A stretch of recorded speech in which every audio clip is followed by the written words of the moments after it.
Michael Hudson. Global Fracture. The New International Economic Order. Contents. Preface VL, to the new edition LX. Introduction. I. 1 Pax Americana 7. 2 The Treasury Bill Standard versus the Gold Standard 17. 3 Third World Problems 34. 4 Cold War Strains Resolve Themselves in Détente 48. 2. 5 The Events of 1973-59. 6 U.S. Trade Strategy Culminates in Export Embargoes 69. 7 The Oil War Transforms World Diplomacy 78. 8 America's New Financial Strategy 94. 9 Closing the Open Door to World Investment 111.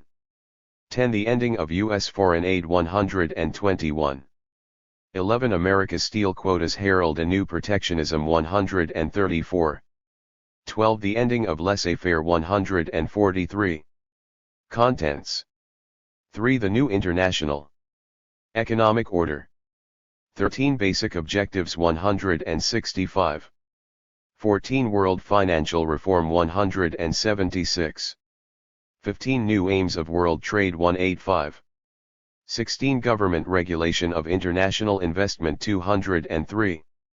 17 The Future of War 216. 18 Some Implications of the New International Economic Order 236.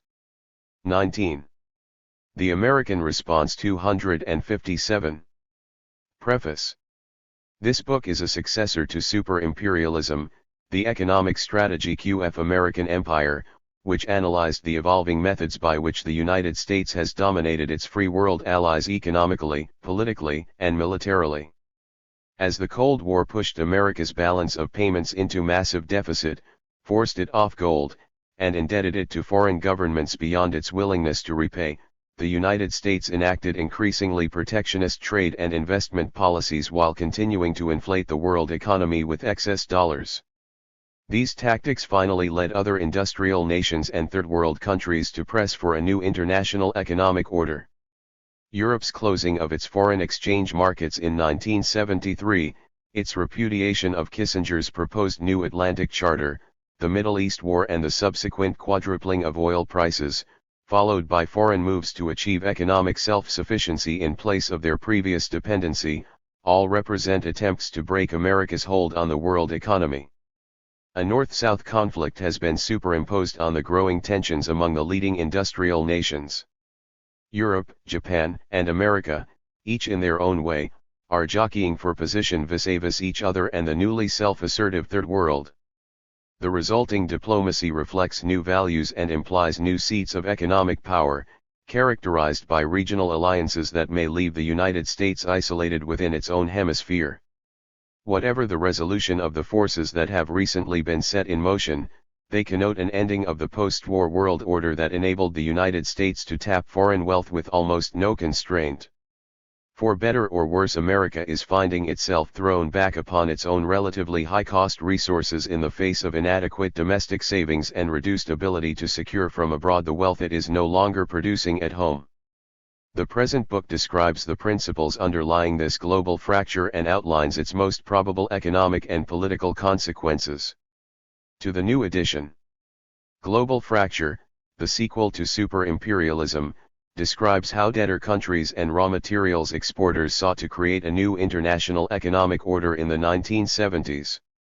A program more of nationalist regimes than of the political left, the NIEO advocated a non-communist New Deal to improve the terms of trade for raw materials and build up agricultural and industrial self-sufficiency so as to avoid trade dependency and the foreign debt trap. This program today has become a forgotten interlude. Its optimism has been replaced by the financial austerity and privatizations imposed by the World Bank and International Monetary Fund since the 19,805, after Margaret Thatcher was elected Prime Minister of Britain in 1979 and Ronald Reagan won the American presidential election a year later. Over the past 2 decades, foreign countries have been stripped of the public enterprise whose development had been a central plank of the NIEO. Rather than seeking an alternative to the Washington Consensus and its U.S.-centered pattern of global development, even Europe has embraced a monetarist austerity hitherto adopted only by hapless debtor countries. The term Washington Consensus was coined in 1989 by a World Bank economist John Williams, to signify America's policy response to the collapse in the prices of Third World bonds and bank loans after Mexico's default in 1982 triggered the Latin American debt bomb. The hallmark of this neoliberal program was a monetary drain that has obliged debtor countries to sell out their public domain on credit to insiders and foreign buyers, while freeing capital flows, that is, permitting capital flight without limit. As one economic reporter recently observed in the Financial Times, mixed with mismanagement and corrupt governance, the Washington Consensus managed to undermine a dozen economies in a decade. Countries like Argentina and Indonesia found that the speed and greed of modern finance was a pipeline for every sort of instability.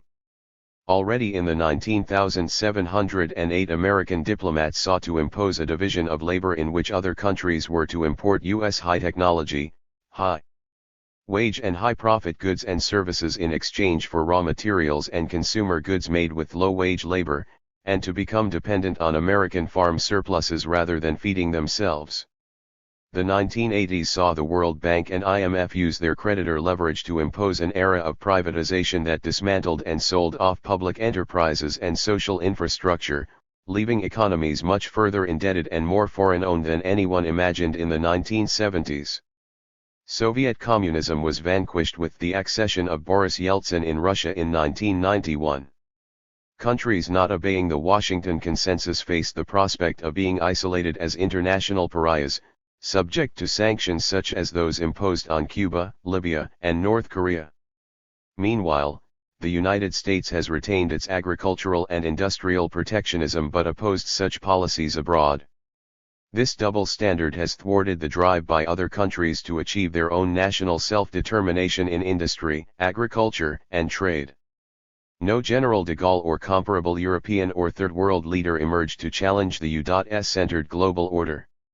Labour parties in New Zealand, Australia, and Britain have imposed neoliberal policies that no non-Labour government could have enforced without being thrown out of office. Even Russia was persuaded to adopt the Washington Consensus by the mid-1990s, dollarizing its economy as its central bank followed IMF dictates and refrained from paying public employees. Only the United States has inflated its economy by running twin government budget deficits and balance of payments deficits, obtaining a free ride beyond the expectations of anyone in the 1970s. Nobody had speculated on what it would mean for other countries not to promote a more equitable and symmetrical alternative to the American-centered order, or what it would mean specifically for economies to recycle their foreign exchange earnings to finance the U.S. government's federal budget deficit, as much of Asia and Europe have done. The natural expectation is that a nation cannot get something for nothing, as the exploited parties will soon catch on to the game. But as the modern science of advertising has demonstrated, people can be convinced that what is bad for them actually is good. It is all a question of how to frame their decision-making process. In Japan, the nation that at one point loomed as the major potential economic rival to the United States, politicians sandbagged their economy by agreeing to the Plaza and Louvre Accords of 1985 and 1986. These agreements committed Japan and Germany to lower their interest rates and create financial bubbles, for no better reason than to facilitate low interest rates so as to promote U.S. financial expansion that followed the 1981 tax cuts that made real estate speculation and junk bond takeovers effectively exempt from income taxation. The takeover movement helped inflate a financial bubble, coupled with an unprecedented credit creation to finance asset price inflation in the 1908. The dollar standard had arisen without much forethought. American diplomats insisted on veto power in any international organization they joined, so as to protect their nation against policies that might impinge on its interests. After the gold exchange standard ended in 1971, the United States used this go-it-alone power to turn its balance of payments deficit into a tax on the rest of the world, obtaining its imports for paper promises to pay at some future date, at low rates of interest. Chapter 2 of Global Fracture describes the dilemma with which America confronted the central banks of Europe to Japan and China. Whereas America was the world's major creditor nation in 1945, it is now the world's largest debtor. Yet unlike other debtors, it has not had to forfeit its autonomy.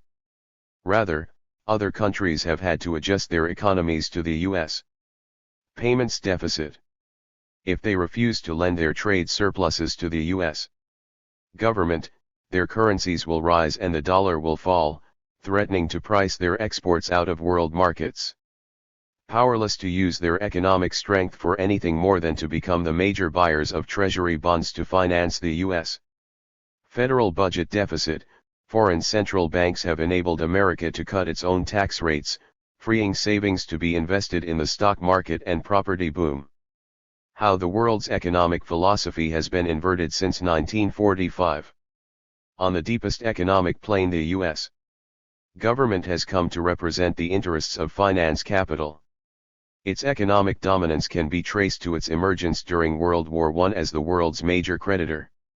The government subsequently has used its influence and veto power in any international organization it joins to move the heady ideals voiced in the aftermath of World War II away from a regime of currency stability to sinking exchange rates for debtor countries, from full employment objectives to financial austerity, from using budget deficits to fuel economic expansion to fiscal surpluses, at least for countries outside the United States, from a symmetrical spirit of international law and trade agreements to a double standard favoring the United States, from currency values being determined mainly by foreign trade and investment to currency speculation creating sharp and rapid fluctuations in exchange rates, from government regulation to creditor planning and control over economies, from the Cold War isolation of Russia to co-opting its leaders through neoliberalism, and ultimately from the Cold War into an international class war waged by industrialists against labor, and even more by creditors against debtors.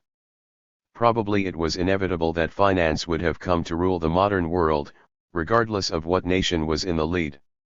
Although the early power of finance was nurtured by government, the financial sector's growing strength has led it to unseat its parent. The primary mode of accumulation has become financial, enabling investment bankers to replace government planners and wrest control from landed property and industrial capital. This shift has been accompanied by a neoliberal ethic that opposes traditional social values, above all the long-held hope that governments would lead the way toward more egalitarian societies via public regulation, progressive taxation, and infrastructure spending. As President Reagan expressed neoliberal philosophy, government is not the solution to our problems, government is the problem.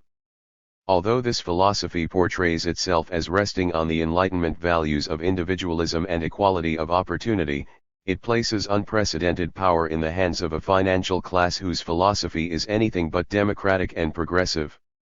This helps explain why it was first introduced by the Chicago Boys in Chile under General Pinochet after 1974. For centuries, the idea of economic progress depicted rising productivity as enhancing living standards. Economic theory focused on how profits made on producing consumer goods would be spent on capital goods to produce yet more output. But today's austerity programs imposed by the IMF and World Bank have shrunk domestic markets and dislodged exchange rates. Debtor countries have been forced to relinquish control over their fiscal and financial policy, permitting foreign investors to rush in like vultures to appropriate their asset at distress prices as their currencies collapse. The Achilles heel of proposals to create a better economic order was the inability to cope with the twists that modern finance has taken. Rather than funding new productive powers, bankers lend mainly against property and public monopolies already in place, headed by real estate and corporate stocks and bond. The richest load of new assets since 1980 has been the public domain, whose privatization has turned government XLII enterprises into financial vehicles to generate interest, dividends, and capital gains. What is remarkable is that while the United States has acted as a creditor nation toward the Third World, it has used quite a different economic diplomacy toward Europe and Asia. Having become the world's largest debtor nation, America itself refuses to follow what the Washington Consensus dictates to other debtor countries. It supports its own employment and growth, by funding federal budget deficits, inflating its capital markets, reducing its interest rates and trying to lower its exchange rate to make its producers more competitive. When the dollar's value fell against the euro, sterling, and the yen after the 1985 Plaza Accords, European and Asian central banks holding these dollars suffered a twofold loss.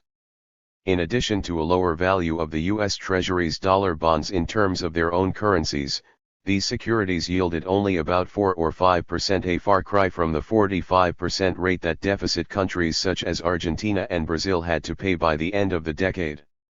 These losses suffered by foreign central banks on their dollar holdings serve as a measure of modern international financial exploitation. It is the cost of the failure of creditor nations and others to develop an alternative to the Treasury bill standard. Meanwhile, freed from having to finance their own government deficit, U.S. investors put their money into the bubbling stock and real estate markets. If economic models and geopolitical game theory accurately described countries as acting in their own self-interest, a new international economic order would have emerged in one form or another as a system of negotiated checks and balances in the 1970s. There was widespread hope that low-income countries might catch up with the world's industrial creditor nations. A parallel belief was that world trade and finance should be symmetrical, enabling all countries to pursue similar policies rather than suffering from a double standard. All countries could provide their own credit, for instance, rather than leaving this as the monopoly of a single nation at the expense of others. The problem with this ideal was a growing recognition that symmetrical development along the lines pioneered first by Europe and then by America would involve rising raw materials prices, and that countries would aim at achieving economic self-sufficiency by producing their own food and manufactures rather than remaining dependent on imports. Also, if Europe had an alternative to the dollar, Americans would have to finance their own government's budget deficit. U.S. interest rates would rise, while foreign treasuries could create their own credit rather. Depending on U.S. consumer demand, investment outflows, and foreign military spending as the engine of growth. These perceptions prompted the Washington Consensus to be imposed, an economic order whose objectives, principles, and policy precepts are in opposition to a NIEO and indeed, antithetical to those held almost universally a generation ago. From currency stability to sinking exchange rates for debtor countries in 1945, the United States opposed currency depreciation. The argument over the British loan that year aimed at preventing Britain from establishing a competitive post-war exchange rate. The fear was that the sterling area and other countries might protect their economies against America's industrial and agricultural superiority by returning to the beggar-my-neighbor tactics of the 1930s. Devaluation of sterling had to be postponed until 1949, and currency stability was built into IMF prescriptions. The United States ran a heavy payments surplus but was not obliged to adjust, any more than other countries were allowed to devalue. The U.S. balance of payments moved into deficit starting with the Korean War in 1950. By 1971, overseas military spending had forced America off gold and the dollar was devalued by 10%. Meanwhile, U.S. officials no longer feared the downward drift of sterling, given Britain's badly managed economy. They also saw that the Southern Hemisphere's social backwardness was locking it into the status of a raw materials exporter and supplier of low-wage consumer goods. Latin America had dismantled its nascent industry, while its ex-colonial agriculture was based on absentee-owned plantations producing export crops rather than family farming producing grain and other food for the region's growing population. Its economies have become so export-oriented that devaluation alone would not suffice to change its trade patterns. It would merely reduce dollar prices for exports, along with the international price of domestic real estate, stocks, and bonds, and for the public domain being sold off. In recent years, the IMF routinely has imposed devaluation on debtor countries in an attempt to reduce domestic purchasing power. This is supposed to leave more output available to export to pay foreign creditors. What is devalued in practice is mainly the price of labor, because prices for raw materials and capital goods are dollarized, as are foreign debts. The effect is to make exports cheaper and imports more costly, as each dollar of exports buys fewer and fewer imports. IMF 15. Planners claim that this will shift resources from domestic production to the export sector. Debtor countries must provide more and more exports for each unit of foreign debt too, as devaluation impairs the third world's terms of trade while increasing the debt burden in terms of domestic currency. The effect is to prevent debtors from working their way out of debt. Their unpaid balances are rolled over to grow exponentially, throwing them even further into dependency on the IMF and World Bank. The NIEO sought to improve the terms of trade, but did not tackle the problems of land reform, and backward economic institutions called for more progressive systems of taxation and income distribution. Proposals for a NIEO also never tackled the problem of debts that had mounted up beyond the ability of countries to pay. Such shortcomings reflect the degree to which the NIEO aimed at merely marginal amelioration within the context of the existing institutions rather than recognizing the need for more far-reaching structural transformation. Regional economic groupings that did emerge, most notably the European Community, have been organized under monetarist principles. The European Central Bank is committed not to finance more than marginal budget deficits, regardless of employment conditions. From foil employment objectives to financial and fiscal austerity, Roosevelt's New Deal was followed by post-war Keynesian fiscal policy endorsing budget deficits to promote full employment. This also was the objective of Keynes's proposed clearing union and of the International Trade Organization proposed at Havana in 1948. Since the 19,808, however, the IMF and World Bank have demanded fiscal austerity and heavy taxation, while dismantling protective tariffs and subsidies such as those the U.S. government routinely has given to American farmers since 1933. As noted above, austerity plans deliberately create unemployment that blocks wage levels from rising. The hope is that this will squeeze out more exports to pay foreign creditors. There is little thought of developing domestic markets and modernizing economies. Under monetarist direction, neither third world countries nor Europe were to achieve full employment. They are supposed to rely on American consumers rather than their own citizens to supply demand.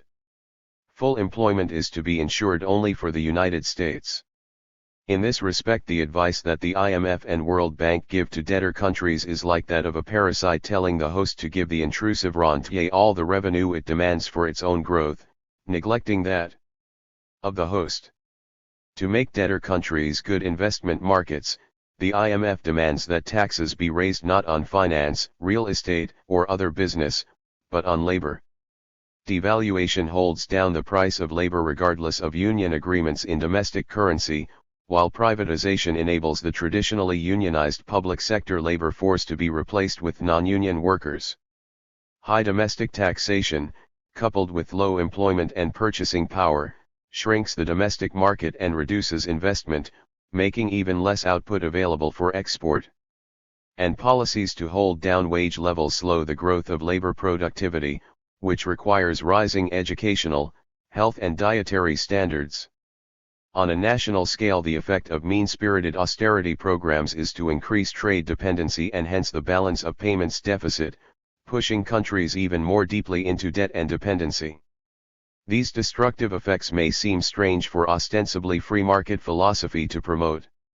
The explanation is that the term free market has become almost synonymous with dismantling government and replacing it with planning by global financial managers, whose business involves loading down economies with debt while solving the problem by dismantling and selling off public enterprises.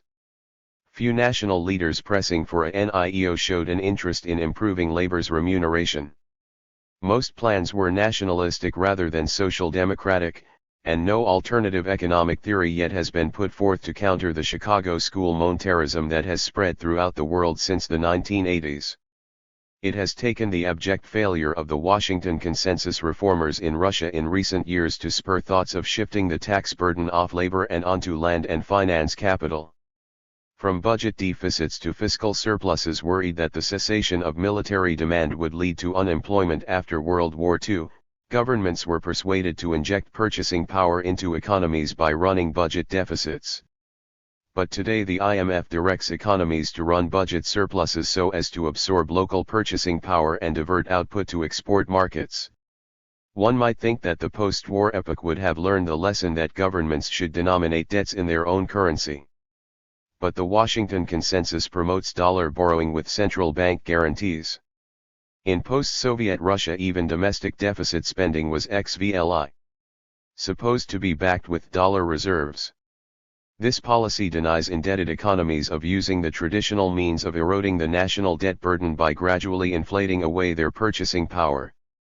The value of dollarized debt is out of their control, becoming heavier as their inflation rates rise and their currencies fall in value. It is deemed to be inflationary to create domestic credit but not to borrow abroad in hard currency, on the specious logic that foreign bankers will not lend for risky or bad purposes. The reality is that it is no more inflationary for governments to create their own credit than to leave this to private sector bankers. In fact, public credit tends to be created for more social, long-term purposes aimed at raising living standards and promoting employment. The financial sector claims that it is good for central banks to be independent and not answerable to elected governments and hence to voters.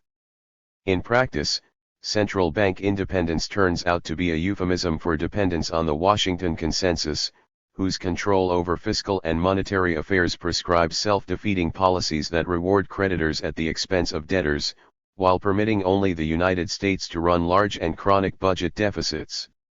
From neo-protectionism to neoliberal economics, the world seemed to be moving beyond laissez-faire in 1945, and the NIEO seemed poised to usher in a neo-protectionist era. By the 1970s, hardly anyone expected to see the backlash of neoconservative market fundamentalism that was about to occur in the 1980s. Instead of promoting government power, today's fine print of the WTO aims at elevating finance capital over governments. In political terms, checking the government's regulatory power, public enterprise, and taxation has turned the planning process over to financial managers. The World Bank and IMF originally were empowered to lend only to governments, and hence were obliged to work with them. This caused complaints in the 1950s from economists advocating land reform. Nearly all the World Bank reports urged family-based food production, which required land reform in oligarchic former colonies. But the bank claimed that it was powerless to impose reforms on client countries, and most of its agricultural loans were for large plantation projects to produce export crops. Since 1980, however, the World Bank has not been at all shy at demanding privatization, deflation and other oligarchic policies. Today, the bank devotes its efforts to nation building, a euphemism for the monetarist philosophy that blocks governments from raising living standards and breaking free of foreign finance capital. What began on the far-right periphery in Chile under General Pinochet in 1974 has now become mainstream policy. It is a starkly creditor-oriented policy. Debtors throughout history have forfeited their property to foreclosing creditors, but today entire economies are told to begin selling off their land and mineral rights, along with government monopolies in railroads and airlines, power, water, gas, telephones and broadcasting in the public domain, capped by the privatization of Social Security. Given the financial austerity dictated by the IMF and World Bank, such sell-offs must be made primarily to foreigners, who cause a chronic balance of payments drain by repatriating their subsequent earnings. Although the United States remained highly protectionist, its diplomats sought to block foreign governments from supplying credit to agriculture and industry on concessionary terms. Its own government had been doing this for a generation, but U.S. officials realized that financial charges are the largest cost of modern production, funded as it is by interest-bearing debt. The fact that socialist economies did not charge interest or rent was viewed as giving them a cost advantage.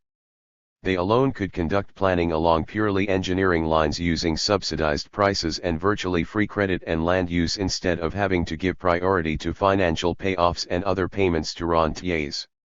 American fears that such governments might interfere with markets led it to scuttle proposals to create an ITO and to exclude the Soviet Union and other centrally planned economies from membership in the World Bank and IMF. Foreign countries that set out to emulate U.S. policies by subsidizing their production and trade were isolated, destabilized or overthrown. From symmetrical international law to a double standard favoring the United States, trade negotiations have foundered on America's agricultural subsidies and quotas that block third world economies from developing their own food production. U.S. refusal to relinquish the farm protectionism that has been grandfathered into trade agreements has left little to negotiate, as the remaining trade issues seem marginal by comparison. U.S. support of free markets rests on U.S. government manipulation and support of its own domestic market. There is a further fear that America's go-it-alone policy will lead it to ignore the international agreements it signs. Steel is a notorious 19. Example, most recently in 2002 when Pres. Bush sought to attract voters in Pennsylvania and other steel-producing states by imposing illegal import quotas. A similar double standard emerged in the sphere of foreign investment. Despite the rising U.S. balance of payments deficit, America blocked foreigners from buying control of its banks, airlines, military, and technology companies. OPEC governments were told in the 19,708 that they could use their dollars only to buy small marginal shares of major U.S. companies. In the 1980s, Japan was permitted to invest only in overpriced real estate, movie studios, or troubled companies, while the United States demanded that foreign economies sell their own commanding heights. The most striking double standard since the 1970s has been America's ability to pursue a debtor and a creditor strategy simultaneously.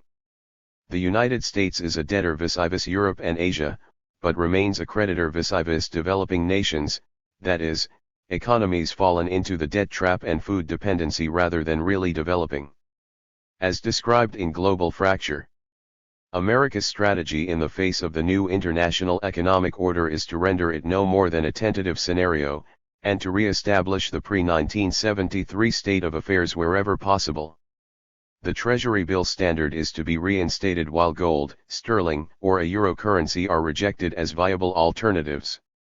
American export prices are to be supported as foreign countries continue to depend on U.S. grain, arms, and aircraft, in payment for which third-world countries are to compete among themselves once again to export their raw materials at falling terms of trade. U.S. economic strategy is to continue drawing upon foreign resources in order to sustain growth in its living standards and government spending. A major U.S. fear is that foreign countries might expand their own monetary and credit systems through Keynesian budget deficit policies of the sort that the United States has been running all along. Domestic money and credit creation would free foreign countries from dollar dependency on foreign capital, while land reform and subsidies to promote self-dependency in food would reduce U.S. grain exports. This is precisely what the Washington Consensus opposes. The double standard, after all, provides a free ride for the U.S. economy, as well as for creditors in client oligarchies. From foreign trade and investment to currency speculation, trade and financial dependency were deemed to be part of an economically efficient global specialization of labor and credit. But Mexico's insolvency in 1982 interrupted lending and investment until 1990, by which time Argentina and Brazil were obliged to pay 45% interest on dollar-denominated debts. This exorbitant rate reflected their failure to develop along lines leading to economic and financial self-sufficiency. Investors nonetheless started to lend again, having discovered a new source of foreign exchange. Debtor country governments might pay their creditors by selling off public enterprises. These privatization programs were voluntary pre-bankruptcy forfeitures, as if governments were not sovereign debtors able to retain the public domain under their own control by obliging bankers and bondholders to absorb the losses resulting from their bad loans. A quantum leap occurred. Whereas creditors in times past appropriated the property of individual debtors piece by piece, they now have taken aim at the entire public domain of national economies. Appropriation of public enterprises is passing into the hands of financial managers. A byproduct of the resulting free capital movement is that foreign trade no longer plays the major role in determining exchange rates. The frenetic currency speculation now being conducted minute by minute each trading day far exceeds the entire annual volume of trade and direct investment. From government monetary control to creditor control, ending of the Cold War has given way to a reversion to the classical conflict between creditors and debtors. Today's characteristic mode of exploitation is not to seek industrial profits by employing wage labor, but to get governments to promote rentier economies yielding interest and rent. This is achieved by bringing financial leverage to bear over indebted countries, and in the creditor nations as well. The post-I-980 order thus has been primarily financial in character. Instead of enabling third world debtors to monetize their own credit, the IMF's role has been to make them dependent on credit creation by foreign banks, in a way that reflects specifically U.S. national interests. Acquiescence in this state of affairs could not have developed without a distracting array of euphemisms and ideological blinders. Less developed countries were indoctrinated to believe that the path to wealth lay in developing as export-oriented raw materials monocultures. Meanwhile, the XXI assumption that credit relationships should be controlled abroad and in hard currency deterred countries from becoming self-reliant by implementing what G.F. Knapp called the state theory of money. From Cold War isolation QF Russia to neoliberal buyout in the 19,708, the Cold War metamorphosed into détente as America and Russia formed trade ties, capped by U.S. grain sales. Russia's opening to the West led to glasnost and perestroika in 1986, and 5 years later the USSR was dissolved. In one of the greatest economic about-faces in history, Russia was persuaded to assign its mineral wealth, land, and enterprises to insiders drawn mainly from the ranks of the old Soviet nomenklatura and mafia. When the dust had cleared, Russia discovered that its industrial, agricultural, and military production had been dismantled. America had ringed it with military bases from Central Asia to outer space, and was using the flight capital of its kleptocrats to buy out what remained of the nation's natural resources and other assets. During the past decade, the Washington Consensus has shown itself to be anything but a policy that promotes growth. Given a freer hand in Russia than anywhere else, neoliberal reformers managed to destroy Russia as a potential rival of the United States. Neoliberals claimed that the new proprietors would respond to the logic of market incentives as described in economics textbooks and build up production by recycling their income into new investment. But the appropriators realized the political risks inherent in grabbing assets in which they were seen not to have had any role in creating. The safest way to preserve their gains was to move as much as they could out of the country as quickly as possible, away from the tax collector and criminal authorities. The oligarchs moved their takings abroad at the rate of $25 billion annually for a decade and then followed their bank accounts by obtaining citizenship in Israel, Britain, and other countries. By 2010, 10 years after Yeltsin's attack on Russia's parliament, $250 billion had been siphoned off and spirited out of the country through embezzlement, false invoicing of exports and flipping ownership rights to foreign buyers. Over and above this capital flight was the brain drain of Russian scientists and skilled workers. Lifespans shortened, disease spread and suicide rates rose as Russian society fell into depression psychologically as well as economically.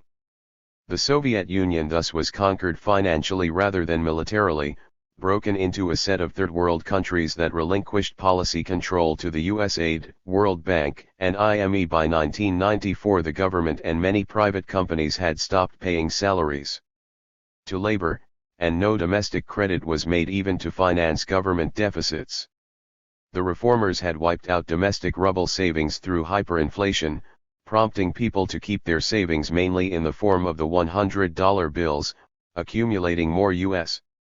currency than was circulating in America itself, yet rather than being perceived as an object lesson illustrating the failure of such policies as a program of economic growth, the dismantling of Russia by neoliberal financial policies is being lauded as a victory of market efficiency over the inherently inefficient role of government planning and investment. The private fortunes created by these reforms were made by carving up the public enterprises that the government had built up, not by enterprise in the classical sense of increasing productive capacity. Meanwhile, the era of world peace envisioned in 1945 is giving way to a global network of U.S. military bases and even the militarization of outer space.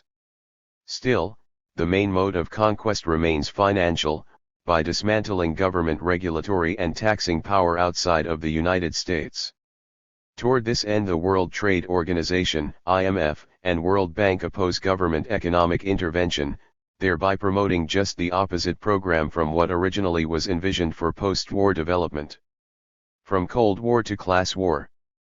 Collapse of the Soviet Union in 1991 ended the Cold War, leaving the United States as the world's undisputed military and economic power.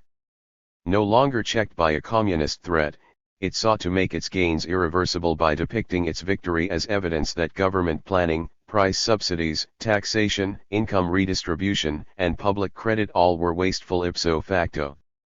Public regulation and an active social role for government appeared to be discredited even in social democratic countries, including proposals to create a more equitable economic order in the sphere of foreign trade, financing, and government planning to modernize agriculture, industry and social welfare.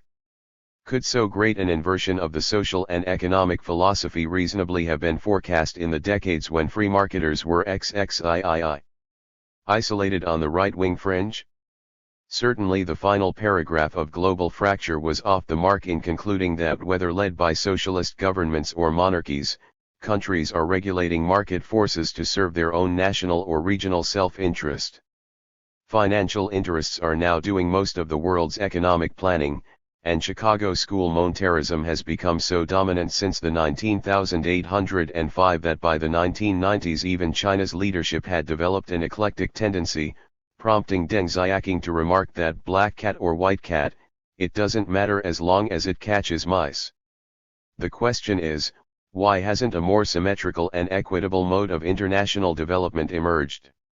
If the strategizing of the 19,705 has failed, what then is the most likely path to a more workable post-neoliberal order to replace the Washington Consensus? It is easy enough to understand America's desire to act in its own self-interest. But why have Europe, Asia, and Third World countries acquiesced in this American-centered world instead of promoting their own distinct interests? They are not playing the game that economic textbooks and those of international power politics assign to sovereign nations. This poses the question of what America will do with its unprecedented power. The logic of empires is to promote growth of the imperial center, not of the periphery, and hence the empire as a whole. Rome's experience affords a lesson. As Tacitus described Roman policy, solitudinem faciunt pacem appellant, they have made a wilderness and call it peace. The rentier oligarchy used its control to shift the tax burden onto the shoulders of agricultural and handicraft producers, leading to debt foreclosures, demographic shrinkage, and a deepening dependency that settled into serfdom. Ending of the Cold War bears many similarities to the conflict between creditors and debtors in times past. By the 19,808 this conflict took on a political dimension as right-wing governments came to power in the United States, Britain, and other countries. Mexico is an example of how Latin American regimes served financial interests. Its 1988 presidential election was stolen by the PRI, blocking the populist leader Cuauhtémoc Cárdenas. In 1991 the authoritarian PRJ allied itself with the right-wing National Action Party to maintain the crony capitalism that led to financial collapse of the Mexican Stock Exchange in 1994, headed by the telephone company and other enterprises that insiders had privatized. From empirical economics to FI market sloganeering for decades, IMF financial managers have stripped debtor countries of the credit and revenue needed to grow. It is as if a parasite has taken over host economies and their guiding brain, bleeding away their nourishment to feed its own body. Its takings have been mistaken for growth in the host countries rather than destroying the host's own investment needs. Most biological parasites have learned to establish a symbiosis with their hosts and even to help them thrive, but empires never have succeeded in regulating themselves so rationally. The financial sector's dominance over governments today is illustrated most nakedly in the Russian reforms that culminated in grabitization and subsequent sell-offs, and refusal by the European Community's central bankers to permit budget deficits to provide the credit needed to reflate its economies. Orwellian doublethink has given such reform the meaning of regressive taxation, insider privatizations, flight capital, and a dismantling of government regulation. For its victims, reform along these neoliberal lines has become a bad word, diametrically opposed to the principles of the NIEO and progressive reforms prior to the I-980's social democratic policies to build up the home market, and budget deficits to spur full employment at rising educational, health and living standards. Yet quite apart from American arm twisting, the lack of an alternative logic to today's trickle-down ideology of wealth creation has left a tabula rasa to be filled in to explain how governments best might act independently along such lines. The path to a post-rentier economic order. It is not hard to see what is needed to counter the polarizing effects of today's neoliberal reforms.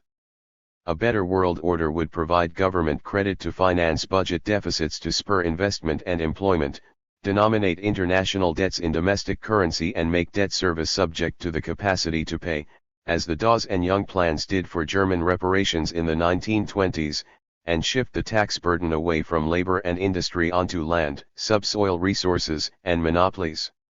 To bring about such a world order, it is necessary to create new international institutions whose development philosophy would replace that of the IMF, World Bank, and ITO, negotiate an alternative to the U.S.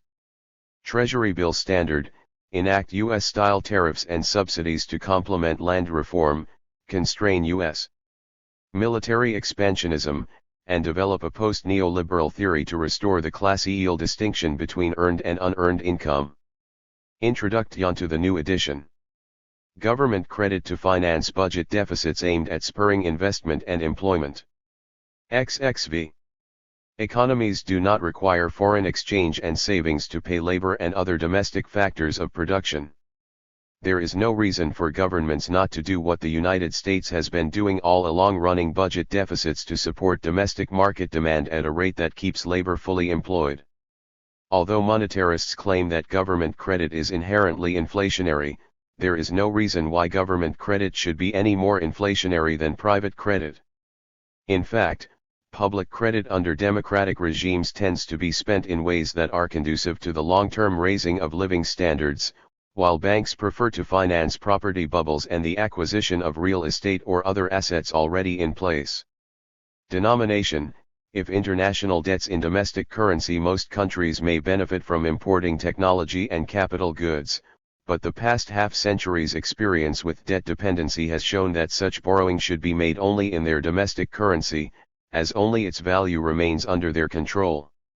If self-determination is desirable and indeed, part of the political definition of sovereign states, it follows that currency and debt control is a sine qua non. This requires that dollarization be replaced with debts denominated in domestic currency. The objective is to create a form of economic balance that promotes development rather than being merely redistributive in character. Today's economic orthodoxy defines equilibrium as the rate at which debtors need to sell off their assets to pay creditors. American diplomats define financial equilibrium as the amount of U.S. Treasury debt that foreign central banks must buy in order to finance the U.S. budget deficit as it cuts taxes, while trade equilibrium seems to be the volume of products that foreign countries need to supply America to enable its citizens to maintain their living standards even as their economy deindustrializes and the population is turned into rentiers. The problem is that today's trade and payments system aims at rewarding rentiers rather than helping countries develop.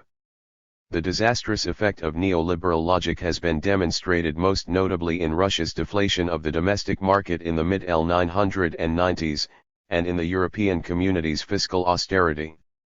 Future generations no doubt will find it remarkable that this doctrinaire monetarist consensus was self-imposed. Voluntarily, without a general Pinochet being in place to enforce it at gunpoint. Today, Argentina is trying to establish conditions under which dollar debts must be converted into its own national currency. This need was learned the hard way, following the country's 2002 default after a decade of hyperdollarization that required each issue of domestic currency to be backed by a parallel loan to the U.S. Treasury, as if Argentina were part of the U.S. fiscal system rather than a sovereign country. Although international bondholders and bank lenders have protested, The precedent for Argentina's negotiating stance was created by none other than Franklin Roosevelt himself when he unilaterally negated the gold clause in pre-1933 financial contracts. A rent and resource tax on land, subsoil endowments, and monopolies. Today's global financial grab seeks above all to obtain resource rents by acquiring public monopolies, raw materials and real estate, not by investing in new capital formation to earn industrial profits. The extraction of property rents has been maximized by blocking governments from collecting them as taxes. As financiers know, what the tax collector gives up is available to be paid out as interest, dividends, and management fees. It is fairly easy for governments to counter this kind of resource grab. All they need do is to tax the land, subsoil mineral wealth and natural monopolies that have been privatized. The virtue of such a tax is that it reduces the fiscal burden levied on industry and labor. This shifts the tax system away from wages and industrial profits onto the free ride of rental revenue produced by nature or monopoly power. It would enable governments to recover the revenue that rentier asset grabbers hope to siphon off. Rent and property taxation is legal under international law as long as it is applied evenly to domestic and foreign owners alike.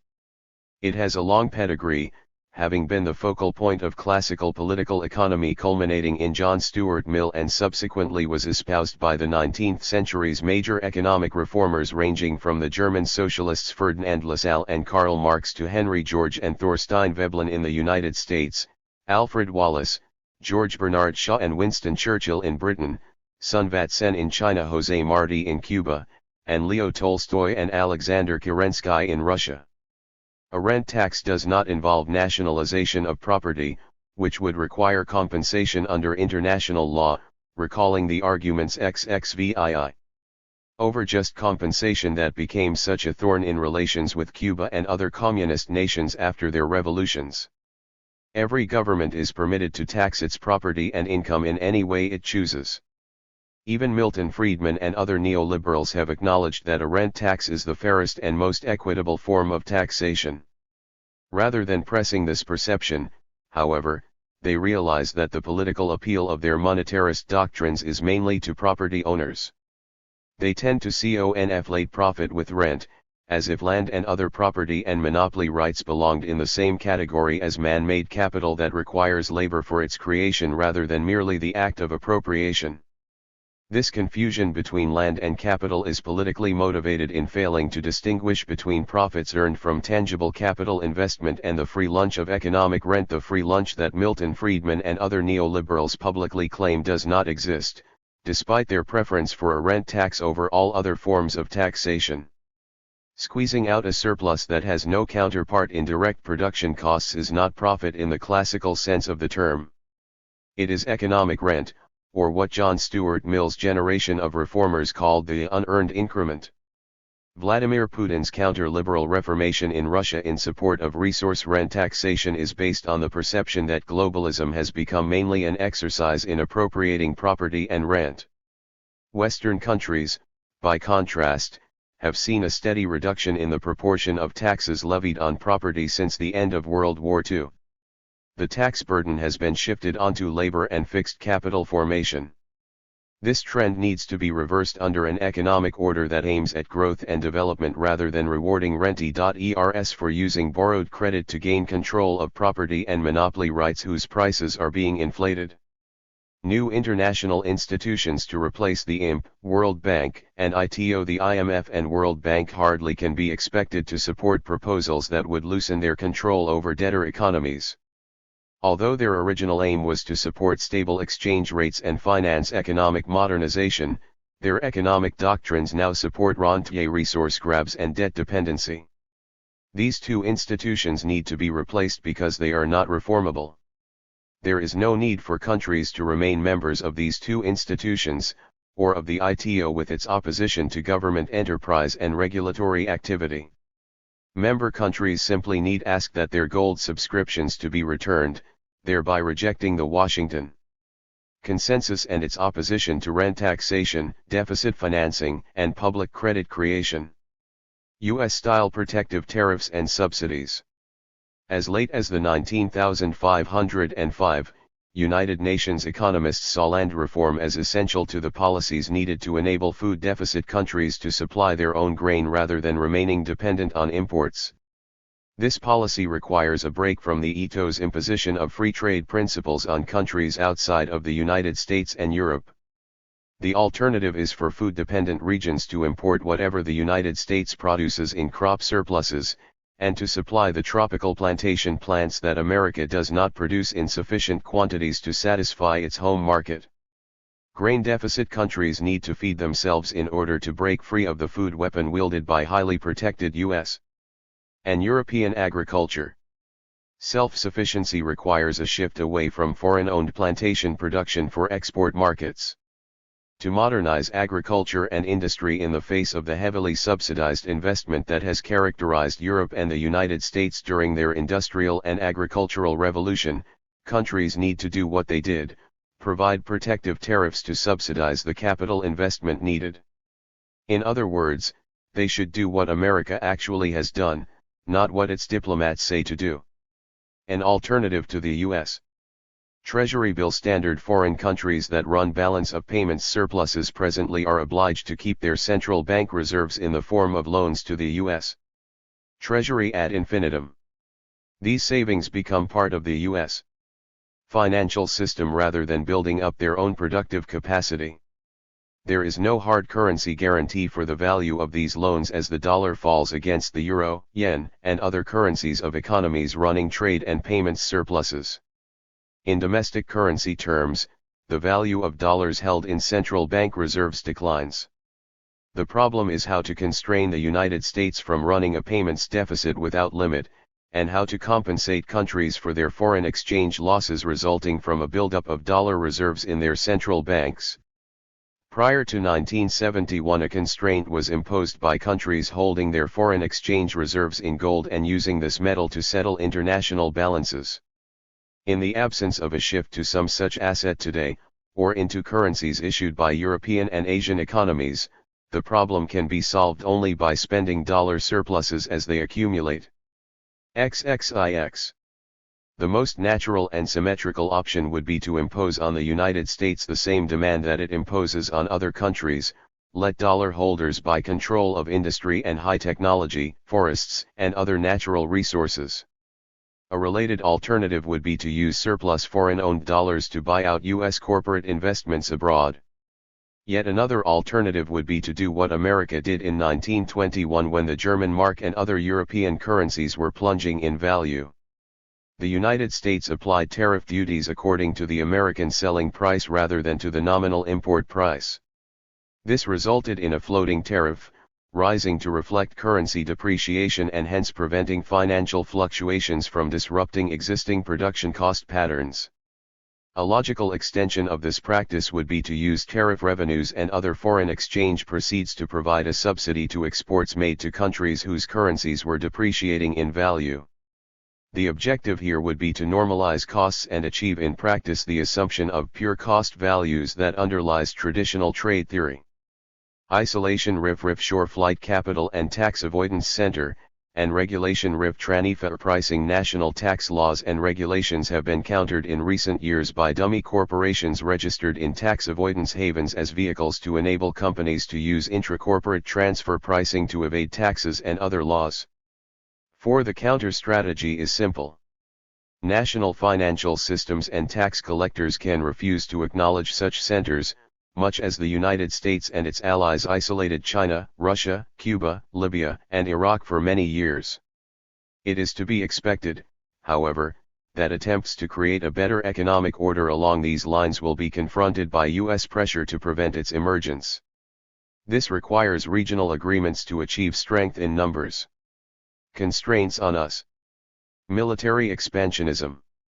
As Chalmers Johnson recently has observed in the Soros RIF Empire, according to the Pentagon's annual inventory of real estate, its so-called base structure report, we have over 725 military bases in some 132 countries around the world. This vast network of American bases constitutes a new form of empire, an empire of military enclaves rather than of colonies as in older forms of imperialism. To dominate the oceans and seas of the world, we maintain some 13 carrier task forces, which constitute floating bases. Most recently, the United States has started to militarize outer space with satellite-based weaponry. All this spending increases the deficits in the U.S. balance of payments and domestic budget, which the central banks of Europe and Asia are subsidizing on a much vaster scale today than in the Vietnam War years prior to 1971, when the gold exchange standard imposed a limit on overseas military spending. It has long been an axiom of world geopolitics that imperial ambitions can be sustained only by falling into a debtor status and hence sacrificing financial power, as Britain and the rest of Europe discovered after World War I. Since America went off gold, however, this check on foreign military spending no longer operates. The key to limiting imperial ambitions in the modern world lies in re-establishing the link between the costs of empire and the dissipation of economic position. No nation can afford to pay these costs by itself, given the expense of modern military technology. Yet the costs of empire have broken every imperial design in modern history, as exemplified most dramatically by the British Empire's dissipation after World Wars I and II. Its maintenance costs drove sterling into a financial dependence on the U.S. dollar, a dependency that America deftly turned into a political and diplomatic dependency that remains in place even today, even as it maintains its global military power by shifting the costs onto Europe and Asia. If the key to military strength lies in shifting the costs of empire onto the periphery, the key to dissolving empire must lie in resisting this shift. To paraphrase the slogan that inspired the American Revolution in 1776, no taxation without representation. The United States taxes the world by running a balance of payments deficit, thanks to its ability to negotiate credit without limit from foreign central banks while enjoying a free ride as rentier-in-chief. A post-neoliberal theory to restore the classical distinction between earned and unearned income. It seems absurd to call the present system's high taxes and public guarantees to foreign bondholders free enterprise. Under these conditions, market fundamentalism becomes a euphemism for financial dominance over governments. It is merely another form of centralized planning, not the absence of planning. It is planning to impose dependency, not self-reliance. A more equitable and peaceful world order would reverse today's trend of turning planning power over to financial institutions. Economies need to produce output rather than be turned into vehicles to generate interest, XXXI, dividends and capital gains. The role hitherto assigned to government has been taken over by creditors and foreign investors. Neither foreign loans nor prior savings are needed to fund capital investment and employment. National credit can be produced by any country, and indeed is a prerogative of sovereignty. What need to be developed are internal markets rather than reliance on U.S. consumers and military spending to act as the world's engine of growth. The emerging oligarchy is euphemized by the term managed democracy, which is antithetical to democracy in the traditional meaning of the term. It goes together with post-industrial, as if modern finance is promoting progress rather than retrogression. The solution must be as much political as economic. American imperial designs have produced a doctrine of financial austerity rather than one designed to modernize economies by moving them along the lines that the United States itself pursued to achieve its position of world leadership. On the other hand, China has followed a path that may be emulated by India and perhaps Venezuela, Argentina, and Brazil, while Russia under Putin's resource rent tax may revive its industrial base along lines that go far beyond those contemplated in the 19708 when Global Fracture first was published. The alternative is for the U.S.-centered world to crash into a financially imposed austerity, Roman Empire style, leading to neo-feudalism. Introduction. The new international economic order involves far more than higher prices for oil and other third-world raw materials. It connotes a movement by Europe and third-world countries both to become independent of the U.S. economic orbit and more closely integrated economically and politically with one another. In the realm of international finance, it promises an alternative to the dollar standard, hence a winding down of foreign credits to the U.S. Treasury and other federal agencies, which currently owes over $90 billion to the central banks of Europe, Japan, and OPEC. In world commerce, it aims to replace the Third World's depletable mineral resources with viable industrial and agricultural sectors designed to provide economic independence from the industrial nations. Both world trade and investment are passing out of the hands of multinational firms as governments are buying into them or regulating them in the national interest. New criteria based on long-term regional development objectives are taking the place of the narrow profit motive in allocating world resources. More publicity has been given to the rhetorical principles of the new international economic order than to its substance and specific mechanisms. It is hardly surprising that when any nation cites principles of international equality or restoration of world equilibrium to justify its policies, it construes these principles in terms of its own specific economic advantage. When third world countries speak of international equilibrium, they mean stabilizing the terms of trade, so that their export prices may keep pace with rising prices for imported food and arms at the cost of increasing trade deficits for the industrial nations. From the Third World's vantage point, these trade deficits should be financed by a transfer of ownership of heavy industry and capital goods. By contrast, when the industrial nations speak of restoring to introduction equilibrium, they are referring to their balance of payments. They envision the third WORLD rolling back its price increases for oil, coffee, and other raw materials, or at least relending its export earnings to central banks in the industrial nations on easy terms. Thus, equilibrium for the industrial nations means continued enrichment at the expense of third world countries. Equilibrium for the third world means the opportunity to catch up with and perhaps overtake the richer nations. The resulting shift in trade structure as third world countries seek to realize this ideal has far-reaching implications for world commodity prices, hence for international finance, the flow of world investment and the locus of world economic growth generally. By increasing U.S. import prices for raw materials while eroding foreign dependency on U.S. grain and other products, the new international economic order threatens to turn the terms of trade against the United States as foreign countries move toward regional autonomy and internal diversification of their economies. In this objective, third world countries finally are emulating the state-directed forms of industrial and agricultural development enacted a century ago in continental Europe and the United States. They have broken free from the intellectual sway of laissez-faire by recognizing that equality of per capita world incomes and productive powers must be brought about by their own deliberate efforts under the guiding hands of governments. The myth of riches resulting automatically from the so-called invisible hand of world market forces is dead. What, after all, is the world marketplace and its seemingly neutral market forces?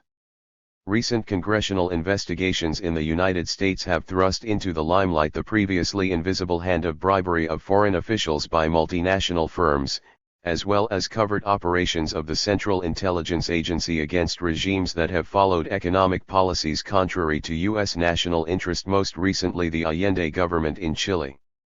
The U.S. government has consistently opposed foreign moves toward economic or political independence, the undertaking of basic institutional land reform throughout the Third World, the assertion of national authority over domestic affiliates of U.S. multinational COR3 port ions, and any other attempts to alter world trade and investment in favor of foreign countries. The United States is seeking unilaterally to regulate its international trade via import and export quotas and insistence that foreign countries guarantee a fixed share of their markets to U.S. suppliers. It has provided export subsidies in violation of existing world trade rules. It has regulated the overseas activities of U.S. firms while blocking foreign takeovers of American companies. It has used foreign aid as a diplomatic lever and as a means to tap foreign resources for specific U.S. objectives. Most important but least recognized, it has borrowed at will from foreign economies by the simple expedient of running balance of payments deficits that it refuses to settle with anything better than treasury bills of depreciating value.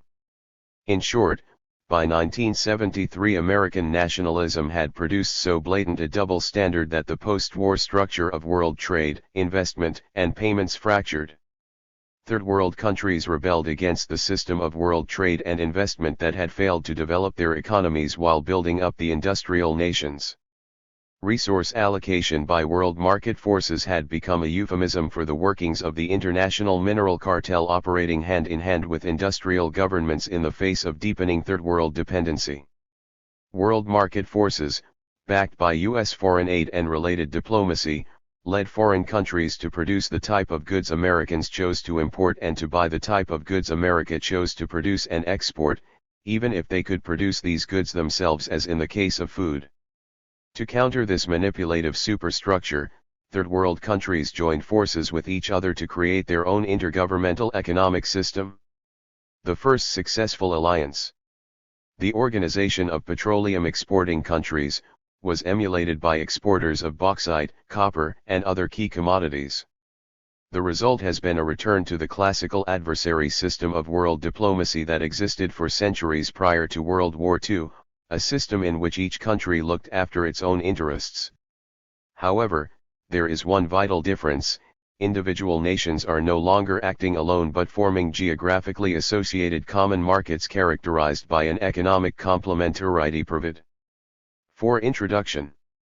Regional self-sufficiency in vital necessities, i.e., food, arms, and heavy industry. The Near East and Africa recognize that they cannot attain their objectives without the support of major industrial nations, and their logical strategy is to pry Europe out of the U.S. economic orbit. Japan is seeking to deepen its economic and financial ties with Asian countries. Thus, what seemed to be a cosmopolitan laissez-faire world order in 1945 has become transformed into one of regional self-sufficiency and increasing government control. Part I. An American World. Chapter 1. The post-war economic order is fragmenting because it was designed to solve the problems of 1945 in a backward-looking, not a forward-looking manner, and because it aimed to curtail European nationalism but not that of the United States. In 1945, the immediate political issue was how to supersede the diplomacy of nationalism that had led to world breakdown and war.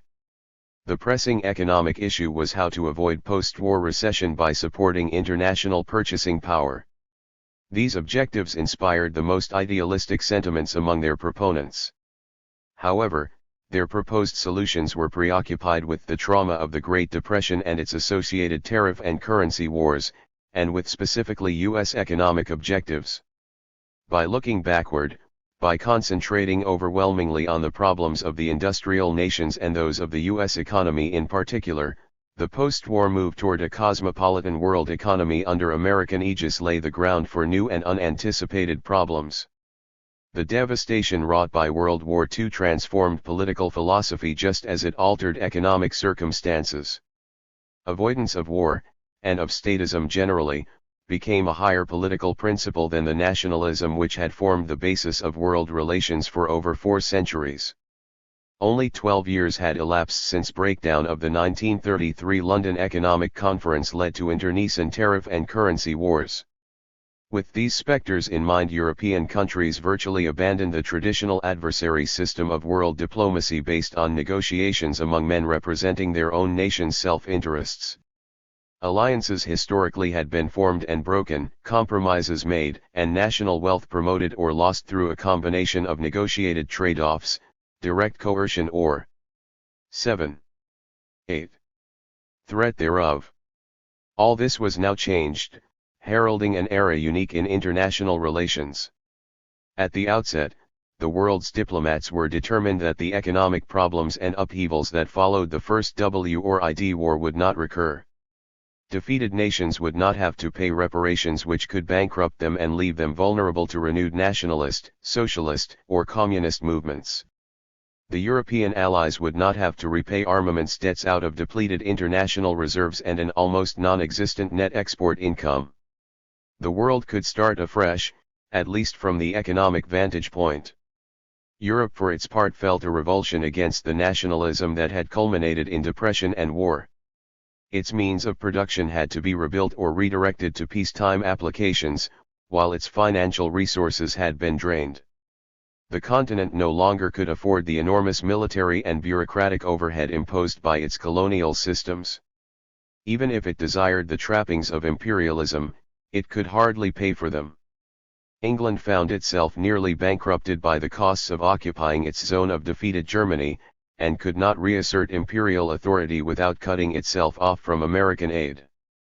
In fact, it was heavily in debt to its own colonies for its wartime purchases of raw materials and military support, so that growth in its exports would be earmarked largely to repay these debts. Furthermore, production of commodities for export would divert resources from the task of reconstruction. These factors muted Europe's desire to enter into export competition with America. Most important of all, Europe's leaders believed that U.S. financial leadership and resources were preconditions for post-war economic stability, hence for political and military stability. They chose not to start a new rivalry for export markets, not to engage in competitive currency devaluations, tariff protection, or export subsidies, nor to move toward either full-scale socialist planning or economic integration with one another. Instead of pressing their own national interests, they merged themselves into a U.S.-oriented world order. Meanwhile, the first concern of U.S. officials was to secure full employment and production at home. America's productive capacity in both agriculture and industry exceeded domestic needs. Now that the war demand was over and the economy was returned. 9. To civilian production, demand for its economic surplus would have to be met through exports. The National Planning Association estimated that the United States would have to export about $10 billion annually in order to ensure full employment. Its most obvious markets were the devastated countries that needed these products. Cordell Hull and other U.S. officials feared that European nations might seek to regain their former international positions by entering into a new export competition, beginning with their own colonies and spreading out to absorb the markets and raw materials supplies of other powers. National rivalries, with their alignment of competing satellite systems, would prevent economic recovery and thereby threaten peaceful world relations. In particular, the sterling area and the franc zone threatened the concept of a unified trade and investment area based on the dollar and on preeminent U.S. export capacity. America's post-war planners therefore pressed for a regime of free trade and an open door to international investment. The world was to become integrated along lines highly favorable for the United States. Both Europe and America looked forward to a cosmopolitan one-worldism that seemed to dovetail neatly into U.S. economic objectives while providing substantial inducements to Europe in the form of foreign aid, U.S. military support, and a reciprocal demand for exports. However, the textbook principles underlying the post-war economic order rested on the simplistic hope that the economic and political self-interests of nations might easily complement each other without much sacrifice of any single nation's economic potential or established interests. Prosperity for all would be promoted through a harmonious specialization of world labor and production, with the gains shared equitably among nations. The specific terms on which this was to occur were highly self-serving to America. Foreign countries would purchase enough surplus American output to guarantee full employment for the United States, and they would pay for these U.S. exports in two ways: by supplying raw materials and labor-intensive products desired by Americans, and by selling their resources to U.S. investors. America's own idea of one-worldism thus merged easily with its own national self-interest. European governments meanwhile shifted their attention away. 10. From imperial rivalry toward rebuilding their domestic economies. The world moved to dissolve the principles of nationalism itself, along with protectionism, socialism, imperialism, and any other form of statism that might interfere with an open international economy.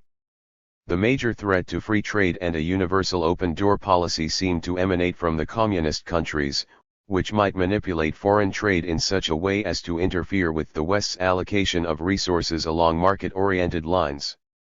U.S. officials argued that laissez-faire economies would be at a disadvantage in dealing with state-planned economies, inasmuch as foreign trade and investment patterns would be established by pricing and trade decisions made in the managed economies. Furthermore, if the Soviet Union and its satellites were to be permitted such practices, should not England and France be entitled to follow suit? Economic planning seemed to connote the paraphernalia of nationalism, and must therefore be stymied at the outset. The solution to this problem was to isolate the communist countries and cut them off from commerce with the West. The free world must remain integrated in order to prevent commerce from evolving on the basis of restrictive intra-bloc markets that might once again lead the world into economic fragmentation. A cosmopolitan world economy would set the stage for prosperous and peaceful world relations. America's diplomats therefore presented both the Soviet Union and its other allies with a choice, either to join the United States in a dollar-oriented trade and investment area while being helped by U.S. aid during their transition to this new epoch, or to maintain their statist policies and colonial systems on a go-it-alone basis. The Soviet Union chose the latter course while the Europeans, led by England, readily accepted America's economic, financial, and military umbrella.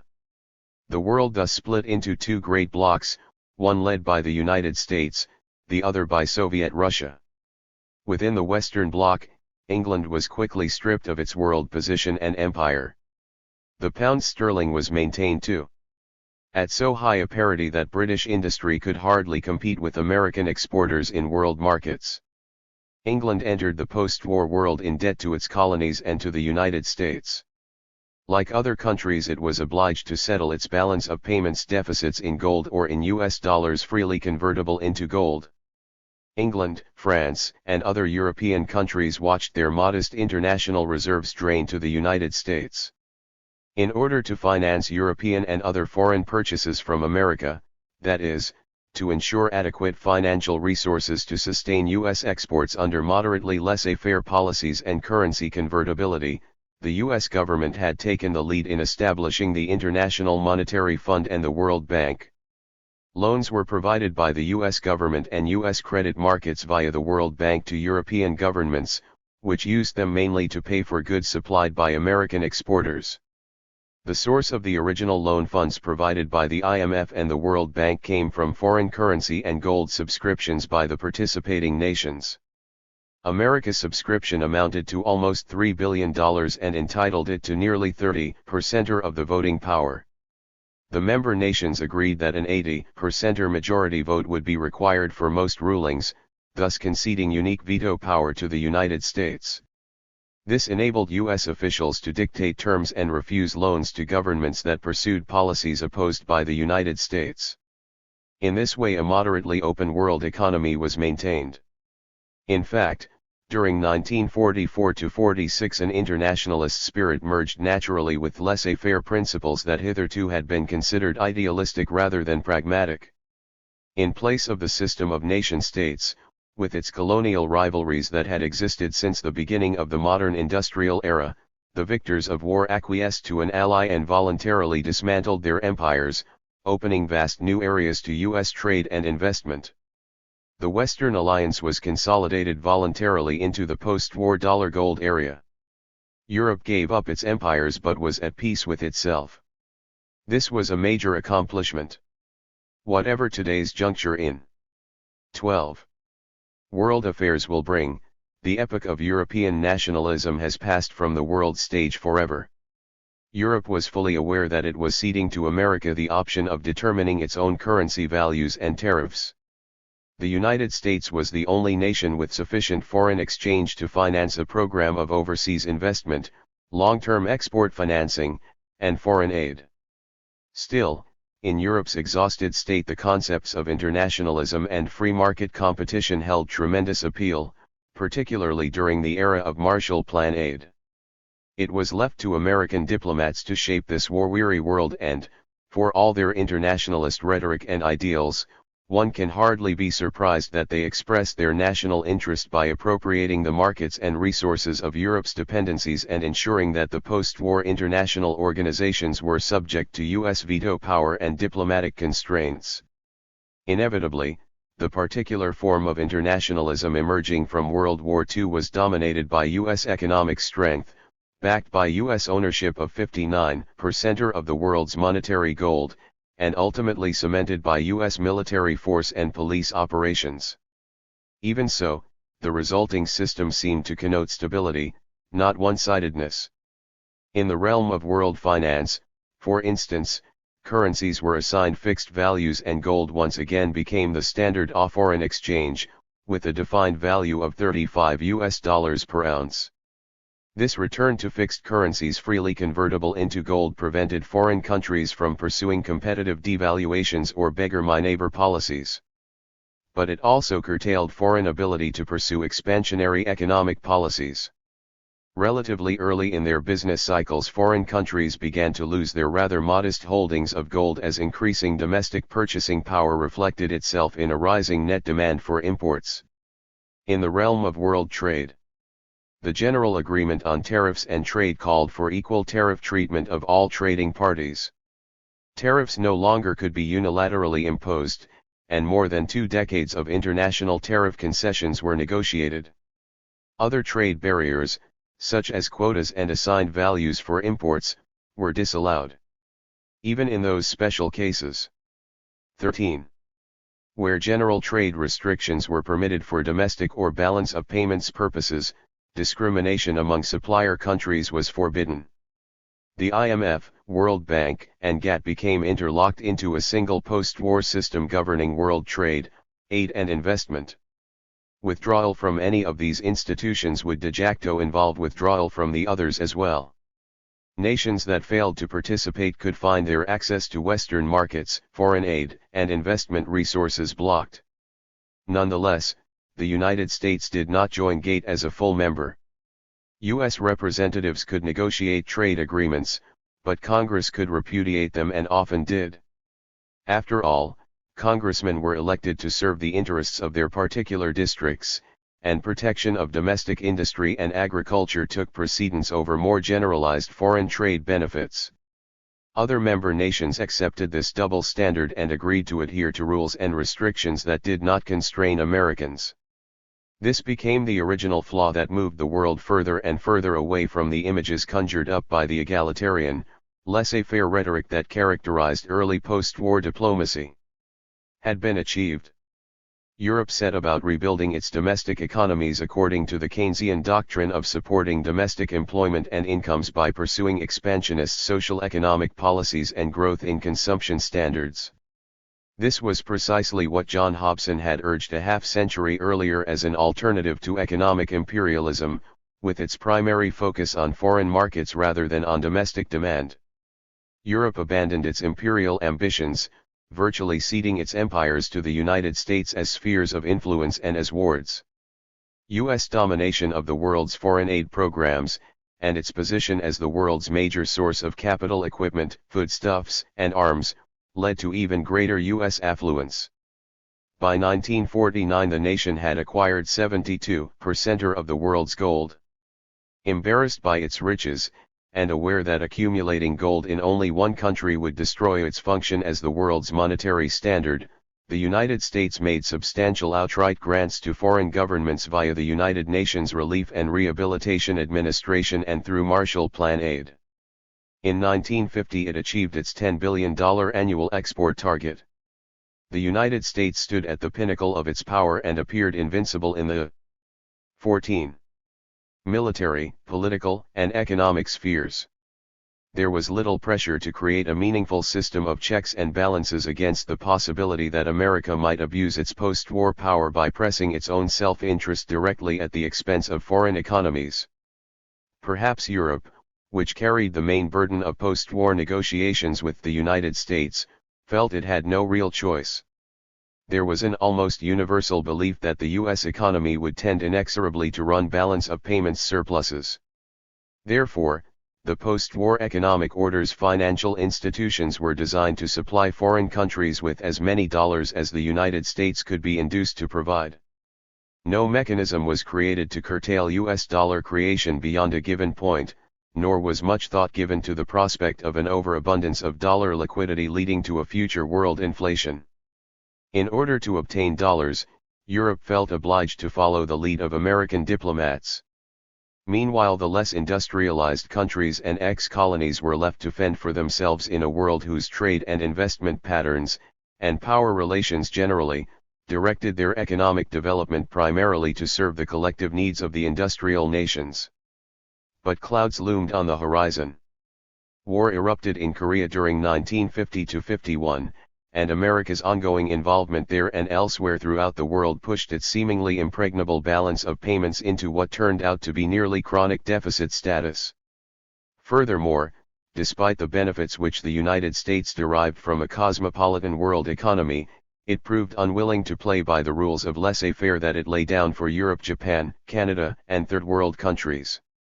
It asked foreign countries to maintain free trade policies and an open door to world investment while it maintained, and even increased, its own protectionism in agriculture and raw materials, followed by textiles, steel, and electronics. Congress in particular was unwilling to remove import quotas or to lower tariffs protecting U.S. agriculture and industry. America used its leverage in world lending agencies to guarantee fixed market shares for its output, regardless of price considerations or other free market forces. Countries that did not submit to U.S. pressure were isolated and boycotted. What had appeared as a free trade system in 1945 became increasingly regulative, coercive, and exploitative. 15.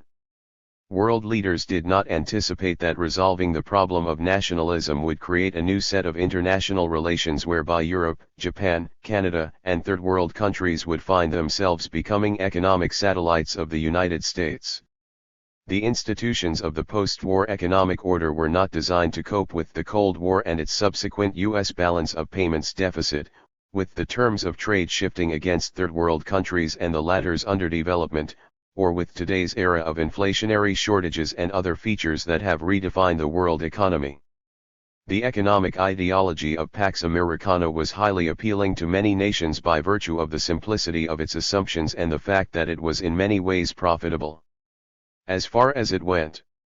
But as Europe and other industrial nations grew stronger, they naturally evolved away from the domineering presence of the United States. They then found that American diplomats had created a hold on foreign nations that could not be broken except by a great wrenching of the very economies that were most abused by the process. The United States had evolved a system whereby its balance of payments deficit formed the basis of the free world's monetary system and simultaneously financed America's vast Cold War military overhead. Post-war world planners did not foresee in the 19,405, or even the 1950s, that America might exploit Europe financially. After all, Europe was broke. It seemed logical to take U.S. officials at their word when they pointed out that America had a stake in supporting European living standards and purchasing power, insofar as these were preconditions for supporting European demand for U.S. exports, hence full employment in the United States. An American balance of payments deficit was looked upon with favor, as providing Europe with international reserves which were or at least seemed to be as good as gold. An abuse of America's unique ability to provide dollars to the world simply was not foreseen. But it was this wedge that was to undo the entire edifice of the American-based Western world which seemed to be so tightly cemented by the post-war economic order. Actually, the line of mutual accommodation was much narrower than originally anticipated. American officials had hoped that as Europe grew it would form a growing market for U.S. exports, but would neither displace U.S. exports through domestic competition, nor by so much that it would create domestic. 16. U.S. shortages. Europe and other nations were supposed to supply America with goods desired by Americans which U.S. industries did not choose to produce, e.g., raw materials and labor-intensive products, but were not supposed to compete with existing capital or threaten existing employment patterns. Inevitably, these forms of competition developed. Until the late 1950s, economists throughout the world believed that America's balance of payments tended to run a chronic surplus, except to the extent that the U.S. government funded foreign aid programs and military support which served to provide the world economy with much-needed dollars. America was so strong that any debilitating war seemed out of the question. Europe could scarcely foresee that it would earn back its gold plus that which the United States had earned on its trade with less industrialized countries. When this began to occur, when the U.S. balance of payments was thrown into ever larger annual deficits, American officials began to alter and warp the system which they had taken the lead in creating. What began ostensibly as an egalitarian diplomacy evolved into an engine of exploitation whose mechanisms were almost entirely unanticipated, even by the Americans themselves. Chapter 2. The Treasury Bill Standard versus the Gold Standard. Since 1960, the United States has drawn on world resources through a novel monetary process. By running balance of payments deficits that it refuses to settle in gold, it has obliged foreign governments to invest their surplus dollar holdings in treasury bills, that is, to relend their dollar inflows to the U.S. Treasury. In order to understand this process, it is necessary to review the evolution of money itself. For in a historical sense, the international U.S. Treasury bill standard is the culmination of money's evolution from an asset form to a debit form, and from a private sector to a government debt form. But this evolution has been pressed to an illogical and one-sided extreme. From asset money to liability money. Before coinage was invented, society used commodities such as cows and silver as mediums of exchange and means of conserving the value of its savings. Because cows and silver were the ultimate forms in which society kept its wealth, they also served as common measuring rods of the value of grain, jewels and other goods. However, such commodities were often cumbersome, particularly for trade among distant communities. Metallic coins were eventually adopted, which compressed a relatively high amount of value into a small and convenient space, and were capable of being transported at will. This was asset money, pure and simple. Governments first got into the picture by establishing mints to assay the commodity content of gold, silver, or copper coins, and to attest to their stated weight and fineness. A modest seigniorage was charged by the mint. Some dipping and shaving of coins. 17. 18. Occurred by those seeking to pilfer their valuable metal, and coins wore down as they circulated. But this discrepancy between actual and stated value was relatively unimportant compared to what happened when governments began to issue coinage of their own. For the time inevitably arose when states needed money over and above what they could conveniently raise from taxes and the spoils of war. When this point arrived, they began to debase their currencies by intermixing more copper with gold and silver. The commodity value of such coins thus fell below their nominal face value. Governments increased their seigniorage profits by issuing fiat currency whose worth rested mainly in local political authority, not metallic content. Wars were particularly instrumental in inducing governments to raise funds in this manner, and most of the inflations and currency debasements of antiquity were associated with wars. Coinage was still asset money, but there was a fiat aspect to its issue. Something was got for nothing. The state appropriated society's wealth for its own use by the money creation process. As the Middle Ages gave way to modern times, European commerce required a convenient and portable medium of exchange which was also relatively immune to robbery by highwaymen and other bandits. Monasteries and private goldsmiths took the lead in issuing paper notes against the bullion held in their safes. This function evolved gradually into the institution of depository banks, which for many centuries held bullion in their vaults and issued notes against it. At first the banks maintained 100% reserves, so that their note issue was fully backed by their bullion. But it soon became apparent that many of their notes were kept in circulation, with only a portion being cashed in for bullion in any given period. Banks were therefore able to lend some of their deposit balances at a profit. Thus, liability money, associated with bank loans and bank debts to depositors, began to develop alongside asset money. Money was evolving from a metallic commodity into an institution. Inevitably, some banks were tempted to overextend their lending and note issues and subsequently failed. The public was thus periodically reminded of the obvious fact that no bank operating on a fractional reserve basis could redeem all its notes and deposits if they were submitted at the same time. By definition, Treasury Bill Standard vs. Gold Standard 19. Any bank operating on a fractional reserve basis would be insolvent in such a situation. It became clear that faith and confidence were required for the smooth functioning of any fractional reserve monetary system, and that under normal business conditions the liquid liabilities of banks need not be fully balanced by liquid assets. The next institution to emerge was the central bank.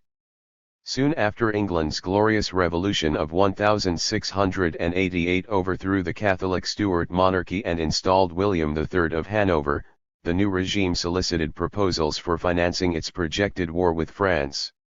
Many suggestions were made, especially for land banks. William Paterson, a Scotsman, proposed founding the Bank of England, which would exchange the government's promissory notes for currency or deposit credits. In essence, the Bank of England would stamp legal tender on government debt and circulate it. This expedient was emulated in country after country in a development that was early described by the German monetary theorist George Friedrich Knapp in the State Theory of Money. Each nation's central bank became the bank for the commercial banking system.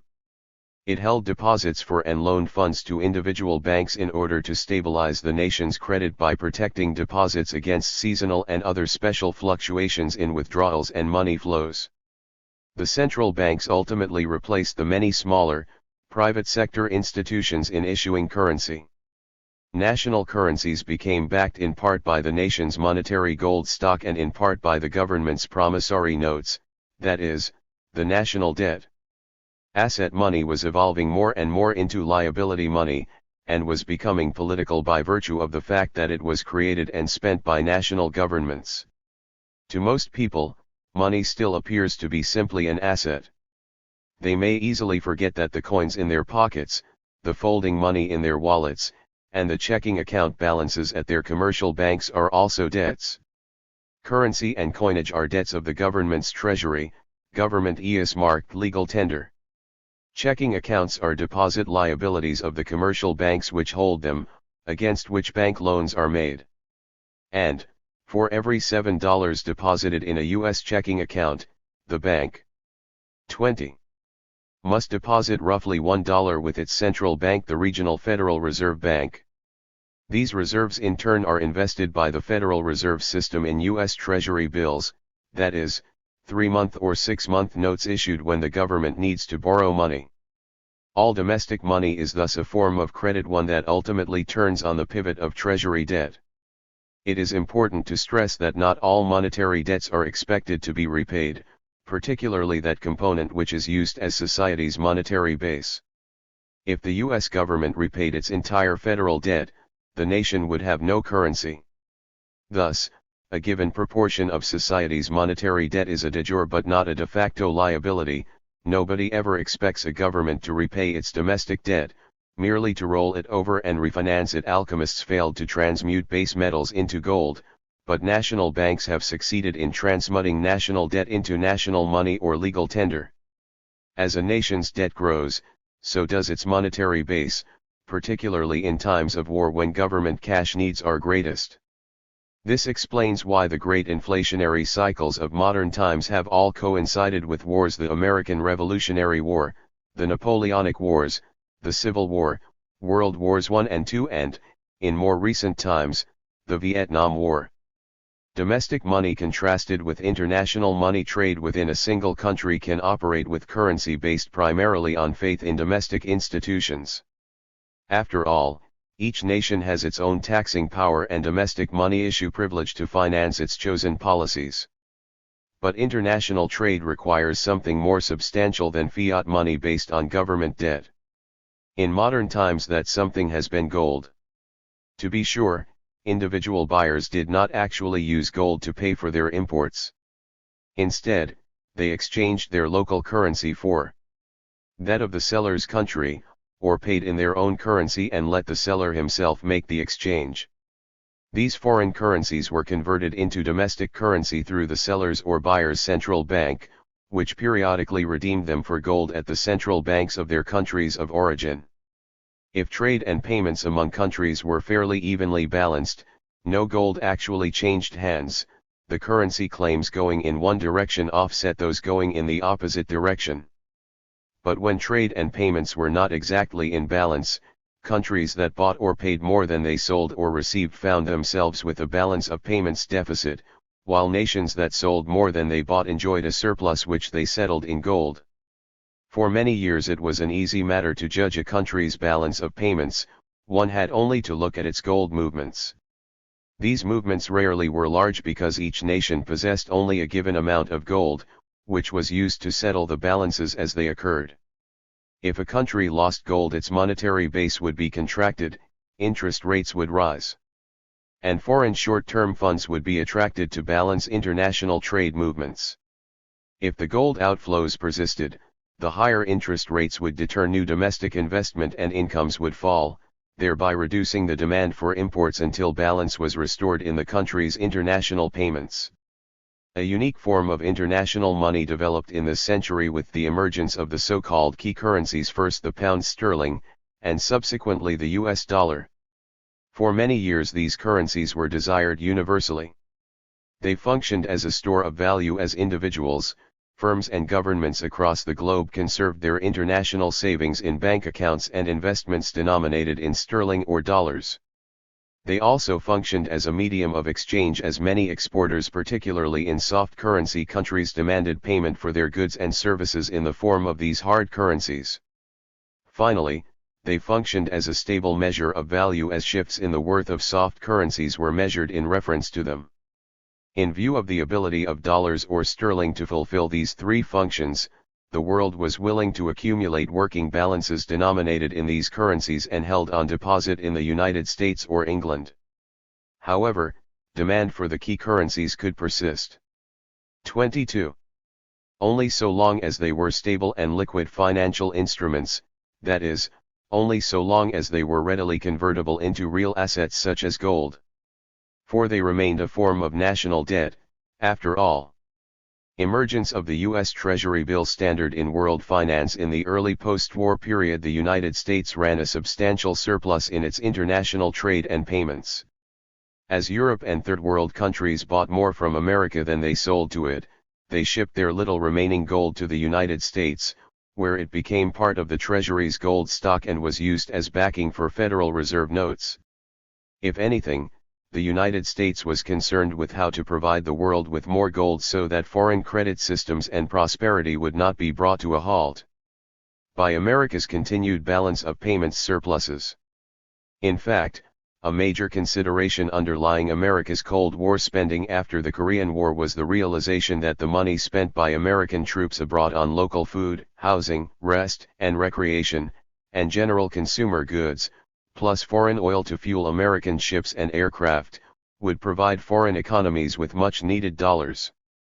U.S. payments slipped into deficit, but the Treasury had more than enough gold to meet all its net spending abroad. During the 1960s, America's overseas military spending represented the entire balance of payments deficit as the private sector and non-military government transactions remained in balance. By 1968, America's gold stock had shrunk to $10 billion and foreign countries held much more than this amount in the form of dollar claims. America's debt to foreign central banks thus exceeded its ability to pay in gold.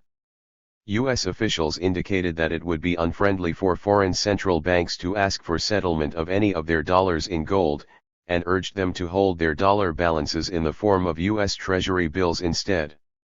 Because America still provided the foundation for its allies' military defense, because it held veto power in the international organizations that provided foreign Treasury bill standard vs. Gold standard 23. Aid and other loans, and because of the pure inertia of its weight in post-war diplomacy, foreign countries acquiesced to American demands. The United States promised to curtail its balance of payments deficits but took no real steps to do so. Earlier key currency countries, such as England, would have imposed domestic austerity programs to stem their payments deficits. Domestic employment and investment were periodically reduced by the deflationary stop-go policy that became a hallmark of Britain's attempt to support the international value of the pound sterling by pursuing balance of payments equilibrium. British government assets were even sold to foreign investors to raise foreign exchange. But the United States had discovered how to avoid this, and indeed how to derive positive benefits from its balance of payments deficit.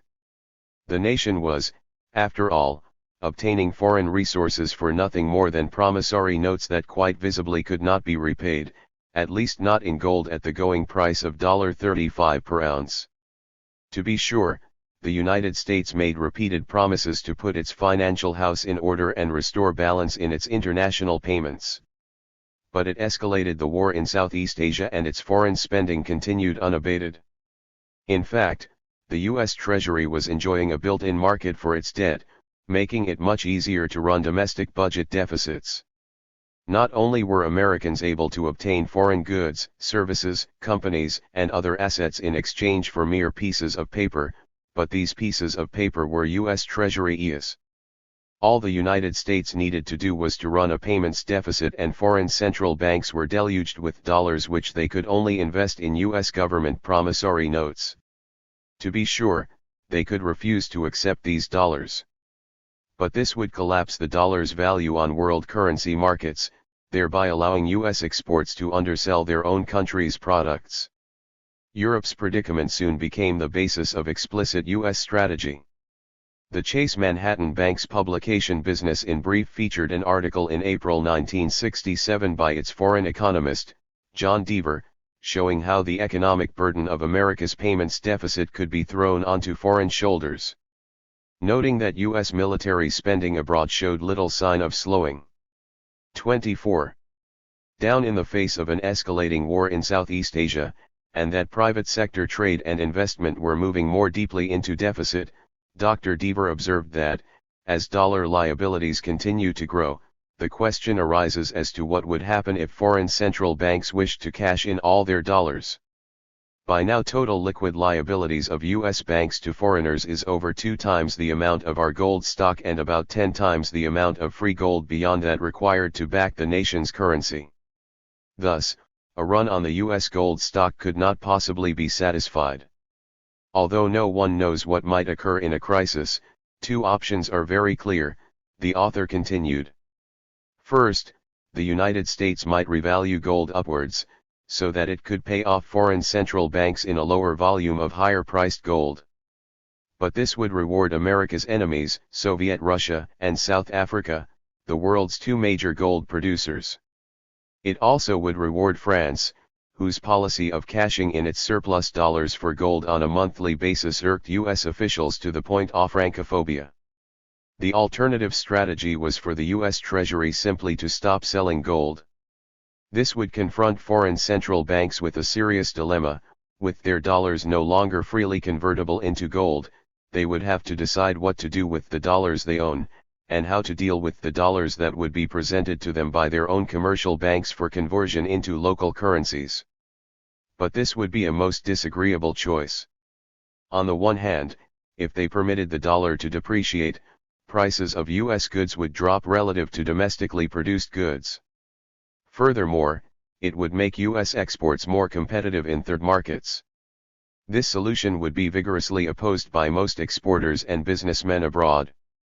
On the other hand, if foreign central banks continued to support the dollar at its present gold freely, then the burden of decision regarding the defense of the dollar would be shifted even more than now from the U.S. to the shoulders of European and other central banks.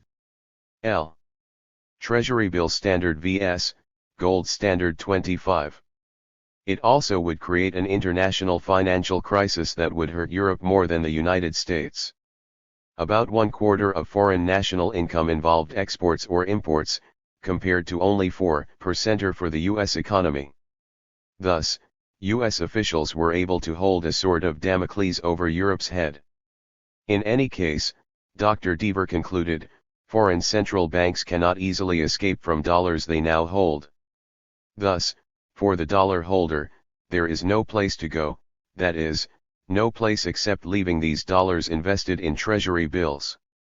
The Federal Reserve System, which had guaranteed a 25% gold backing for its paper currency since 1945, removed all gold cover in 1968. The last vestige of U.S. asset money was gone. In the international sphere, foreign dollar reserves had become the unrepayable debt of the U.S. government. America's payments deficits became so large that the London Gold Pool, designed by world central banks to stabilize the price of publicly traded gold at $35 an ounce, was closed down in the face of massive speculation against the dollar. Henceforth there were 2 prices for gold, a pegged price of $35 an ounce among world central banks themselves, and a free-floating price for private sector transactions. In August 1971, President Nixon stated officially that America would no longer exchange its dollars for gold. In the absence of any other medium of exchange, the United States succeeded in establishing its own government debt as the key international monetary standard. U.S. exploitation of its creditors. Foreign acceptance of the U.S. Treasury bill as the world monetary standard had a dramatic impact on the American economy. The nation's payments deficit was creating a built-in market for its national debt, and the government saw no need for economic restraint. Expansionary monetary and fiscal policies were pursued irrespective of their balance of payments consequences. In the face of a growing payments deficit, the U.S. government accelerated federal spending and money creation, and watched foreigners bear the cost of financing this spending spree. As government spending accelerated, the federal debt rose sharply. During the 23-year period 1946 to 69, the publicly held federal debt grew by $14 billion of 26, which foreigners financed over $9 billion. Then, in only 39 months, as the U.S. payments deficit pushed massive amounts of dollars into foreign hands, the Treasury's net public debt jumped by $44 billion. Foreign central banks actually financed $52 billion of new federal debt, enabling U.S. private investors to actually reduce their holdings of Treasury securities by $7.5 billion. The enormous growth in America's domestic money and credit supply drove up prices and thus reduced the dollar's purchasing power. The sharp increase in foreign central bank purchases of Treasury bills forced down the interest rates on these securities, even though yields were rising in other areas of the U.S. money market. Americans wisely put their money into more profitable investments. The dollars created by the United States in the process of running its balance of payments deficit and federal budget deficit not only inflated the U.S. money supply and U.S. prices, they inflated the whole world economy, as these dollars were converted into foreign currencies. Foreign central banks reluctantly invested their dollar inflows in U.S. Treasury bills whose interest rates were substantially below world levels and the pace of world inflation. These central banks had little choice. They were hardly about to invest their money in the U.S. private sector capital market. The new situation became especially problematic in the case of Germany, the fruits of whose export-oriented prosperity were being siphoned off by the U.S. Treasury. German industry had hired millions of immigrants from Turkey, Greece, Italy, Yugoslavia, and other Mediterranean countries. By 1971, some 3% of the entire Greek population was living in Germany, producing cars and other export goods and thus earning profits for their companies as well as foreign exchange for Germany.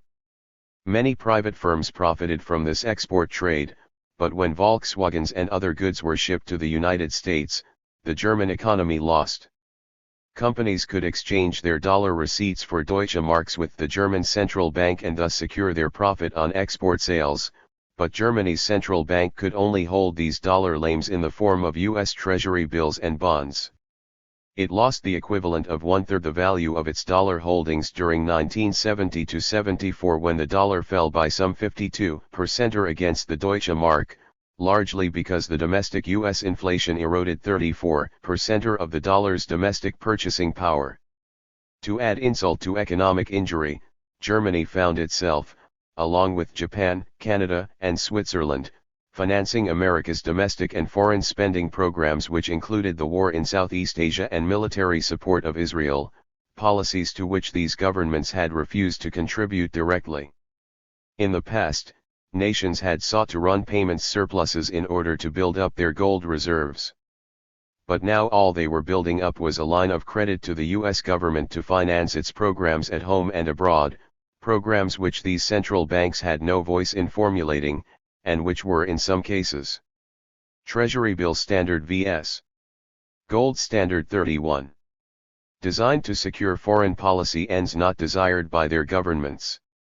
The U.S. government showed no eagerness to stem either its payments deficit or its domestic budget deficit, for both were being financed in a painless way.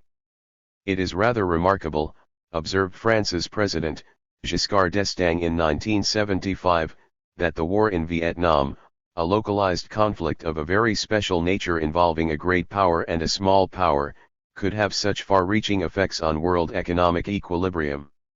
Any other country that was faced with a balance of payments deficit of this magnitude would have been obliged to take steps to restore balance, whereas the United States was not obliged to do so. The method of financing its deficit exempted it from having to restore equilibrium, and it was therefore a system which caused considerable inequality in the interplay of monetary power too. Financial disruption led to trade instability, as the process of financing America's deficit induced an inflation among the industrial nations collectively. By dislodging foreign exchange rates, it altered price relationships between industrial exporters and raw materials exporters, and induced political shifts in the direction of world trade. The world inflation stemming from America's domestic and foreign overspending distorted the industrial economies at the same time that it turned the terms of trade against third world countries. But much more than the terms of trade was involved. Why should countries sell their exports if the foreign currency they received was effectively sterilized in the form of forced loans to the United States or other customers? A new kind of disequilibrium mechanism was established. U.S. strategy apparently was to consolidate the evolution of asset money into liability money, gold into dollars in the form of treasury bills, as a permanent development in the world economy, just as it had come to characterize the domestic monetary system. It seemed only logical to U.S. monetary authorities that what had evolved domestically should also evolve internationally. But this did not take account of the reality of national divisions among the world's governments. These divisions rendered irrational the ideal that any one nation's debt might serve as international money, to be issued at will by a single government to finance acquisition of other nations' resources. Europe, Japan, and Canada were transformed into an utterly novel form of satellite. Their apparent prosperity may have in 32 creased on a wave of exports to the United States and sale of their firms to U.S. investors, but the Treasury bill standard obliged them to relend their resulting balance of payments surpluses to the U.S. government. American consumers might choose to spend their incomes on foreign goods rather than to save. American business might choose to buy foreign companies or to undertake new direct investment at home rather than to buy government bonds, and the American government might finance a growing world military program, but this overseas consumption and spending would nonetheless be translated into savings and channeled back to the United States. Higher consumer expenditures on Volkswagens or on oil thus had the same effect as an increase in excise taxes on these products. They accrued to the U.S. Treasury in a kind of forced saving. Stepped up U.S. purchases of European firms, and even U.S. military spending abroad provided more money to the government, whose spending did not have to be financed on a pay-as-you-go basis. It became increasingly questionable whether this debt would ever be repaid. The American strategy was to roll it over continually, preferably at interest rates lagging the rate of inflation. To the extent that American business appropriated the major growth areas of European industry, the latter's prosperity would entail rising profits remitted back to the United States. It also would spur European demand for U.S. exports, thereby supporting new U.S. investment, employment, and profits. And, it would help Europe to take over the burden of financing its own defense costs within NATO. America thus benefited from its net creditor status as world investor via its multinational firms, while on intergovernmental account it benefited from its net debtor status.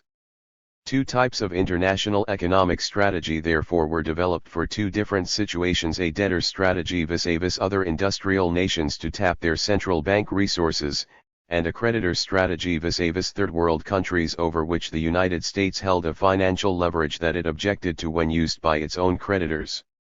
As long as Europe remained dependent on the dollar and on Treasury bill standard vs. Gold standard 33. American economic and military aid, and as long as it remained divided into rival national entities with separate currency systems, monetary independence and an alternative to the dollar standard were not really feasible. The pound and the French franc could not serve as buttresses of a common European monetary system, at least given the currency parities assigned to them in discussions with U.S. officials during the closing days of World War II. A European alternative to the dollar would have to be pan-European. Its development would require a European balance of payments surplus, plus the creation of a common taxing authority.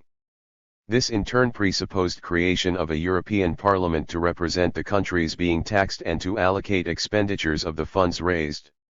Europe was hardly prepared to approach this task in 1945, and 3 decades later it is only on the threshold. Chapter 3. Third World Problems. While America was tapping the resources of its fellow industrial nations by drawing on foreign central bank credit almost at will via its balance of payments deficits, its multinational firms exploited third world countries in a more familiar investor-creditor process.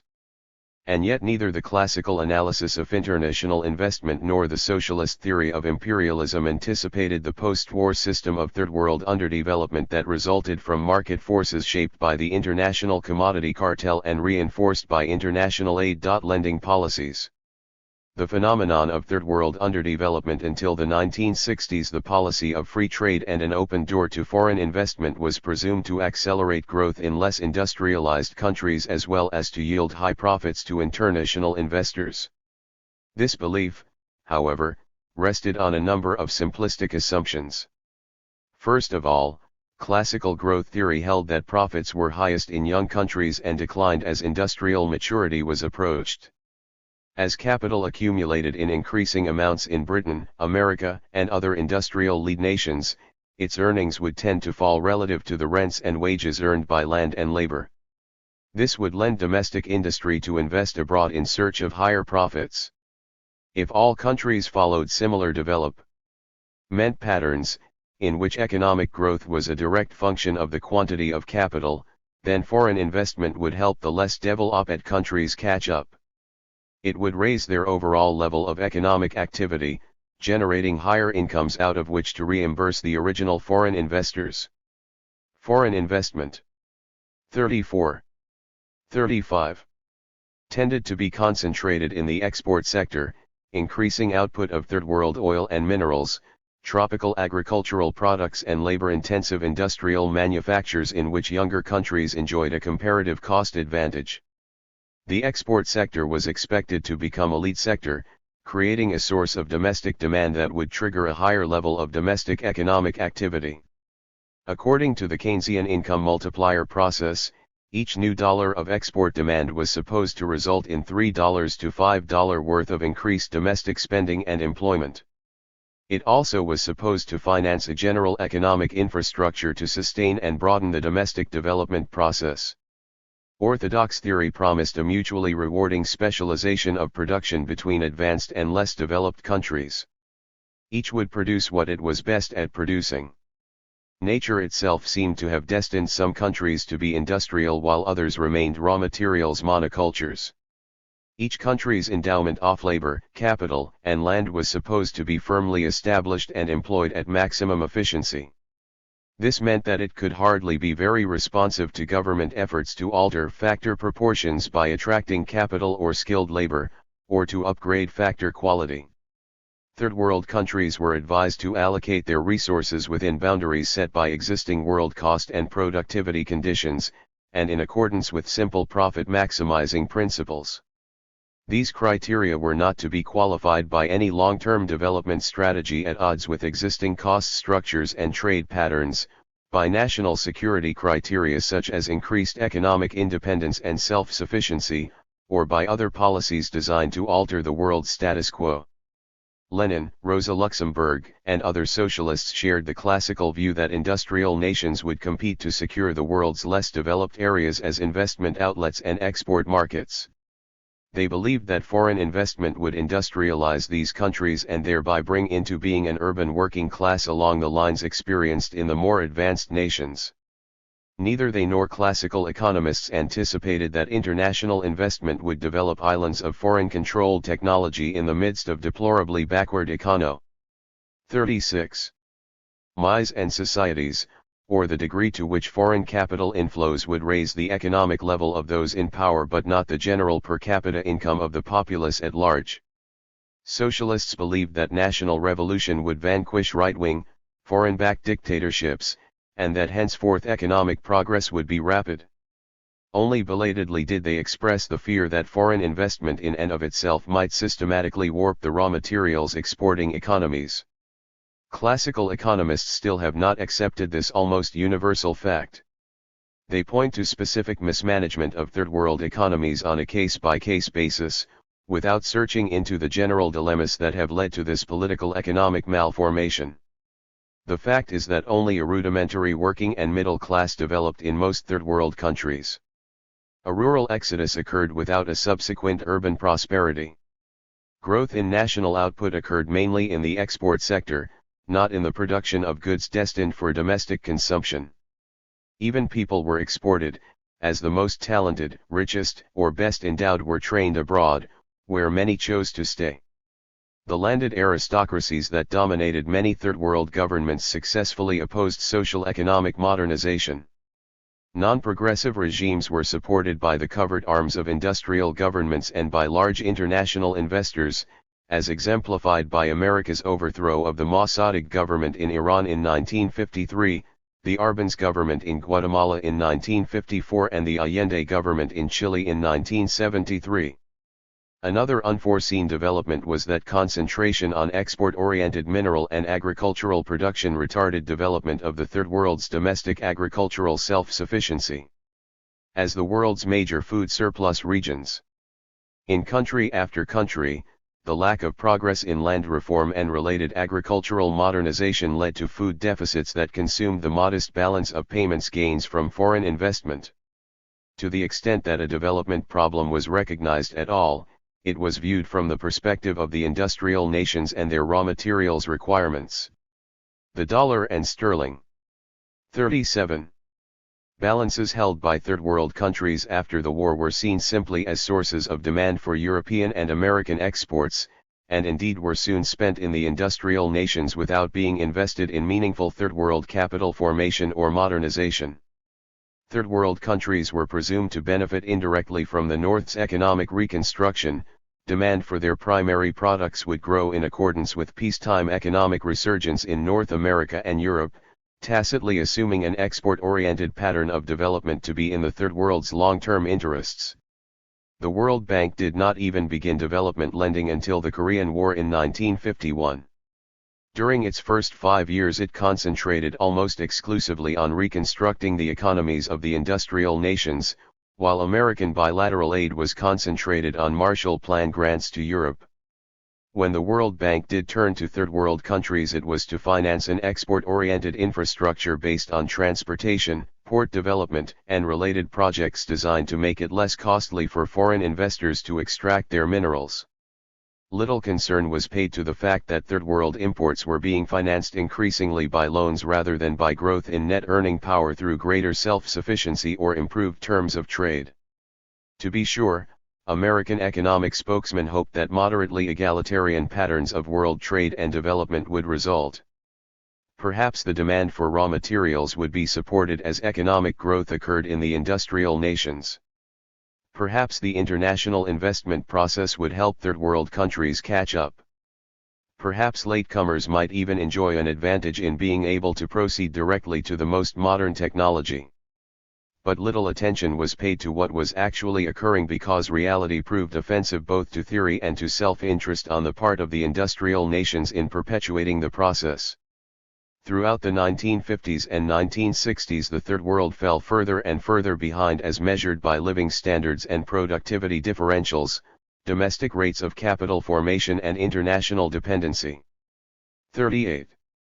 Foreign investment was viewed as involving few external costs. Its main effect seemed to lie in providing third world governments with an extraordinary source of foreign exchange stemming from increased export earnings. Precisely because it helped create an advanced capital-intensive export sector, it seemed to accelerate economic growth. But this growth was occurring in the midst of a backward domestic economy. Third world import dependency increased as rapidly as its exports were spurred by foreign investment. These raw materials were being worked up and consumed by labor in the industrial nations rather than forming the foundation for a broadly based third world domestic industry. These facts were not perceived and emphasized mainly because the perspective underlying post-war world relations was the product of a simplistic and above all self-serving ideology.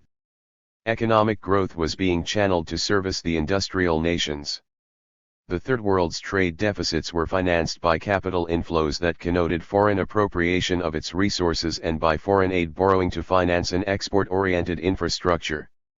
Export sectors became islands that were more a part of the industrial nations' economies than their own.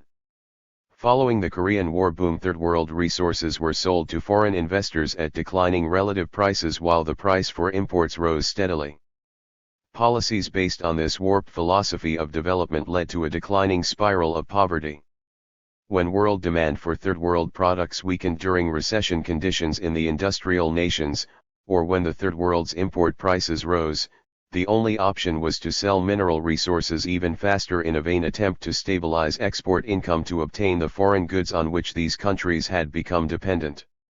This accelerated sale of resources glutted world markets all the more, holding down the international price of raw materials and thus creating an apparent need for even more foreign investment.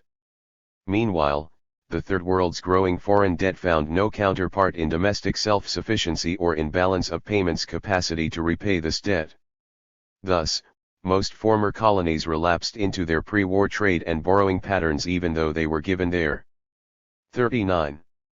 Nominal political independence by European powers. They did not participate in the epoch of Keynesian social democracy and growth in living standards enjoyed by the industrial nations. Many entered periods of dictatorship and economic polarization as they became export monocultures. With the benefit of hindsight, it is clear that this monoculture syndrome and its associated agricultural backwardness was by no means inevitable. The Third World's enforced economic isolation during World War II had obliged it to provide its own foodstuffs and other essentials, laying a foundation for its future development. Many countries held substantial dollar and sterling balances as a result of their wartime raw materials exports. But instead of using these funds to create a broad domestic capital base to elevate their economic status, their regimes seemed to prefer government luxury spending on monuments and arms, or infrastructure spending on roads and port development to facilitate their export growth. Their concept of capital formation was devoid of any purposeful definition in terms of their own development needs or options. For instance, the Argentine government paid over $1 billion to take over ownership of its rather dilapidated railroads that had been financed by British capital, instead of leaving them in British hands, regulating them in the national interest, and spending the billion to create a vast agricultural and industrial infrastructure. In short, Third World countries let themselves be convinced that self-sufficiency in food production was not worth the price. Given food aid by the United States on relatively easy terms, and granted foreign exchange by the World Bank to finance an export-oriented development of their economies, they found the path of least economic resistance to lie in exchanging their minerals and plantation crops for grain and industrial manufactures imported from the United States and Europe. To have increased domestic food production would have required land reform and hence a confrontation with vested landowning interests. Furthermore, economic advisors from the industrial nations urged Third World governments to concentrate on seemingly high value-added minerals and plantation crops without taking account of the social or structural economic consequences involved. The post-war division of world labor and production was AC 40. Sept as something natural, as if existing cost structures were not subject to deliberate transformation. A growing international dependency reinforced the domestic polarization between rich and poor. To be sure, many Third World countries extended their manufacturing sectors, but their industry often was dominated by local affiliates of multinational corporations that remitted their profits back home rather than reinvesting them in the host country. In this way, the world-saving function was concentrated in the industrial nations rather than extended to the less developed countries as forecast by both orthodox and socialist economic models. Thus, what appeared in 1945-50 to be a process of world enrichment was perceived to have decayed into a process of international exploitation. The raw materials exports that previously were viewed as increasing Third World GNP and export earnings had an overwhelming offsetting aspect, They accelerated mineral depletion, warped host country economies, contributed to food deficits, and caused a general deterioration in the Third World's terms of trade. Raw materials exporters were selling their mineral endowments without putting in place an equivalent value of capital to enable them to sustain their economic growth once these minerals ran out. Their capital was being consumed rather than reproducing itself. This problem had not been considered by architects of the post-war economic order. Workings of the World Minerals Cartel. The system of world commodity cartels, backed by the industrial governments and supported by their foreign aid systems, shaped and dominated the world marketplace during the 1945-73 period. Most of the profits resulting from exploitation of relatively low-cost third-world mineral resources were appropriated by investors from the industrial nations. Host countries were left with as little as possible over and above local production costs and taxes. For instance, one-third of Chile's export price for copper was kept abroad by Anaconda, Kennecott, and Cerro during the 1960s, and this ratio seems representative of many raw materials exporting countries. The Chilean economy thus received only about 67 cents out of 41 each dollar's worth of copper exports. The rich nations grew richer and more diversified while the Third World was depleted of its minerals and the pattern of its economic development was warped. The industrial nations stood to benefit whatever the evolution of Third World terms of trade. If a world raw materials oversupply held down Third World export prices, this would lower production costs in the industrial nations. If the terms of trade improved for Third World exports, the proceeds would accrue to the international minerals cartel, which would use its profits to expand mineral output throughout the Third World.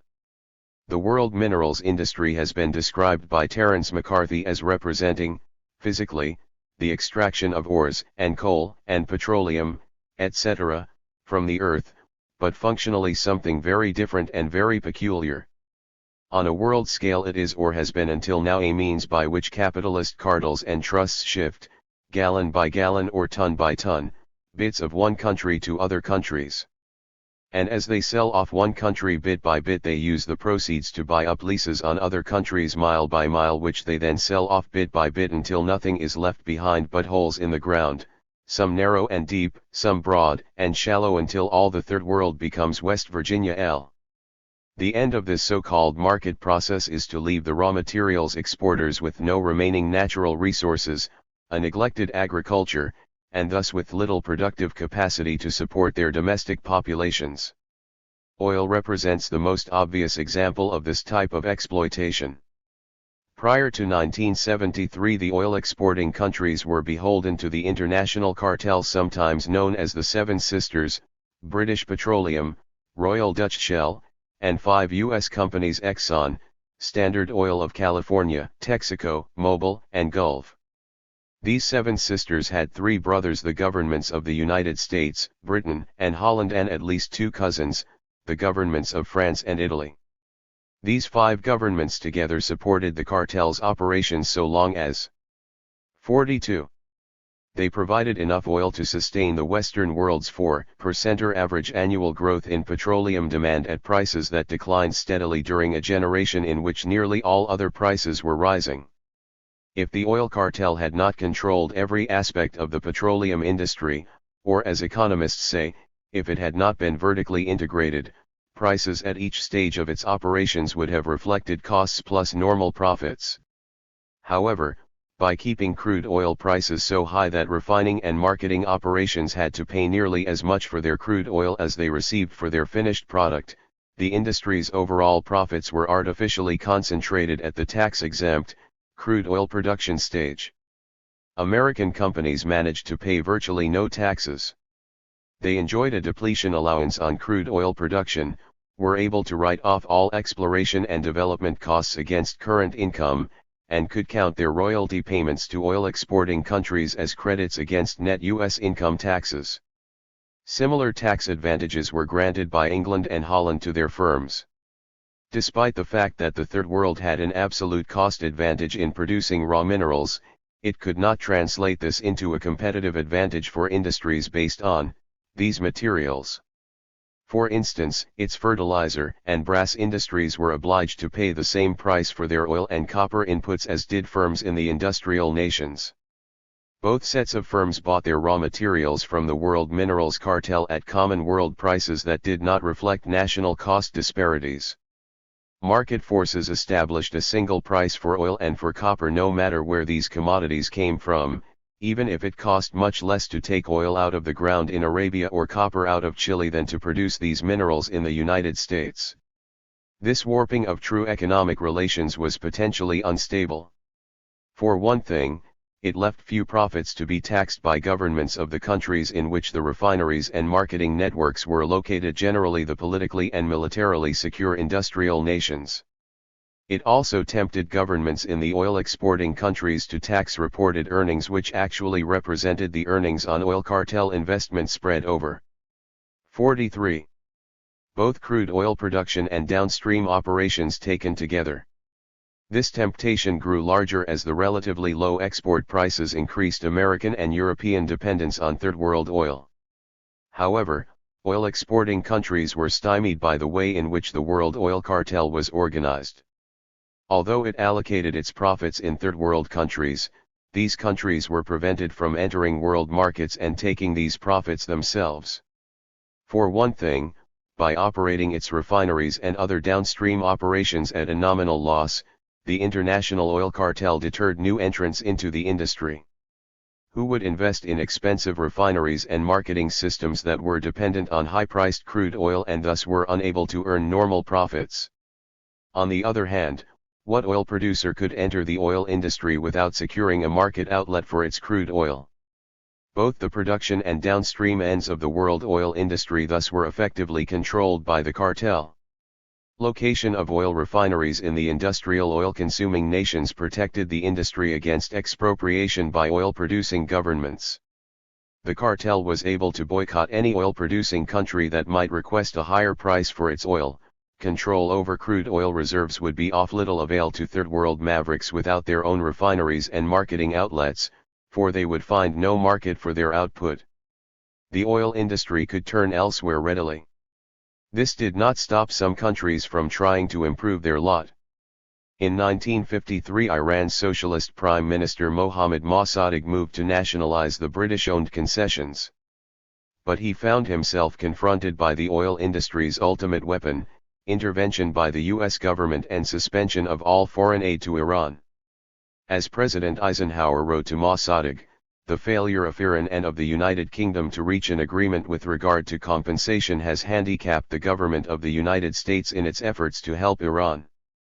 There is a strong feeling in the United States, even among American citizens most sympathetic to Iran and friendly to the Iranian people, that it would not be fair to the 44. American taxpayers for the United States government to extend any considerable amount of economic aid to Iran so long as Iran could have access was $1.79, a decrease of 38% during a time when prices of world commodities increased by between 300 and 400%. 6. OPEC was not taken very seriously by the industrial nations and, in fact, was generally ineffective in its early years. Brainwashed by the multinationals and by economic advisors supplied by the World Bank and other aid-lending institutions, and well aware that foreign aid was granted only to right-thinking governments, OPEC officials accepted as a fact of life the dual price system for world crude oil, foreign ownership of their national resources, and a general laissez-faire philosophy of world trade and development. Perhaps the oil exporters did not recognize the degree to which industrial nations were as dependent on them as the Third World was dependent on industrial and food exporting nations. Furthermore, they remained dependent on the U.S. military umbrella. Most important of all, their own native economists were trained largely in American and British colleges which taught an economic ideology that was highly self-serving to the industrial nations. The industrial nations and their cartels seemed to be consolidating their strength vis-a-vis Third World countries, for the latter did not yet feel themselves in a position to act against the post-war trade system. They finally did so only as a last resort, when their alternative was imminent depletion and impoverishment. Oil companies in the United States and Europe planned to vastly increase Third World petroleum output in keeping with their own mushrooming energy consumption. Cheap fuel was powering a prosperity in which Third World populations were. 47. Hardly sharing. Gaps were widening in international incomes and productive powers, requiring ever greater transfers of foreign aid, loans, and investments, hence debt to balance international payments. While the world's economies became increasingly interlocked, largely through the vehicle of private investment by multinational firms, this involved a growing dependency on the part of many Third World countries that came to rely on the United States and other industrial powers for imports of vital foodstuffs, arms, and often for their domestic political support. Structural deficits emerged in their balance of payments as the choice between importing food and growing it at home became less a matter of comparative costs and choice than of outright necessity, e.g. limited productive capacity. The Third World's agricultural productivity stagnated, while in the industrial nations it even surpassed growth in industrial productivity. Earlier economic orthodoxy had held that the industrial nations would grow increasingly dependent on Third World food and raw materials surpluses, which presumably would be priced at their high-cost margin of production. In fact, just the opposite was occurring. It took an ever-growing quantity of Third World exports to pay for each unit of imported food, as well as for arms and other manufactures. This system whereby economic affluence in the industrial nations was associated with Third World underdevelopment collapsed from its very strength. Third World countries were left with practically no choice but to assert themselves in the face of foreign control over their economies and diplomacy. The reasons for the United States and other industrial nations pressing their advantage to this extreme are to be found in the changing nature of the Cold War, which evolved from Western confrontation with the Soviet bloc to a Soviet-American détente that threatened both Europe and the Third World. Chapter 4. Resolve themselves in détente. By year-end 1972 it seemed that Europe could not resist massive dollar inflows without risking a monetary crisis that would disrupt its foreign trade and domestic economic life. Third World countries for their part could not fight the international mineral cartel without facing market sanctions and a foreign aid cut-off that also would result in social economic crisis.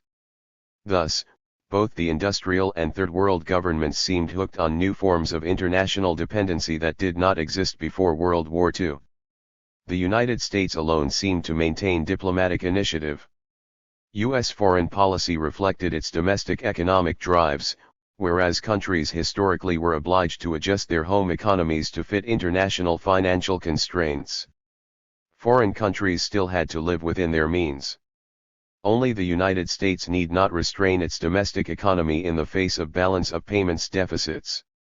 It alone could continue running into debt to foreign central banks without having to impose domestic austerity programs. In the face of America's economic initiative, foreign countries had to adjust their trade and financial policies to dovetail into domestic U.S. programs. Third World raw material sales were determined mainly by U.S. consumption needs, with the caveat that these exports must not compete with existing U.S. productive capacity. U.S. sales to Europe and Japan of grains and other exports were to expand so as to absorb full U.S. output. But if the American economy should experience domestic shortages, foreign countries would be cut off. In effect, foreign economies were to serve as residual suppliers and residual markets. 48. 49. America thus dominated world affairs despite its apparent lack of economic self-control. Its multinational firms earned over $10 billion abroad in 1972, and were projected to earn as much as $20 billion annually by 1980, enough to restore surplus in the nation's balance of payments despite its continued overseas military involvement. American firms controlled world trade in raw materials, manufactured goods, and arms, while U.S. bank branches dominated the Eurodollar and Asia dollar markets. International credit was created at will to finance the overseas expansion of American firms and to lend at a nice profit to central banks in payments deficit countries. Foreign commercial banks rarely participated in consortium loans to debtor countries without being joined by major U.S. commercial banks and by U.S. government participation. The U.S. Treasury for its part still held $10 billion in gold, more than any other single country. It retained veto power in the International Monetary Fund and WRID Bank, so that intergovernmental aid was not extended on terms opposed by the United States. Foreign countries still hesitated to pursue policies actively opposed by American diplomats. Given the immediate costs versus benefits, there seemed little alternative but to remain in America's economic orbit. Internal contradictions of the Cold War. How did this system break down? How was America's seemingly impregnable economic power dissipated? The answer can be found largely in the Cold War's military costs, which rose steadily from 1951 when the Korean War first pushed the U.S. balance of payments into deficit through the Vietnam years. Overseas military spending represented the whole of America's balance of payments deficit during the 1960s, deranging the Western economic system that the Cold War originally had sought to cement. Thus, whereas division of the world into two competing blocs in 1945–46 was designed to isolate statist economic systems from an American-oriented alliance based ostensibly on laissez-faire principles, it ended by creating a growing economic rivalry among the Western capitalist nations. America's balance of payments deficits resulting from its war in Southeast Asia became an economic wedge dislodging the Bretton Woods system of international finance and its gold-based system. 50. Of fixed exchange rates. The war's financial strains led to closure of the London gold pool in 1968, dollar devaluation and gold inconvertibility in 1971, and world financial and trade crises in 1973.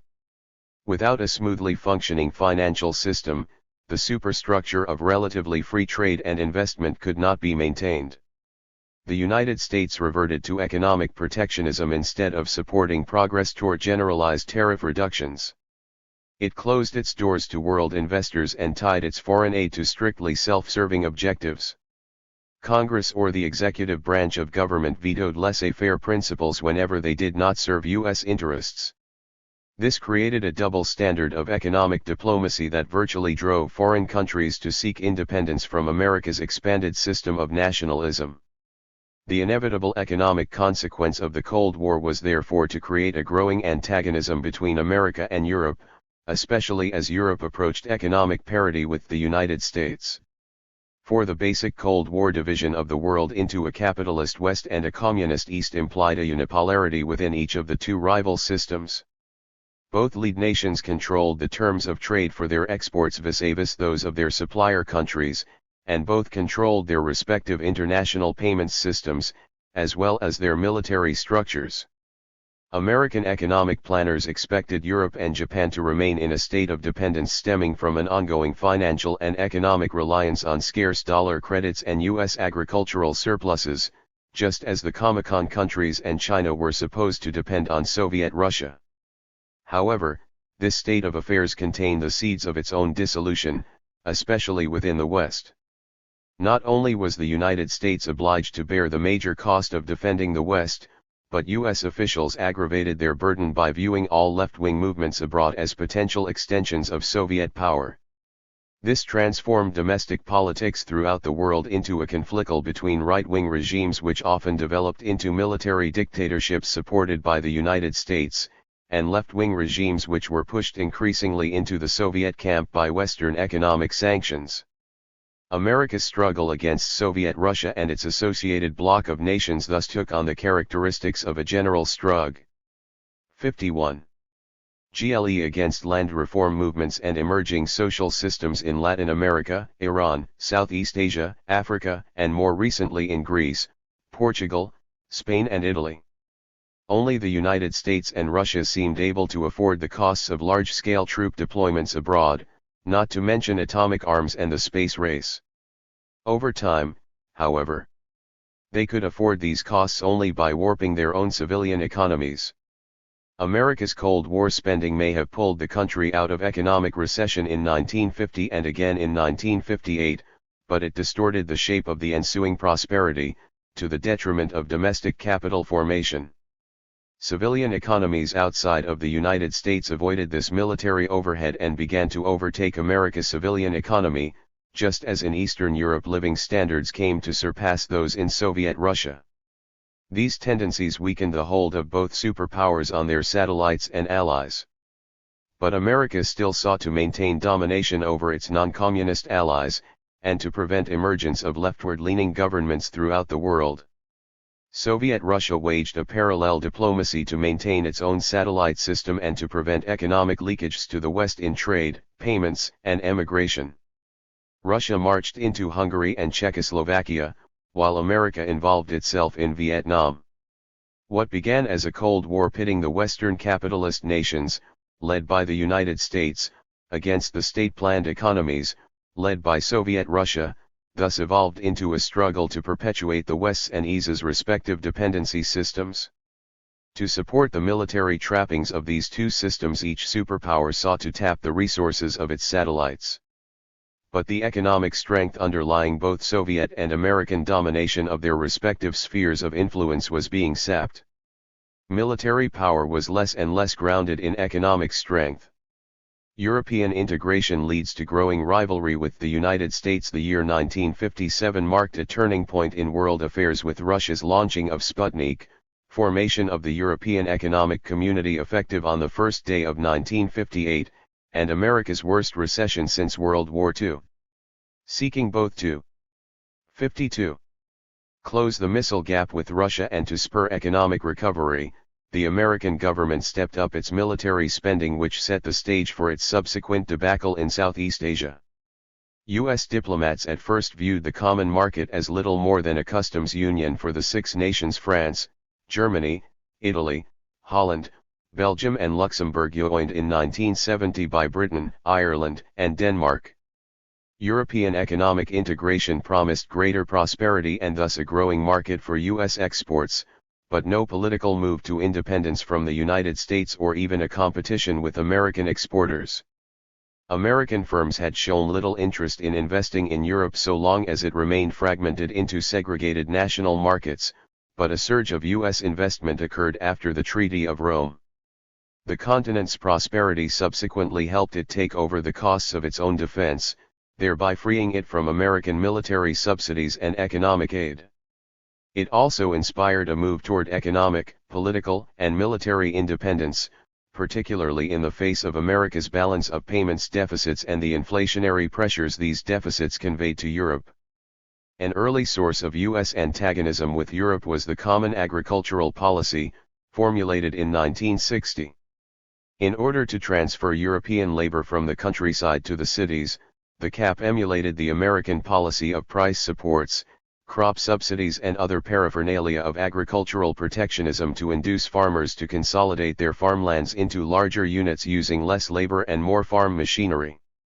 Europe refused to yield to America's demand that a fixed share of its grain markets be guaranteed to U.S. farmers irrespective of Europe's growing capacity to feed itself. France vetoed Britain's first two applications for membership in the EEC when the British government rejected the cap while acquiescing to America's insistence on a guaranteed fixed share of Britain's grain market. In the military sphere, U.S. antagonism grew when General de Gaulle withdrew France from NATO in the mid-1960s on the ground that it was run for American purposes which at some point might diverge from those of France and other European nations. Even Germany, despite its thriving economy, was unwilling to pay the cost of American occupation, although it did agree to make advance payments on arms purchases and to recycle. 53. America's Deutsche Mark troop support costs by lending and offsetting some to the U.S. Treasury. NATO thus remained a balance of payments burden for the United States, and the burden increased when the dollar was devalued in 1971 and 1973. Cold War strains. While Europe's economy was strengthening, the Cold War's domestic and balance of payments costs were laying the groundwork for America's domestic inflation as well as dislodging the dollar's stable position in world finance. In 1964-65 President Johnson and his economists were unwilling to acknowledge that U.S. domestic spending programs must be curtailed if the war in Southeast Asia were to be financed on a non-inflationary basis. The president struck a bargain with congressional liberals to sponsor their domestic spending programs if they would support his war. The American economy sought to consume both guns and butter, with the Federal Reserve System simply creating the credit to finance the resulting budget deficit. These surplus dollars spilled over to become a demand for foreign goods and services, ending up in foreign central banks which recycled them to the United States by purchasing Treasury securities. In this manner, an amount equal to the entire foreign exchange cost of America's war in Southeast Asia was financed by the central banks of Europe, Japan, and Canada. America's inflationary money surplus became a payments deficit which, in turn, was recycled to inflate domestic U.S. capital markets in a process that persisted during 1968 to 73. Government economists depicted the nation as becoming richer and richer. America's unwillingness to pay for the unpopular war, coupled with foreign unwillingness to further underwrite the war-inspired U.S. payments deficit, began to fracture the West's political and military alliances. When West Germany protested against U.S. demands that its central bank recycle its dollar inflows into special non-marketable U.S. Treasury securities, and when it threatened to refuse exchanging Deutsche Marks for future dollar inflows, American officials threatened to reduce their troop commitment to Germany's military bases. Acquiescence in financing the U.S. payments deficit, and in deteriorating terms of trade for countries outside the United States seemed to be the price required for other countries to remain under the U.S. military umbrella. To U.S. eyes, the price being asked of Germany and the rest of Europe was part of a quid pro quo compensating it for absorbing the lion's share of the West's defense costs. But to many European eyes these expenditures were better foregone, especially those in third world areas. When Europe, Japan, and Canada found themselves obliged to finance America's foreign spending, they demanded a voice in the execution of Western defense policy. This was denied them. Europe therefore moved to design an international diplomatic and economic system that would better reflect its evolving interests. The inflationary pressures stemming from America's attempt to transfer the war's costs to its allies led Europe, Japan, Canada, and finally the Third World countries to seek to extricate themselves from their position of subservience to the United States. This meant breaking away from the U.S.-sponsored system of world payments, trade, and foreign aid. The economic process that had struck U.S. eyes as an ongoing success story was coming to be viewed abroad as a parasitic system. Instead of the world economy being geared for peace, it was becoming enmeshed in financing America's worldwide military spending. U.S. economic interests thus evolved along a collision course with economic interests in both the industrial nations and the Third World. Each party, each hemisphere had come to interpret the other as wanting something for nothing. The first antagonism had developed among the industrial nations themselves, between payments surplus Europe, Japan, and Canada on the one hand, and payments deficit America on the other. The second antagonism was slower to develop, that between regions whose terms of trade were improving and the Third World raw materials exporters whose terms of trade were suffering most from the worldwide inflation. The final conflict of interest arose in the military sphere. The U.S. government asked members of NATO, SEATO, and CENTO to bear an increasing share of their defense costs, but they were unwilling to do so in the face of America's domination of these regional defense organizations and, in particular, the unique U.S. veto power over their use of nuclear weapons. 55. America's rapprochement with Soviet Russia.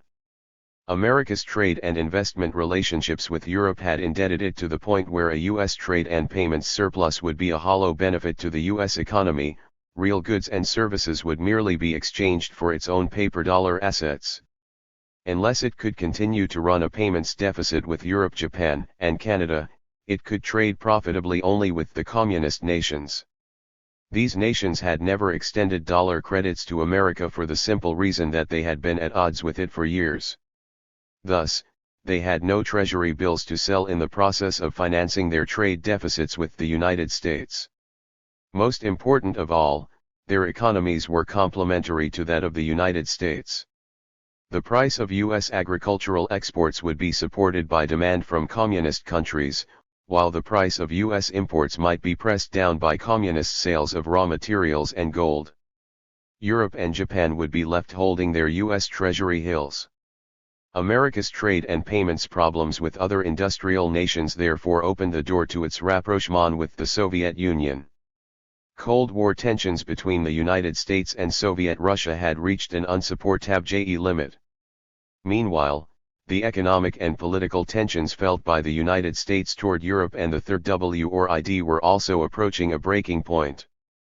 America began to turn toward Russia to secure peaceful commercial advantages that it could no longer obtain from its Western allies. Détente with the communist countries might have the additional benefit of re-cementing the Western alliance by conjuring up fears that America would not respond to an external Russian threat. At the very least, it promised to impose upon Europe the type of military burden that had weighed down the US and Russian economies since World War II. Only a little arms rattling by Russia or the United States toward the Near East or some other region would induce foreign governments to purchase more weaponry, thereby adding to the demand for American arms. At any rate, the joint Soviet-American pronouncements that war between themselves was becoming less and less proba. 56. Blee made it increasingly apparent that other countries would have to look out for themselves militarily. A common interest linked the United States and Soviet Russia in preventing emergence of any third force in world affairs, be it China or the emerging triangular axis comprised of Europe, the Near East and Africa. After all, the Third International and CIA both had fought communism in Europe and other areas outside the Soviet sphere. Together, the Russian and American governments hoped to stymie social revolution in the Third World, Asia and Europe, Russia by its control over the communist parties in these areas, America through its domination of the social democratic parties. The Soviet Union for its part had always feared the advent of socialism outside of Russia as threatening the focal point for an ideology that had come to be used for strictly Russian national ends. This is why Kissinger remarked that a communist Western Europe would be a headache for us. It would be a headache for the Soviets as well. They probably prefer not to see communist powers taking over in Western Europe. America's struggle against statist or socialist regimes in the Western Alliance could thus continue without extension of this struggle to conflict head-on with Soviet Russia, and without the earlier fears that Russia was behind every left-wing movement throughout the West. Rising U.S. economic antagonism toward its Western allies was thus associated with a winding down of its antagonism toward Soviet Russia. In fact, Soviet-American détente confronted Europe, Asia, and Africa with a dual colossus. Kissinger's partnership of strength between the two great superpowers threatened to smother development of any new countervailing power. In principle, it was intended to consolidate the 1945 division of the world into two separate camps, each revolving around its respective nuclear superpower. However, both superpowers were caught off base by the 1973 Middle East War. Part 2. Global Fracture. Chapter 5. The events of 1973. The post-war economic order culminated in four 1973 traumas: the March currency crisis followed by floating exchange rates, Dr. Kissinger's April proposal for a new Atlantic Charter and Europe's repudiation of its principles, America's summer export embargoes on 40 agricultural commodities and scrap metal, and the October Middle East War, followed by Europe's grounding of U.S. troops and supplies, the Arab oil boycott of the United States and Netherlands, and capping it all, OPEC's quadrupling of world oil prices. Coming together in a relatively short span of time, these events reinforced one another.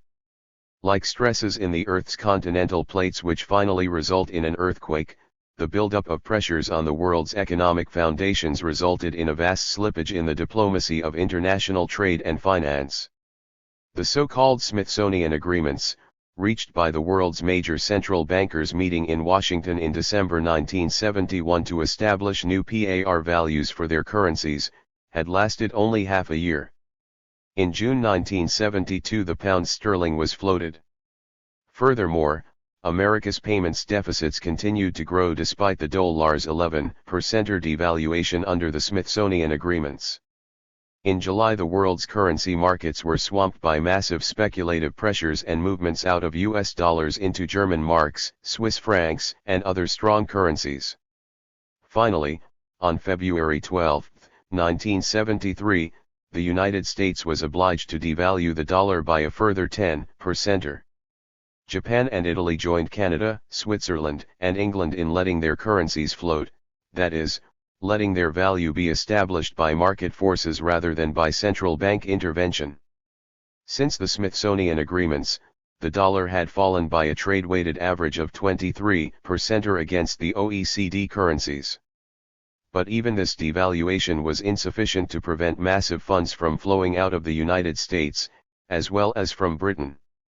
Matters were not helped by the fact that on the very day the US dollar was devalued, Secretary of the Treasury George Shultz announced his intention to abolish by year-end 1974 the interest equalization tax and the foreign direct investment controls that had been imposed in 1963 and 1964 to curtail U.S. investment outflows.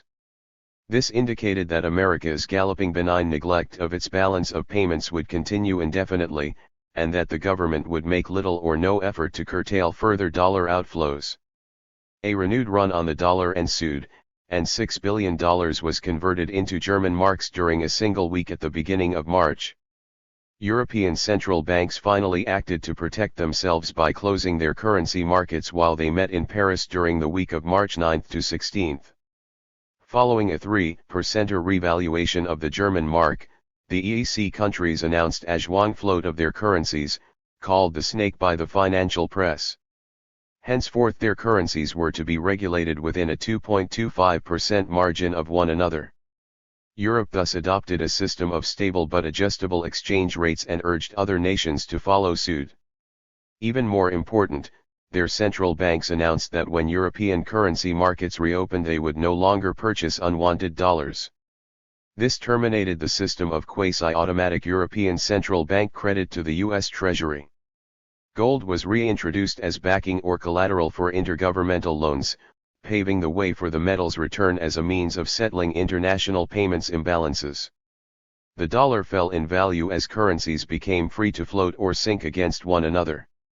This ended America's ability to draw upon foreign resources simply by creating dollar credits. Its refusal to settle its balance of payments deficits with anything except Treasury ES left it with only a paper-backed, fiat currency whose international value was determined by the state of its balance of payments, that is, by supply and demand conditions.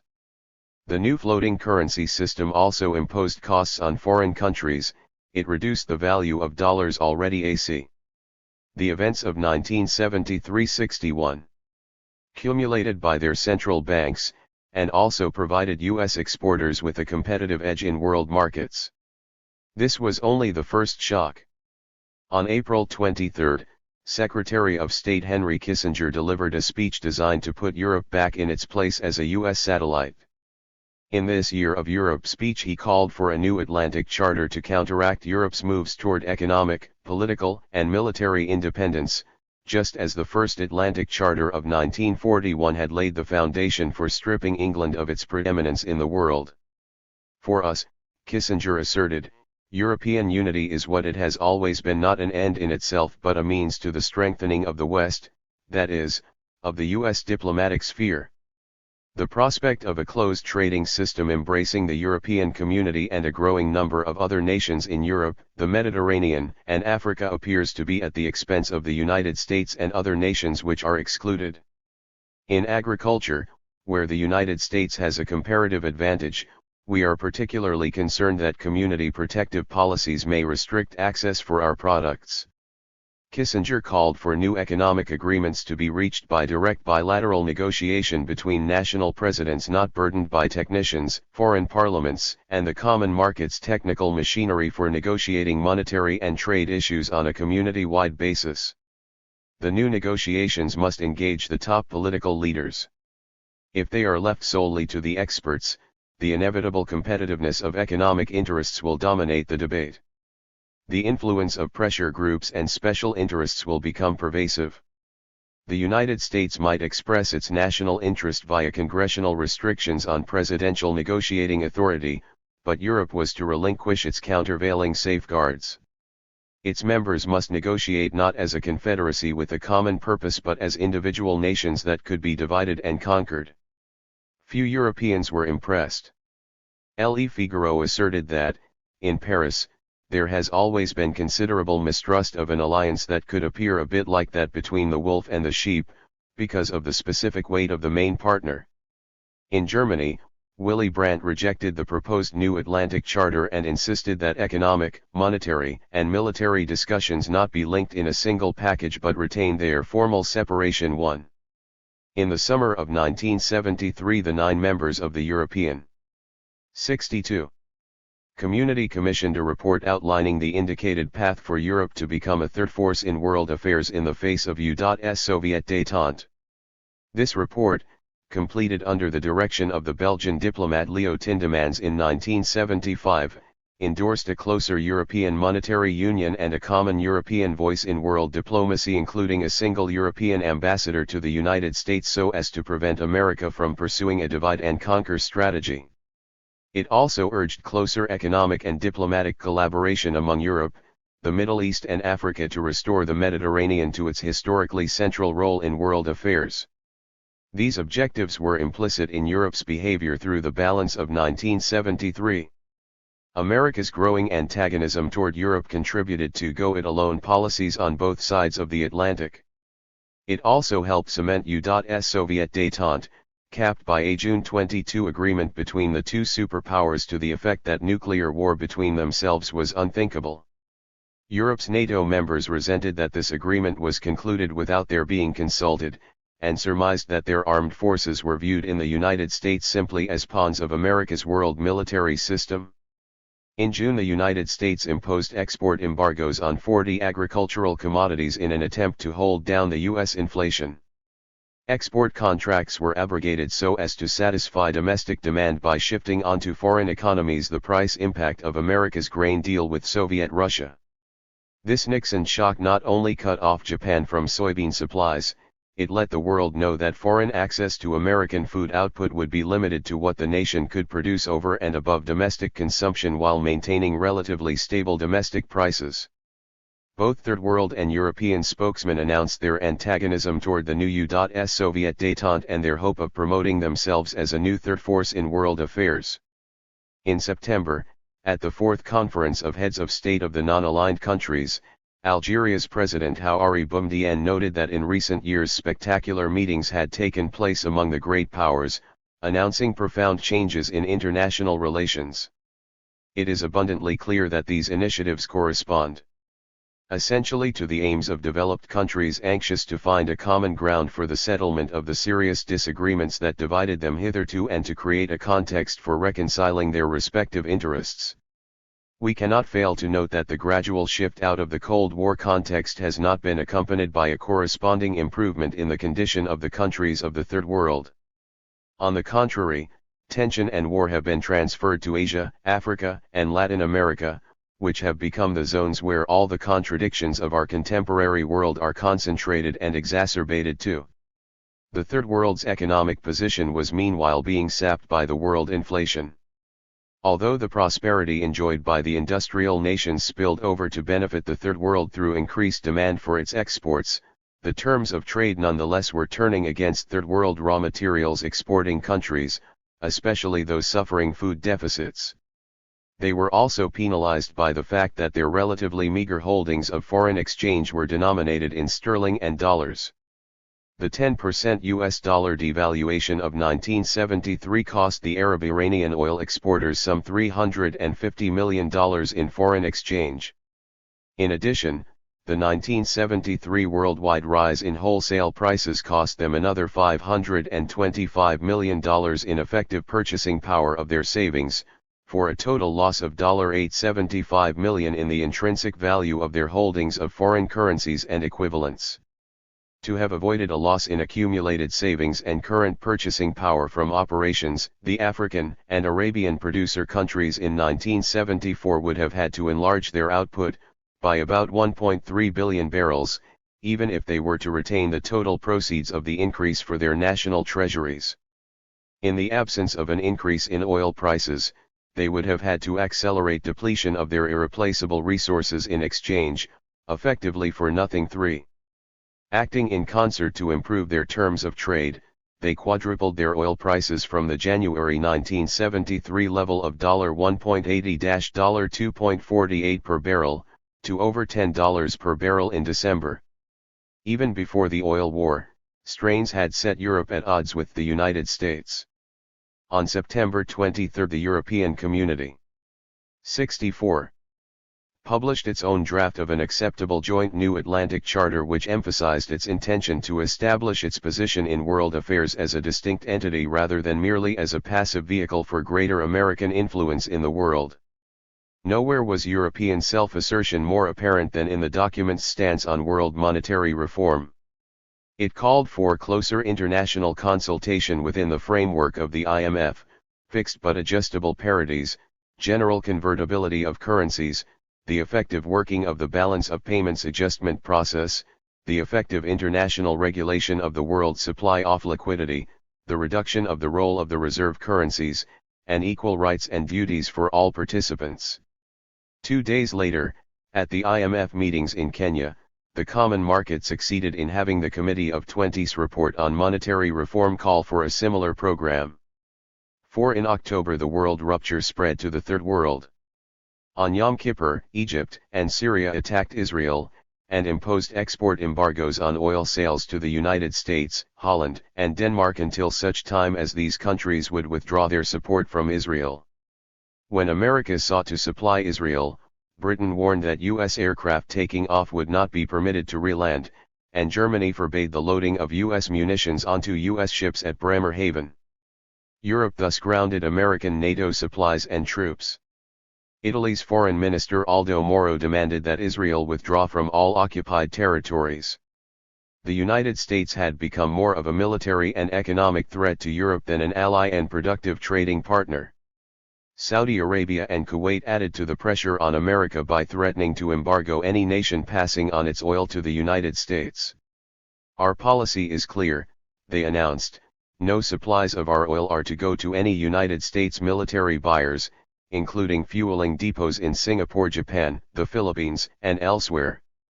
5. This threatened to immobilize America's 7th Fleet, its planes in Thailand, its ground units throughout Southeast Asia, and the armed forces of its allied military governments in South Vietnam, Cambodia, and Thailand which depended. The events of 1971-65. Upon the United States for their supplies. Nations henceforth could support the United States and Israel only at the cost of economic boycott by the Arab oil-exporting countries. In December, when OPEC quadrupled the price of its oil, it found the market circumstances successfully prepared by this Arab oil boycott. The Near Eastern countries were transformed into the world's major creditors almost overnight, giving them a corresponding power in international financial reform. Furthermore, Europe was vitally dependent upon Middle Eastern oil, and the very thought of U.S. military hostilities against the Arab oil producers threatened Europe at its energy lifeline. A common set of interests thus suggested that the two regions join forces. The OPEC action broke up the Nixon-Kissinger strategy of using détente to draw Europe and Japan back into the American orbit. Whereas Kissinger had warned Europe not to make special arrangements with Mediterranean and Third World countries, Europe's rapprochement with these countries was greatly accelerated as its dependence on oil led it to seek a rapid agreement with the oil-exporting countries. Its refusal to support the United States in its worldwide military alert during the Yom Kippur War was followed by its refusal to join the United States in forming an oil importers cartel to confront OPEC. In fact, the United States was shown to be following a rather hypocritical course. It sought détente with Soviet Russia but forbade Europe to make its own rapprochement with the Near East, Africa, and other historically associated regions. It imposed export embargoes on agricultural commodities and raw materials in short supply, but insisted that foreign countries not follow suit in other raw materials areas, such as energy. It demanded central bank credits without limit, while using to the hilt its creditor status vis-a-vis third world debtor countries. Across the board it pursued its own national interest but resented Europe, third world countries and other regions pursuing theirs. Perhaps these contradictions might have been papered over if all countries had enjoyed economic prosperity together. But by year-end 1973 all the Western industrial economies were falling into their most serious depression since World War II. A major factor separating America's economic interests from those in most other industrial nations was its higher degree of 66. Economic flexibility. Thanks to its immense oil and coal reserves, the nation could achieve a higher degree of energy independence if it were willing to pay the price. The European community had no such choice. It would be able to draw on its North Sea reserves in a few years, but this might be high-cost oil and its quantity was limited. It had little option but to settle its energy trade deficit by exporting industrial manufactures and selling substantial portions of some of its major industrial firms to OPEC countries. International financial stability also was of greater urgency for trade-dependent Europe than for America. The United States did not offer Europe equal partnership in its proposed world. As one observer summarized the situation, the Middle East alert and subsequent Geneva consultations were private affairs in which no one took any particular notice of Europe. Joubert described Western Europe as having been treated like a non-person, humiliated all along the line by the U.S. Soviet détente, which he termed a veritable condominium.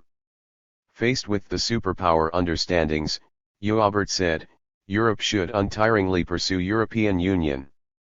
Willy Brandt demanded that the common market be treated as an equal partner with the United States and insisted that partnership cannot mean subordination. 6. On December 12, Kissinger spoke in London on the topic of energy and European problems and sought to assure Europeans that President Nixon would not sacrifice Western Europe's security on the altar of condominium. He acknowledged that Europe's economic strength, political cohesion, and new confidence have radically altered a relationship that was originally shaped in an era of European weakness and American predominance. But he insisted that Japan, Europe, and North America could not pursue divergent paths save at the cost of their prosperity and their partnership. Europe's unity must not be at the expense of Atlantic community, or both sides of the Atlantic will suffer. It is not that we are impatient with the cumbersome machinery of the emerging Europe. It is rather the tendency to highlight division rather than unity with us which concerns us. We cannot be indifferent to the tendency to justify European. The Events OJ 1973-67. Identity as facilitating separateness from the United States. 7. What actually had occurred was that Europe and the Third World had been compacted into an alliance with common purposes in the face of U.S. Soviet détente and the nationalist tenor of American economic diplomacy. They began to contemplate their joint evolution into a true third force in world affairs. This new alliance of the previously fragmented Europe and the Third World was the foundation for what both sets of nations called the new international economic order. The oil war thus posed greater problems for American diplomacy than for that of the Soviet Union, which had fewer links to be broken. By increasing oil prices, the 1973 events strengthened Russia's economic domination of Eastern Europe, which obtained most of its oil from the Soviet Union and now had to pay much more for its energy as Russia followed the OPEC price lead. Russia's apparent benefit made some American strategists fearful of pursuing a policy of détente that would provide relatively stronger benefits for the Soviet Union. Pressures that had been mounting since the origin of the Cold War had erupted in one area after another. Europe, the Middle East and the Third World began to emulate America's self-assertion on the world stage. The European snake, and possibly even a nascent gold-backed Arab oil currency tied to that of the European community, threatened at some future date to dislodge the dollar from its world position by serving as a vehicle for international savings as well as a unit of account. The prospect of a European Arab currency, enabling international savings and monetary reserves to take non-dollar forms, would aggravate America's capital shortage as its own domestic savings function dried up. The United States therefore opposed a European currency which would be stronger and more threatening to the dollar than either the pound sterling or the French franc had appeared to be after World War II. A second prospect was that Europe, OPEC, and other Third World countries might enter into preferential trade agreements with one another on the basis of associate membership status in the European community. Such agreements could help countries transform world economic relations to their own benefit, for instance, by promoting a greater focus on agricultural self-68 sufficiency irrespective of the wishes of the United States or Soviet Russia, leaving Kissinger's partnership of strength with little option short of war to oppose the new international economic order. In the 1960s the major Cold War problem had seemed to lie with the Third World countries which appeared most prone to communist revolutions, not with America's fellow industrial nations. However, closure of the world's foreign exchange markets in March 1973, followed by the oil war in October, created a financial and commercial domino effect more serious than the military domino effect imagined by American policymakers to characterize regions at the fringes of the Western Alliance. This alliance was crumbling at its economic center, not its outer military reaches. Chapter 6. U.S. trade strategy culminates in export embargoes. The evolution of America's agricultural policy since World War II reflects the same dialectical movement that characterized the Cold War. The nation's attempt to consolidate free trade on specifically American terms led to a growing protectionism and statism at home and abroad. America's vast farm surpluses resulted from the income and price support programs enacted under the Agricultural Adjustment Act of 1933. In an attempt to maintain farm incomes near parity with non-farm incomes, an index was developed to relate crop prices to farmers' living and operating costs. This parity pricing index would have succeeded in its intended purposes if farms continued to produce a given volume of crops with a fixed quantity of labor and capital. But the index made no reference to productivity change. It tacitly assumed that a given volume of crops, or dollar of farm income, was created with a constant amount of labor, capital inputs, and land. As farm productivity increased, particularly on the most highly mechanized farms, agricultural producers grew increasing crop surpluses which the government found itself obliged to purchase at a predetermined price indexed to that of overall farm inputs and living costs. Crops were simply destroyed by the government. For instance, many potatoes were dyed blue and dropped in the ocean.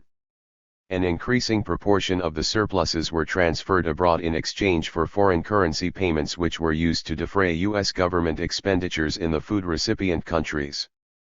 But beyond a point the foreign aid program developed an embarrassingly and uselessly large accumulation of foreign currencies. It also cost the American government large 69.70 sums for crop acquisition, storage, and transport. In the early 1970s the Nixon administration announced its intention to restore agriculture to free market status. Secretary of Agriculture Earl Butz announced that ending the agricultural price and income support programs and selling the existing crop stockpile would eliminate a major federal budget expense, gain much-needed sales revenue for the federal government, restore a free market in farm produce, cement America's détente with the Soviet Union by selling it American grain and other farm products, and support the U.S. balance of payments by selling food mainly to cash customers, example communist bloc countries. This reasoning seemed logical as far as it went, and many Democratic liberals joined Republicans in supporting the plan. On July 8, 1972, Ajwang Soviet U.S. announcement stated that Russia would purchase $750 million worth of U.S. grains over a 3-year period. The U.S. government promised Russia a substantial plum by assuring it that Soviet food purchases would not be publicized, so that the latter might buy U.S. grains at the lowest possible market price. Russia, suffering from a disastrous domestic harvest, purchased $1 billion worth of U.S. farm commodities and stepped up its Canadian buying as well. Wheat represented about half the total, equivalent to 1/4 of the entire U.S. crop, nearly all of it purchased during a 2-month summer period. The balance comprised soybeans, corn, sorghum, rye, barley, and oats, whose prices rose sharply once the magnitude of Russia's food purchases became known. Many Americans came to refer to the deal as the Great Grain Robbery. The full impact of Russia's purchase on domestic food prices was not grasped at the time. Herbert Stein, chairman of the Council of Economic Advisers, announced, "My guess is that we're talking in the neighborhood of a 1/10 or 2/10 of a percentage point in the consumer price index, or not much more than that." It soon became apparent that the rise in food prices was much more than marginal. Consumer meat boycotts spread across the country. Arthur Burns suggested that Americans accept one meatless day per week to improve their health. U.S. Trade Strategy 71. emulating the policies of Latin American payments deficit countries such as Argentina, or the meatless days ordered during World War XI. 2 The Department of Agriculture portrayed the grain deal as part of the U.S. strategy to use agriculture to improve its trade balance. Secretary Butz earlier had announced his hope to increase U.S. farm exports to $10 billion by 1980, and it now appeared that this level might almost be reached in 1972.3. In February 1973, administration officials announced their hope that the current dollar devaluation would spur farm exports even further. Mr. Butz called the devaluation a big plus for farmers. But the Russian grain deal had ambiguous effects on American foreign trade and payments. U.S. officials assumed that the Soviet Union would sell gold to purchase American grain, except for a portion financed by Exim Bank credits. And indeed, Russia did sell some gold, putting modest downward pressure on world gold prices and thereby supporting the dollar-gold parity. However, as a major gold-producing nation, its interest did not lie in stemming the rise in world gold prices. It borrowed eurodollars, precisely those surplus dollars with which the United States had flooded Europe and Japan for so many years. In February, the Soviet Union obtained substantial loans at only 6%, including a 7-year credit of $600 million borrowed in Italy. In May, it attempted to borrow $1 billion from European banks at just 0.3 of a percentage point over the London rate for short-term dollar deposits. Instead of paying for U.S. wheat with gold, the Russians paid largely in these eurodollars. 4. The result, in balance of payments terms, was that U.S. grain exports to the Soviet Union were equivalent to domestic sales for American dollars, not for gold or foreign currencies as was the case with traditional exports. Under these conditions, real goods, services, and assets were exported for the equivalent of domestic dollars, not foreign currency drafts and gold. Export orders surged to over 1.1 billion bushels out of a total U.S. crop of 1.7 billion bushels. By summer, the government's food stockpiles were exhausted.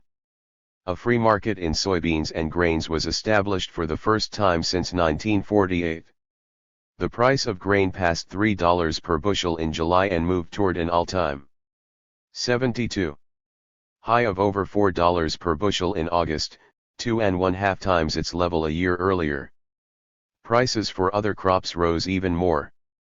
The food component of the Consumer Price Index rose by over 50%, reducing the purchasing power of American incomes accordingly. Adding to the sharp increase in food prices was the fact that American farmers, who had sold their prospective harvests to the large grain trading companies early in 1972 before they learned of the vast magnitude of Russia's grain purchases, withheld sale of their 1973 crops until the last minute in order to judge for themselves what the market would bring at harvest time. So acute was the crisis that the price of corn in July rose above that of grain for the first time in the 125-year history of the Chicago Board of Trade. 5 U.S. trade strategists continued to pursue their own particular concept of American national advantage. Elliott Janeway coined a new word in pointing out that, in view of the worldwide grain shortage resulting from Soviet Russia and China participating in Western grain markets, no country can manage, no government can survive, no economy can stabilize itself without continuous access to American agricultural products, especially American feed crops. Why then should our new agri-power not be exploited? Mr. Janeway proposed a 20% add-on to U.S. food exports, a monopoly tactic that he thought might yield the U.S. government $4 billion based on a $20 billion crisis level in annual farm exports.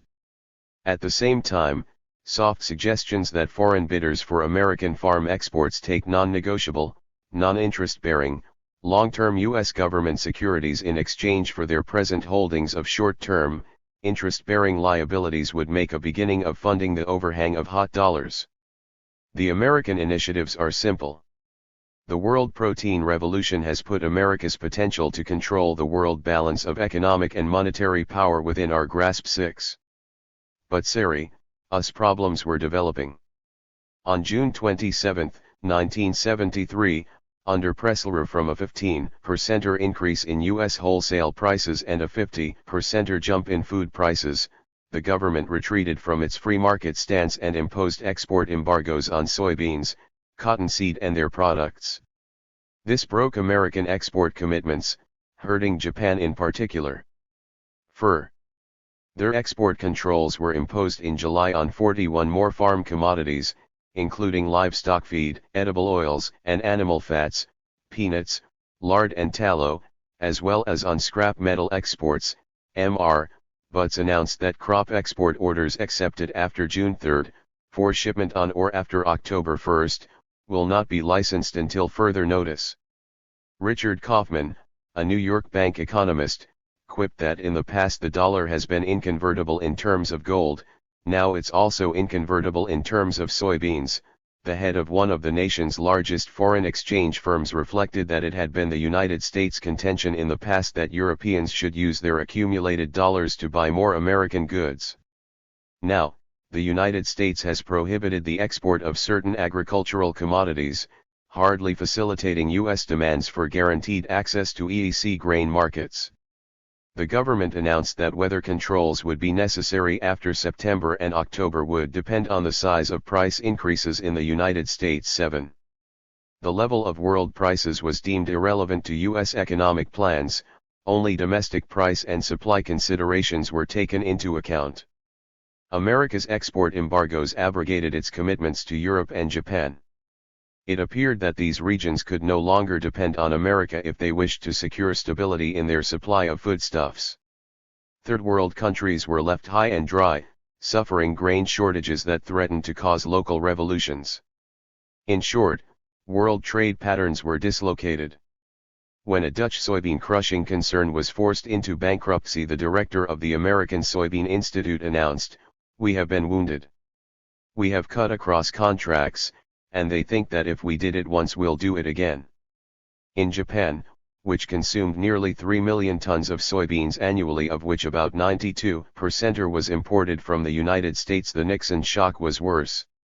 The Director General of the Ministry of Internal Trade and Industry announced that the Nixon administration's actions this summer in restricting grain and soybean exports would be used by Japan and the Europeans as ammunition against United States proposals for more open markets for farm products. Small Japanese family farmers, whose plots average about 2 acres and who are a mainstay of 74. The ruling Liberal Democratic Party, would be protected against competition by large American agribusinesses. 8. The entire house of cards that U.S. diplomats called the free world threatened to come tumbling down. Governments were coming to power whose first priority was to achieve self-sufficiency from U.S. foodstuffs as well as from the U.S. dollar. Even U.S. agribusiness suffered in the aftermath of the export embargoes. When wheat prices began to recede from their peak of $4.21 per bushel reached in early 1975, foreigners began to cancel their fixed-price orders, much as overseas orders had been cancelled by the United States 2 years earlier. In May, when wheat prices fell to $2.73 per bushel, the Turkish government nullified existing wheat contracts by forbidding imports at prices above current market levels. This cancelled the contracts that Turks had signed with Cargill for grain to be delivered in July at prices set earlier in the year. 9. The so-called sanctity of contracts was breaking down on a worldwide basis. Only those negotiated directly among governments remained intact. Meanwhile, renewed stockpile proposals were being voiced.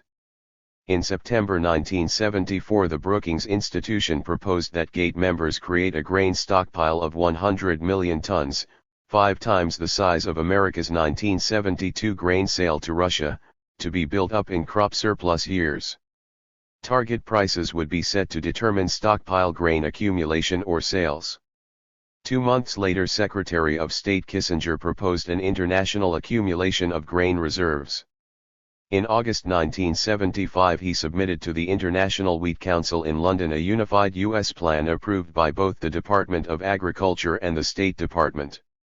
Kissinger emphasized that the U.S. government was unwilling to carry the entire, or even most of the burden of holding grains for the rest of the world, although much of the grain reserves would be purchased from U.S. farmers. Other nations would have to play a major role in purchasing surplus grain stocks. Fears of American farmers that the projected stockpile might hang over the world market to depress prices were allayed by the argument that reserves could help maintain prices, if the reserve would take in excess supplies from overproduction. These reserves might include some 30 or 40 million tons of wheat, rice, and feed. 75. Grains in the event that these should accumulate over and above normal world working stocks. However, U.S. officials found themselves at odds with other grain exporting countries in arguing that stockpile sales be geared solely to production shortfalls, making no reference to sudden foreign demand pushing up world prices. Australia, Canada, and Argentina preferred a price trigger mechanism whereby reserve stocks would be marketed if prices rose by a certain amount. While this proposal was being argued, the U.S. government opened negotiations with Soviet Russia and Poland to reach a set of long-term grain agreements.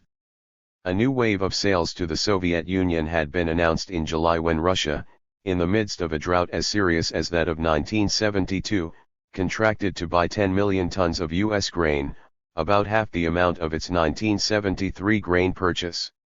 Domestic U.S. food prices began to rise sharply once again. This spurred the International Longshoremen's Association, strongly backed by George Meany of the AFL-CIO, to boycott loading of the grain until some public agreement could be reached. 10 George Meany, Secretary of Labor John Dunlop and 5 labor union leaders met with President Gerald Ford on August 27 to argue that the planned grain exports would injure U.S. consumers by pushing up food prices. A trade-off was agreed upon which called for America to export grain to Russia and other Comecon countries on a regular, long-term basis, preferably in exchange for Soviet oil.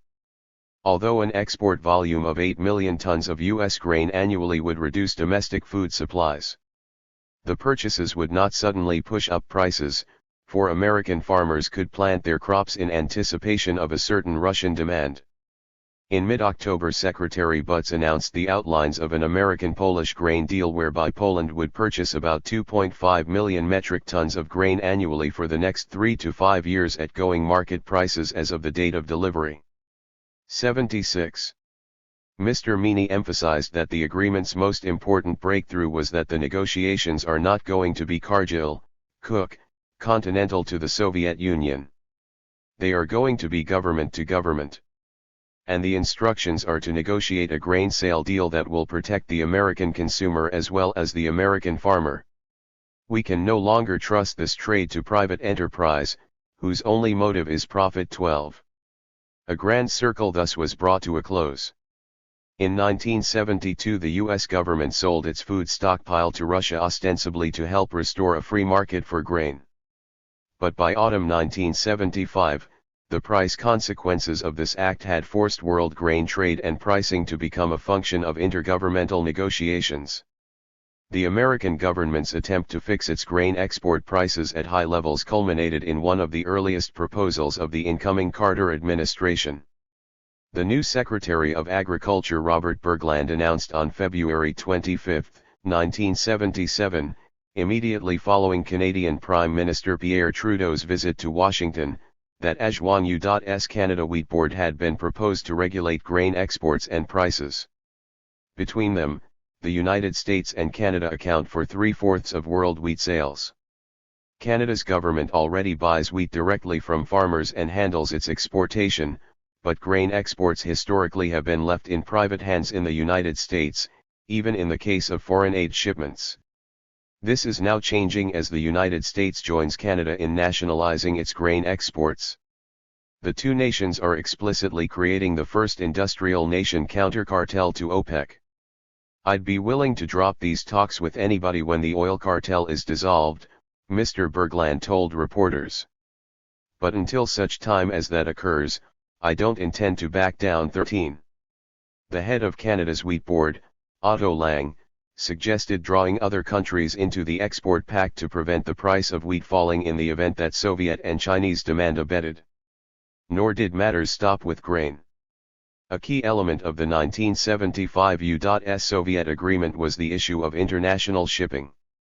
Assistant Secretary of Commerce Robert Blackwell went to Moscow to support the LLA's demand to ensure that the rates are high enough for U.S. bottoms to claim a 1/3 share of the transport. because state-owned carriers were not covered by 77.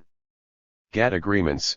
The Soviet tactic of cutting some liner rates to and from U.S. ports to levels 30 to 40% or below the rates American carriers consider compensatory cannot be put on GATT's agenda at this point. The American government's grain sale to the Russian government seemed a suitable arena in which to bring up this problem. In order to enable U.S. flagships to participate in the grain shipment, U.S. trade representatives demanded a transport price of $16 per ton. 14 Taken together, these negotiations demonstrated how far the political reality of world trade had moved from the ideology of laissez-faire.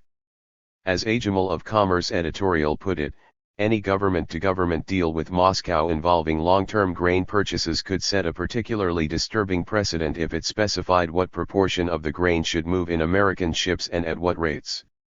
True, such stipulations were made in previous grain deals going as far back as the Kennedy administration. But these were one-shot deals worked out on a temporary basis because the Russians needed a large amount of grain they hadn't thought they would need, and because they needed it in a hurry. The temptation was for this new government-to-government pattern of negotiations to spread to other areas. Why limit them to grain sales to the Soviets? What about other exports of American agricultural products such as rice and cotton? And why limit them to agricultural products? Why not bituminous coal and lumber, just to mention a few 15? Why not indeed? Thus the United States took world trade out of the hands of businessmen and economists and turned it over to lawyers and politicians. America's arbitrary action in not honoring contracts set the pattern for other nations. Its abrupt refusal to sell food to countries dependent on U.S. agriculture prompted efforts toward independence from the United States, adding to the growing antagonism between America and its trading partners Europe, Japan, and the Third World. Finally, its raw attempt to maximize its food export prices paved the way for OPEC's actions in the fall of 1973. Chapter 7. The Oil War Transforms World Diplomacy. By attacking Israel in October 1973, Egypt and Syria created a parallel set of tensions between Soviet Russia and the United States, arms suppliers of the Arabs and Israelis respectively. Détente was tested and survived the confrontation, indeed proved to be an entente cordiale. For when America and the Soviet Union joined in a partnership of strength cemented by America's grain sale to Russia in return for the latter's pressure on North Vietnam to end the war, an alliance was formed between the only two nations capable of becoming self-sufficient in most basic essentials. Both nations could face a breakdown of foreign trade without fear of destroying their own economic foundations. Such a breakdown would be inconvenient, but as far as essentials were concerned each superpower could make do. This self-sufficiency threatened Europe, Japan, and the Third World, which could not share America's or Russia's independence of action. What would be only an adventure for Soviet Russia or America would pose life or death risks for Europe and Japan. They had become dependent on foreign suppliers for such basic needs as energy, raw materials, arms, manufactured goods, and replacement parts. America and Russia could pursue world strategies with relatively little fear of international repercussions, while other countries had to qualify their policies in view of their dependency. Attempts to overcome this dependency led to geopolitical realignment in the wake of U.S. Soviet détente. Europe and the Third World began to break out of America's economic orbit to emerge as an independent and mutually self-sufficient third force in world affairs. Europe's breakaway from the Treasury Bill Stand 78. 79. DARD to create its own currency system based on the snake was the first major move in this direction. The oil war extended this process of self-assertion into the realm of international trade and investment relations. Substantial inducements prompted Europe to join with the Middle East. Just as European integration had brought together 9 nations that had often been at odds with one another, this integration process might now be extended to contiguous areas beginning with the Middle East and Africa. The question to be decided was whether these areas would depend on the United States for their economic complementarity, or on each other so as to establish a new self-sufficiency and reciprocity. In view of their mutual dependence in such an endeavor, and their inability to achieve it by themselves in the near future, here would be a more trustworthy alliance. It was as if OPEC were whispering in Europe's ear, we, not America, can be your best friends. We will be good customers for your industry, especially in the areas of capital goods. We will hire your companies to build entire factories and turnkey projects for us. And we can supply you with the financial resources that your industries need to expand their operations. This new economic complementarity between us will therefore be profitable and mutual. We, unlike the Americans, will certainly not oppose your attempt to become agriculturally self-sufficient. And perhaps we can establish a currency link with your snake in our mutual search for a stable world payments system. America's attempts to prevent this development only aggravated its relations with Europe. In Dr. Kissinger's December 12 London briefing on energy problems, he showed himself concerned not simply with European separateness from America in world affairs, but with the prospect of European economic integration with other Eastern Hemisphere nations. Both Europe's and the Middle East's dependency on the United States would be reduced by its newfound complementarity and self-sufficiency. Dr. Kissinger sought to restore Europe's adherence to the U.S. economic orbit rather than to move into an alliance with the Middle East and other third world countries. Can our common energy crisis be solved by anything but collective action? He asked in a year-end review of U.S. European Diplo. 80. Macy, demanding prior consultation with the United States on any European negotiations to be held with OPEC or other third world countries. The oil war thus brought into the open America's opposition to third world countries moving to improve their terms of trade. The concept of partnership was shattered between America and Europe on the one hand, and America and the third world on the other. Only the alliance between America and Russia remained in place. 2 days later, the Common Market gave its response to the Kissinger Doctrine in Copenhagen, where its Council of Ministers proposed a new kind of relationship with the Third World that excluded America. International developments and the growing concentration of power and responsibility in the hands of a very small number of great powers mean that Europe must unite and speak increasingly with a single voice if it wants to make itself heard and play its proper role in the world. In bilateral contacts with other countries, the member states of the community will increasingly act on the basis of agreed common positions. The community will implement its undertakings towards the Mediterranean and African countries in order to reinforce its long-standing links with these countries. The 9 intend to preserve their historic links with the countries of the Middle East and to cooperate over the establishment and maintenance of peace, stability, and progress in the region. The 9 will participate in international negotiations in an outward-looking spirit, while preserving the fundamental elements of their unity and their basic aims. The French suggested that the Arabs be represented at the Copenhagen meeting to ensure that diplomatic lines be kept open, and 4 Arab ministers were invited. President Pompidou and Foreign Minister Joubert argued that Europe must develop a special relationship with the Arab world to keep oil flowing and to give Arab nations the technology and financial assets they need. The French want a triangular relationship in which Arab oil producers would subsidize development plans for poorer and more populous Arab nations such as Egypt and Syria by buying equipment from Europe, which in turn would finance Europe's oil purchases too. 81. Europe as a whole thus sought accommodation with the oil-exporting countries, well aware that Middle East oil receipts would provide purchasing power for common market capital goods, arms, and industrial products, as well as investment capital to help European firms expand their operations. America viewed this accommodation as a betrayal of the Atlantic Alliance, and urged a strategy of confrontation with the oil exporters. Kissinger suggested that the only long-term solution is a massive effort to provide producers an incentive to increase their supply, to encourage consumers to use existing supplies more rationally and to develop alternative energy sources. In fact, a world oversupply of oil must be maintained, if need be through high-cost North American and North Sea oil development in order to drive world export prices back down so as to defeat the oil-exporting countries and other raw materials exporters who were watching OPEC moves as a model for their own future strategy. This would be difficult without a functioning collusion between the oil cartel and consumer country governments. it would be nearly impossible if Europe supported a policy of what Giscard d'Estaing called concertation instead of confrontation with the Third World.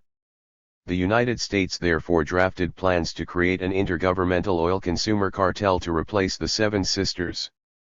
The new 13-nation cartel, christened the International Energy Agency, was scheduled to convene for its first meeting in Washington on February 9 to 13, 1974, just 4 months after the oil war. According to the U.S. plan, governments in the oil-importing countries would join together to manipulate world trade in energy so as to push down oil prices, by force if need be. Europe already had found itself left out in the cold by U.S. Soviet détente. Its economy was even more threatened by the prospect of an American invasion of the Middle East. OPEC governments warned Europe and Japan that they would destroy their oil wells, pipelines, and port facilities in the event of an invasion, thus blocking all oil shipments to the West for at least a year. This threat was certain to prevent oil-dependent Europe and Japan from acquiescing in any U.S. invasion plan. Europe found its self-interest to lie in supporting the Arab position and in preventing any outside intervention in the region that might 82. Interrupt its oil supplies. Thus, on January 7, when Secretary of Defense James Schlesinger threatened that the United States might use military force against the Arabs if they continued their oil embargo, Europe stepped up its efforts toward conciliation. American threats against OPEC thus helped ensure Europe's opposition to the U.S. energy position at the February meetings. Prior to these meetings, French Foreign Minister Michel Joubert flew to the Middle East to offer French participation in petrochemical and oil refinery projects in Kuwait in return for guaranteed yearly deliveries of crude and refined oil. In Saudi Arabia, he reached agreement with King Faisal to obtain 5.6 billion barrels of Saudi crude oil over the next 20 years in return for French aid in building refineries and a petrochemical complex.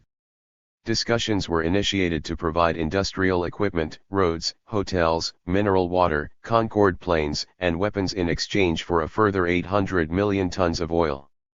Joubert voiced his hope that French technology could help Saudi Arabia and Syria break out of their respective US and Russian orbits. He further proposed a joint French-Arab aid program to African nations so as to draw that continent into an emerging European-Middle Eastern alliance. Saudi and Kuwaiti officials told Mr. Joubert that they were counting on France to check efforts to establish a bloc of oil-consuming countries to counter the oil producers, and France agreed to urge that the upcoming oil conference be held under the auspices of the United Nations, which was dominated by Third World nations rather than by the United States. The emerging European-Middle East Third World Alliance would thus be able to refer economic issues to a forum in which it could drive through resolutions of its own choice. France proceeded to lead the opposition against involvement in anything like the cooperative action program proposed by the United States. The French viewed the LI as an attempt to establish a European-Japanese-American power triangle, with the United States at the commanding peak, so that the United States can confront the Arabs and others as spokesmen for the whole non-communist industrial world. In place of this pyramid, France pressed for a meeting of Arab and European countries and a vast United Nations conference on energy and raw materials. Britain's delegate added his voice to the effect that the LI conference must 83. Not perpetuate itself for. In effect, the European community was saying to the Arab world that it, not America, was their friend. Most of all, American intransigence played the major role in swinging the common market to the French position. The European community had just voted 8-1 against France when they suddenly received Washington's aid memoir proposing a broad expansion of the conference and a follow-up group. This was taken as an unacceptable challenge by the common market countries, torn between their desire to reach a common position on energy and monetary issues and their sense of need to cooperate with the United States. 5. As a result, on February 5, a week before the LI conference in Washington, the ex-Council of Ministers announced in Brussels that the forthcoming meeting must avoid all confrontation between certain consumer countries on the one side and the producer countries on the other. Europe made explicit its intention to reserve its total freedom to decide the form it will give to its community energy policy and to its relations with producer countries. It warned that the Washington Conference cannot, above all in its present composition, be transformed into a permanent organization, but should simply issue a position paper analyzing the implication of the energy situation for the general world economy. Europe might establish cooperation to allocate energy in case of supply difficulties and to economize in the use of oil and other forms of energy. But the common market insisted that by April 1, 1974, a dialogue should be established with the oil-exporting countries, not what the French called a dialogue of the deaf but an equitable negotiation to implement a new international economic order. The Council of Ministers thus rejected an American proposal to work toward a cooperative action program to meet the energy crisis. At the same time, the French foreign minister served notice that he would press ahead for a conference between the common market and Middle Eastern countries to work out a regional pattern of energy and technology exchanges. 6. It was precisely this rapprochement that disturbed American officials. European representatives traveled actively throughout the Mideast. Mr. Joubert negotiated a bilateral oil deal with Iraq to 84. Expand France's 1972 barter agreement to provide huge irrigation projects, petroleum and petrochemical industry development, and salt factories in exchange for 130 million tons of Iraqi oil. On February 9, the first day of the Washington energy meetings, France announced its largest barter deal yet, a $5 billion agreement with Iran. Kissinger achieved success in obtaining agreement from all LE members to share their oil with fellow LE members in the event of any new embargo. But his design for a new Atlantic partnership died on the vine on March 3, when the European Community acting as a unit made a broad offer of cooperation to 20 Arab countries. The State Department accused the common market of failing to consult the United States first. Germany pointed out that Foreign Minister Walter Scheel had discussed the initiative extensively with Secretary of State Kissinger Sunday night and on earlier occasions. Le Monde declared that even this discussion had been a betrayal of European autonomy. What is hard to understand is Mr. Kissinger's trying to force the Europeans to an explicit choice between an American Europe and a more or less European Europe, from which the United States has nothing to fear. In plain words, what that means is that Europe must not speak or act without Washington's consent.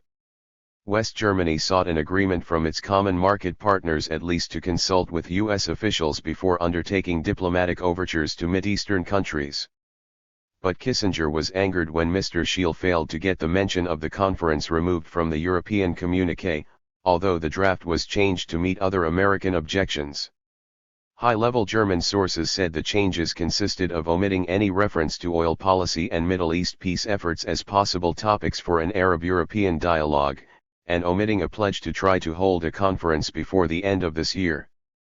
The resulting offer to the Arab countries, Kissinger insisted, could put Europe in direct conflict with American efforts to conclude a Middle East peace, and also with its attempt to forge a unified Western policy toward the oil-producing countries. 7.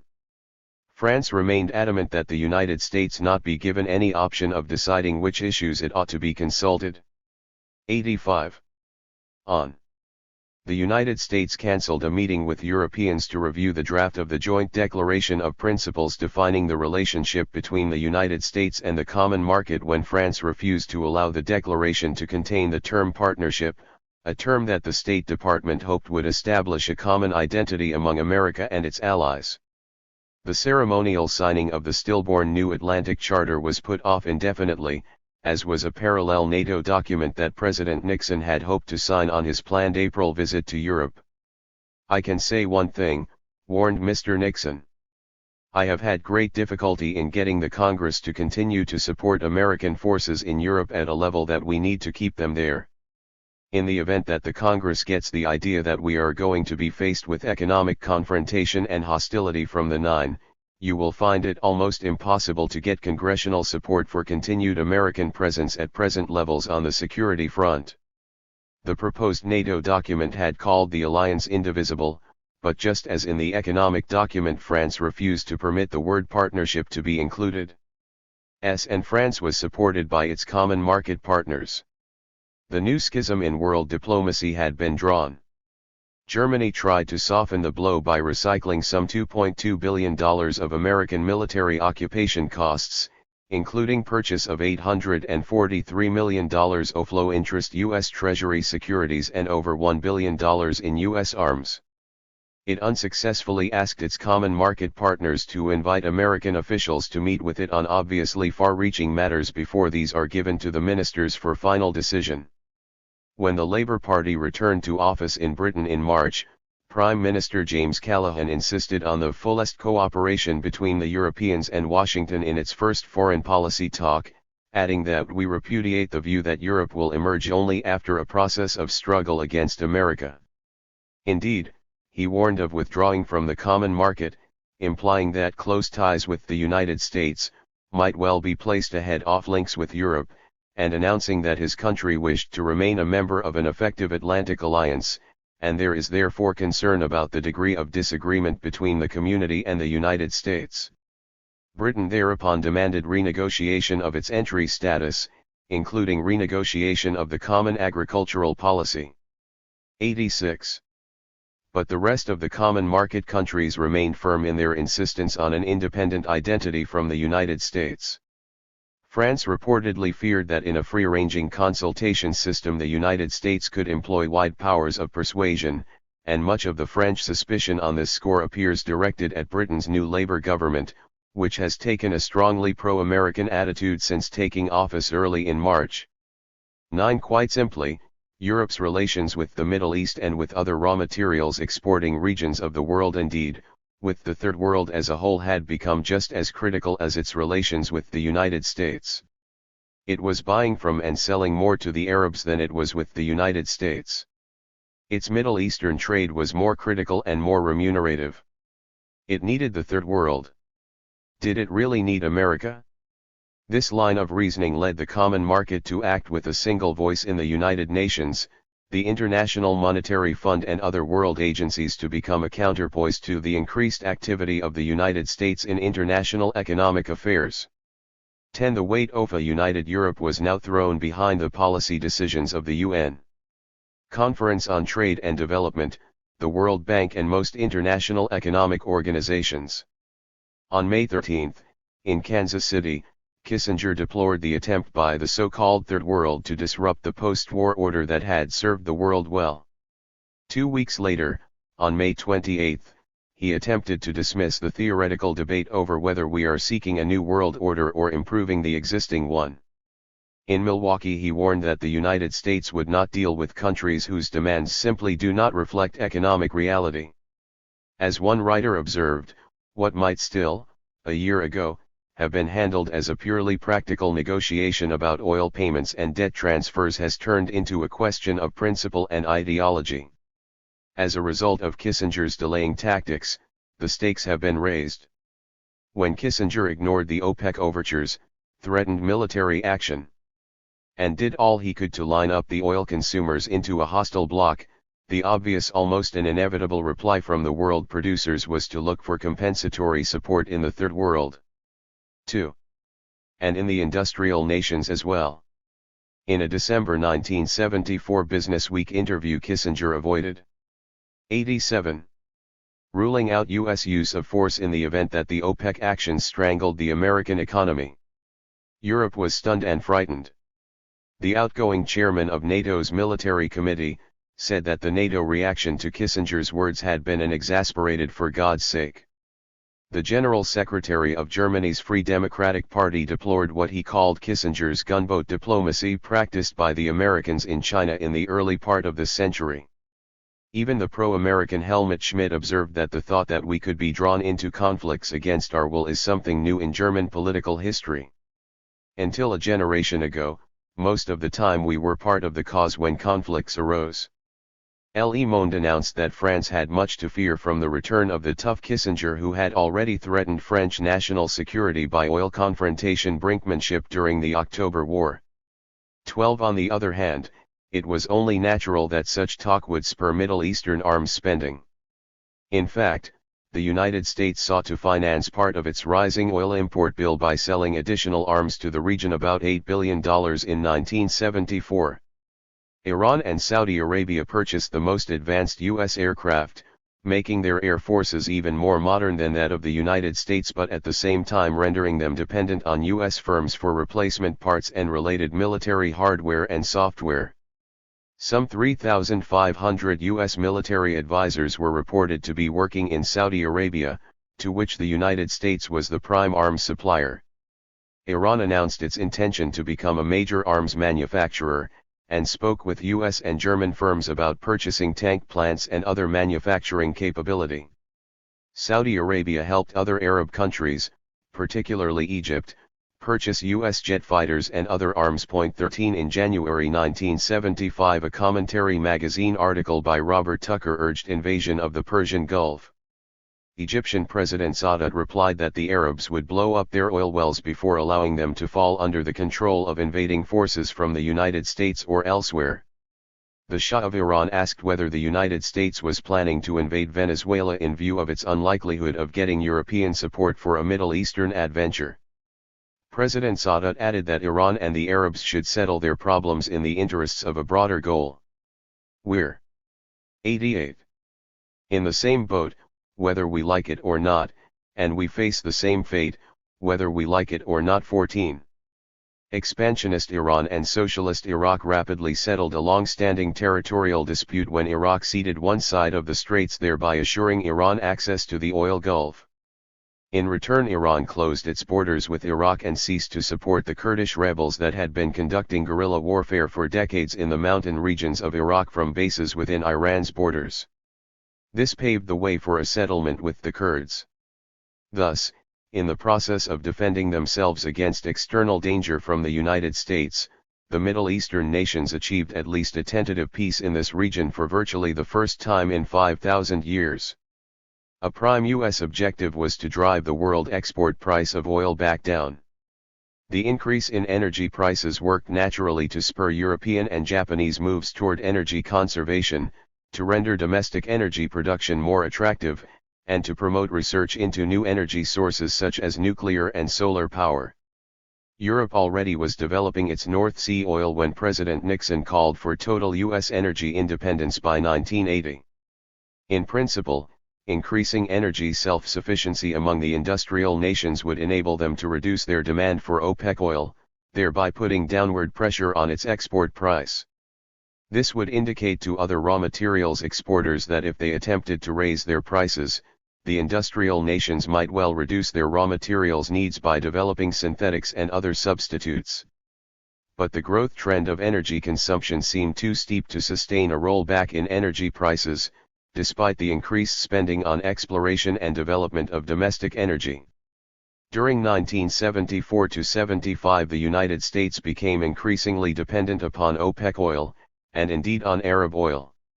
Nuclear power investments by electric utilities tailed off sharply as a result of the capital shortage, which threatened to be aggravated by the Ford-Rockefeller $100 billion Project Independence designed to develop synthetic fuels, shale oil and thermopower over the 1975 to 85 decade. Furthermore, despite the inducement of higher energy prices, the number of new U.S. wells brought into production declined sharply after 1973. U.S. strategy could not cope with the realities of the world's supply of and demand for oil. 89. Kissinger tried to persuade Europe to create and operate an intergovernmental oil consumer cartel that would secure low-priced oil imports by such tactics as submitting common bids to OPEC. But this effort failed because the oil exporters were under no compulsion to accept such bids, a fact that threatened to leave Europe and Japan with almost no oil whatsoever if they stuck to this strategy. Saudi Arabia's oil minister, Sheikh Yamani, warned that any efforts to purchase oil collectively could result in further increases in prices. 15. Most important of all, Europe found that its higher oil payments could have a silver lining if they could be recycled on terms favorable to its industrial and banking systems. This perception paved the way for subsequent European competition with the United States to attract petrodollars. Kissinger hinted that if OPEC would reduce the price of its oil to about $8 per barrel, he might agree to index the world price of oil to industrial export prices. On February 8, 1975, he proposed a world price guarantee for oil exporting nations in return for their assurances of supply, by which he probably meant oversupply sufficient to drive down the price of oil. They can accept a significant price reduction now, for stability over a longer period, or they can run the risk of a dramatic break in prices when alternative energy sources come on stream, presumably in 1985 given the long lead times required to develop new energy resources. But instead of scaling down their prices, the OPEC governments increased them by about 9% in October 1975, despite the fact that a world oversupply of oil seemed to be developing. The Third World had discovered its power and intended to use it. Europe was being pulled toward it by virtue of the continent's need for raw materials and investment capital, as well as cover from U.S. Soviet détente and American arms brandishing. As France's president, Giscard d'Estaing, expressed matters in November 1975, in our view, détente does not mean that we must accept a concept of détente that has been decided somewhere else, any more than in the question of France's security would we accept a concept of defense decided elsewhere. If we didn't have a policy, then everything would actually be very clear since we'd be part of a system. It would probably be the American system. There are some countries in the world whose foreign policy consists in not having one, in accepting the policy of an 90 other, and they don't have to contend with any questions in this respect. 16. The time had come for industrial nations outside the United States to reassert their own autonomy. Third world countries stood to benefit collectively by this European-American division. Instead of Kissinger succeeding in dividing America's allies, he had driven them together. Even Europe's internal politics became a matter of conflict with the United States. In particular, Mr. Kissinger and other U.S. officials opposed any rapprochement between European social democratic parties and their local communist parties. As the Manchester Guardian paraphrased statements and briefings by U.S. officials, the United States will adamantly maintain its refusal to give the political nod to the communists of Western Europe. It has not the slightest intention of lending itself to any move that might legitimize them on the international scene or recognize their claims for a share in coalition governments. Italy was the first case in point, as massive CIA funding for its non-communist parties and those of other European countries was just becoming public knowledge. The possibility of Spain's legitimizing its communist party also disturbed U.S. officials. At first glance, America's rejection of the Western European Communist parties seemed curious in view of its détente with Soviet Russia. Even Dr. Kissinger observed that we are accused of being soft on communism and hard on communist parties. There is an inconsistency perceived in the United States between our opposing communist governments in Western Europe and our talking to them in Eastern Europe. But he defended these policies as being quite logical. The danger of an independent Europe, whose possible communism might represent a breakaway from Soviet domination, lay precisely in the fact that it could not be controlled by mutual bargaining between Washington and Moscow. Furthermore, it seemed probable that communist European governments would reduce their defense expenditures. And of course there was the problem of trusting partially communist governments participating in NATO defense plans. Dr. Kissinger insisted that communist European governments would side with the Soviet Union in a military crisis. It followed that a European communist movement would unbalance the world military system in Russia's favor, tempting it to veer beyond détente and leave the United States. 91. With only a ruthless balance of power policy to stem this process. 17. Europe strove not to be deterred by either superpower.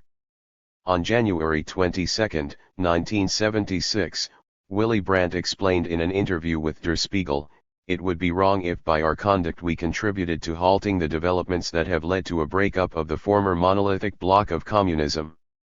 A few weeks later, France's Communist Party unanimously approved a declaration of independence from Moscow at its 22nd Party Congress. European socialists dropped their support for Israel and moved toward advocating participation by the Palestinian Liberation Organization in the United Nations Middle East debate. The stage was set for a coordination of European political parties across national borders, electing representatives to the European Parliament, scheduled for 1978. Social democratic parties would join in a broad EEC alliance, along with conservative Christian parties and communist parties, all espousing an independent Europe that would decide its own fate irrespective of the wishes of Moscow or Washington. The final repudiation of Kissinger's European doctrine came in a report by Belgium's Prime Minister, Leo Tindemans, which was commissioned in 1974 at the Paris summit and completed in January 1976. The report explained, European Union implies that we present a united front to the outside world. We must coordinate our action in all the main fields of our external relations, whether it is a question of foreign policy, security, economic relations, or development aid. European Federal Union could best be supported in the realm of foreign policy. The existing mixture of 9 national foreign policies should give way to a common European diplomacy, with EC members dropping their veto power so that the minority must rally to the view of the majority at the conclusion of a debate. Europe's foreign policy toward the United States should be coordinated by appointment of a single European ambassador to Washington, acting on behalf of the 9 member countries and their majority position. European Union, the report specified, cannot occur without a transfer of competences to common bodies. What price would we pay for inaction? The crumbling away of the community, voices isolated and often going unheard in the theater of the world, less and less control over our destiny, and unconvincing. 92. Europe without a future. European Union obviously implies, within the fields covered by the Union, that the European states should always appear to be united, otherwise the term would be meaningless. To carry conviction, progress must be irreversible. 19. At some point Europe's weaker currencies must join the snake, and none of the existing snake members must pull out of the agreement except in manifest crisis. Coordination of international financial policies must evolve toward coordination of internal monetary and fiscal policies. At some point this would require a single finance minister instead of 9, a single central bank and a single taxing authority.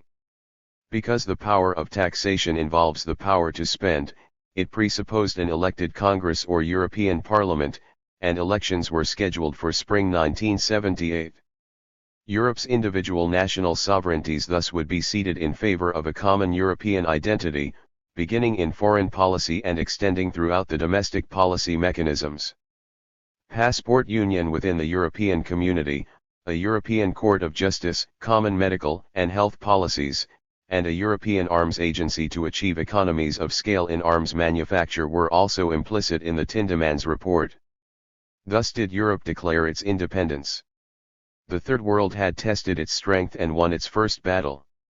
While the United States fought to regain control of the free world by dividing and conquering the Third World and Europe, the latter sought to establish a new system of international finance, trade, aid, and technology transfer that did not include America.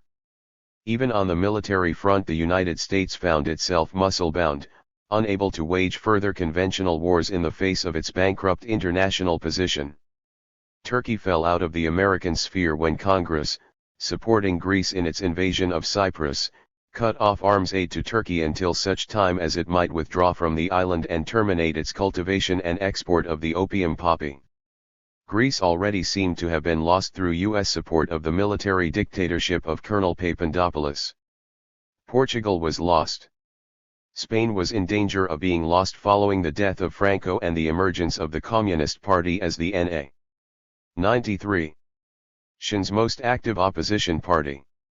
Italy was threatening to admit communists into its government, supported in January 1976 by France and other European socialist parties that hitherto had opposed any united front with the communists. The United States, architect of Pax Americana, found itself isolated except for its relationship with the one nation, Soviet Russia, that it had designed the Cold War to isolate. It was left with little but détente to reassert its authority over its waning satellites, plus whatever momentum or inertia remained from its post-war position as military and economic leader of the non-communist world. Chapter 8. America's New Financial Strategy. In rebelling against U.S. economic domination, Europe and Japan faced a more problematic situation than did OPEC and the Third World. Raw materials producers could stop subsidizing America and other industrial nations by increasing their export prices while tightening their control and taxation of multinational firms. But the industrial nations were caught on the horns of a dilemma. As long as they sold their products for dollars that they held in the form of treasury bills, they lost by exchanging real resources for pieces of paper whose purchasing power fell faster than their interest accrued. On the other hand, if they stopped the process by refusing to recycle their surplus dollars in this way, American currency would immediately fall in value, threatening European and Japanese exports and employment by enabling U.S. producers to undersell them. Dollar devaluation also would reduce the foreign exchange value of foreign dollar reserves already accumulated. Thus, the longer Europe and Japan accepted the treasury bill standard, the more their interest lay in supporting the dollar. Despite this dilemma, in March 1973 European central banks finally refused to accept further dollar inflows. Japan went so far as to subsidize dollar expenditures by its businessmen in an attempt to divest its central bank of unwanted dollars. European and Japanese firms continued to sell their goods to American consumers, but the supply and demand for dollars was now determined mainly by private sector trade and financial transactions. Exporters exchanged their dollar receipts for domestic currency on the open market where the oversupply of dollars reduced their value relative to foreign currencies. The price of U.S. goods and services dropped somewhat for foreign. 94. America's new financial strategy. 95. Buyers, while the price of foreign goods rose for U.S. consumers. Foreigners began to buy more U.S. products, both to take advantage of the favorable price and to dispose of their existing dollars before they depreciated further. They also began to invest more heavily in the United States. Volkswagen and Volvo, for instance, found it less expensive to produce cars destined for U.S. consumption in America rather than in Germany or Sweden. The U.S. balance of payments moved into modest surplus. Under a creditor-oriented system of international finance, this payments surplus would have seemed highly desirable and would have had a positive effect on American capital markets. But under the Treasury bill standard, it created novel problems for the U.S. economy. These problems were as unanticipated as the benefits that arose from the nation's earlier balance of payments deficit. Europe and Japan were settling their new payments deficits with the United States by selling their Treasury bills on U.S. money markets. This sale of Treasury bills for cash competed with U.S. private sector borrowing and with the Treasury's own sale of securities to finance the mushrooming federal budget deficit. American capital markets thus experienced an unprecedented credit squeeze as the demand for funds exceeded the supply of new savings in highly inflationary circumstances. The resulting financial stringency pushed up interest rates to all-time highs.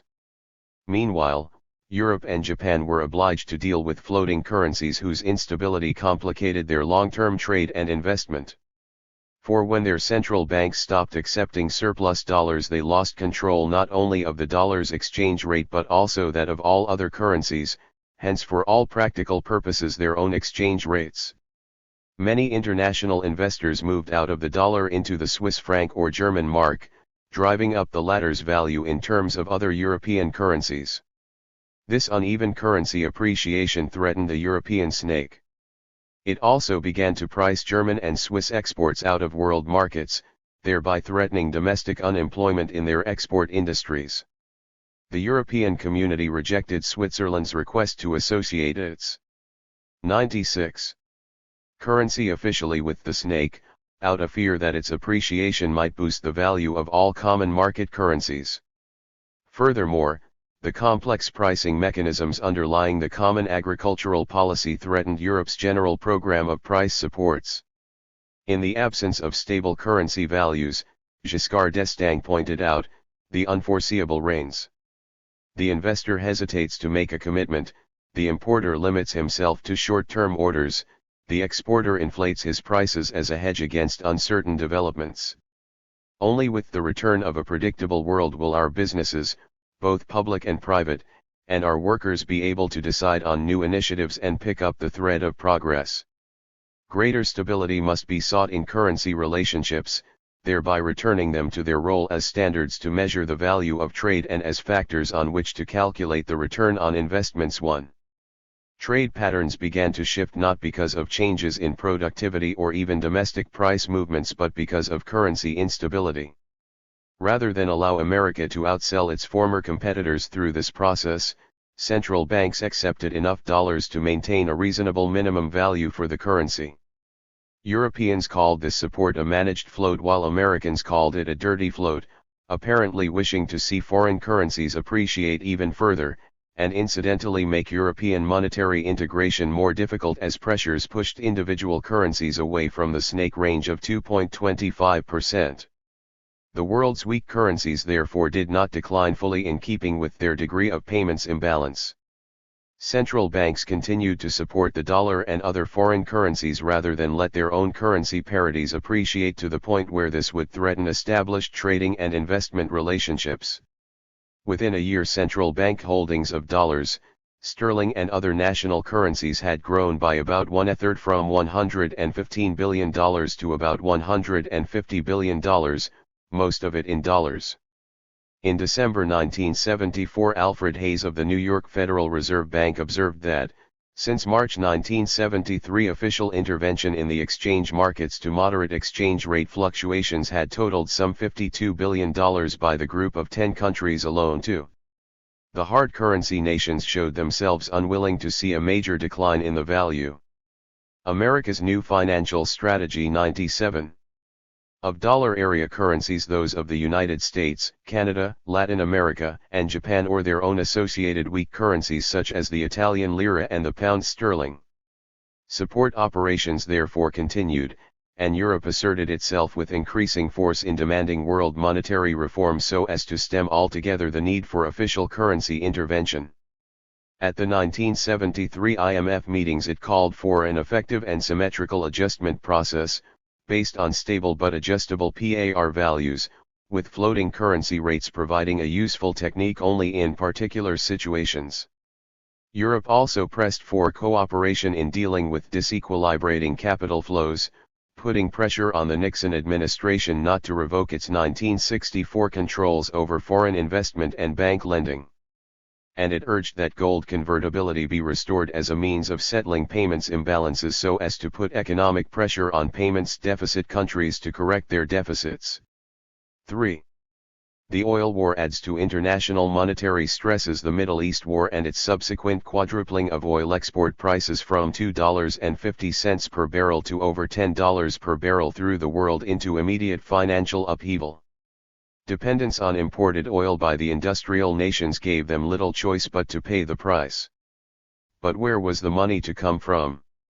The World Bank, OECD, and other organizations published scenarios projecting OPEC's foreign exchange reserves to reach as much as $650 billion by 1980 and $1.32 trillion by 1985, a level equal to about 50 times existing U.S. official monetary reserves. This presumably would enable OPEC governments to blackmail the industrial nations and oil deficit third world countries by shifting their holdings of monetary assets away from nations not deemed politically subservient. However, these scenarios simplistically assumed that the higher oil prices would have little impact on discouraging oil consumption or spurring energy conservation measures. They also seriously underestimated the ability of OPEC countries to absorb capital goods and modern technology from the industrial nations. By 1975, most observers had scaled down their projections to forecast total international reserves for the 12 oil-exporting countries as peaking at around $250 billion by 1980 and then declining. 98. The immediate effect of higher oil prices was to throw Europe, Japan, and the United States into payments deficit status. European central bankers urged that a special oil facility be established within the International Monetary Fund to finance this deficit. In January 1974, the IMF's managing director, H. Johannes Witteveen, proposed a fund totaling as much as $12 billion for loans to oil-importing nations. About half the financing would come from OPEC members, giving oil exporters both an assurance of foreign buying power and a safe means of investing their export proceeds. U.S. officials opposed this fund for several reasons. They did not accept the new oil prices as representing a lasting plateau, and spoke of rolling them back to as little as $3 per barrel. They perceived that creation of an oil facility within the IMF would provide purchasing power to support higher oil prices. Without such funding, they hoped that the oil importing nations would have to forego buying oil, or pay OPEC with EUs of questionable value. Furthermore, it would provide OPEC with an alternative to U.S. Treasury bills as a means of conserving its export earnings. These earnings would be invested through the IMF rather than through the U.S. Treasury, in securities guaranteed by all IMF members rather than by the goodwill of the U.S. government alone. Despite U.S. objections, the so-called Witteveen Fund was activated in June 1974, but it was limited to only $3.6 billion. Secretary Kissinger countered with a plan for oil consumers to reduce their imports by 3 million barrels per day, and to cooperate in other actions designed to weaken the price of world oil. He offered USS.Uport for a massive $25 billion fund to finance a confrontation between industrial nations and OPEC, but not to pay for higher oil imports without steps being taken to promote energy conservation and development of domestic energy substitutes for OPEC oil. As matters were put by former Standard Oil officer Jack Bennett in his new capacity as Under-Secretary of the Treasury for Monetary Affairs, the U.S. opposes IMF borrowing from the oil states to finance the fund, and it opposes any plan that rather automatically links a country's ability to borrow to the America's new financial strategy. 99. Size of its oil trade deficit, a key feature of the IMF facility. The U.S. would prefer to see the IMF oil loan facility phased out of business as it lends out its remaining funds. Britain's Chancellor of the Exchequer Denis Healey insisted upon the urgency of an extension of the oil facility or establishment of some other fund under the leadership of European governments outside of the IMF. Failure to establish such a fund would induce the oil exporters to decide that oil in the ground will be worth more than surplus dollars for. On this ground, Europe pressed to enlarge the Witteveen Fund in January 1975. Alfred Hayes accused the fund of taking the riskiness out of how oil exporting countries might preserve the value of their international reserves. The term recycling has become very popular in recent months, he observed. To me, it is a misnomer. It tends to conceal the basic question of who should assume the credit risk in lending to countries beset with economic difficulties. More fundamentally, the oil exporting countries will have to take on themselves an increasing share of the risk of the financing of the oil deficits through bilateral credits and grants. 5. In other words, OPEC was to be given intergovernmental notes of questionable value that were not backed by IMF resources. For a number of years, U.S. officials had proposed a special IMF facility to make low-interest loans to food deficit third-world countries, enabling them to pay for their increasingly expensive food imports, largely from the United States. This proposal was presented to the world as an example of humanitarian aid. But these same officials opposed IMF sponsorship of loans to pay OPEC members. This was termed caving into Arab blackmail rather than helping oil importers warm their homes during the winter. The New York Times was hardly disturbed at the thought of oil debtors declaring bankruptcy and repudiating their international debts. Likening payments to OPEC to Europe's reparation debts following World War I, the newspaper observed that, in effect, the oil-producing countries are asking the stronger industrial countries to take the risks involved in lending OPEC's Sir. 100 plus earnings to the less creditworthy nations. The United States has been asking the oil producers to share these risks by investing in or lending directly to the countries that buy their oil, particularly the developing countries, that is, those with the lowest credit ratings and highest prospects of default. Senator Henry Jackson warned that if the United States supported an oil fund, Uncle Sam would end up with all the funny money. Former Under-Secretary of State George Ball was more urbane in proposing a plan designed to involve the oil-producing states in assuming part of the burden of extending loans to bad credit risks among the oil-consuming nations. 6. OPEC was to be given little choice but to invest its oil revenues in economically non-creditworthy third-world countries and politically antagonistic industrial nations. Can one wonder that their response was to take settlement of their oil surpluses in real goods and productive capital assets rather than in central bank promissory notes? The United States apparently wanted to be the sole nation permitted to draw upon world central bank credit. If international financial aid were to be provided for third world countries, it should from the U.S. vantage point be part of a triangular process by which this credit would repay foreign aid debts to the U.S. government or purchase American farm exports, but not end up with the Arabs and other oil exporters.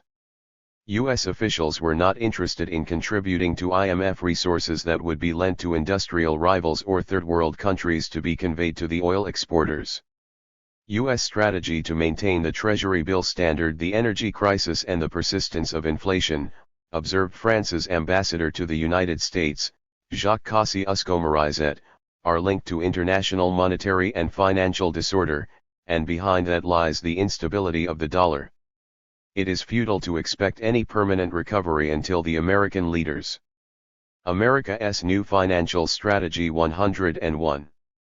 Who on August 15, 1971 released their currency from all direct outside constraint, agreed to return to the internal and external disciplines required by their international liabilities. 7. But Europe's demand for fiscal responsibility was unacceptable to the United States. The Treasury's debt to foreign governments had reached $90 billion by the end of 1976, so that if it were to run a trade and payments surplus, its earnings would be spent in working off this debt, not in acquiring new ownership of foreign productive assets. Furthermore, inasmuch as this dollar debt had been used to finance the domestic federal budget, its repayment would involve a fresh budgetary expense. Redeeming foreign-owned Treasury obligations would throw the burden of financing past deficits onto current U.S. money markets. This would lead to three equally difficult options. The government could reduce its net federal spending by an amount equal to repayment of its foreign-owned debt. The debt could be financed by the private sector, thus depriving it of capital funds as domestic investors cut back their spending to pay for the Treasury bills being sold by foreign governments, or America could accelerate its inflationary policies so as to substantially reduce the real burden of its debt. U.S. officials sought to create yet a fourth option, to fund the dollar overhang by transforming this debt into part of world monetary reserves that would no more be repaid than the U.S. Treasury would be expected to redeem its domestic currency.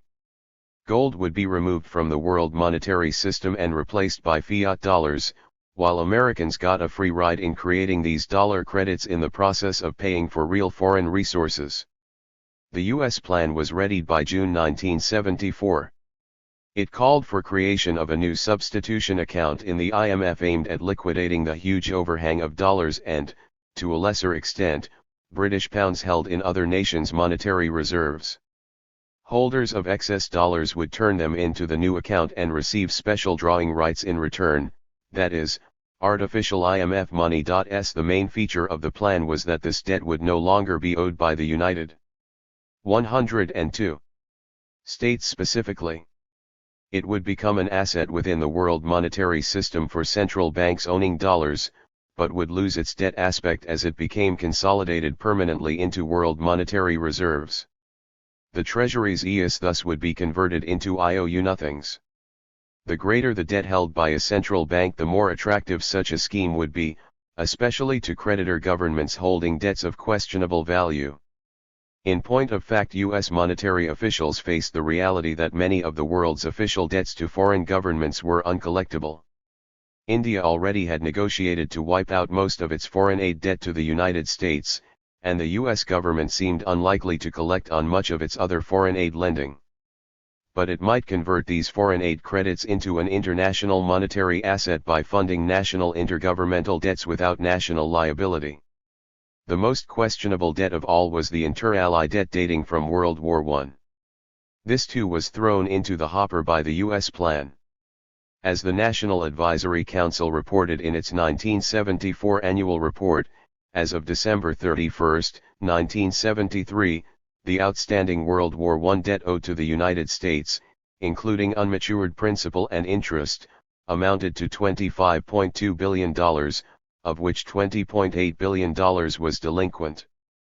The largest due and unpaid accounts are with the United Kingdom, France, Germany, and Italy. The countries with large World War I obligations to the US have never denied the juridical validity of these debts. They have, however, linked payment to the US to the simultaneous payment of World War I reparations by Germany to them in amounts which roughly offset their war debts to the United States. Resolution of the problem of governmental claims against Germany arising out of World War I was deferred until a final general settlement of this matter by the London Agreement on German External Debts, to which the United States is a party, concluded in 1953. This agreement was ratified by the United States Senate and has the status of a treaty. While the United States government has never recognized any legal connection between World War I obligations owed us and reparations claims on Germany, there is a linkage in reality, which makes this issue sensitive politically as well as economically. A National Advisory Council working group is studying the matter and is expected to make concrete proposals in the near future. 9. America's New Financial Strategy 103. So reads the final page of the National Advisory Council annual report published early in 1975. Any such plan would involve adherence by all the World War I allies, including presumably Soviet Russia. The Third World's interest would be attracted by the prospect of being able to wipe its own foreign aid debts off the books. In fact, every nation would be starting debt-free on intergovernmental account, only their assets would be carried over from the past. This seemed to be the cleanest political strategy for America to wipe out its foreign debt. The crudest strategy, by contrast, would be to simply announce one day that it was repudiating it. This would create a monetary and trade crisis that would injure the entire world economy, and probably would hurt foreign countries more than the United States because of the greater role played by foreign trade in overseas economic activity. Still, this strategy was best used only as an ultimate threat to bandy about as a means of securing some more voluntary resolution of the dollar overhang problem. Meanwhile, V.S. officials pursued their objective of phasing out gold from the world monetary system as the numéro rare par excellence and the major alternative to V.S. Treasury bills for central banks to hold their monetary reserves and to settle their payments imbalances. A four-part strategy was suggested. First, the world's central banks would agree not to sell gold to one another. Second, the link between the value of gold and that of SDRs would be cut so that gold would have no fixed monetary value in central bank reserves. Third, the V.S. Treasury would lead the way by auctioning off part of its own gold stock. Finally, the IMF would help the V.S. Treasury drive down the world price of gold by selling off its own gold, thereby making it less attractive as a world monetary asset, less attractive as a stable measure of value, as a store of value, and thus as a means to settle payments imbalances. When the gold pool was disbanded in 1968, the V.S. government obtained agreement from foreign central banks not to sell their gold to one another. This effectively froze gold within the world monetary system. To be sure, there were ways to circumvent this agreement. For instance, Italy supported the shaky value of its lira by using its gold as collateral to borrow funds from Germany's central bank, mortgaging this gold at a reported 104 value of about $130 per ounce. In June 1974, the group often endorsed this practice in an agreement that U.S. officials tried to portray as phasing gold out of the world monetary system rather than letting it re-enter through the side door. Low, but the world's central banks were still bound to evaluate their gold holdings only at the nominal rate of $44.22 per ounce, more than $100 below world market levels, which had soared to the $170 to $180 range by late 1974. Finally, on December 20, 1974, the French government announced its intention to revalue its monetary gold closer to going market levels. On January 9, 1975, it revalued its official gold holdings to $170.40 per ounce. This set the stage for France and other nations to begin to transfer gold among themselves at existing world prices, contrary to U.S. desires. Meanwhile, on December 3, 1974, the U.S. Treasury announced it would sell some 2 million ounces of gold as soon as the new law permitting U.S. private citizens to own gold went into effect on January 1, 1975.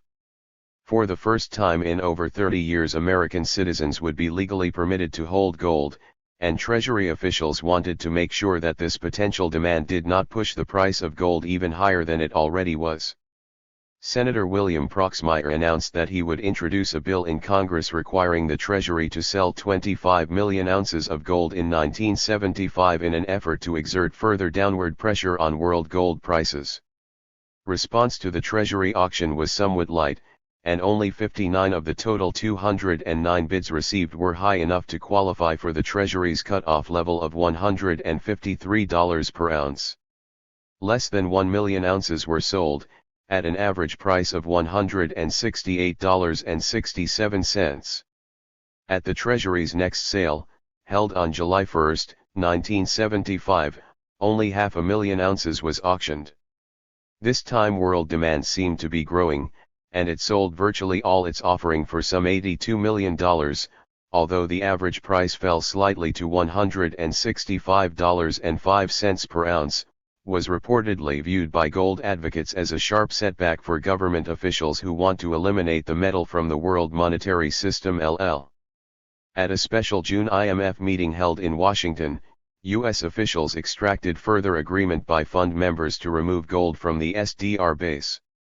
Instead of maintaining the SDR's value as equal to that of 1 ounce of gold, it was redefined on the basis of a basket of 16 national currencies, with no reference being made to the price of gold or that of any other commodity. What had been known as paper gold became paper. At the IMF annual meeting held in Washington at the beginning of September 1975, a compromise was reached on central bank gold policy. They could sell gold to whomever they wanted, even to one another, as long as the aggregate volume of their gold holdings plus that of the IMF did not increase.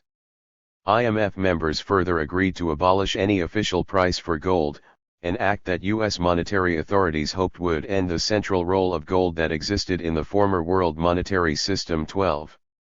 In keeping with the spirit of this decision, the IMF agreed to proceed with the plan suggested by Managing Director Whitveen in Washington the previous June. It would sell 1/3 of its gold. In an accommodation mainly to Europe, which had an that the IMF's gold should be returned to its member nations now that it presumably was being phased out of official world finance. 1/6 of its total gold was given back to the central banks that originally had pledged it. The other 1/6 would be sold on the open market, with profits being used to establish a special soft loan trust fund to aid the world's poorer countries in need of balance of payments stabilization loans. This agreement triggered a new wave of selling on world gold markets. On September 1, 1975, the price of gold fell by over $5 per ounce to $155, and dropped another $6 per ounce the following day, reaching its lowest level in more than a year. By year-end it had stabilized around $130 per ounce. IMF gold holdings were worth about $27 billion at going market prices in autumn 1975, in contrast to a nominal $8 billion at the artificial official price of $44.22 per ounce. Sale of 1/6 of this gold would provide a $3.3 billion profit to finance the trust fund that would replace the former oil facility, scheduled to expire at the end of the year. Central banks seemed likely to be major buyers of this gold. This would hardly demonetize the metal. Reality and rhetoric seemed to be opposed to one another. There was a caveat attached to the IMF agreements: they were not to be submitted to national parliaments of the IMF members until the argument over fixed versus floating exchange rates was settled. The interim committee of the IMF scheduled a meeting in Jamaica for January 1976 to discuss the topic. As usual, the lines were drawn between France on the one hand, urging a system of stable but adjustable parities similar to that which characterized the European snake, and the United States on the other, opposing any revival of the stable exchange rate system it had sponsored 3 decades earlier at Bretton Woods. American officials continued to insist that the floating exchange rate system was working, and seemed in no hurry to reach any agreement to stabilize world currencies.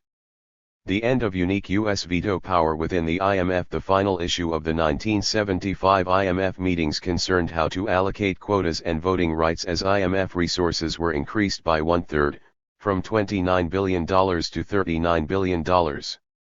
OPEC would obviously be entitled to increase its equity ownership of IMF stock by virtue of its enhanced role in world finance. But U.S. officials sought to persuade OPEC to contribute to the IMF and the World Bank without gaining voting rights in keeping with its contribution. To a large extent this strategy worked. OPEC members contributed enough money to the World Bank's soft loan affiliate, the International Development Association, to give them a one-third vote, but they received only a 15%er. America's New Financial Strategy 107. Vote in the World Bank proper, and a 10%er vote in the IMF. Voting rights in these organizations were based on capital subscriptions, not on government purchases of World Bank bonds, contributions to the IMF oil facility and so forth. Instead of purchasing equity ownership in the IMF and the World Bank as other members had done, OPEC was asked to enter through the back door. The second U.S. objective in reallocating quotas was to maintain its veto power within the IMF. If America could not ram through its own plans to fund the dollar overhang, at least it could block foreign monetary strategy. This required that it maintain its veto power over IMF actions so that no change in the world financial system could occur under IMF auspices that did not directly serve U.S. interests. Its own quota was falling dangerously near the 20%er level required to block major fund decisions. In May 1975, Under-Secretary of the Treasury Jack Bennett announced that the United States was willing to accept a reduction from the present 22.95% of the total to 22.42%, but was resisting suggestions by Europeans and the IMF staff for a drop to the range of 19.5%. 13A compromise was reached by which the U.S. quota would fall to about 20%, but the proportion of total IMF votes needed to veto any decision would be reduced to only 15%. Henceforth nearly any bloc of countries can veto IMF decisions. This implies that future transformation of the international financial system will have to occur largely outside the IMF as long as national groupings or regions find their own economic interests to differ from that of other regions. OPEC's 10%er vote in the IMF will probably enable it to round up enough support from other countries to block any change in IMF rules to which it objects. Third world countries can unite to veto any given legislative package. As a result, the IMF is becoming as impotent as the United Nations in effecting meaningful change in the world. Monetary diplomacy is reverting to regionalism and nationalism for the first time since World War II. 108.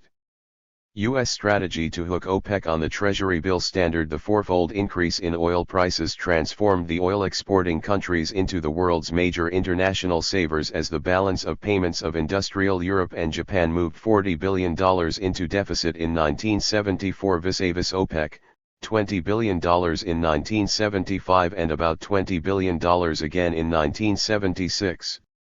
This paved the way for a massive shift in investment capital from the industrial nations to OPEC. From the American vantage point, the emerging petrodollar problem was how to siphon off OPEC's higher export earnings by recycling them back to the United States. By becoming world creditors, OPEC governments supplanted Europe and Japan as the richest loads of potential exploitation through the Treasury bill standard.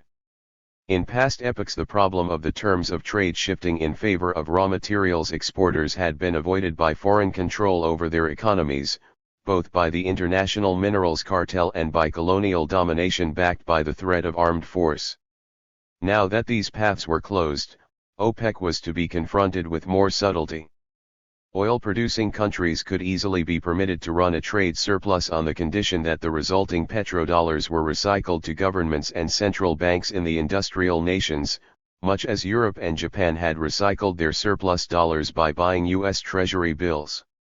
Balancing their international payments in this way would also help the industrial nations finance their domestic budget deficits.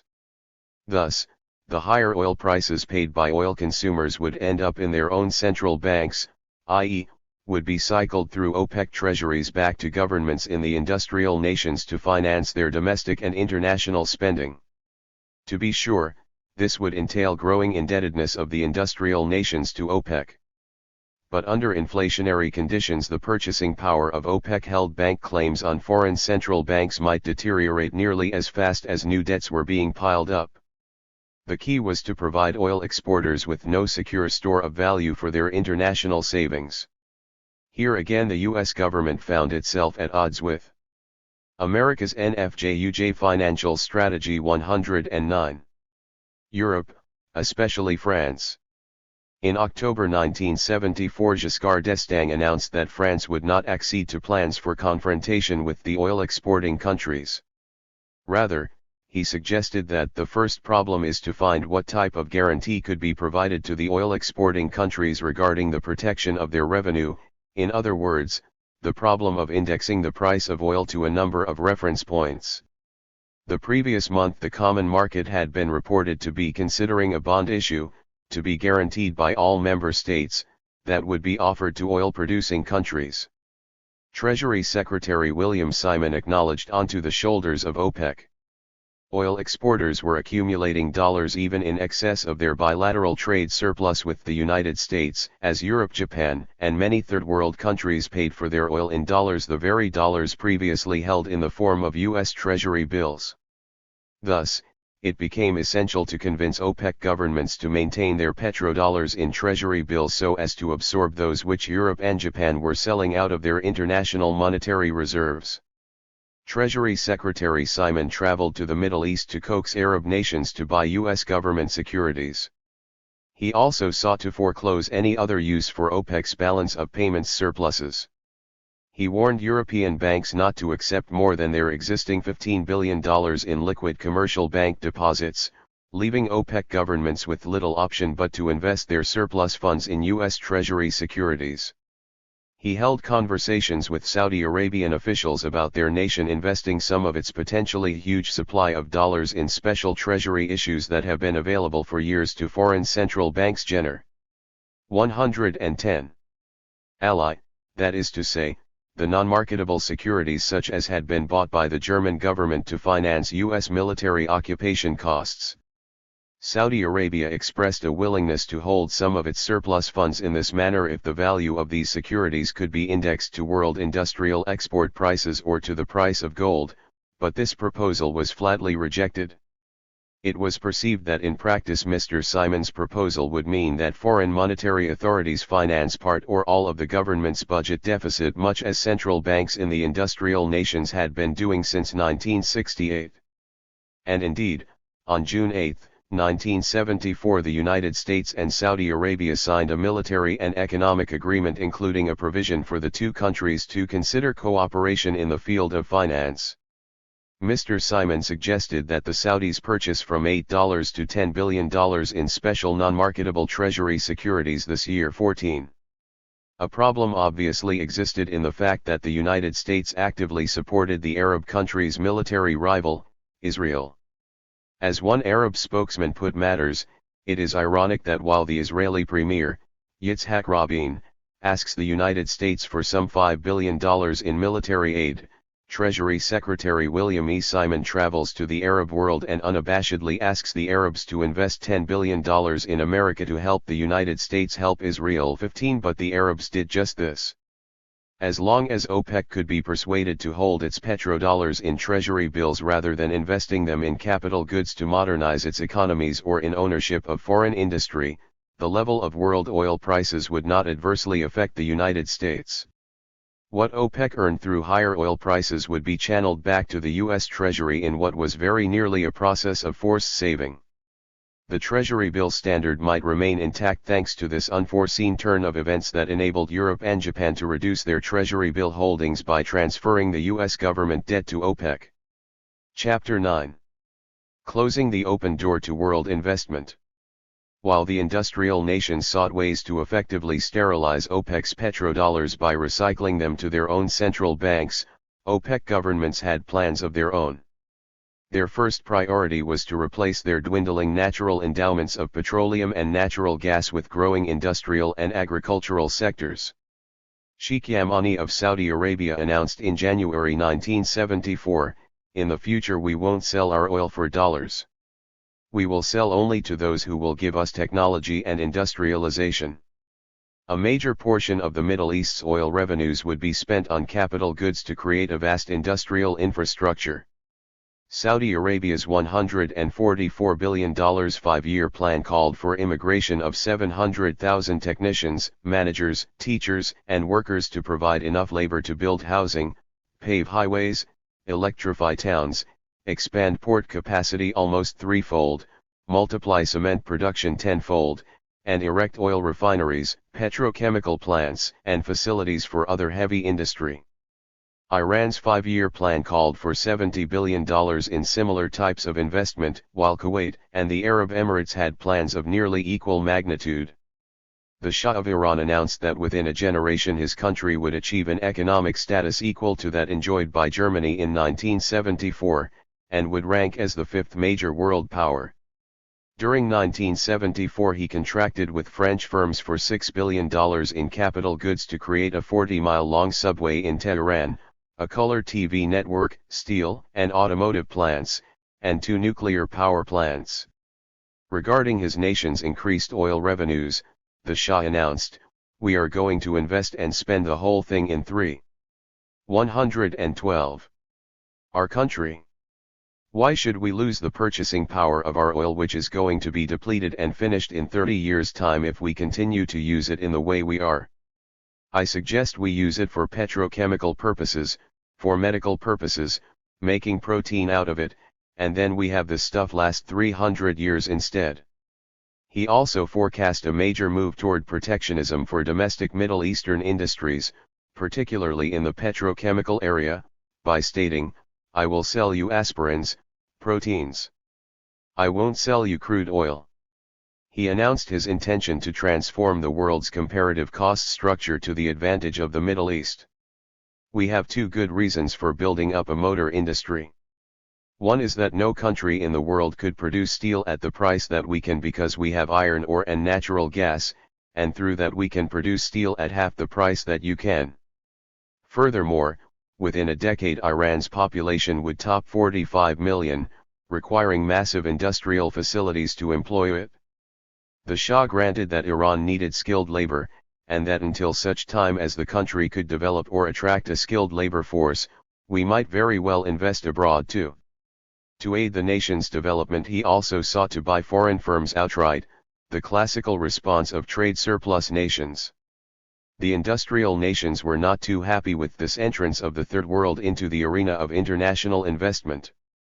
The more OPEC spent on capital infrastructure to accelerate its own agricultural and industrial development, the less the OPEC governments would have left for recycling to governments in the industrial nations, and the higher the price of capital goods would climb in these nations. OPEC arms purchases were welcomed, for this connoted profitable business for a war industry operating below capacity. Furthermore, arms did not help countries to produce goods or enable OPEC to compete in world markets with industrial exporters. But purchase of capital goods threatened greater economic self-sufficiency, hence independence from the industrial nations and, at a point, prospective competition. OPEC's use of its financial resources was therefore to be constrained if possible. In principle, Third World countries were to produce the oil and other raw materials needed by the industrial nations to maintain their own established production patterns and prosperity, but not to supplant imports from the oil deficit nations. Certainly Europe, North America, and Japan. 113. Had little desire to become industrial customers for their erstwhile hewers of wood and drawers of water. As it became apparent that industrial purchases by the oil-exporting countries would provide massive profit opportunities for Western firms, OPEC sought major ownership shares in these companies.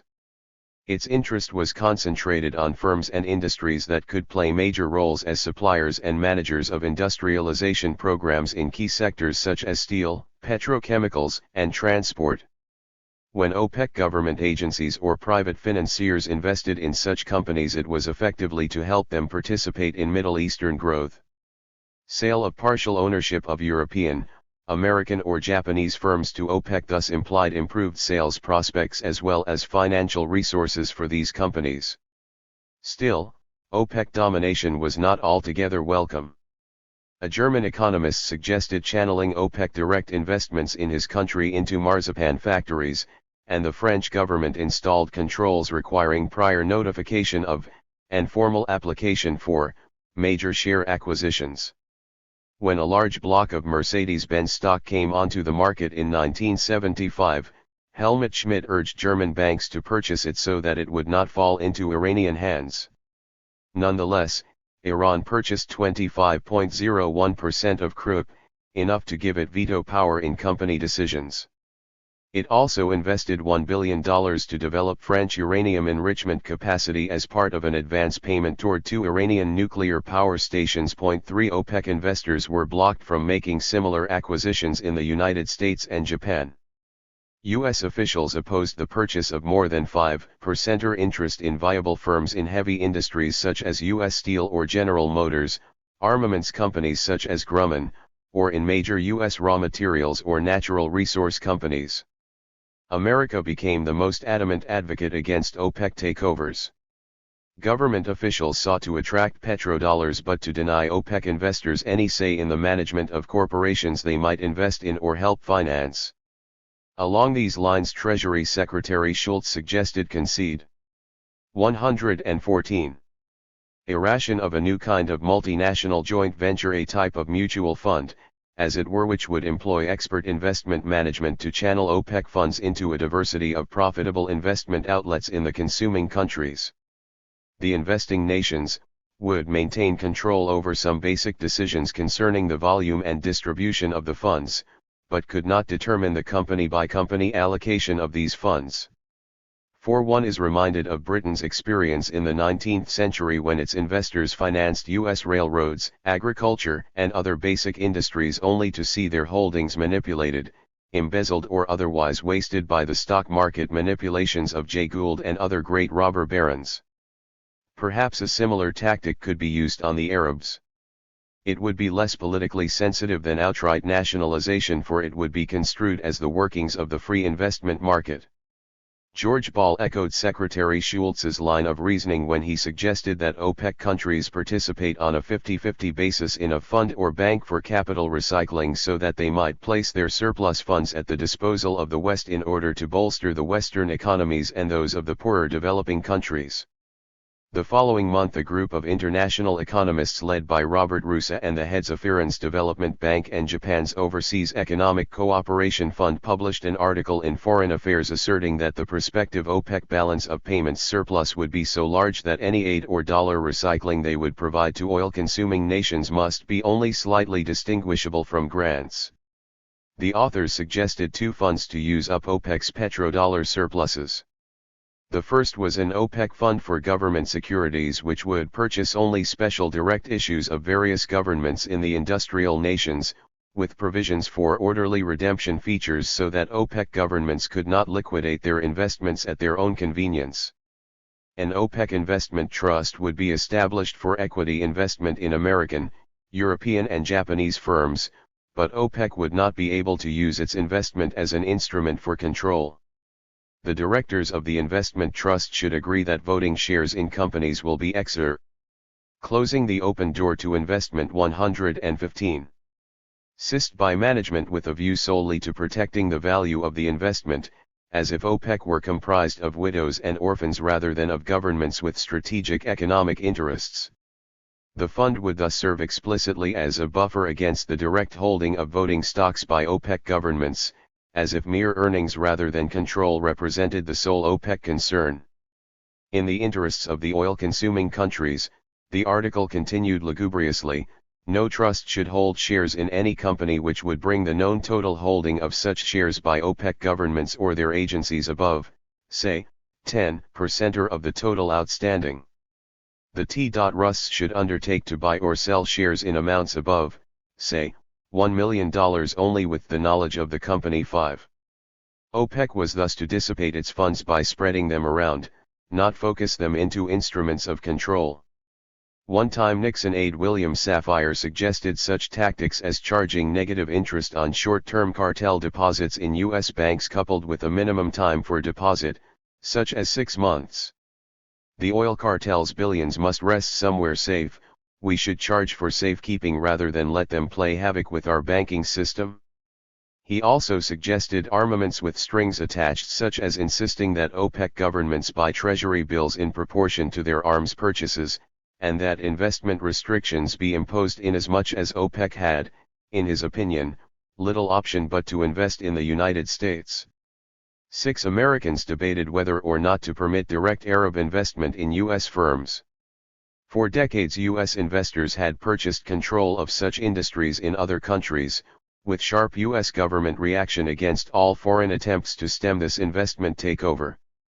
Now that the process threatened to reverse itself, the American government stepped in rapidly to prevent its evolution along lines not strictly in accord with what it held to be the national interest. Federal officials announced their willing 116 ness to see OPEC investment in near-bankrupt companies such as Pan American World Airways, Chrysler, government-regulated industries such as railroads or other tottering sectors, or some of the consumer goods and breakfast cereal companies. Federal Reserve Board Chairman Arthur Burns suggested that oil country investments should be confined to such non-sensitive companies as Quaker Oats and Coca-Cola. But investment in more important industries was strictly forbidden. The Federal Reserve Bank of St. Louis pointed out that, so long as our industry produces all the goods and services that we are willing to purchase, why should we be so concerned about ownership? If foreign ownership is undesirable from a political point of view, or from a strategic point of view during a war, foreign owners could be controlled by legal sanctions. Indeed, in 1974 Congress enacted the Foreign Investment Study Act requiring the Secretaries of Commerce and Treasury to conduct studies of foreign direct and portfolio investment in the United States. U.S. Treasury officials said that the new Congress will introduce and perhaps enact draconian measures to block Arab acquisition of American corporations or land, leaving only U.S. Treasury securities open to them to purchase with their surplus funds.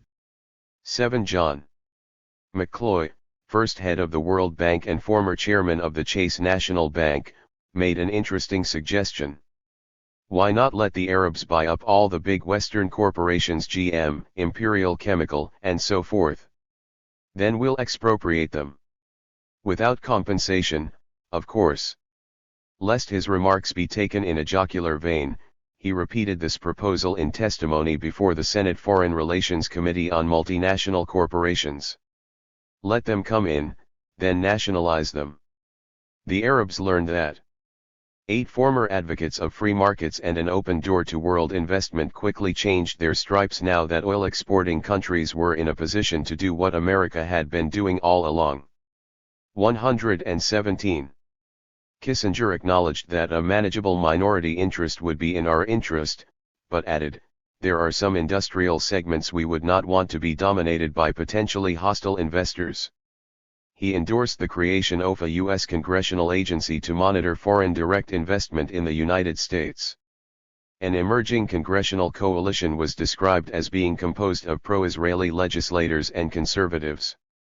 One top administration official expects them to put about 40 bills into the legislative hopper to block or slow investment in the U.S. by oil-producing countries.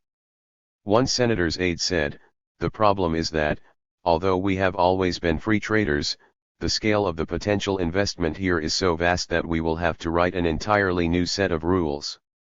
Yet another bureaucrat warned, if the United States continues to buy high-priced foreign oil, within 30 years the foreign oil countries will be able to buy everything in the United States. In the next 3 decades the OPEC nations will accumulate enough reserves to buy the top 500 companies in the United States, and have enough left over to buy anything else anyone in the U.S. still owns. 9. Strong public opposition arose when 2 Arab millionaires sought to buy banks in San Jose, California and Pontiac, Michigan. In March 1975, Senators Jacob Javits of New York and Harrison Williams of New Jersey sought to amend the Securities Exchange Act of 1934 so as to bar foreign investors who engage in boycotts or other discriminatory practices from buying more than 5% of a U.S. company, and to freeze and sell all assets already owned in excess of the magic 5% level. In addition, the proposed legislation required that any foreign investor seeking to acquire 5% or more of a United States company must give 30 days notice to the Securities and Exchange Commission, and recommended that the President be given authority to bar, on grounds of national interest, any foreign investment exceeding 5% or ownership of any domestic company with assets of more than $1 million. This strategy obliged the United States to block almost all foreign investment without discrimination. Under-Secretary of the Treasury Jack Bennett observed that the U.S. already has curbs on various types of foreign investment, including airlines, Communi. 118. Cations, atomic energy, and in federal mineral lands. But the controls are dispersed among a number of federal agencies. This suggested creation of a new office to coordinate U.S. investment restrictions. After Kuwait and Iran were forbidden to buy into Lockheed and Grumman or into major non-defense industries, OPEC spokesman indicated that this would become a key issue at the upcoming North-South meeting to convene in Paris in December 1975. Treasury Under-Secretary Gerald Parsky traveled to the Middle East in 1975 and got the oil-exporting countries to curtail their investment in the United States. He announced that Iran had indicated an intention to invest in companies which are in a position to help it expand its domestic industrial base through access to foreign products, increased technology, manpower skills, and resources. I don't believe Iran will be interested in investing in real estate or highly speculative ventures. The Kuwaitis and other Arabs were exploring the entire spectrum from common stock to real estate, but he would be surprised if Saudi Arabia invested more than 10% in a particular country and more than 5% in a particular company, a judgment that indicated considerable U.S. pressure on the Saudis. Mr. Parsky estimated that in 1974 OPEC had invested less than $1 billion in the U.S. private sector, an indication of the success of U.S. political barriers to them. Meanwhile, both advocates and opponents of free and unregulated international investment conjured up images of a new era in which multinational corporations would determine the international application of technology, and the pattern of world trade and payments generally, in accordance with the principle of international profit maximization. Governments were held to be unable to act in accordance with their own long-term economic or political objectives where they diverged from those of the large multinational firms. Advocates of private enterprise asserted that corporations tended to be run more efficiently than governments, and that closing the open door to investment 119. They should therefore dictate economic policies. Proponents of government planning criticized business priorities and practices. Both groups held that governments were being overwhelmed by the magnitude of worldwide private finance capital. A widely publicized congressional study argued that the liquid assets of multinational firms were deranging national exchange rates and perpetuating the worldwide currency instability by causing numerous revaluations and devaluations. Investment managers were described as allocating technology according to corporate profit objectives unrelated to national planning priorities, and evading national tax policies by manipulating intra-firm transfer prices. For better or worse, the direction of world economic development, technology, and balance of payments flows would seemingly elude the guiding hand of governments. This was the thesis of a popular 1974 book by Richard Barnett and Ronald Muller entitled Global Reach: The Power of Multinational Corporations. As one reviewer, Elliot Janeway, summarized its argument, the efficiency of the multinationals is the measure of the threat they pose to take over from the duly constituted civil authorities in jurisdictions the world over. The profitability Barnett and Miller attribute to the multinationals is cited as proof that they know what they are doing and that they are doing what works. But the reviewer was quick to perceive that this was only the first phase of the multinational saga. The very threat of this development materializing had triggered a nationalistic reaction abroad, subjecting the various national arms of the multinationals to crackdowns restricting their operations, freezing their profitability, taxing their resources, and, as in the case of the big oil companies, expropriating their assets. Any resemblance between any of them and a functioning octopus is rapidly becoming a blurred memory. They are falling apart as power entities and profit vehicles. In country after country, and by no means in just the oil-producing countries, the foreign subsidiaries of the multinationals are being taken over into protective custody by governments left holding the bag with the bus their boom invited. On November 28, Chancellor Schmidt clamped a code of good behavior on 14 American multinationals and committed them to the protective custody of Crook 12. The idealized image of multinationals neglected to consider. 120. The political and institutional setting in which they operated, and the fact that foreign affiliates of multinational firms are legally resident citizens of their host countries. Ironically, economists chose to formulate a theory about multinational control over the direction of world economic development at the precise moment that the process began to deteriorate. To be sure, the theory voiced by Barnett and Amoulier was not disinterested. It was suggested explicitly to urge a nationalist program of U.S. government regulation over the foreign activities of American corporations, essentially the system of controls advocated by the AFL-CIO. In the face of attempts by industrial nations to mobilize the foreign investment activities of their firms to serve specifically national ends, it would have been surprising had the raw materials exporting countries not sought to develop their own countervailing power. Foreign-owned firms were destined to fall under the sway of the first government that chose to regulate them, and the United States had taken the lead in initiating regulatory action in the 1960s, followed soon after by governments in other industrial nations. The world's richest nations all had achieved industrialization in the 19th and early 20th centuries by regulating their domestic economies. Why should today's third world countries not follow suit? Host country governments therefore began to regulate foreign investment within their boundaries. A general outline of their position was set forth in a 1974 United Nations study of whether a set of institutions and devices can be worked out which will guide the multinational corporations' exercise of power and introduce some form of accountability to the international community into their activities. 13. Competition over regulatory powers as between host country and home office governments was underway, and multinational corporations had become the battleground. Chapter 10. The ending of U.S. foreign aid. Only rarely is foreign aid a gift in today's world. Humanitarian assistance in the form of emergency food and medical relief for victims of earthquakes, drought, floods or other natural disasters represents less than 2% of American overseas aid. Most U.S. aid is military in nature, comprising logistical support and arms credit, plus backup aid to countries of strategic military interest to the United States, example Southeast Asia before 1973, countries that face communist neighbors, and those such as Spain and Turkey which provide America with military bases. Aid is extended mainly to contain communism by securing foreign adherence to U.S.-backed treaty organizations such as SEATO, CENTO, and NATO, and to oppose domestic communist movements by propping up incumbent regimes, including some of the world's most reactionary governments, South Korea under Park, Iran under the Shah, Greece under the colonels, and dictatorships in Chile and Brazil. Such aid is thus an extension of America's national security programs. Most non-military U.S. aid directly or indirectly is made up of export credits.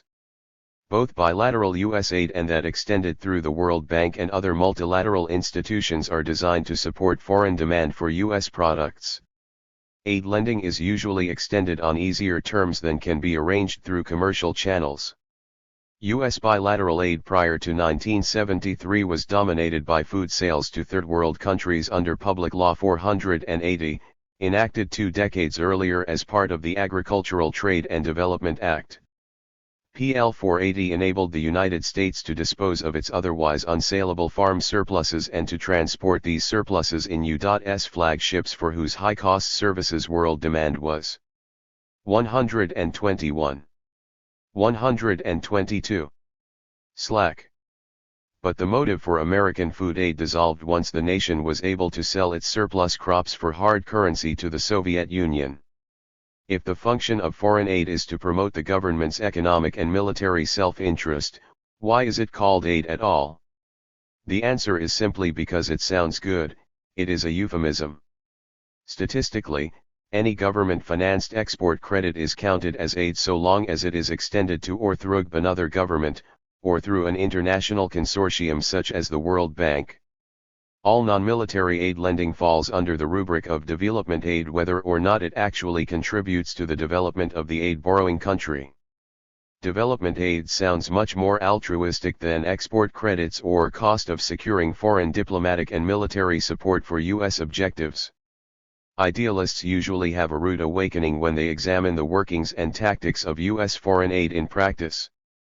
To be sure, intergovernmental credits differ in some basic ways from commercial loans.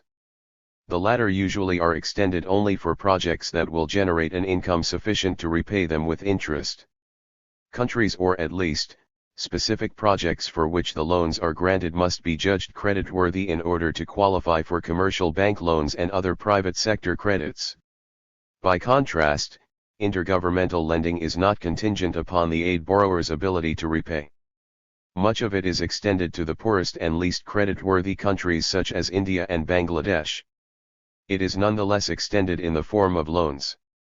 If the aid-borrowing country cannot repay, it can usually reschedule its debt by offering some other form of quid pro quo, acquiescence in a world division of labor that is not in its interest, provision of military base rights, support for U.S. positions in world diplomacy, and, in general, opposition to communism at home and abroad. Since 1973, the aid-borrowing countries have not been very eager to perform these functions, which has diminished America's interest in extending further aid. In addition, Congress and the executive branch began to disagree about an appropriate national defense philosophy. Congress opposes military aid that might lead to American involvement in a new Vietnam situation, or that would prop up the type of non-democratic regime supported in the past. The ending of U.S. foreign aid 123.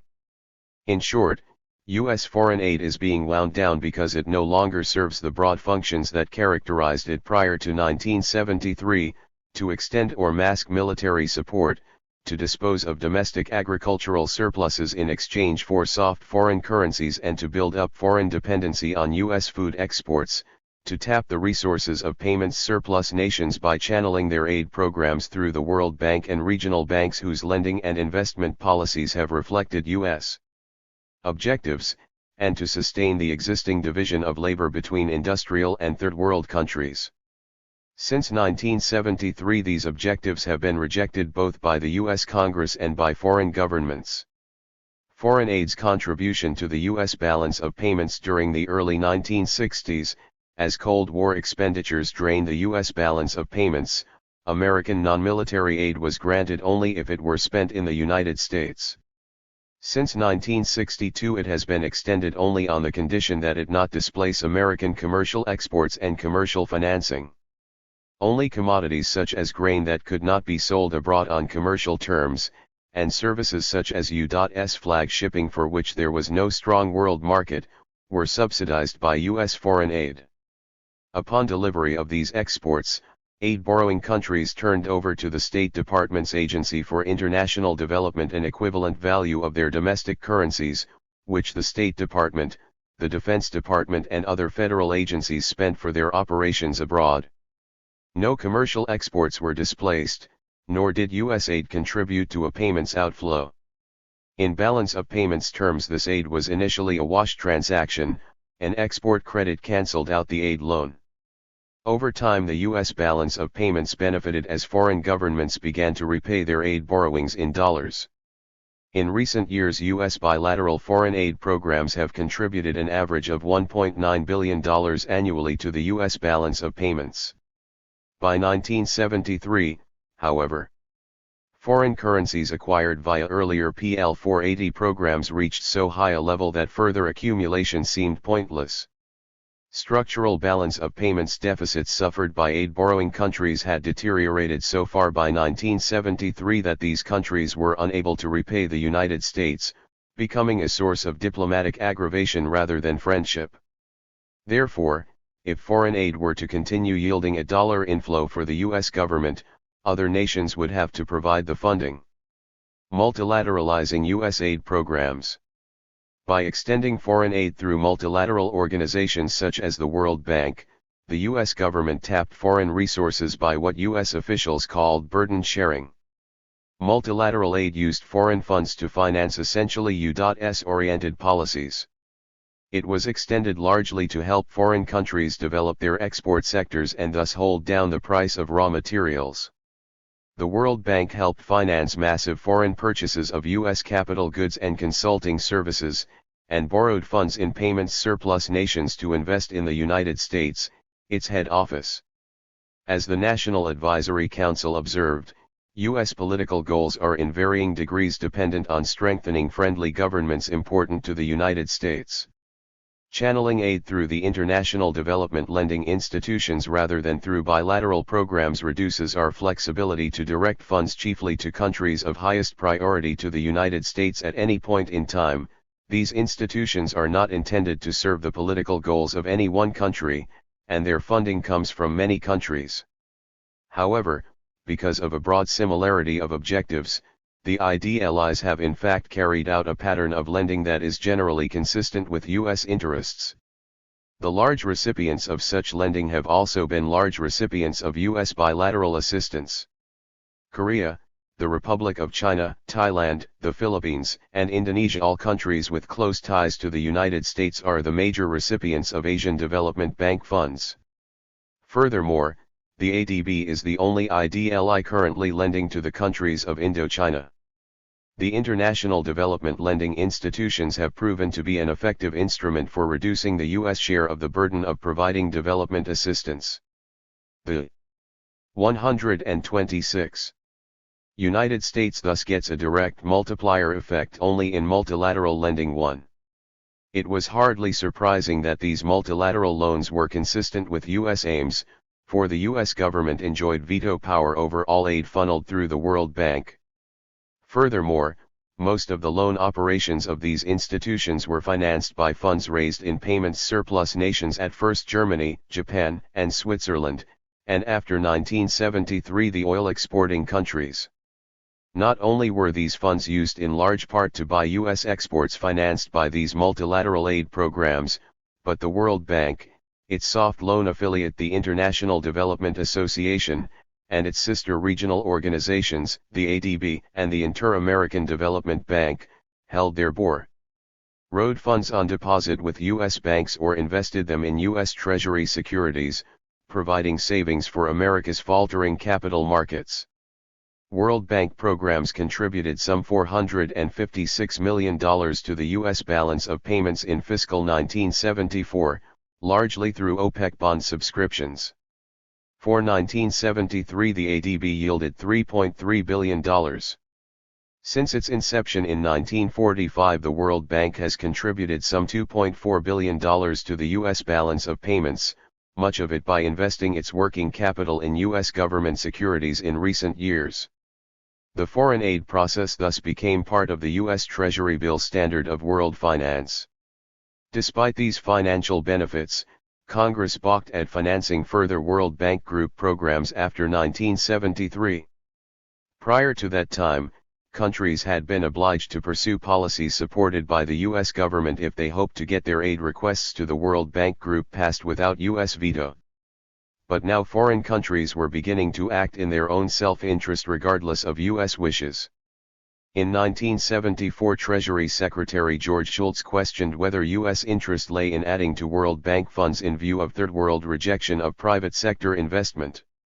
Every sovereign nation has, of course, the right to regulate the terms and conditions under which private investment is admitted or to reject it entirely.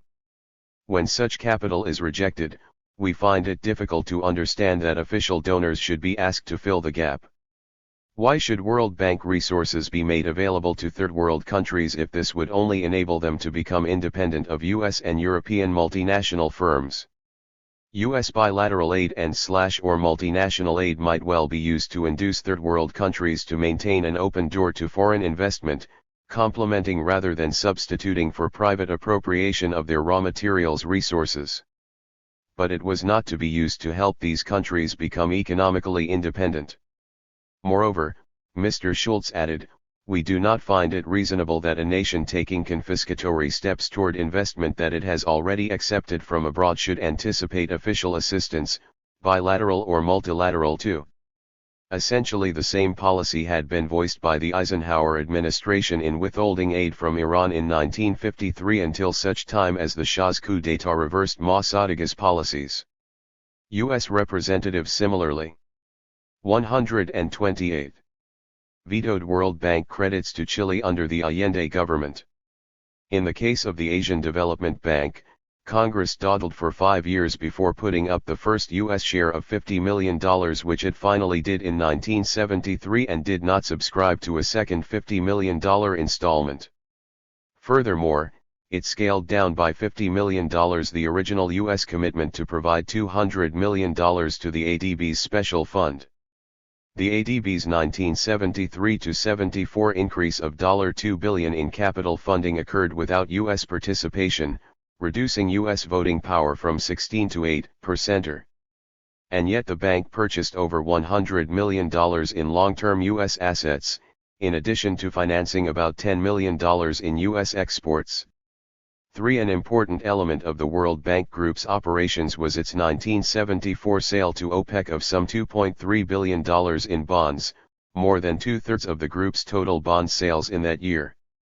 OPEC governments held a mere 4.5% of the World Bank's voting rights, having originally subscribed to only $100 million of its capital. Had they financed their World Bank participation by capital subscriptions rather than bond purchases, their 1974 purchases by themselves would have given them a 75% voting share in the World Bank. And yet some U.S. spokesmen considered even this seemingly beneficial aspect of World Bank financing to be ambiguous in serving U.S. world interests.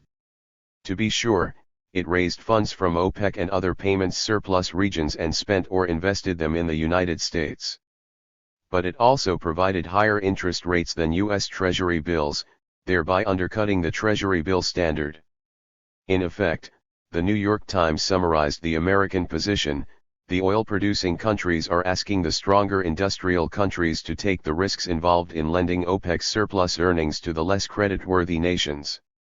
The United States has been asking the oil producers to share these risks by investing in or lending directly to the countries that buy their oil, particularly the developing countries. 4. But OPEC preferred to invest in the World Bank.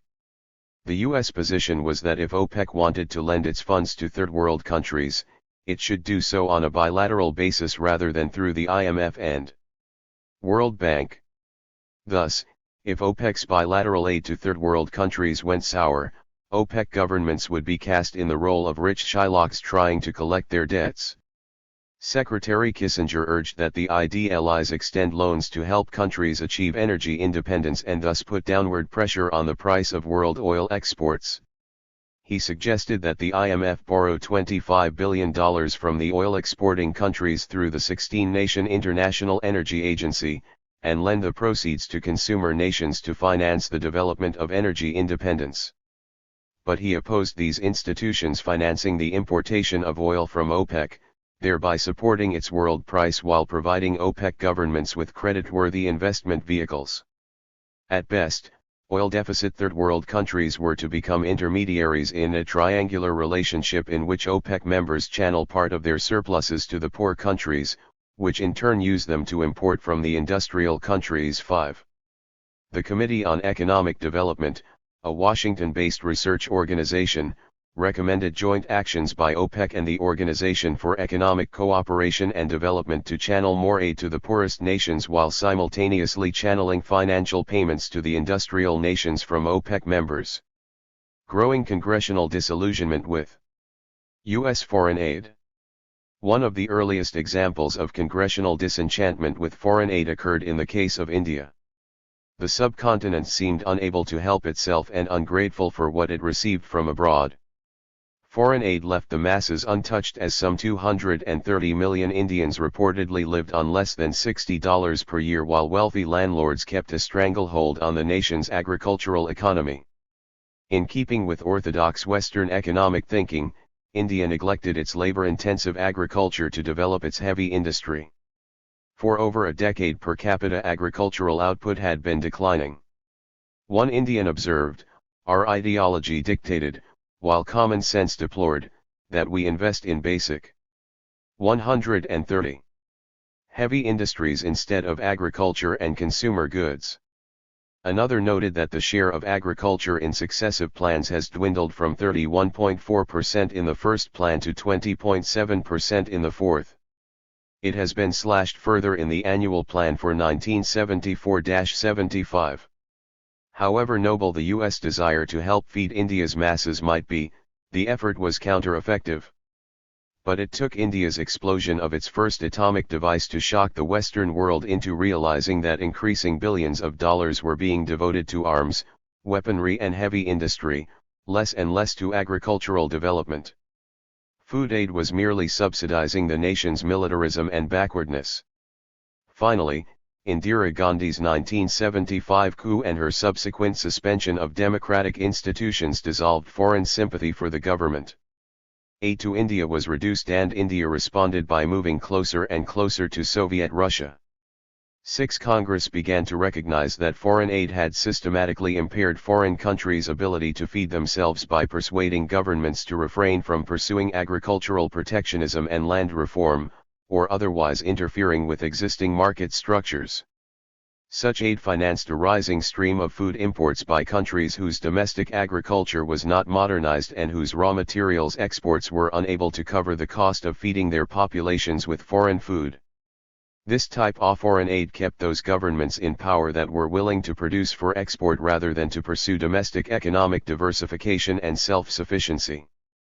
Indeed, by providing compensation over and above that supplied by market forces, it had induced many Third World regimes to export a rising volume of minerals and plantation crops in the face of deteriorating terms of trade. The National Advisory Council described the United States supports IDLI efforts to expand and strengthen the role of market forces as the most effective means of allocating resources, developing outward-looking trading economies, strengthening the role of private enterprise and promoting the creation of economies with trade and investment patterns compatible with the economies of the industrialized countries. 7. Meanwhile, Congress blocked aid to Southeast Asia during America's final years of military involvement there, and then suspended or scaled down aid to Greece, Turkey, Spain, South 131. Korea and other countries whose foreign and domestic policies did not meet with its approval. A major course of antagonism between the executive branch and Congress occurred over Turkey, which had been receiving aid in large part to secure its adherence to NATO. The U.S. Air Force base at Incirlik was the biggest in Europe, dominating NATO air strength from Germany to the Middle East. America's defense support facilities in Turkey included an electronic surveillance system extending along the Soviet border, as well as nuclear warheads and delivery systems under U.S. control. These were all important considerations to the Secretary of State. But Congress objected to Turkey's occupation of Cyprus following Greece's attempt to annex the island. Congress also objected to Turkey's cultivation of the opium poppy. In 1971 the U.S. government had persuaded Turkey to stop harvesting poppies in return for American aid of $5 million annually. The result was a world shortage of legal opium derivatives, which led the U.S. Army to begin growing opium in the southern states of America. Turkey found itself losing some $7 million in foreign exchange and terminated its agreement with the United States. 8. On September 25, 1974 the House of Representatives voted to cut off all military aid to Turkey until it made substantial progress toward reaching a settlement with the Greek Cypriots and stopped cultivating opium. Partly in response to the politically active Greek lobby in Washington, Congress suspended a $250 million allocation for 40 F-14 Phantom jets, $60 million in low-cost sales of war surplus materials, and $50 million in military grants.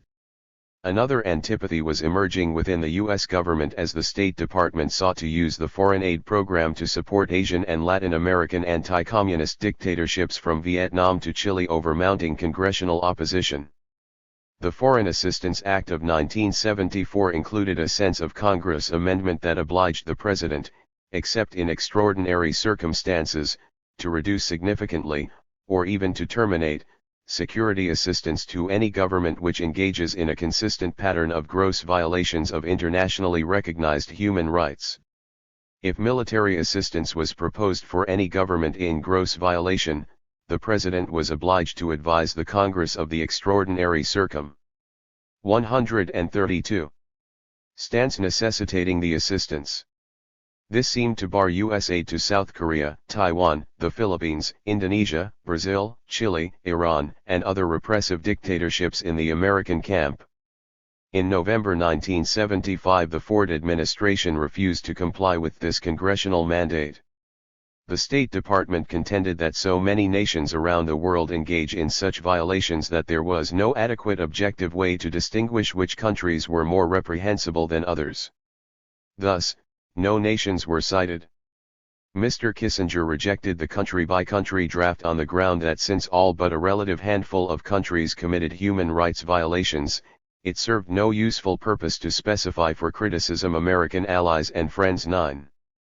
In an attempt to depoliticize American aid, and to deter Kissinger from using PL 480 as an alternative means of supporting such nations as Chile, Egypt, South Korea, and South Vietnam, support under the Foreign Assistance Act was cut back.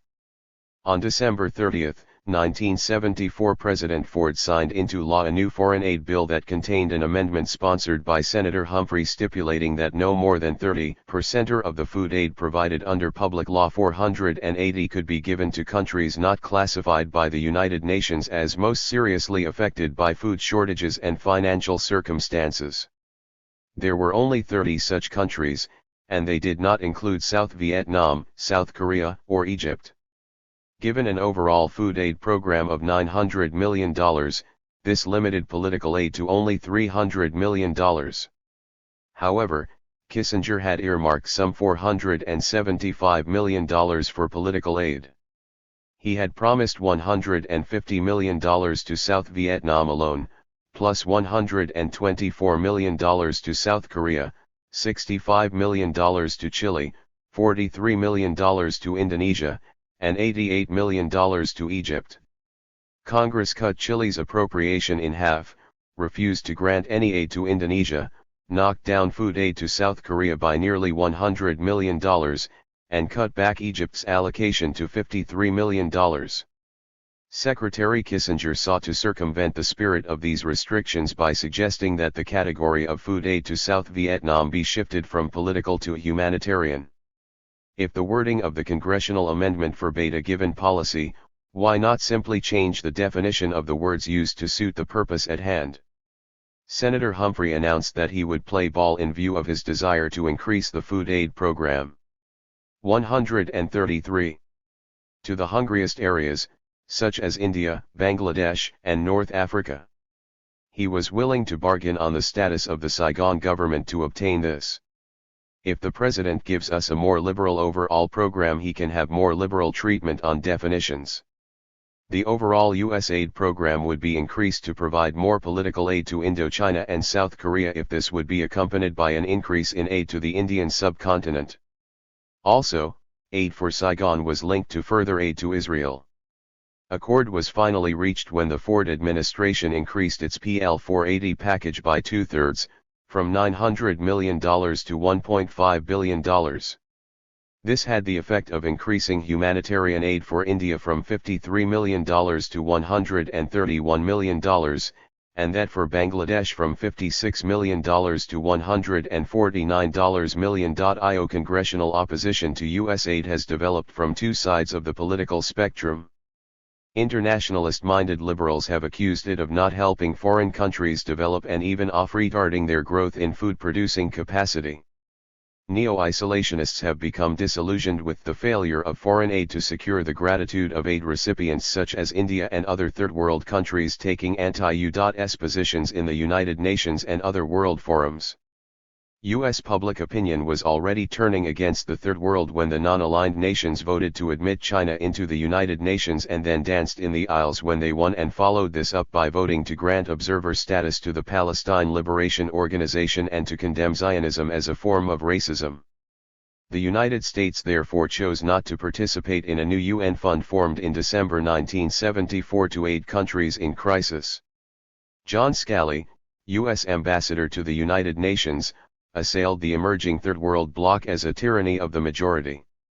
The United States announced its preference for direct aid by the United States or other countries, or through existing machinery, rather than extending aid through the United Nations where it could not veto or otherwise control it.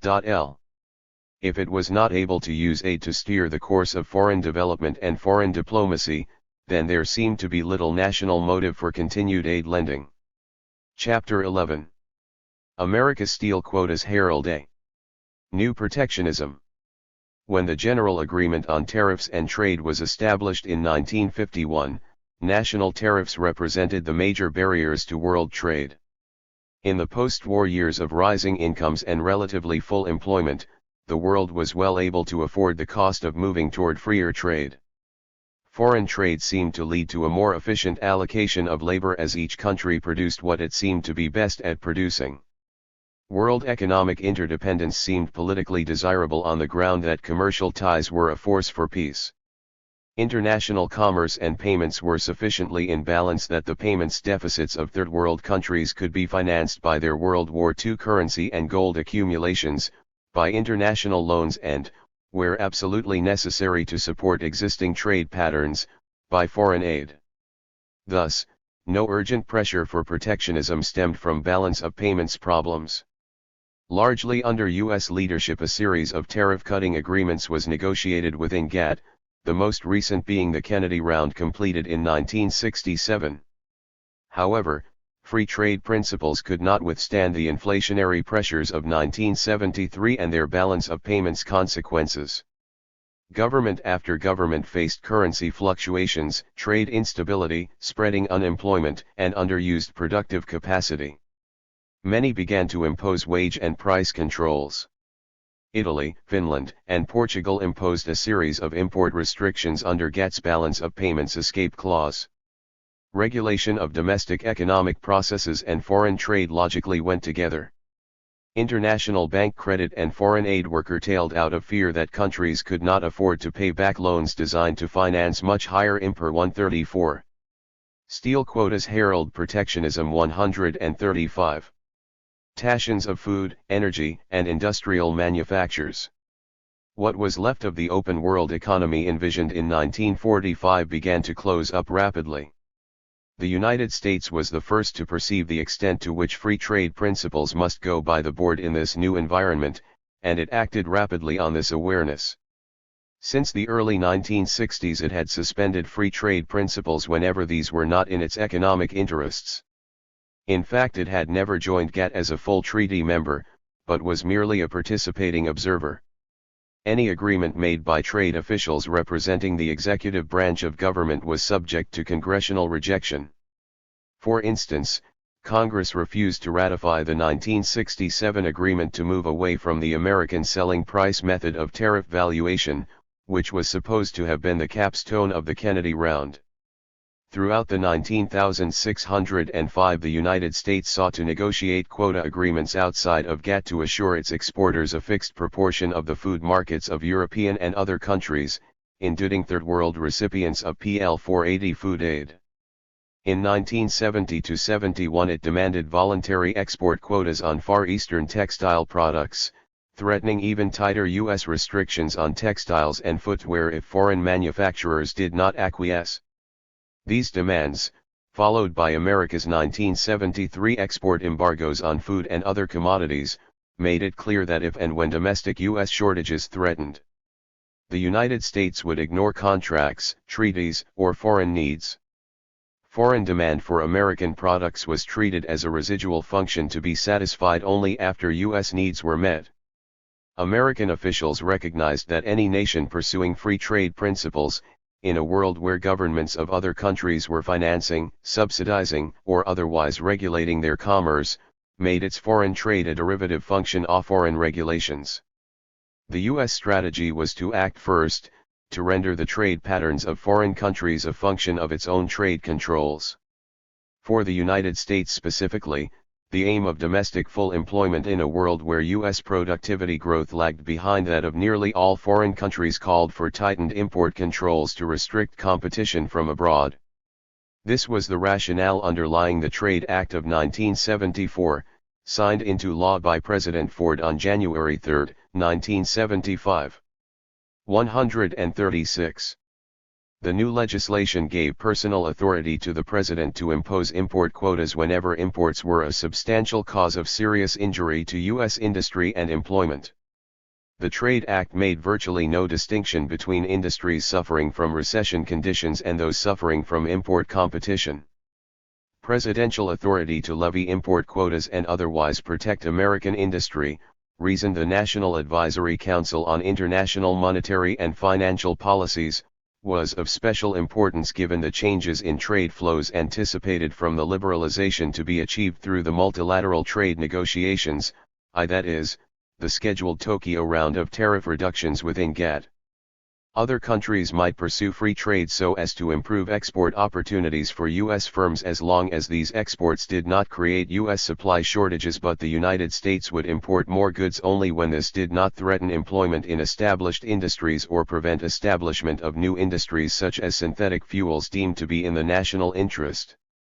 Requests for import quotas under the Trade Act were soon filed by the shoe industry, automakers, and manufacturers of iron blue, as well as by producers of agricultural commodities such as asparagus and mushrooms. All were turned down by President Ford. But matters changed in August 1975 when the specialty steel industry applied to the U.S. International Trade Commission for quota protection. The hearings which followed on stainless and tool steel were the most elaborate conducted in any industry to date. The specialty steel industry seemed to be waging an uphill battle when it applied for quota protection. American steel makers had difficulty demonstrating that imports rather than the recession or the new anti-pollution requirements were responsible for the declining employment and output suffered by American steel makers. Additions to U.S. steel capacity had been quite modest in recent years. Much of the industry's investment had been to meet new air and water pollution regulations. The United States already was burdened with more antiquated factories than most foreign countries, and the anti-pollution regulations had only aggravated matters. A number of obsolescent steel mills had been phased out altogether. Unemployment in the specialty steel industry reached 137% in 1975, although this resulted mainly from the economy's severe recession. Capital spending projections indicated that the nation's steel capacity probably would not grow by the 3 million tons per year required to keep pace with estimated growth in domestic demand. Import quotas were thus almost certain to raise prices. This was defended by the chairman of U.S. Steel, E.B. Speer, who argued that the price of steel would have to rise about $100 a ton from current levels to justify investment in new plants. In fact, by the time the Trade Commission acted in January 1976, domestic steel mills were approaching capacity operations even though the steel-using capital goods and construction sectors of the economy were only in the early stages of recovery from the 1974-75 recession.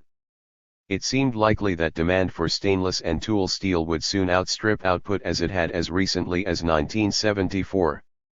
Stainless and tool steel imports in 1975 amounted to 154,000 tons, or 18% of the U.S. market. In the first 3 months of 1976 they fell to 16% of the market, the lowest share in 8 years. Not only were domestic specialty steel shipments up by 10%, steel companies had raised prices across the board while warning that a new round of scarcity might develop. The Trade Commission nonetheless recommended a unilateral import quota of 147,000 tons annually, slightly less than actual recession-level 1974-75 imports. This called for a substantial reduction in foreign steel sales to the United States at a time when demand was rising. U.S. trade officials argued that despite the Republican administration's nominal support of free trade principles, President Ford would bring on a congressional override under the new Trade Act rules and solve nothing if he rejected the Trade Commission's recommendation. They pointed out that the law required Mr. Ford to announce he would impose quotas unless the major exporters of specialty steels to the United States accepted orderly marketing agreements, which also would limit their exports. President Ford hinted in May at a 150,000-ton quota based on 1972-74 import volume, with some adjustment to be made if domestic steel shortages developed.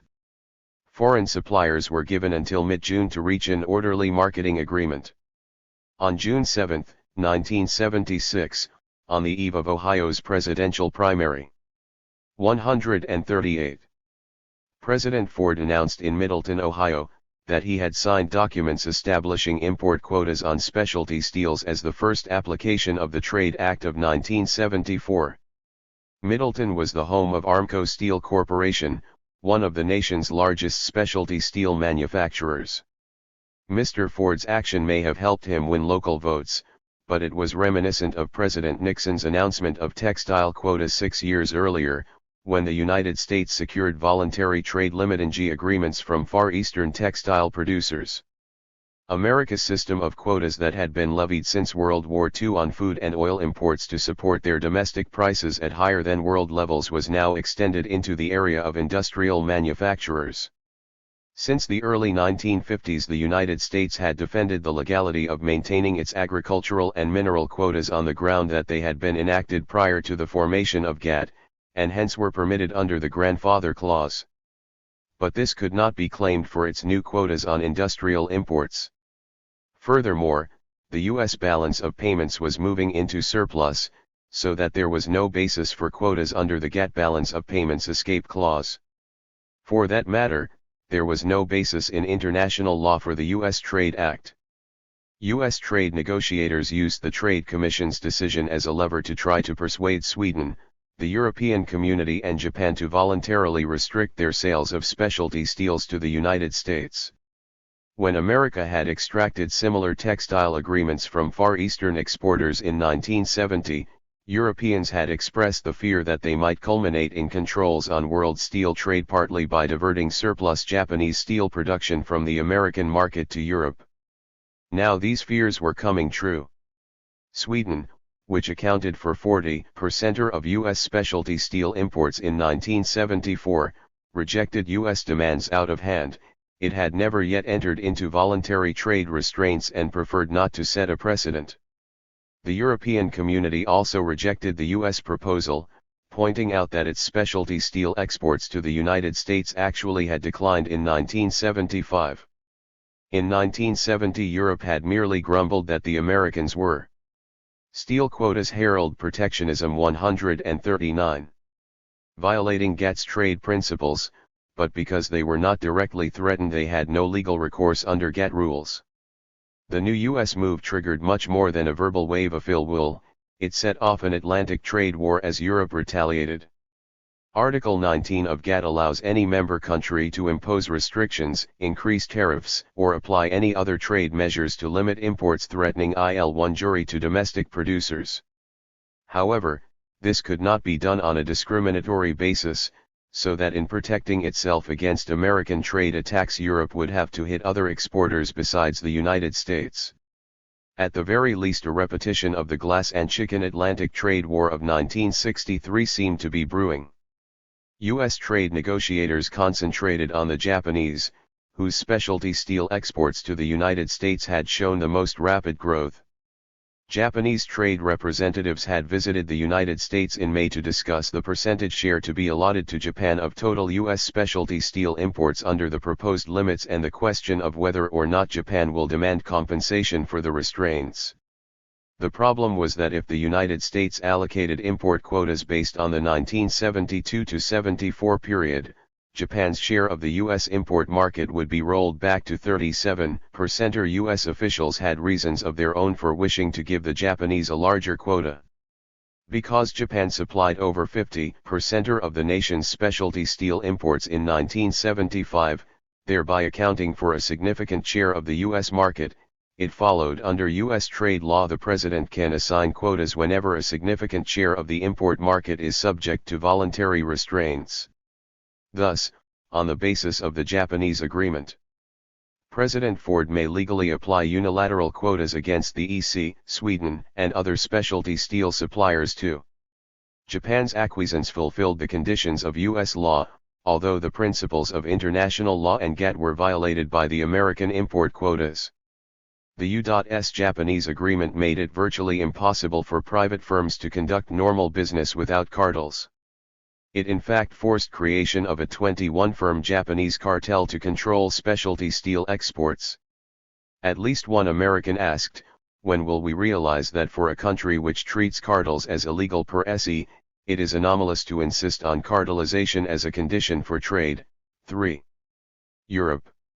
140.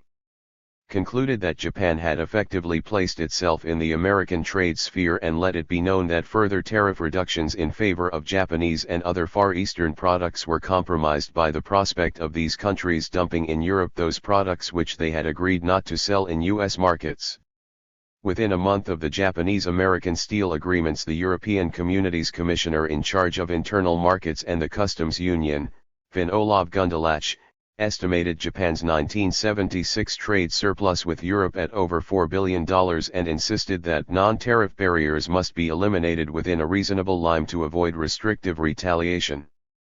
Warning the Japanese of a rising protectionist mood in those parts of Europe beset by unemployment, he told the press, "I think there is not much time before the eruption point is reached for." Meanwhile, Europe's steel industries joined into two cartels. The first and largest comprised the steel industries of Germany, Holland, and Luxembourg and accounted for over half of EEC steel output. French and Belgian producers were quick to react against what they feared was a resurgence of German nationalism. They joined to form a countervailing cartel to monitor investments more closely and set up machinery for fixing production quotas and minimum price guidelines to shield the effects of any new recession. 5. The common markets machinery at Brussels was being mobilized to constrain German self-assertion. This posed the question of whether Europe would fight within its own borders or make common ground against foreign steelmakers. World steel trade was fragmenting, and governments were intervening to play their most intensive roles since the 1930s.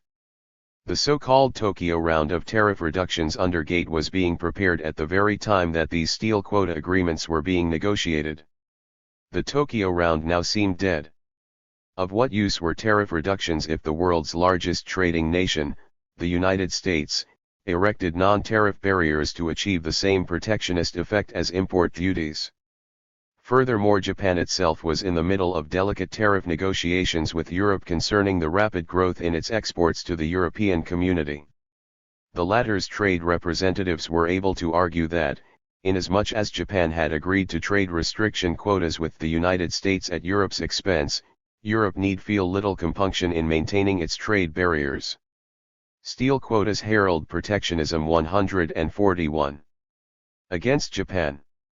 About the only results that seemed likely to come out of any further world trade talks were in the area of shipbuilding and tanker rates, as an intergovernmental cartel was being created to regulate tanker prices. Meanwhile, Japan's agreement with the United States had vastly complicated its relations with Europe, the major party injured by Japan's having enabled America to impose import quotas on all countries supplying stainless steel to its market. In November, the European Community again insisted that Japan reduce its exports to Europe generally so as to reduce its massive balance of payments surplus with Europe. If Japan did not agree to curtail its exports voluntarily, the EC threatened to impose its own set of import restrictions on Japanese products by November 25, 1976. Japan, however, realized that if it gave in to Europe it would have to do the same with the United States and other customers, especially if the products it diverted from the European market began to flood the United States.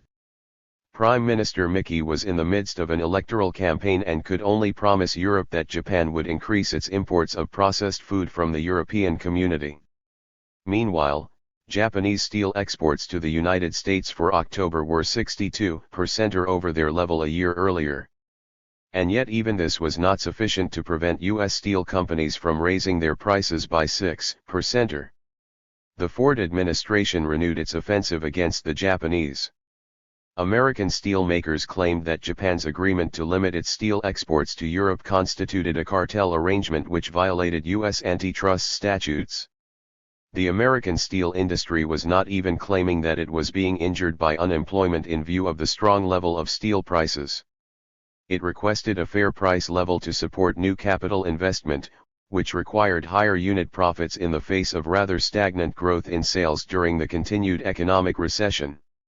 As the Journal of Commerce described America's trade hypocrisy, in some measure, at least, the Japanese-European agreements are logical offshoots of the type of voluntary agreements the United States pioneered as early as the 1950s. The agreement under which Japanese mills agreed to restrict their exports of cotton piece goods to the American market was a landmark. Once Japan restrained her exports of cotton goods to the United States, her producers 142 concentrated on other markets which shortly found themselves as discommoded as the American producers had been. This is what American steel producers now claim with respect to the Japanese-European steel arrangement 6. America's restrictions on Japanese exports caused cartel reverberations from Japan to Europe, and then America denounced these forced arrangements as being in violation of American laissez-faire principles. The entire world seemed to be in a no-win situation vis-a-vis the United States. Nor did America stop with textiles and steel. It demanded that Japan curtail its color TV exports to the United States. The Japanese finally decided to draw the line, realizing that if they did not, a domino effect might be set in motion, curtailing one industrial sector after another.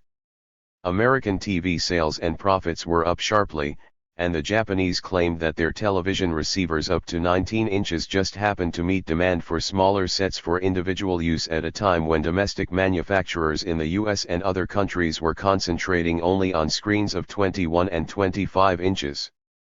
They add, however, that their color TV sets are of higher quality than those produced and have received top-ranking evaluations in Consumer Magazine 7. As in the case of compact cars, foreign companies seem to have successfully fought the self-defeating American principle that bigger is better and in greater demand. American consumers chose to buy smaller foreign TV sets, cars, and other products. And the U.S. government responded by seeking to impose import quotas so that Americans would have to pay as much for these products as for larger, bulkier American models. Virtually all pretense of supporting free trade was dead as the United States turned to isolationist policies in industry to complement its already established protectionism in agriculture, energy and minerals. Chapter 12. The Ending of Laissez-faire. In 1945 both American and foreign officials recognized that a worldwide move toward laissez-faire could not depend on existing market mechanisms alone to link international trade with even economic development at stable prices and rates of growth. For the less developed countries in particular, a number of intergovernmental institutions would be necessary to ensure that foreign trade patterns dovetailed into long-term development needs. The IMF was to provide short-term financing while the World Bank was to extend long-term infrastructure loans.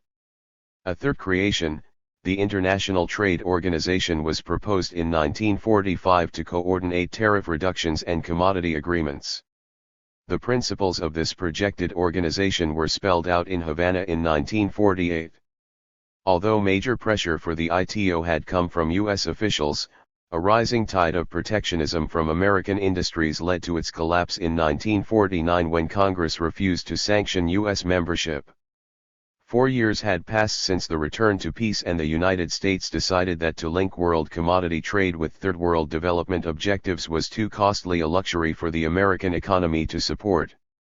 Resources would be provided to raw materials monocultures not by trade but through foreign aid, with all its strings attached. Being a prospective United Nations agency, the ITO was to give one vote to each member country. This meant that it would be dominated by countries that supplied products to the United States, not by America or other industrial nations. Because the projected ITO would have no capitalization and would make no direct loans, there was no way for the United States to secure veto power over its decisions. By creating such an institution, America would thus turn over control of its world trade prices to foreign countries that probably would act together to support their X-143. 144. Port prices, at a direct cost to American consumers. On the other hand, a line of much less political resistance beckoned. Tariff-cutting authority could be centered within GATT, an agency established within the stillborn ITO. World commodity agreements could be negotiated outside of any single world forum, on an ad hoc basis among the major commodity-producing and consuming governments. Such agreements limited themselves to purely operational matters such as determining maximum and minimum target prices for wheat, coffee, and other commodities, with no explicit or implicit connection to the overall development process of commodity exporting countries. The resulting system of laissez-faire clearly worked in America's economic interests. Why then rock the boat by creating an ITO? One of the arms of the ITO was to have been a stockpile mechanism. To integrate the stabilization and adjustment programs of separate commodity agreements, wrote the economic advisor Alvin Hansen in 1945, it would be desirable to set up an international commodity corporation designed to buy, store and sell international raw materials and to act as a buffer in the raw materials market. In the event that a deflation of raw materials prices were impending, the corporation should make large purchases of storable raw materials. It would permit the free play of market price forces within upper and lower price ranges for each commodity. These upper and lower limits should be the subject of continuous study by the corporation and should be adjusted from time to time according to fundamental trends of demand and supply. It seemed inevitable that if less developed countries were to dominate the ITO's voting by their simple weight of numbers, they would use the stockpile mechanism to support their export prices. It also seemed highly likely that they would press for special exemption from free trade principles, and demand numerous favors from the industrial nations. Better to let matters drop so as to prevent such a forum from developing.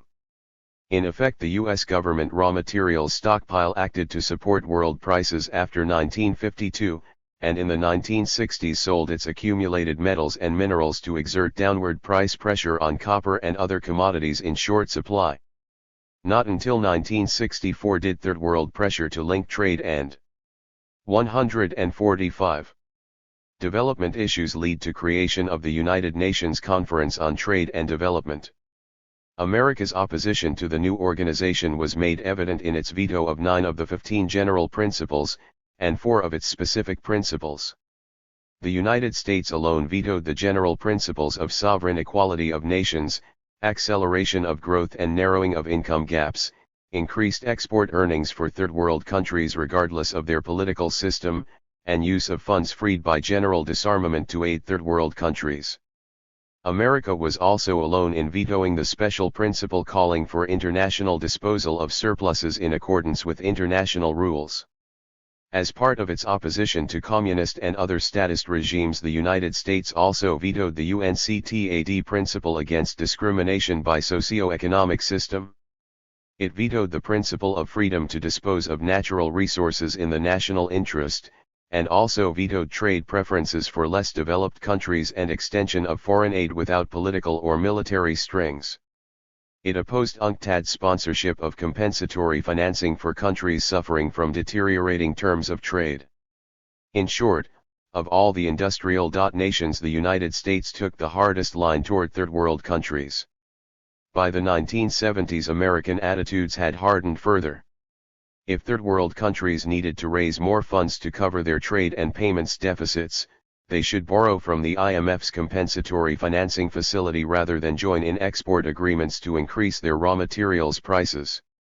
Inasmuch as IMF borrowing had to be repaid in time, with interest, and was strictly limited in amount, third world countries would enjoy only a short-term respite.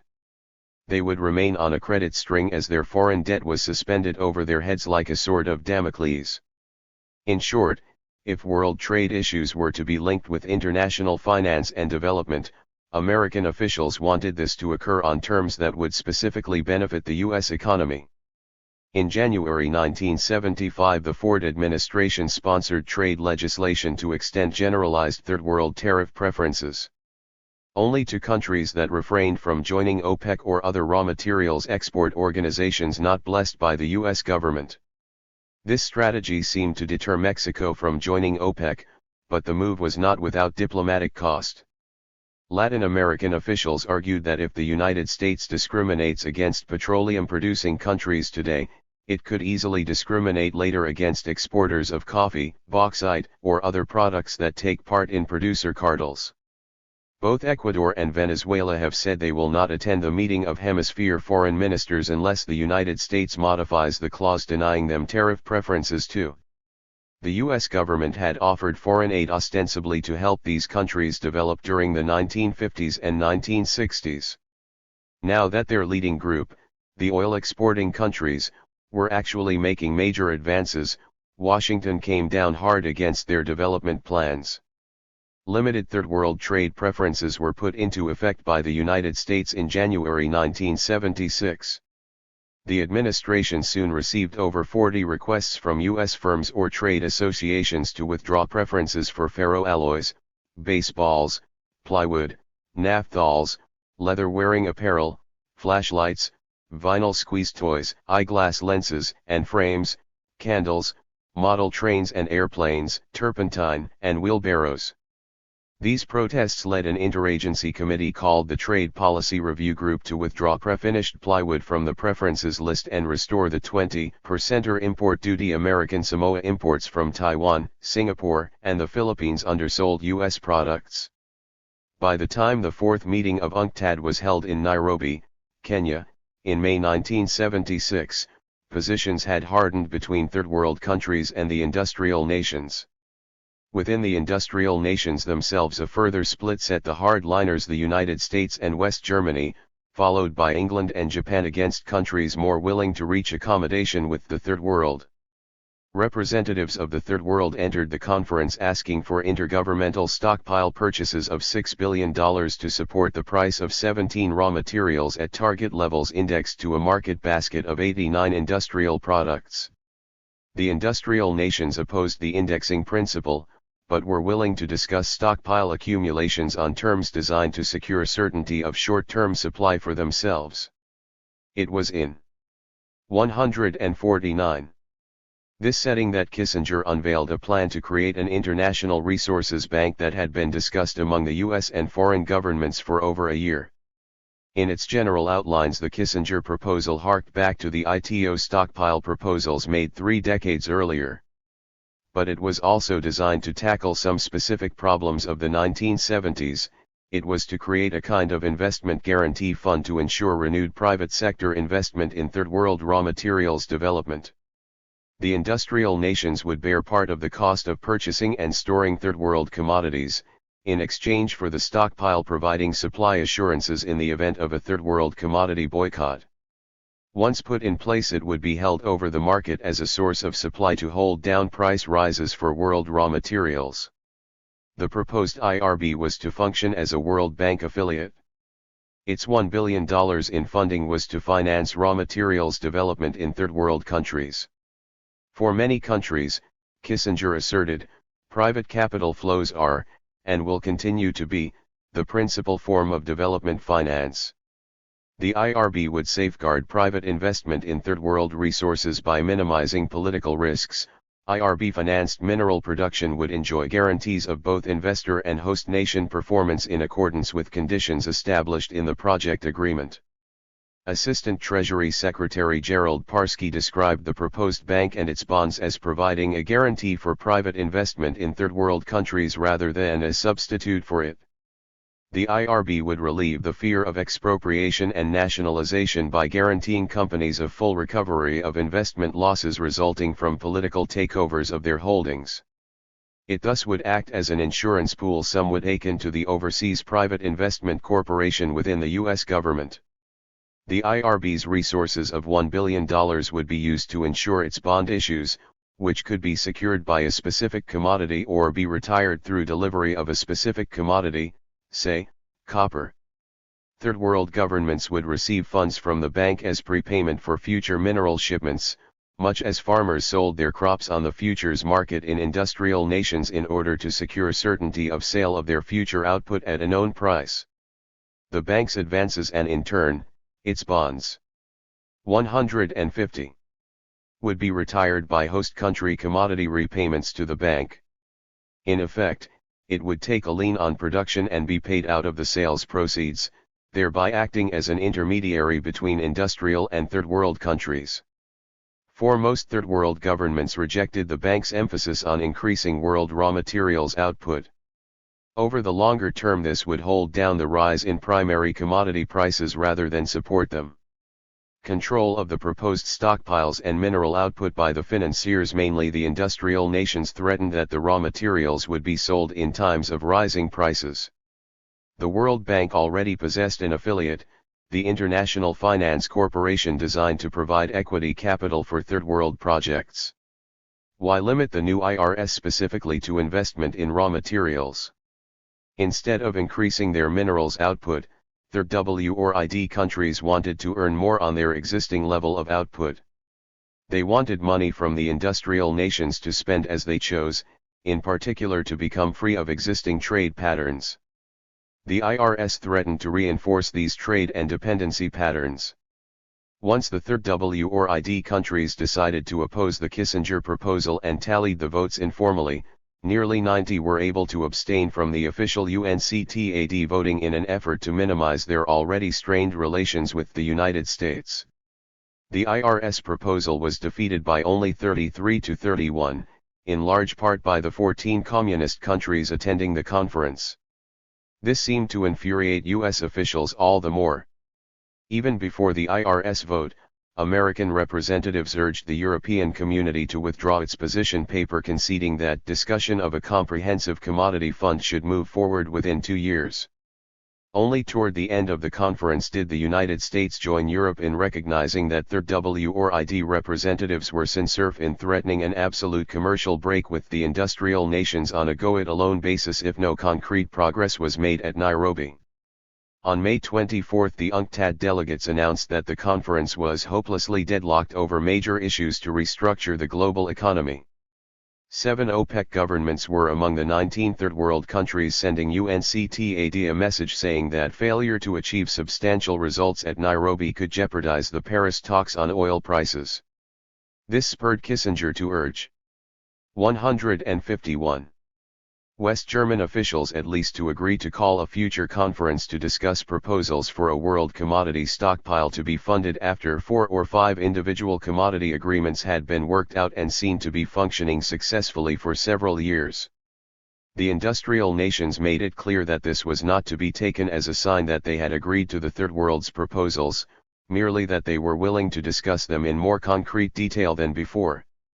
A French-sponsored compromise was finally adopted which called for creation of buffer stockpiles for 10 raw materials accounting for about 3/4 of the Third World's non-oil commodity exports: cocoa, copper, cotton, hard fibers, iron ore, jute, rubber, sugar, tea, and tin.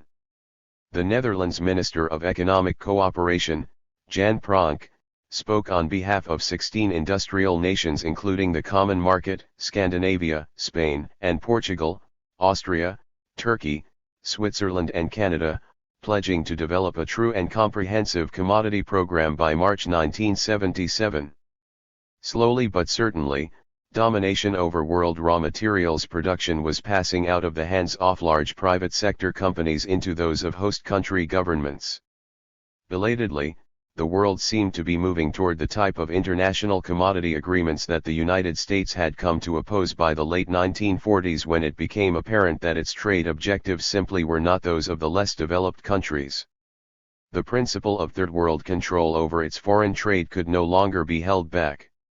As the Journal of Commerce editorialized, the United States must now cope with a political move by the OPEC group to win a commanding position of leadership in the third world, as reflected in the big majority of small powers that invariably voted against the United States in the United Nations General Assembly.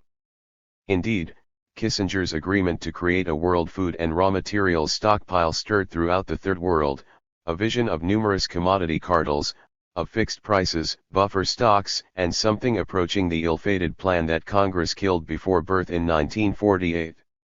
That was to have been the International Trade Organization as conceived under the so-called Havana Charter. It would have been the International Monetary Fund of the commodities world, and probably a good deal more. It would probably have 152. Done less damage if launched 27 years ago than anything that can reasonably be expected to emerge from future talks with OPEC and other third world nations now. 6. The commodity cartels envisioned in the industrial nations were designed merely to stabilize world prices at their low recession levels of 1976, not to improve the terms of trade of third world countries. The UNCTAD conference made clear to U.S. officials that neither America nor other industrial nations could gain control of any new international trade organization. OPEC governments seemed prepared to provide balance of payments resources to third world countries as part of a common strategy to seek general economic independence from the industrial nations. All that was left to the United States was its domination of the IMF, the World Bank, and the world financial system in which U.S. commercial banks and their overseas branches played a leading role.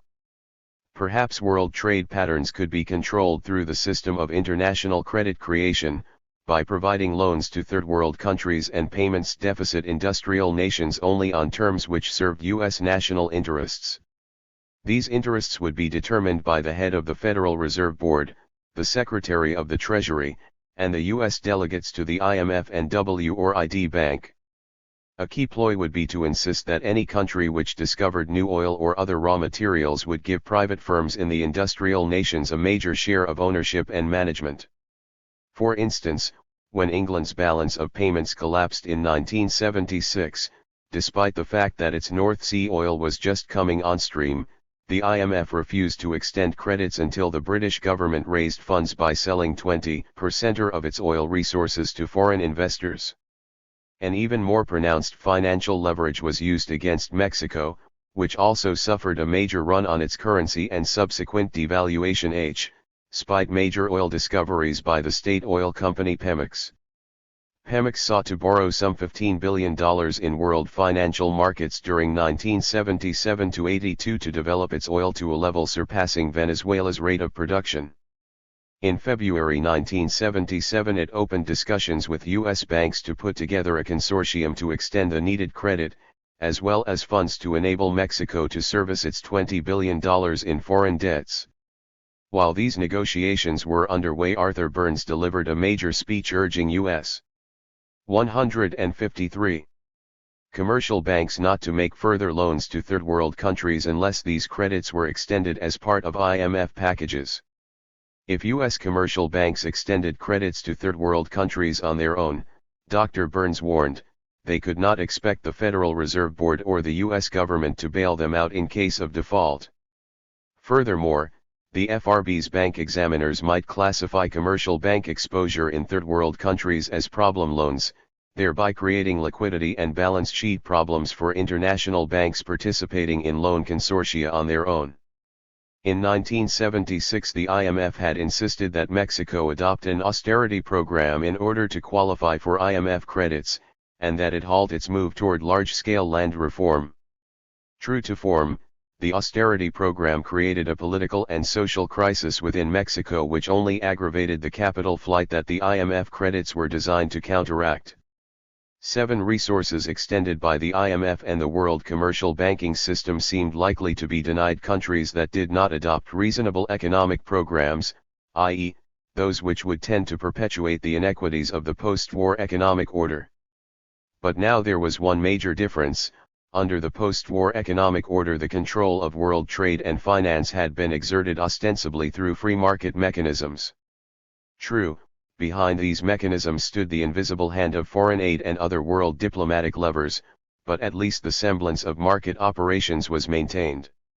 Now the pretense of atomistic market forces was dropped altogether in the face of countervailing government power being asserted by third world countries. These countries had run up a foreign debt of more than $200 billion, largely to private commercial banks. The rollover of these credits henceforth was to become a function of U.S. Federal Reserve regulation and U.S. Treasury policy as expressed through American delegates to the IMF and World Bank. The American government quite visibly superseded private multinational corporations in seeking to control the allocation of world financial resources, hence the direction of physical investment and trade. In this respect, America itself became part of the new international economic order. 154. Outlook for trade policy under the Democrats. Early indications are that the incoming Carter administration will become increasingly protectionist in an attempt to transfer U.S. unemployment and recession to foreign economies. The first tests came in March, when the Customs Court of the U.S. International Trade Commission ruled in favor of higher tariffs on shoe and electronics imports. Imports accounted for more than half of U.S. shoe purchases in 1976, and of these imports South Korea and Taiwan supplied over half. Foreign TV sets accounted for 2/3 of the U.S. market. Although tariff increases on these imports would be illegal under GATT rules, the new administration used the court rulings as a lever to obtain a series of foreign voluntary export quotas. It offered not to charge higher tariffs if foreign governments would impose upon themselves orderly marketing agreements based on fixed shares of the U.S. market. President Carter's special trade representative, former Democratic Party Chairman Robert Strauss, warned Korea and Taiwan that the 1974 Trade Act directed the United States to levy higher tariffs on their shoe exports if they did not reach amicable agreement to limit their sales to the United States. This stance enabled the president to pursue the substance of protectionism while striking a free trade pose in rejecting the Customs Court endorsement of higher tariffs. Furthermore, American trade officials have observed the right to negotiate similar agreements with the other shoe suppliers if, as one official put it, they step up their shipments sharply as a result of the pressures put on Taiwan and South Korea's. Meanwhile, $300 million in government funds were budgeted for 1977 to help modernize production techniques for shoe producers and other industries threatened by rising import competition. In mid-March, the Trade Commission recommended that import duties on television sets be quintupled from 5% to 25%. When President Carter met with Japanese Prime Minister Takeo Fukuda at the March 21 to 22 summit meetings in Washington, he suggested that Japan avoid these tariff penalties by setting voluntary quotas on its sales of TVs and other electronic products to the United States. But Japan refused to yield, despite Mr. Strauss's visit to Tokyo to secure Japanese adherence to the hoped-for agreement. The Japanese calculated that the prospect of GATT condemnation would deter the United States from actually increasing its tariffs, a move that would destroy any hope for the already lagging Tokyo round of trade negotiations. Furthermore, if the United States actually levied higher tariffs, Japan would qualify for countervailing trade penalties against the United States, but it would not qualify if its export quotas were voluntary. On April 12, the Customs Court escalated the tariff war by voting to levy special anti-dumping duties on Japanese television sets, on the somewhat dubious ground that Japan's electronics exports were exempt from the consumer goods tax levied on its domestic sales. A year earlier, Treasury Secretary William Simon had rejected a petition to impose higher duties on Japanese radios and TV sets, asserting that Japan's tax rebate on export sales did not constitute a bounty or grant under international or American tariff law. But Zenith sued the U.S. government to obtain the higher tariff protection offered under the 1974 Trade Act, which specified that foreign tax rebates were indeed liable to countervailing U.S. duties if they provided either direct or indirect export benefits. The Customs Court agreed, and U.S. electronics importers were obliged to post bonds on their inventories against possible duties of 40% or being levied at some future date. The Japanese embassy in Washington decried the new ruling, and pointed out that the decision disregards the established international rule that the exemption of export products from internal taxes such as the commodity tax in Japan does not constitute a countervailable subsidy, as is clearly stipulated in relevant regulations of the General Agreement on Tariffs and Trade. Even the U.S. Treasury publicly deplored the Trade Commission should meant, acknowledging that it would pave the way for a host of U.S. claims against all European Community exports inasmuch as the EEC's value-added tax was not levied on export sales. 156. The $1.5 billion in Japanese electronics exports which rode in the balance of the Customs Court ruling was substantially overshadowed by the $5.5 billion in U.S. auto imports threatened by President Carter's energy conservation program, his first major domestic political fight. In fact, the president used his energy program as a vehicle to bolster American automakers' share of the domestic market. Although 9 out of the 10 most fuel-efficient car makes in the United States were imported, he proposed to limit full-price rebates to U.S.-made cars and those imported from American-owned affiliates in Windsor, Ontario. Foreign-made cars were to receive no rebate at all under the original drafts of the energy program, but at the last minute modest rebates were offered to European and Japanese manufacturers on the condition that they impose voluntary export quotas on their sales to the United States.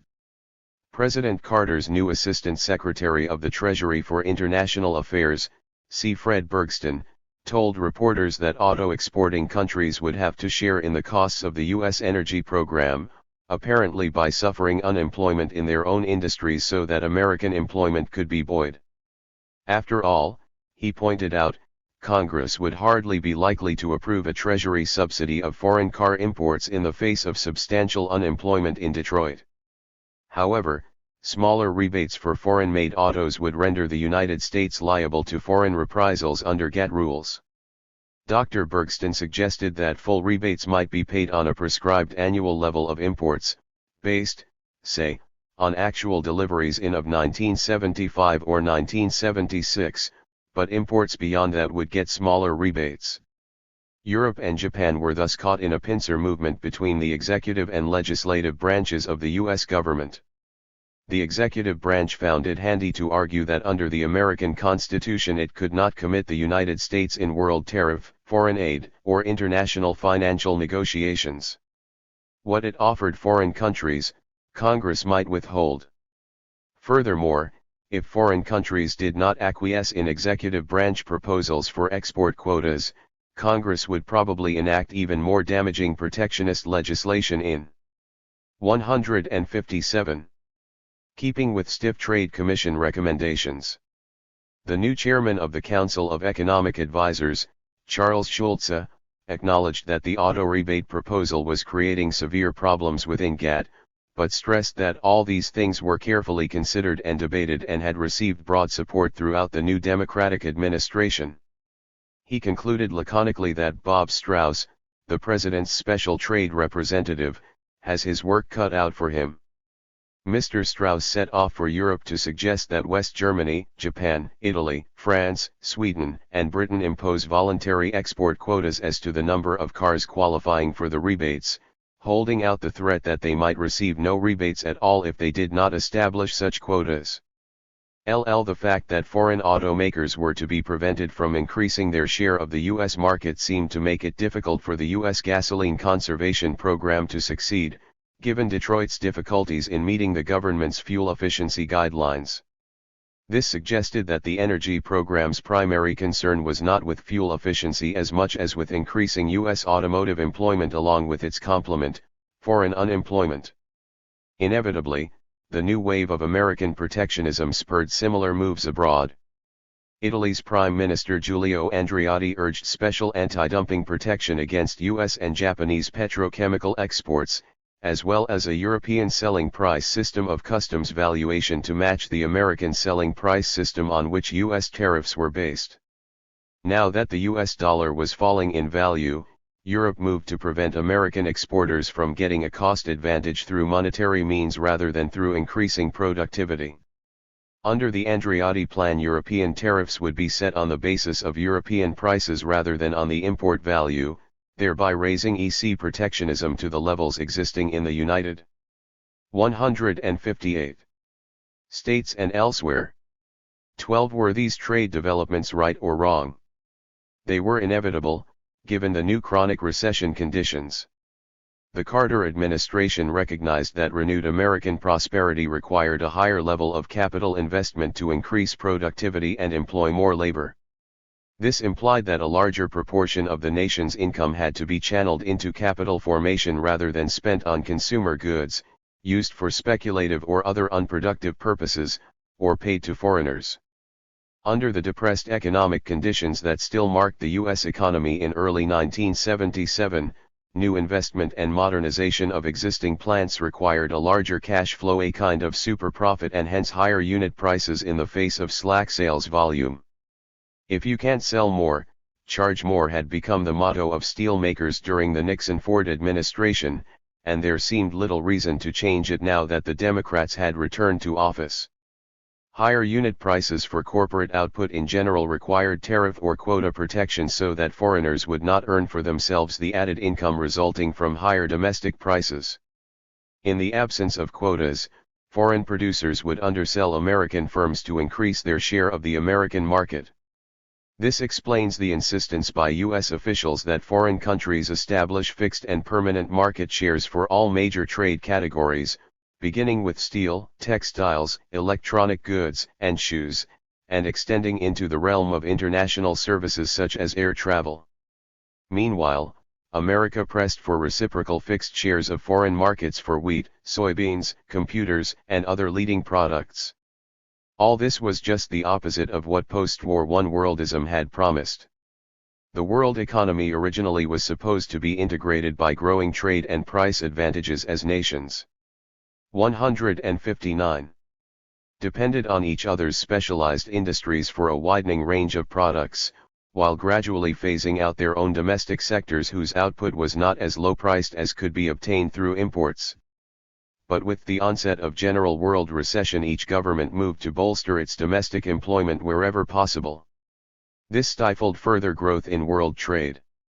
It involved giving up lower-priced imports, but it also kept domestic labor off the unemployment and welfare rolls. The costs from free trade had come to surpass its costs. For many decades, imports and exports had grown much more rapidly than domestic economic output. But now that fixed international market shares were being negotiated, growth in world trade was limited to growth in domestic demand, which was itself held down as resources began to be transferred more to the investment sector than to the consumer goods sector. The world economy was being divided into monopolized market shares to a degree undreamed of by pre-war economists. It was becoming a bed of PROC-rusts in which competitive power and sales patterns were becoming less and less a function of price and efficiency, more and more a function of negotiated intergovernmental agreements. What was left of competitive market forces seemed to be confined to the domestic economy, and even this was being increasingly partitioned. Price and productivity competition was certainly being phased out of the international economy. How long could the new system last before one country gained substantial productivity advantages, leading to political pressures to renegotiate foreign market shares? To what extent could world price and productivity levels diverge without dislodging exchange rates further? Where could Japan and South Korea turn to earn the foreign exchange to pay for their energy imports, now that they were being closed off from the U.S. market and blocked from making up the difference in added sales to Europe?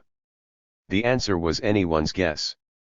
But one thing was obvious: the agreements being put in place could be maintained without renewed economic and political antagonisms only in a world devoid of technological change and shifting international efficiency, a state of affairs that had not characterized the world economy and its technology since the Middle Ages. 160. Closed off from the US and European markets, Japan and South Korea faced the prospect of having to retool their export industries to produce the type of factories and turnkey projects desired by the Middle Eastern countries that supplied their oil. This type of investment required substantial movement of labor across national boundaries to construct a new Middle Eastern infrastructure. Only those parts of the world whose domestic economies and export revenues were growing rapidly could avoid pressures to partition their economies on the basis of regulated market shares. It seems impossible for government planners to anticipate every ramification of their actions. Quotas designed to prevent further growth in Far Eastern shoe imports had the immediate effect of reducing foreign demand for American exports of shoemaking machinery. It also had a pressing financial effect. South Korea, Brazil, Italy, and other exporters of commodities now being regulated by U.S. trade officials were also substantial debtors to U.S. banks, the U.S. government, and to other foreigners. How were they to service their rapidly growing debts without being able to raise the funds by growth in exports? This opened the prospect of their arguing to their American creditors as follows. We fully intended to repay you when we borrowed funds from your banks and government agencies. However, your loan evaluations of our economies was based on the then current outlook for our exports, which are highly competitive in world markets and in your economy specifically. Now that our firms are being denied the ability to earn the foreign exchange we need to service our debts to you, these debts must be held in abeyance including their interest charges. For it is certainly unfair of you to deny us the ability to repay you, and then continue charging us interest. Alternatively, these countries could continue borrowing from U.S. banks to finance their imports with paper credit rather than with their own exports. But this type of international lending is now being brought much more within the sway of the IMF and its stabilization programs, which impose domestic austerity on countries qualifying for IMF loans. This is as politically untenable abroad as are recession conditions in the United States.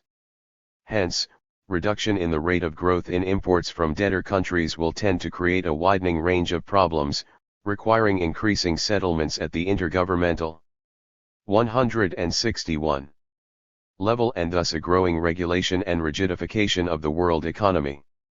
Growth in world trade and international investment will be confined largely to the OPEC economies and those of other raw materials exporters as the industrial nations steer their foreign policy increasingly in view of domestic economic and political considerations.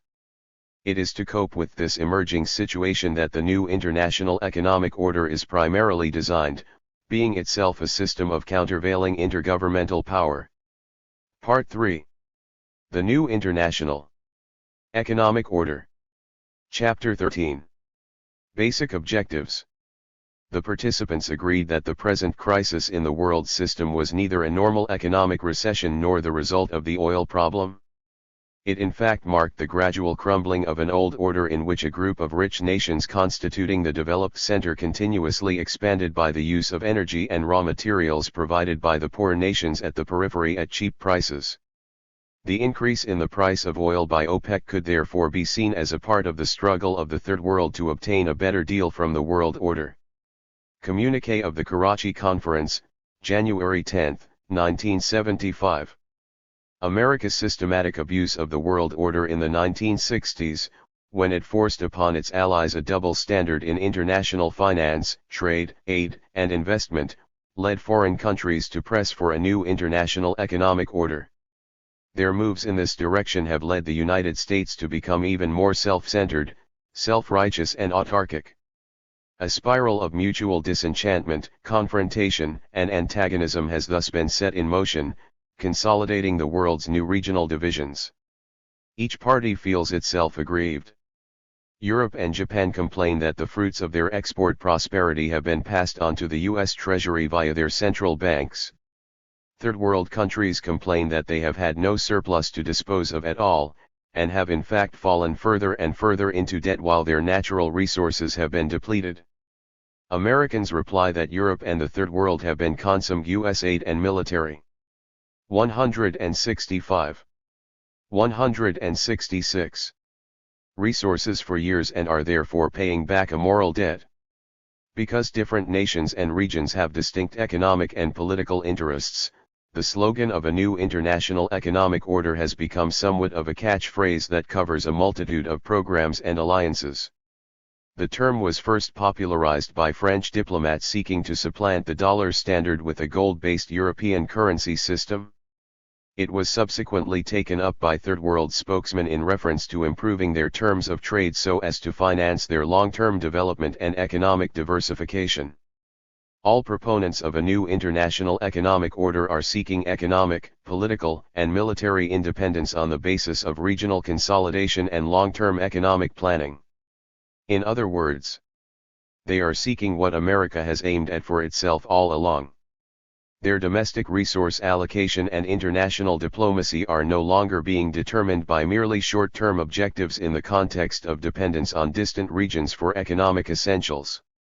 The Eastern Hemisphere is seeking to become independent of the Western Hemisphere, while within each hemisphere the South is seeking economic independence from the North. The new economic ideology thus focuses on regional self-sufficiency and long-term capital formation. These objectives require statist policies, intergovernmental coordination, and regional integration within a framework of economic independence from the United States and its Treasury bill standard, its new wave of commercial protectionism, its self-centered foreign aid philosophy and its tampering with the domestic political affairs of foreign countries. Third world countries are re-examining their philosophy of international trade and development and are setting out to accomplish what they did not seek 3 decades ago, to transform and modernize their economies on a thoroughgoing basis. They intend to secure the benefits of advanced technology in all aspects of their lives, not merely in their export sectors. Their concept of interdependence, which has connoted, in essence, dependency, is being replaced by the goal of self-sufficiency. This requires regional consolidation so as to secure the necessary economies of scale required to make economic independence practical in terms of modern-day technology. It is also necessary to provide agricultural industrial balance so as to Basic Objectives 167. Wind down international food dependency. These principles of broad regional objectives superseding simple nationalism apply to Europe fully as much as to the Third World. No single EEC nation can maintain its currency parity in the face of renewed dollar outflows and destabilizing currency speculation. In fact, no nation can secure its economic independence in the face of U.S. domination of international finance and investment. Nor can foreign countries ensure their domestic employment and prosperity in the face of America's new protectionism unless they begin to go it alone together and shift their trade patterns away from the United States. Together, the common market countries may form an effective world force. Through a long and often painful process, its members are therefore beginning to agree to abide by majority rule in key areas, giving up their national authority in the process of asserting a distinctly European position. Regional consolidation is occurring within 5 broad geopolitical blocs: the resurgent Mediterranean triangle comprising Europe, the Near East and Africa, the Western Hemisphere dollar areas including the United States, Canada, and Latin America, Japan and Southeast Asia, Soviet Russia and its Comecon satellites, and China. Each of these regions is characterized by a broad range of complementary products enabling approximate self-sufficiency to be secured in industry, food production, and raw materials. Long historical relationships have established trade and investment linkages within each of these regions. This new regional system is as far removed from the pre-World War II system of nationalism as it is from the one-worldism preached in the early post-war years. Prior to World War II, self-sufficiency was conceived on the basis of nation-states, sometimes associated with colonial systems. After the war, it became obvious that this goal could no longer succeed. At that time, the major alternative seemed to be a general system of world independence, subject to the splitting off of the communist economies. There followed a cracking within the Western Alliance as the European Common Market, acting as an expanding regional entity, grew to rival the U.S. economy. Today.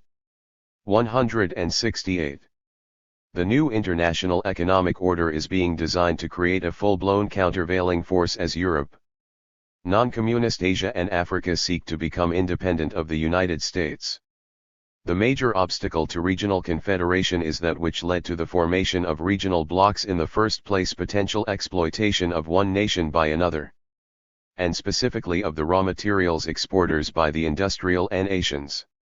A north-south contretemps thus exists within each of the major regional groupings over the terms of trade, investment and the financing of payments imbalances as between industrial Europe and the raw materials exporters of OPEC and Africa, the United States vis-a-vis Latin America and Canada, and industrial Japan and resource-rich Asia. Extension of the European snake, the dollar and the yen to create a euro currency area. a dollar area and a yen area, respectively, is thus linked to the question of trade and investment relations within each of these areas. These north-south tensions have been mirrored within the Comecon nations. Soviet Russia has succeeded in exploiting industrial Eastern Europe by demanding highly favorable terms of trade for its raw materials exports. It also has tapped Eastern Europe's financial surpluses by means of the ruble area in much the same way that America has tapped the central bank surpluses of industrial Europe and Japan. Because today's North-South rivalries are occurring within the context of an inter-hemispheric split, a subsidiary rivalry may also develop within the Third World among Latin America, Africa and Southeast Asia. For instance, if African countries accept European trade preferences, they will disqualify themselves from those made available to Third World countries by the United States. America for its part is unwilling to extend trade preferences to countries joining OPEC or other intergovernmental organizations designed to support the price of raw materials. By the same token, Europe has shown itself willing to support the export prices of its former colonies through the Yawande and Lomé Conventions and subsequent trade agreements, but is not willing to extend these benefits to non-associated countries. Thus, countries that choose to adhere to Basic Objectives 169, one or another of the emerging regional blocs will be cut off from generalized worldwide tariff preferences, sealing the world economic fracture along regional lines. A primary goal of the new international economic order is to constrain any single nation or region from unilaterally exploiting others. The rules and balances on which the old economic order was built cannot and, what is more, should not be restored in their existing form, asserted Giscard d'Estaing in Zaire in 1975. Equilibrating means returning to situations of equilibrium that should themselves result in the implementation of a procedure for limited adjustments. What is required is a system of checks and balances that will prevent a recurrence of the problems that have arisen over the past 3 decades, not merely an ad hoc solution that will lead to new instabilities. This new economic system will have to operate on the intergovernmental plane. Only a few years ago many observers were forecasting that the course of world economic evolution would be determined by multinational firms alone. Their very size, as measured by their sales volume, was larger than the gross national product of many countries. But in today's new battleground between Third World and industrial nations, these firms find themselves with little voice or leverage. Their new strategy lies in selling their raw materials holdings back to host country governments on as favorable terms as possible. Orthodox laissez-faire theory postulated that the private sector, acting by itself, would prevent balance of payments disequilibrium. Payments imbalance supposedly led to inflation and higher interest rates, slower domestic economic growth, and hence lower imports until equilibrium was restored. In practice this failed to happen. International inflationary pressures were conveyed abroad during the 1960s, while suspension of gold convertibility enabled key currency countries to draw freely on the resources of other nations while communicating their own inflation abroad. A kind of neo-imperialism was established based on international finance rather than on international trade, and operating via central banks rather than private corporate investment. The solution to this problem must also be found at the intergovernmental, central bank level. Other economic models were breaking down as well, and with them the policies based on these models.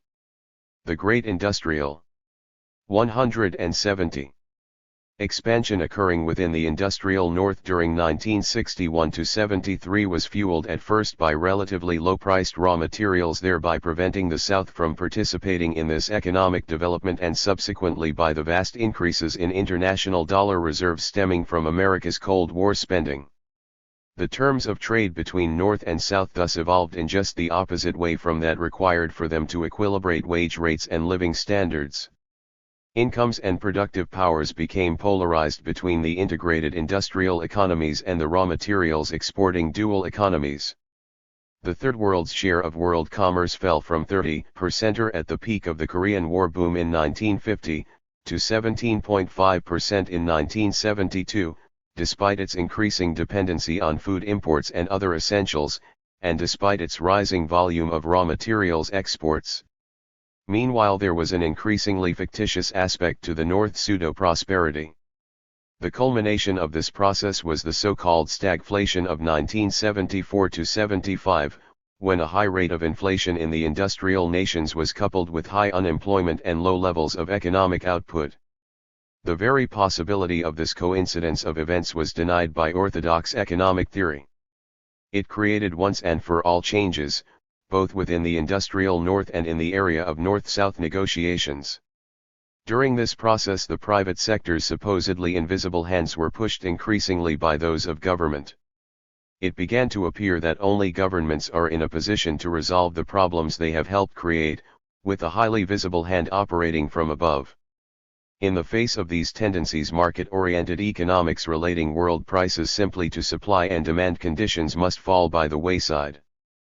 Political considerations are leading governments in both third world and industrial nations to regulate and manipulate market forces to serve their own national or regional self-interest. Increasing economic statism in the form of protectionist trade and financial policies leads to government regulation of domestic economic affairs as well. This implies a general centralization of political power. In most countries, intergovernmental negotiations are overriding private sector foreign trade, strengthening the executive branch of government at the expense of the legislative branch. The world is thus seeing the end of a transitory laissez-faire interlude which emanated from Basic Objectives 171. England at the time of its Industrial Revolution and re-emerged to determine the course of world affairs during 1945-73. These issues have pitted Eastern against Western Hemisphere. A reemerging Old World against a conservative New World, that is, a New World seeking to preserve the pre-Vietnam status quo. The Western Alliance is dividing on the basis of new nuclei. Europe and Asia are urging the creation of new monetary and trade arrangements to replace the IMF, the World Bank and GATT, which were established and subsequently abused by the US government. Central banks within the emerging blocs are forming regional currency relationships. The world economy thus faces the prospect of a number of currencies, such as the US dollar, the Japanese yen, the Comecon ruble, and a euro currency based on the EC snake. Intra-regional agreements are also being extended to cover trade, investment, immigration, and technology transfer. Americans must recognize that foreign countries are pursuing the same ideals of economic independence that their own government has always insisted upon in international negotiations. Development of the new international economic order does connote the end of America's unique foreign-fed affluence that it has come to enjoy in recent years.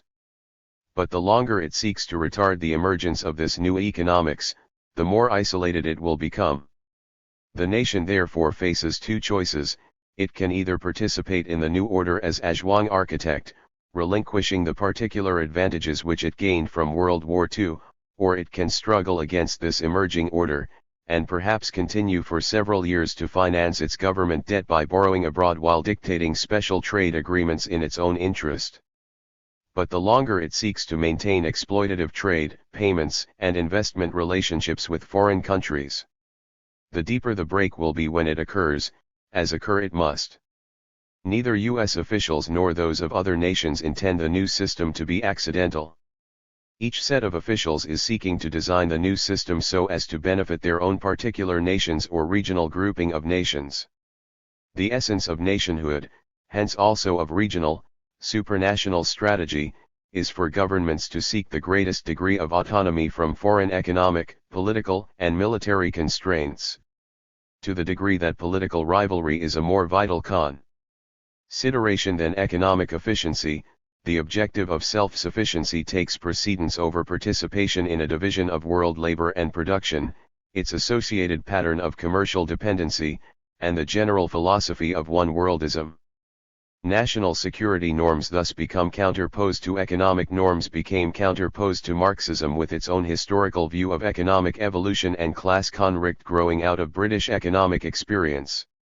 Both these philosophies sought to integrate technology, economics, and social relations into single disciplines, which found their heyday in the years preceding World War I. They also formed the ideological basis for the diverging forms of nationalism and economic protectionism pursued by most countries during this period. Today's cracking of international relations inevitably will be associated with a similar set of new ideological forms, rationalizations and justifications. The following chapters will attempt to outline the foundation of these new perspectives. Chapter 14. It is up to the international community not to reform a monetary system which has ceased to exist, but to draw up a new monetary order. Valéry Giscard d'Estaing, June 7, 1973.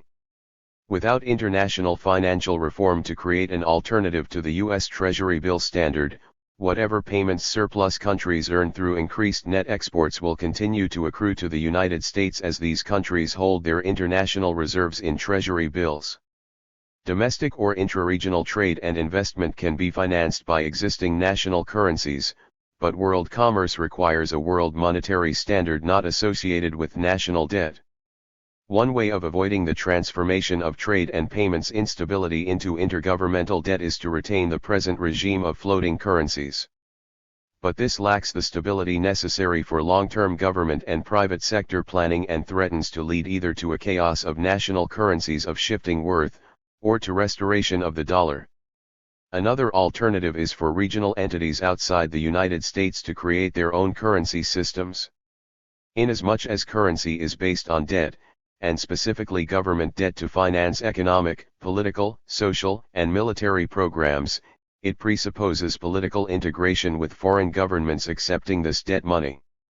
This foundation of money upon government debt explains why it first developed in the international sphere in the form of key currencies issued by single governments, first England and subsequently the United States, at a time when their balance of payments was in surplus and their currencies were highly desirable. 176. The European community is now trying to create a common currency in the form of its own government debt. But which governments will derive the money-issuing benefits? What will be the offsetting assets? Where will the proceeds of European currency debt be spent, and on what? These questions must be answered before European monetary integration can become a reality. The major problem in establishing a key currency is to get one nation's debt accepted by other governments. The world has learned from America's abuses of the system, and a number of conditions would now have to be imposed. Only the United States, Europe, the Soviet Union and China are in a position to create an international currency, that is, an intergovernmental credit system that will be accepted by other governments. All these regions hold major gold reserves, and all but Europe are current gold producers. The currency and hence debt used for international financial reserves must be relatively stable in purchasing power. To prevent its value being eroded by price inflation, its international parity must be indexed. The alternative is to index world trade itself on a commodity-by-commodity basis, which is almost a reversion to barter. If financial instruments vary in purchasing power more than commodities themselves, commodities will take the place of money just as gold took the place of national monies for long periods of time. Governments must believe that international currency debts will be honored by the debtor country or countries. The closer the trading countries are to political federation, the greater will be the security. Conversely, the more politically antagonistic creditors and debtors become, the greater is the risk of non-payment. The national currency must be widely used in third-party transactions. A convertible Soviet ruble, for instance, could not become a world trading vehicle until such time as many countries desired rubles in order to purchase Soviet or other Comecon. 178. Exports. Countries running trade surpluses with the Comecon countries would then have a motive for accumulating their currency. It would be a marketable asset whose world demand would be a function of Comecon's export surplus. To the extent that the above conditions are not simultaneously satisfied, intergovernmental claims may exist only within politically associated regions. Conversely, to hold or invest in the currency debt of a nation or regional grouping of nations not politically associated with the creditor central bank is tantamount to financing an alien diplomacy. To be sure, the United States is striving for just such a system. It hopes to continue financing its world spending with the resources of politically rival powers. It would like to use Arabian petrodollar investments in U.S. Treasury bills to extend arms credits to Iran or Israel, or to finance domestic military or foreign aid programs to countries which OPEC itself would not choose to finance directly. But this is precisely why the Treasury bill standard is being repudiated by the world's creditor nations. In short, without a euro currency there is no alternative to the dollar, and without gold there is no alternative to national currencies and debt money serving international functions for which they have shown themselves to be ill-suited. Classical economic theory ignores this problem by assuming that all international payments tend perpetually to be in balance, so that foreign trade is essentially barter. The basic tenet of the theory of international trade, observes Terence McCarthy, to whatever school of economics the theoretician may belong, is that money is neutral. As one economist has summed it, the first of the major simplifying assumptions is often referred to as the neutrality of money. We deal with a pure barter economy in which monetary magnitudes have no influence on relative prices. The only function that money performs is to set the absolute price level. But money ceased to be neutral with the advent of massive payments imbalances and floating exchange rates. Unstable money is aggressive money, used aggressively. The paradox emerges that, because of the non-neutrality of money in today's de facto world, the equivalent of the neutrality of money in international trade can be accomplished in one of only 179 ways. The first is by actualizing the pure barter implicit in the theory of international trade, i.e., by removing money from the transaction of trading product for product. The second way is to confine trade among nations to multi-nation blocks characterized by a common currency or, what is almost the same thing, possessed of a common central bank of issue, and to specify in advance what quantities of what products will be exchanged in each major transaction. Money would then be truly neutral. Then and only then would international trade reflect the equilibrium principle simplistically assumed by classical trade theory.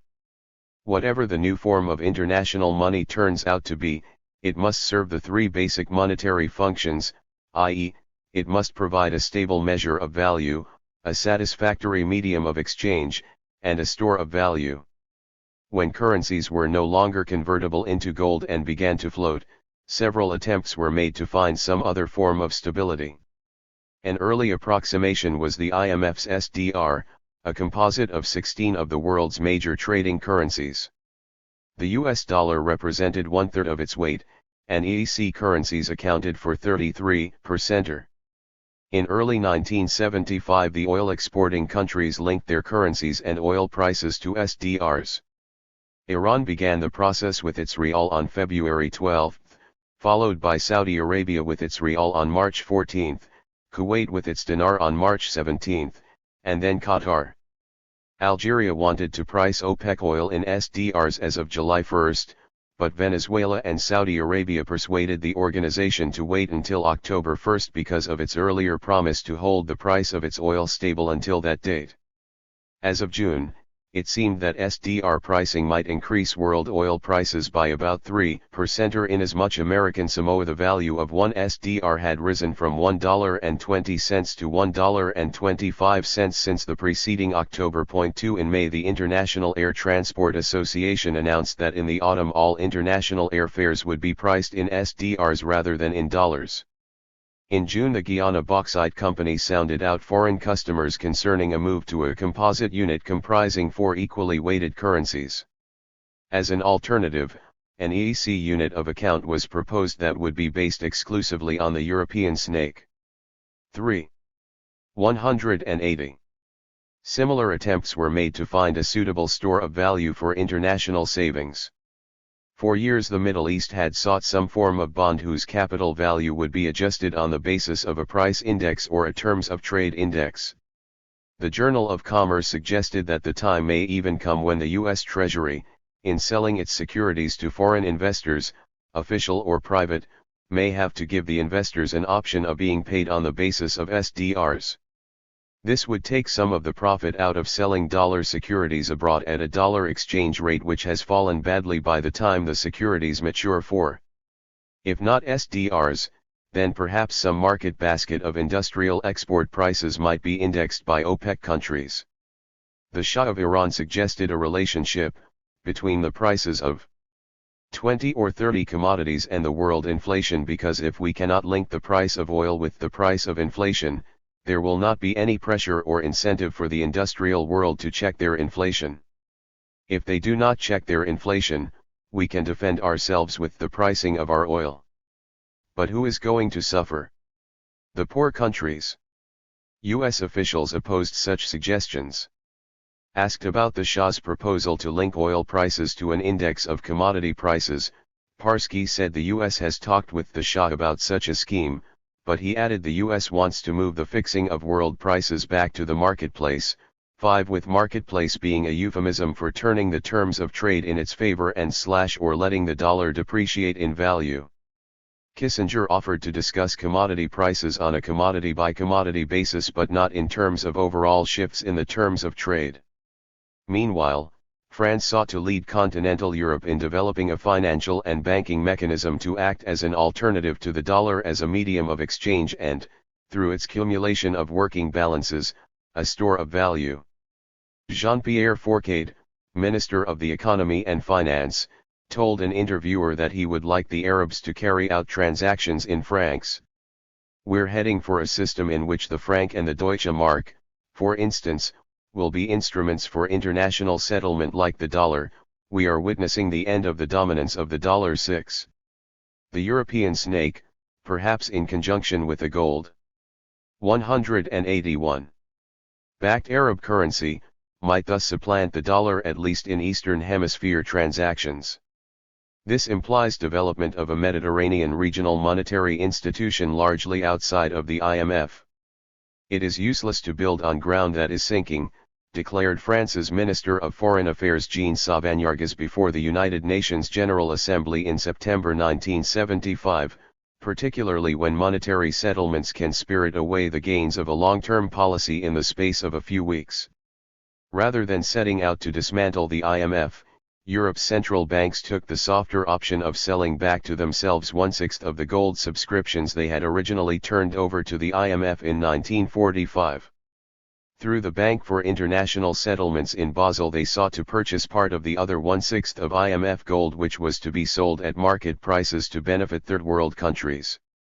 Europe, Africa, and Asia are thus turning away from the dollar to gold to settle payments balances, to serve as a store of value, and most of all as a mechanism for inducing nations to adjust their domestic and foreign behavior so as to live within their international means. Gold is not merely something dug out of the ground in one cell of countries, sold abroad and reburied below the ground in other nations.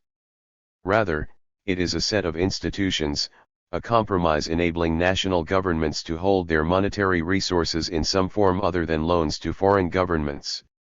To serve the three essential monetary functions, any form of international money requires a satisfactory adjustment mechanism in world payments.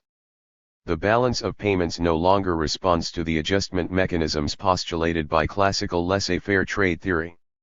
One way to discourage governments from running payments deficits is to oblige them to finance these deficits with some kind of asset they would prefer to keep, yet can afford to part with when necessary.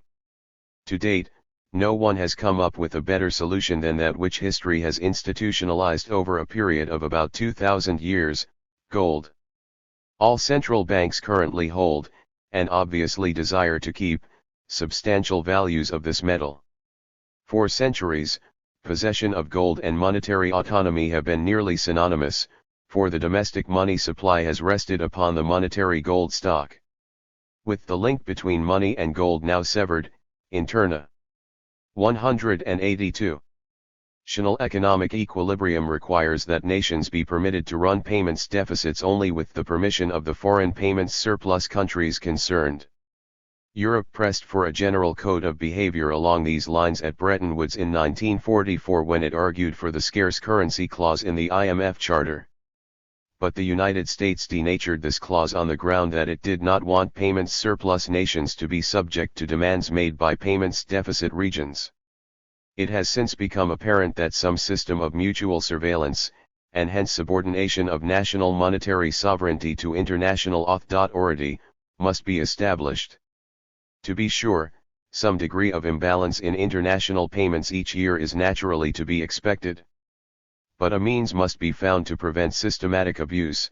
The new international economic order must end the international free lunch enjoyed by countries settling their payments deficits merely with paper of questionable value. Another major problem is the cumulative dollar overhang stemming from past U.S. payments deficits, along with Britain's sterling overhang and the foreign debt of third world countries. Today's level of international debt makes one pause. America owes over $105 billion to foreign central banks. Britain's debt threatens it with international insolvency, and third world countries owe nearly $150 billion, a sum far in excess of their ability to pay out of foreseeable net export earnings. U.S. officials have proposed that America's foreign debt become a kind of paper gold, to be transferred from one central bank to another to settle international payments imbalances, but not to be returned to the United States on the ground that this would reduce world monetary reserves. U.S. dollar liabilities, which represent the monetary assets of foreign central banks, would remain world assets while ceasing to be specific U.S. liabilities. America thus would enjoy a $105 billion free ride. Nations are unable to resort to the bankruptcy laws which permit insolvent private enterprises to wipe their debt off the books when it grows beyond their capacity to repay. Apparently their only alternative to outright default or repudiation is to enter into some agreement with other governments to fund their debt on a take-it-or-leave-it basis. This approach has been suggested. 183. By Chile and Algeria. I think there is no choice but to wipe out the debts, concluded a high Pakistani official in December 1975. I mean to reschedule them. That's a politer, more acceptable way of putting it. Algeria's President Houari Boumediene insisted in April 1974 at the 6th Special Session of the United Nations General Assembly that the Third World foreign debt burden be lightened. The strong implication was that the Third World should at least be excused from paying interest on official debt in view of its relative inability to pay. Not only should foreign aid move from loans to outright grants so as to stem the debt process, President Boumediene argued, but we should consider the cancellation of the debt in a great number of cases along with refinancing the balance on better terms and with lower interest rates. 7. In view of Europe's prospective payments deficit vis-a-vis the raw materials exporting countries taken in the aggregate, its interest may lie in transforming its existing foreign aid grants to third world countries into new SDRs, and then paying for its raw materials in this new kind of money. By transforming third world official debt into new SDRs, this debt would no longer be the specific liability of the original debtor countries. But it would be an asset given to the original lenders, to be used as a means of payment for future raw materials imports. The objective of this system seems to be to get the most for nothing and to make concessions that are not true sacrifices. Perhaps creditor nations will permit some countries to wipe out their debts in the interest of establishing a new international stability and political amity. The existing debt is a product of past instability, that is, the inability of countries to finance their current imports and other international payments with their export proceeds. If this debt process is not to repeat itself, then greater equilibrium must be achieved between international export earnings and import payments. Some international capital movements will take place in the form of direct investment. But this investment will require some counter. 184. Part in the borrowing country's ability to pay out of future earnings. The alternative is to accumulate once again a mass of unpayable international debts leading to renewed political antagonisms. Chapter 15. The Shah said at his news conference that he would like to see the whole oil business nationalized and then have international transactions conducted on a state-to-state basis. Report of France and Iran signing a $4 billion barter agreement of oil for nuclear reactors, June 27, 1974. Today's argument over world export prices centers around two distinct debates. First, that of highest price for third world raw materials vis clovis industrial products, and second, the type of equilibrium supposed to be produced by world price relationships. Third world economists believe that world trade will be balanced equitably when all countries have similar per capita incomes, productive powers, and economic opportunity. The only way to raise third world incomes is to increase productive powers. The quality of labor must be upgraded through widespread education and higher capital investment per worker. Improvement of third world agriculture requires modernization of rural institutions, beginning with land tenure systems. Capital goods must be imported to transform the economic and social structure. At present, the only source of funds for these investments is export income. Thus the starting point for this process is to improve the terms at which raw materials exchange for industrial capital goods. Third world spokesmen therefore view international economic stability in reference to the terms of trade preferably. 185. 186. Using as their base year the golden age of 1950–51 when the Korean War boom bid up the raw materials export prices to peak levels. Economists in the industrial nations tend to view world trade as being in equilibrium as long as the balance of payments is stable, especially now that their own payments positions have moved into deficit. They point out that the 1973 rise in oil prices threw their international payments into massive deficit. The industrial nations are therefore seeking balance of payments stability in the face of higher world raw materials prices. Since 1973 these two concepts of international equilibrium have been in opposition to one another. Improved terms of trade and evolution toward income equality for third world countries connotes worsened balance of payments positions for the industrial nations. In today's economic recession, rising third world living standards, domestic investment and economic self-sufficiency are at odds with maintenance of existing DS and European living standards and investment. The industrial nations must either borrow from OPEC, sell ownership of their industry, or export more capital goods, arms, or other products to balance their international payments and prevent their currencies from sinking. These alternatives all involve inflationary pressures as an increased portion of D.S. and European labor and income is used to pay for higher-priced imports from OPEC and other third-world countries. To the extent that one set of countries succeeds in improving its living standards and wealth accumulation, the other set of nations must pay. The collapse of orthodox trade theory. Today's situation is quite different from the post-World War II world in which economic growth in any one nation was presumed to increase its demand for imports from its trading partners, thereby spurring employment and incomes in the latter countries. The surplus labor and productive capacity available in the early post-war years has been used up, so that exports no 187 longer represent the free resource they seemed to in 1945. Today, higher prosperity for third-world countries threatens to divert production of capital goods and other investment resources from US and European economies, reducing their ability to evolve into post-industrial economies. This new state of affairs has thrown orthodox economic theory into disarray. Since the Great Depression, economists have claimed that their expertise lies in allocating scarce resources among competing ends. This accepted view was expressed by Lionel Robbins in 1933 at the depth of the Depression when resources were not free, but were not particularly scarce either. When resources really did become scarce in 1973, economists panicked and called it a crisis.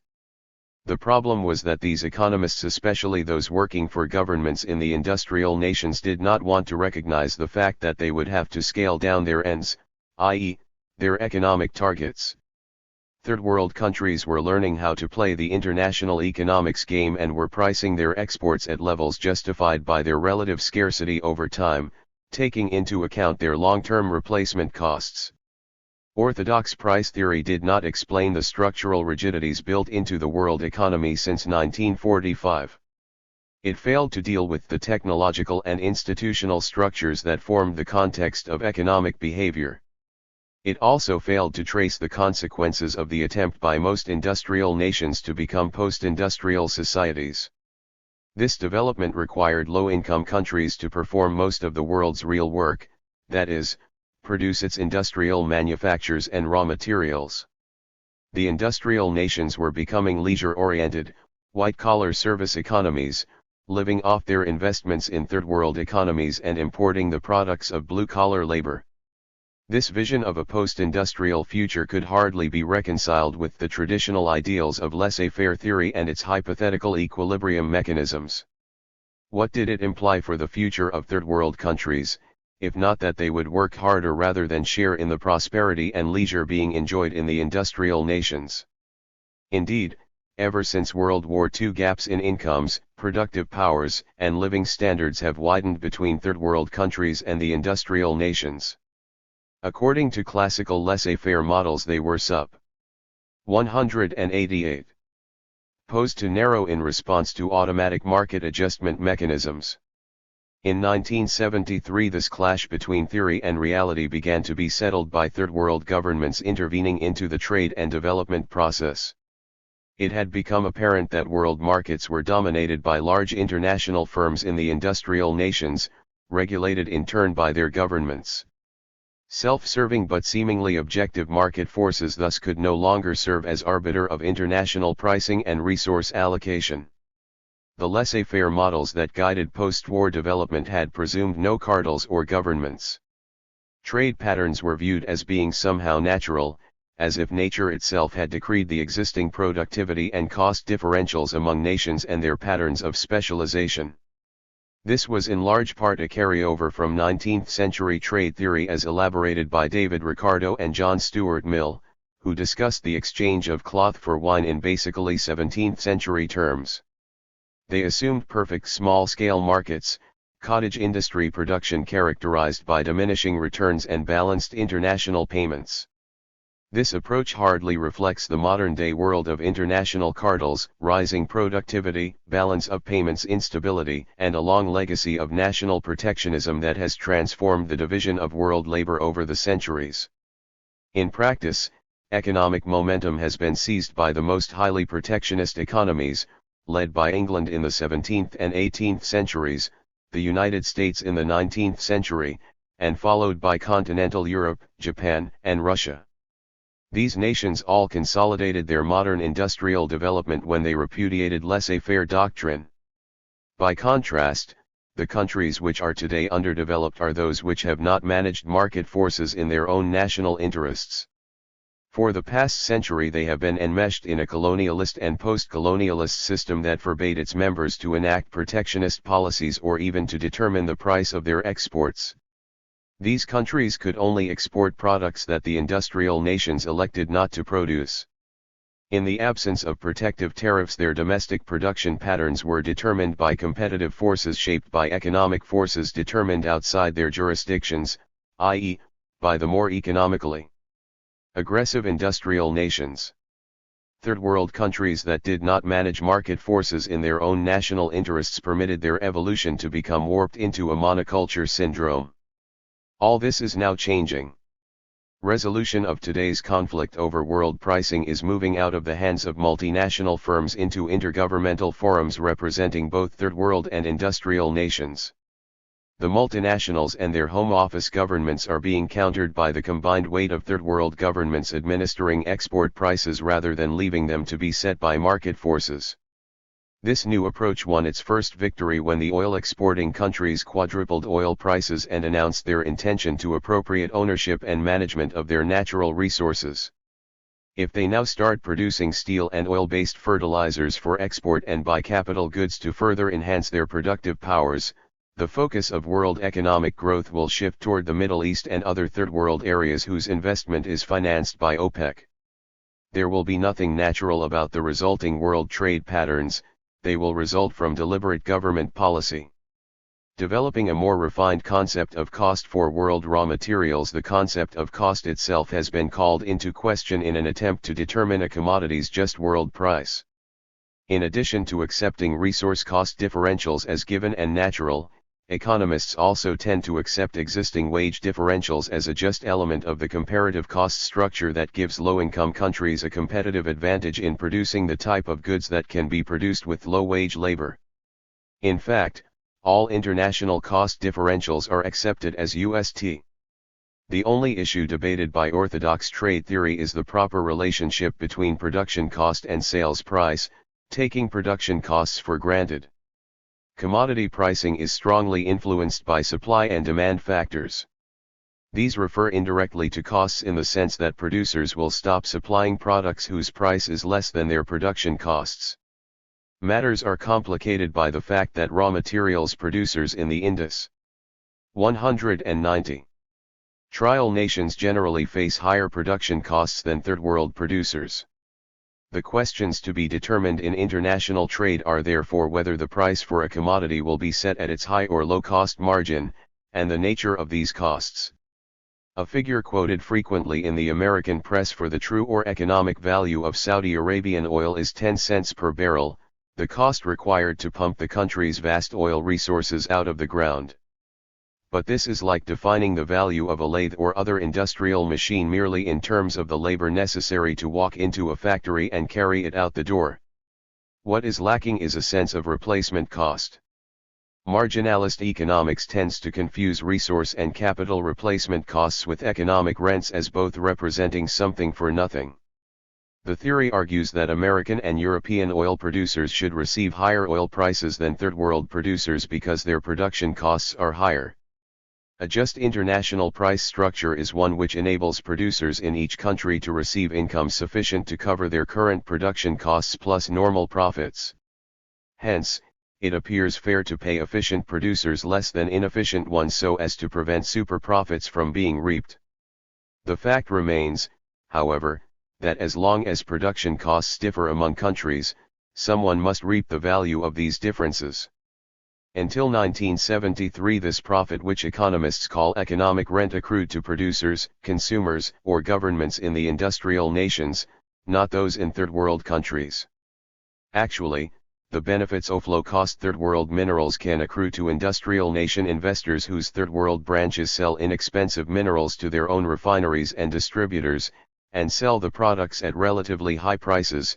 Governments in the industrial nations which levy tariffs approaching or equal to their production cost differential, other consumers or producers in the industrial nations fortunate enough to buy low-cost third world minerals, governments in the third world minerals exporting countries via export royalties or other taxes, or direct ownership of their own mineral resources, third world private sector own. 191. ERS of low-cost mineral resources, or third world resource users who buy inexpensive minerals locally and work them up into finished products which are sold abroad at world prices, or third world consumers of low-cost third world products. A major shortcoming of classical laissez-faire reasoning is its failure to consider capital replacement costs and mineral depletion. Industrial and agricultural production can continue ad infinitum, but exportation of minerals is an exchange of naturally endowed capital for renewable industrial man-made capital in a process that terminates in the exhaustion of the raw materials exporters. Suppose, for instance, that a country earns foreign exchange for its oil for 25 years, in the process depleting its wells. This is like owning a bond and receiving current interest but not recovering the principal.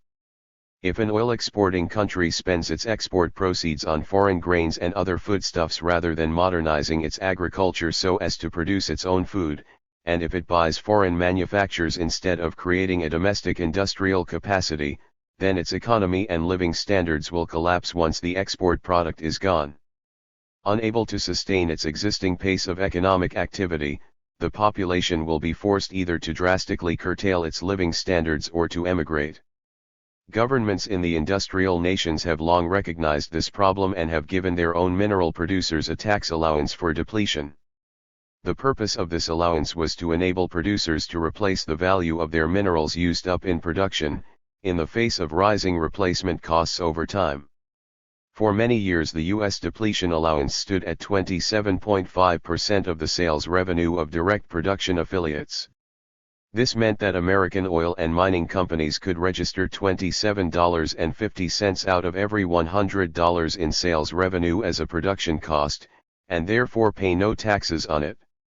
In practice, because the depletion allowance was overly generous, its recipients were able to purchase even more resources than were being used up in production. This depletion allowance was granted to investors not only on their domestic operations but also on their foreign operations. American companies in the Middle East, Venezuela, and elsewhere were allowed. 192. To deduct from their U.S. income taxes a sum calculated to enable them to repurchase equal or rising volumes of resources elsewhere as they used up the resources of their host countries. This capital replacement function was denied to the oil exporting economies themselves. Multinational oil companies set aside no part of their income to provide for the needs of these countries once their minerals were gone. Third world countries have been and are still being urged to sell their oil for merely its carrying charges up and out of the wells and across the sea. It seems that their lot in history is to use up their resources and then quietly expire from the scene, or ideally never to rise up from their nomadic way of life in the first place. Only since 1973 have oil exporters come to view the price of their oil in terms of the costs required to sustain their economies after their mineral reserves are exhausted. In effect, they have begun to exchange one form of capital, their natural mineral endowment, for industrial and agricultural capital by moving to secure a higher proportion of the ultimate price paid for their minerals in the industrial nations. As Alfred Marshall observed at the turn of the century, governments are wont to tax economic rents, or in this case the gains from trade resulting from differential production costs. To date, these governments have been mainly those of the industrial nations, save for the modest royalty fees charged before 1973 by minerals exporting countries. But third world governments are now asserting themselves. If the United States taxes its oil imports to support energy prices at a level enabling synthetic fuels, nuclear power or solar energy to become economically competitive, third world governments will feel justified in securing an equal price per BTU for their energy resources. This does not mean that the higher export prices being asked by third world countries will mean correspondingly higher prices to consumers in the industrial nations. Much of this difference has been taken all along by the international minerals cartel and industrial nation governments. Thus Mahbub Haq points out that OPEC never raised the price of oil to the consumer in the Western world but merely asked for a higher share in the price he was already paying. Even before the price increase of November 1973, the final consumer in Europe was paying an average of $33 for every barrel of oil and oil products.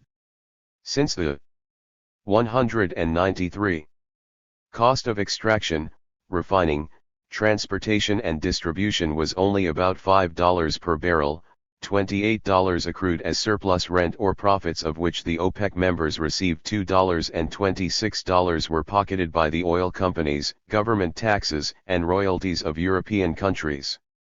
All that the producing nations demanded was that they should be paid $8 instead of $2 out of a surplus rent of $28.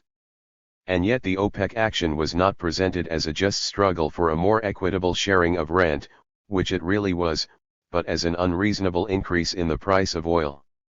In fact, President Ford levied a $2 per barrel tax on U.S. oil imports, making it clear that supply and demand forces would sustain a price to the industrial nations even higher than they had previously paid. The Shah of Iran observed that some European countries levy on 1 barrel of oil so much tax that it is more than the government take of, for instance, my country too.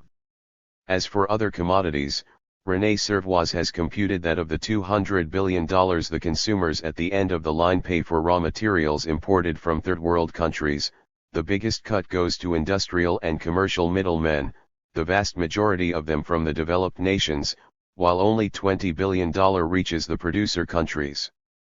The producers do not get a penny of the value added by industry, science, technology, and distribution. If producers swung as much weight as the developed nations, they would be taking in about $150 billion. Much of this value added represents the difference between what the World Minerals Cartel pays third world countries and the price it charges for these minerals in the industrial nations. Still, the industrial nations oppose third world goals for two major reasons. First, higher raw materials prices will either upset their balance of payments or require greater transfers of exports to third world countries. Furthermore, development of domestic Third World agriculture and industry to support their own populations will bring Third World producers into direct competition with exporters in the industrial nations. This conflict suggests several strategies and possible scenarios. 194. The U.S. position. From the U.S. vantage point, the world economy should remain controlled by the multinationals, hence, indirectly, by itself as overseer of its large multinational firms. Third world countries should remain dependent on U.S. food and arms. Their raw materials export prices should remain low, although U.S. raw materials prices should be supported to ensure domestic self-sufficiency and the economic ability to break possible third world commodity boycotts. The 1976 economic report of the President thus endorsed only those international agreements which reduce excessive price swings without raising commodity prices above their long-term market trends, that is, their historically low levels. Third world raw materials exports must be increased to help market forces hold down world prices as they had during the preceding quarter century of overabundant world mineral supplies. Proposals to index third world export prices to changes in the price of manufactured goods need to be opposed on various grounds. Such arrangements tend to result in selling prices that are higher than world market forces would bring about, impart an inflationary bias to the international economic system.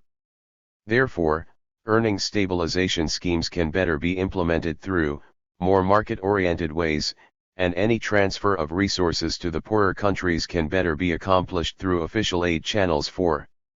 In January 1976, Assistant Secretary of the Treasury Gerald Parsky announced that the United States would not sign the recently negotiated cocoa agreement designed to support world prices, nor would it commit itself to join the sugar or coffee agreements. The cocoa agreement was rejected on the ground that its range of minimum and maximum prices was regarded as too high, and another objection was that it sought to keep prices up by unwieldy controls over exports by producing countries. Such commodity agreements inevitably result in higher prices to the United States and other consumers. The United States would be willing to join a producer-consumer forum to discuss problems of copper, and possibly bauxite, would not join any agreement aiming at bolstering prices. If raw. 195. Materials exporters needed funds to support their balance of payments position, Mr. Parsky suggested, they might resort to the IMF's compensatory financing facility. He speculated that if governments can set the price of copper, how long will it be before they can dictate the type, quality, and quantity of copper products? Commodity agreements will increase the role and impact of government in the marketplace. Increasingly, the government will displace the role of the actual producer and consumer in setting the terms and conditions of trade. 5. Exactly. Just as had resulted from U.S. actions in the fields of textiles, specialty steels and TVs. As the international economy becomes more political, America is unwilling to be a partner in trade agreements supported in world forums by a substantial majority of small powers. The new regionalism. The line of least resistance in resolving the conflict between balance of payments equilibrium for the industrial nations and improved terms of trade for third world countries lies in regional agreements. The first such approach was taken by Europe, the Middle East and Africa to form a natural extension of the Common Markets Associate membership system toward its historical trade and colonial relationships. European governments are seeking long-term supply assurances for raw materials and expanded markets for their industrial products. These objectives call for agreements negotiated among governments. In April 1974, France's Minister of Foreign Affairs Michel Joubert informed the United Nations General Assembly that France wishes, together with her partners in the European Community, to enter into a dialogue with the Arab countries, inspired by the determination to establish a long-term and mutually beneficial cooperation between two groups of states geographically close, whose common future deserves to be outlined without delay. To help coordinate the new trade relationships, he suggested an economic monitoring center under the aegis of the United Nations. 6. Pointedly, this was not an international organization in which the United States enjoyed veto power. UNCTAD, dominated by third world countries, seemed the logical 196. Forum for Coordinating International Trade Policy. By 1975 the European Community was selling more to Arab countries than to the United States. These amounts represented 12.6% and 10.9% of its exports, respectively. Meanwhile, Arab countries accounted for 1/5 of EEC imports, worth $28.3 billion, an amount substantially in excess of the $23.2 billion worth of goods and services which Europe imported from the United States. Furthermore, Europe's exports to the Near East concentrated on capital goods and other industrial exports, whereas most of America's export growth to the region comprised arms, a much less solid foundation on which to build a long-term export relationship. Jean-Pierre Fourcade suggested that the level of terms of trade aid extended by Europe to the raw materials exporters was best determined by their capital import requirements. Fair compensation must enable the producer countries to obtain the financing required for development of their economies. 7. Bilateral aid with strings attached was to be supplanted by Third World earning power. Toward this end the 9 European Community members devised a system of compensatory financing to stabilize export prices for 46 associated African, Caribbean, and Pacific countries. This Lomé Convention concerns 500 million human beings, and it introduces an innovation which could well be revolutionary in its impact. The industrialized countries have undertaken to contribute to the stabilization of the income from exports of the countries associated with the EEC. The poorest countries will not have to repay the stabilization assistance, but others will be expected to do so as soon as the market permits. Simply stated, every time the price of one of 12 basic products is 7.5% lower than the reference price based on the 4 previous years, the community will pay the exporting countries in question the difference. The rate has been set at 2.5% for the 34 least developed countries involved. In exchange for these terms of trade assurances, Giscard d'Estaing insisted that the Lomé Convention's Third-WORLD members guarantee the consuming countries regular supplies under acceptable conditions. 8. These supply assurances presumably would extend to the commodities of all signatory powers, includ. 197. Ing OPEC. Industrial nations joining such an agreement would achieve certainty of supply, for which they would pay a premium. Countries not joining, possibly including the United States, would become a residual market. Meanwhile, OPEC agreed to resolve much of the balance of payments problem caused by higher raw materials prices by recycling a substantial part of its revenues to other Third World countries via the IMF oil facility and the numerous regional Arab development banks, and by prepaying for capital goods, arms, and development-related services bought in the industrial nations. Capital formation in the industrial nations began to be refocused to accelerate exports of capital goods and related technology transfer. While Third World countries began the catching up process by investing their export surplus in creating a domestic industrial and agricultural capital base, growth in Western post-industrial living standards was suspended. The Mediterranean Triangle's attempt to resolve its trade and payments problems on a regional basis raised the question of whether world trade agreements could be made exclusive of the United States, or whether America had the power to block them. The first test came in 1975, when Third World and European governments established international price agreements for tin, coffee, and cocoa, while the United States joined only the tin agreement. This made possible a dual market in which the parties to the new commodity agreements paid a relatively high price while the United States and other non-parties to the agreements paid lower prices, clearly an unstable situation. If tin were sold to U.S. consumers for a lower price outside the agreement, it would penalize European, Japanese, and other industrial tin users whose governments chose to support Third World aims. Products made from tin in the United States would undersell similar goods produced elsewhere. With no market for Eastern Hemisphere products, demand for tin at the higher price would decline and soon the whole price agreement would become meaningless. Regional blocs may have the best chance of equalizing world economic conditions, but this requires that their member nations join ranks and trade mainly with each other, at terms of trade designed to finance specific capital investment programs. NE 198. Trade with other regional groupings could erode the price structure upon which their investment and income plans are based. Thus, government control of imports and exports becomes even more necessary. Commodity agreements. Third world countries are joining in United Nations forums to support higher commodity prices, using the Korean War boom of 1950-51 as their reference point. In February 1975 in Dakar, Senegal, 110 developing countries agreed to coordinate efforts to increase income from raw materials. One proposed method is the creation of extensive commodity stockpiles to stabilize prices in the face of demand and supply shifts. The oil exporting countries were asked to provide most of the financing for such a project. Governments would purchase their own export commodities whenever an oversupply lowered the price below some predetermined floor, much as the U.S. government did for many years to support domestic farm prices. A consolidated system of commodity stockpiles would enable one stockpile to be financed by earnings on other stockpiles. Coordination of stockpile accumulations under a single authority also would focus commodity negotiations in a single intergovernmental agency that could set a fixed time schedule for its initial purchase and price support activities.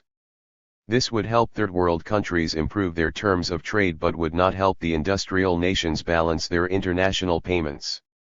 Furthermore, the United States adamantly opposed both the stockpile program and subsequent moves toward regional cooperation.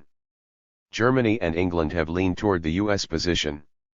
In fact, by the time the fourth meeting of UNCTAD was held in Nairobi, Kenya, in May 1976, positions had hardened between third world countries and the industrial nations. This split was mirrored within the industrial nations themselves between hardliners the United States and West Germany, followed by England and Japan and nations more willing to reach an accommodation with the third world. The latter asked that stockpile purchases of $6 billion. 199. Support the export price of 17 raw materials. And that target prices be indexed to a market basket of 89 industrial products. The industrial nations opposed the indexing principle, at least for the time being. A French-sponsored compromise called for buffer stockpiles for 10 commodities that accounted for about 3/4 of the third world's non-oil raw materials exports: cocoa, copper, cotton, hard fibers, iron ore, jute, rubber, sugar, tea, and tin. Postponed until a later date were third world pressures for a foreign debt moratorium, tariff concessions for third world industrial exports, and an easing of patent restrictions limiting technology transfers to third world countries. The United States, West Germany, and England entered the meetings opposed to any transfer of resources to third world countries without a compensating quid pro quo. In fact, the 4-week conference was saved only by a final emergency weekend session when it became apparent that third world countries would not break ranks. When the industrial nations sought to form a united front against third world governments, but were countered by a third world threat that the North-South dialogue would break down totally and the third world countries would attempt to go it alone as best they could, the industrial nations began to give ground. Although they did not commit themselves to put up the entire $6 billion requested by third world countries, they did agree to reach settlement on the principles of joint financing by March 1977. Why intergovernmental price agreements will work. 4 reasons are often cited as to why higher prices for world raw materials exports may not hold. 1 is technological. Price increases for raw materials tend to induce technological breakthroughs that economize on materials use and/or development of industrial substitutes. The other 3 reasons concern market structure. Price increases tempt producers to break rank out of greed. New producers may enter the field from outside the cartel, and a countervailing consumer cartel may be formed to confront the producer cartel. None of these events is very probable in today's circumstances. Technological breakthroughs. It is true that synthetic rubber has 200 replaced natural rubber, stainless steel and aluminum have replaced tin in cans, and catalytic converters have been made far more efficient in their use of platinum. But the pace of this substitution has slowed considerably in recent years and seems to have run its course in numerous areas. For instance, although the price of coffee has been supported by intergovernmental agreement and by the recent coffee blight and frost in Brazil, no coffee substitute has appeared to substantially reduce demand. No lower cost substitute for oil looms on the immediate horizon, and the longer-term energy substitutes nuclear and solar power, synthetic coal liquids, and so on are many years away from being developed in large enough quantities to be competitive. Copper's early competition from aluminum has slowed since 1961, and even though copper has been phased out of many earlier uses, demand remains high for its remaining applications. Furthermore, the price of aluminum will rise in coming years in keeping with higher energy costs, inasmuch as aluminum is produced as much from electricity as from bauxite. Cotton will remain a major fiber as long as much of its competition comes from petrochemicals. Several other substitutes for third world exports are in themselves third world products whose prices also are rising. Producers breaking rank. "We were amused," an executive of a big commodity house said, when OPEC was formed in 1960. "We were even more amused when the Copper Group was created 6 years later. But we stopped being amused last September when both groups managed to bury their internal political differences, which we thought were too great to permit effective coordination of strategy 9. In March 1974, the 7 major bauxite producers increased export prices and laid plans to take over foreign-owned bauxite properties. 3 months later, the 4 major copper-producing nations comprising SAPEC, Zambia, Chile, Peru, and Zaire met with delegations from other copper-producing countries to cut back production and coordinate marketing policy. On balance, the oil exporters held together largely because sparsely populated Saudi Arabia and Kuwait reduced their oil output to prevent a world oversupply. 201. Only rarely have countries consciously made economic sacrifices to help foreign economies. But now that the powerful binding force of ideology has entered the picture, nations like individuals may put long-term regional and national objectives above the achievement of narrow or short-term market gains. In the past, moral suasion backed by laissez-faire ideology, amply supplemented by U.S. diplomatic pressure, was a major force blocking third world countries from improving their terms of trade by government direction of their economies. Today, the more intensely U.S. officials oppose the new international economic order and its state-sponsored policies, the greater the defensive pressure abroad for diplomatic and economic consolidation. New producers entering the field. Instead of competing with existing raw materials producers, new entrants into the field of raw materials production have joined ranks with the established exporting associations. The most important case is that of oil, where it seems improbable that new producers will try to break OPEC's power. Norway and Britain have suggested joining OPEC when their oil comes on stream. Furthermore, Europe's North Sea output is high-cost production, as is oil production in the United States under Project Independence. Mexico's state-owned oil company made major new discoveries in 1974, but a Mexican official insisted that the country's oil strategy is not based on massive exports. "We are not going to follow Venezuela's example of unrestrained exports. Venezuela makes us think that we should keep our oil for future generations." The nation's president, Luis Echeverría Álvarez, announced that Mexico's oil reserves would be exploited in a profoundly nationalist and anti-imperialist manner. Shortly after these developments, Canada increased the export price of its oil to higher than OPEC levels and announced it would phase out net oil shipments to the United States in order to conserve its energy resources for future Canadian development. Soviet Russia and China possess major oil and coal resources. However, Russia's export capacity is limited by its own domestic needs. China may begin to export its coal and oil to Japan, but only on political terms that pry Japan out of the U.S. diplomatic orbit. Thus, any communist nation decision to undercut world raw. 202. Materials prices on government-to-government deals will probably be on terms that undermine America's diplomatic position. Consumer cartels. Europe's and Japan's willingness to make their separate peace with third-world raw materials exporters by dealing directly with OPEC in government-to-government negotiations dashed Kissinger's 1973 hopes to create an international energy agency as a consumer country cartel. French officials endorsed world minerals agreements in oil, copper, tin, and bauxite, as well as in plantation crops such as coffee and tea. Thus, Europe is unwilling to join America in creating a militant consumer cartel. In the event that it should try to do so, third world countries apparently have gained sufficient confidence in the degree to which the industrial nations are dependent on their raw materials that they may carry through on their threat to increase prices to any attempted consumer cartel. Indeed, if third world countries elect to interlink all of their export goods, even prices for non-essential commodities may be maintained against united consumers. Third world governments are thus repeating the statist process carried out a century ago under protectionist capitalist aegis in the industrial nations. Whether socialist or capitalist, dictatorships or democracies, they are using their newfound ability to dominate international market forces. A system of checks and balances is being created at the intergovernmental level. The hallmarks of international equilibrium remain payments balance, equalization of international incomes, productive powers and opportunities among nations, and a growing similarity of economic diversification.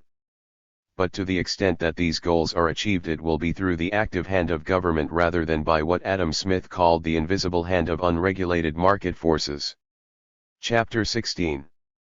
Government regulation of international investment in the world has up to now largely been the domain of the transnational enterprises that have expanded enormously and have led to a kind of international division of labor.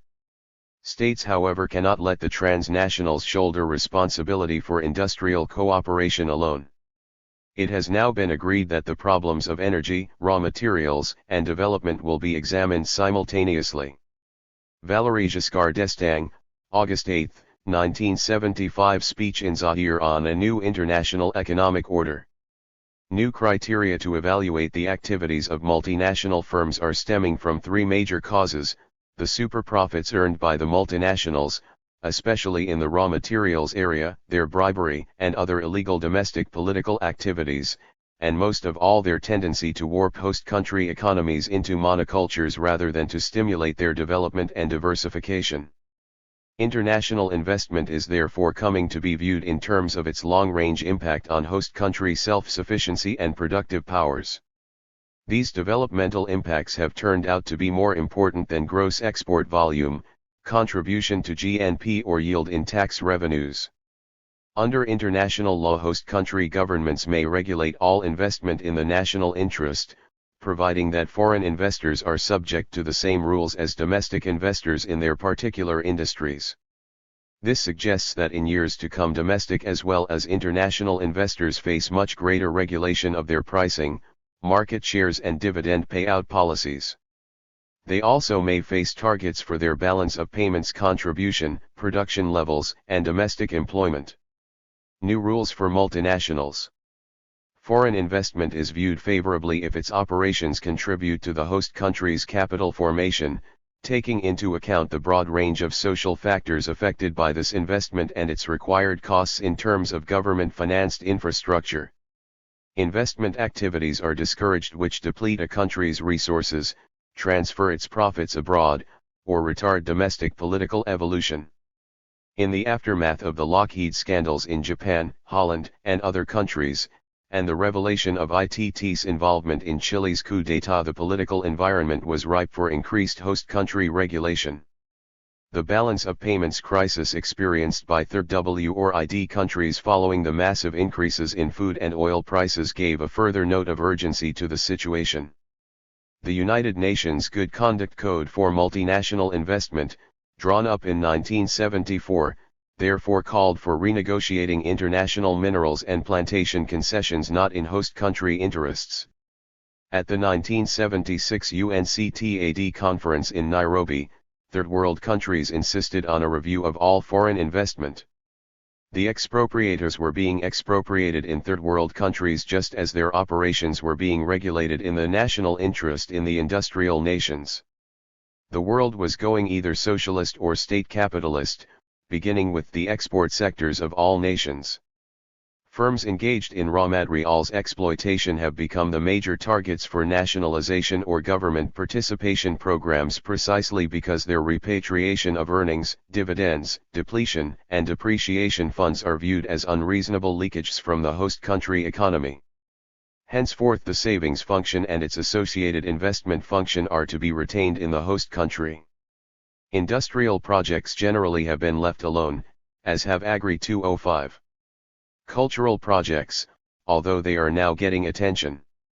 Multinational firms therefore find themselves obliged to provide host country governments with a rising share of the earnings and capital recapture earned directly on their investment, and a growing portion of what Ricardo termed the gains from trade accruing from the worldwide division of production fostered by these investments. Also, international corporations are finding themselves obliged to diversify the range of their activities in third world countries so as to enable them to overcome the monoculture syndrome that has characterized much international investment in the past. This process is leading to a state of affairs in which international investments will take on the nature of regulated public utilities. On the one hand, international investors may find their riskiness of investment reduced. In exchange for their management know-how and initial financing they may be guaranteed a definite minimum return on their capital.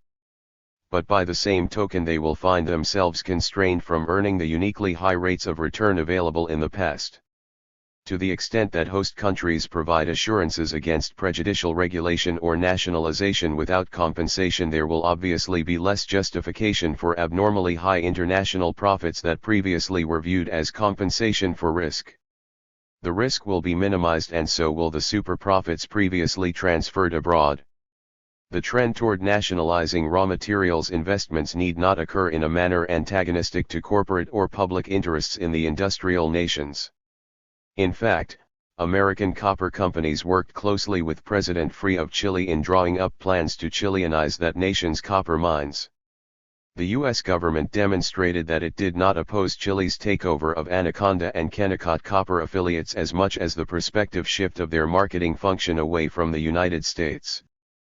Purchase by Venezuela, Kuwait, and Saudi Arabia of foreign-owned oil affiliates is another case indicating that international investors can afford nationalization of their foreign affiliates in cases where they work with host governments. They may accept foreign government participation as part of an 206. Overall development program with minimum stress on established world trade relationships, and in conjunction with a negotiated return on their capital investment.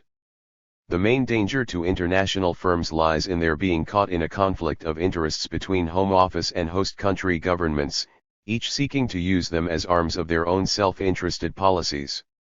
Controls no doubt will be extended over corporate earnings, pricing and dividend remittance policies. Special tax advantages and burdens will be proposed to induce international firms to follow policies desired by home country or host country governments, and these policies may conflict with one another.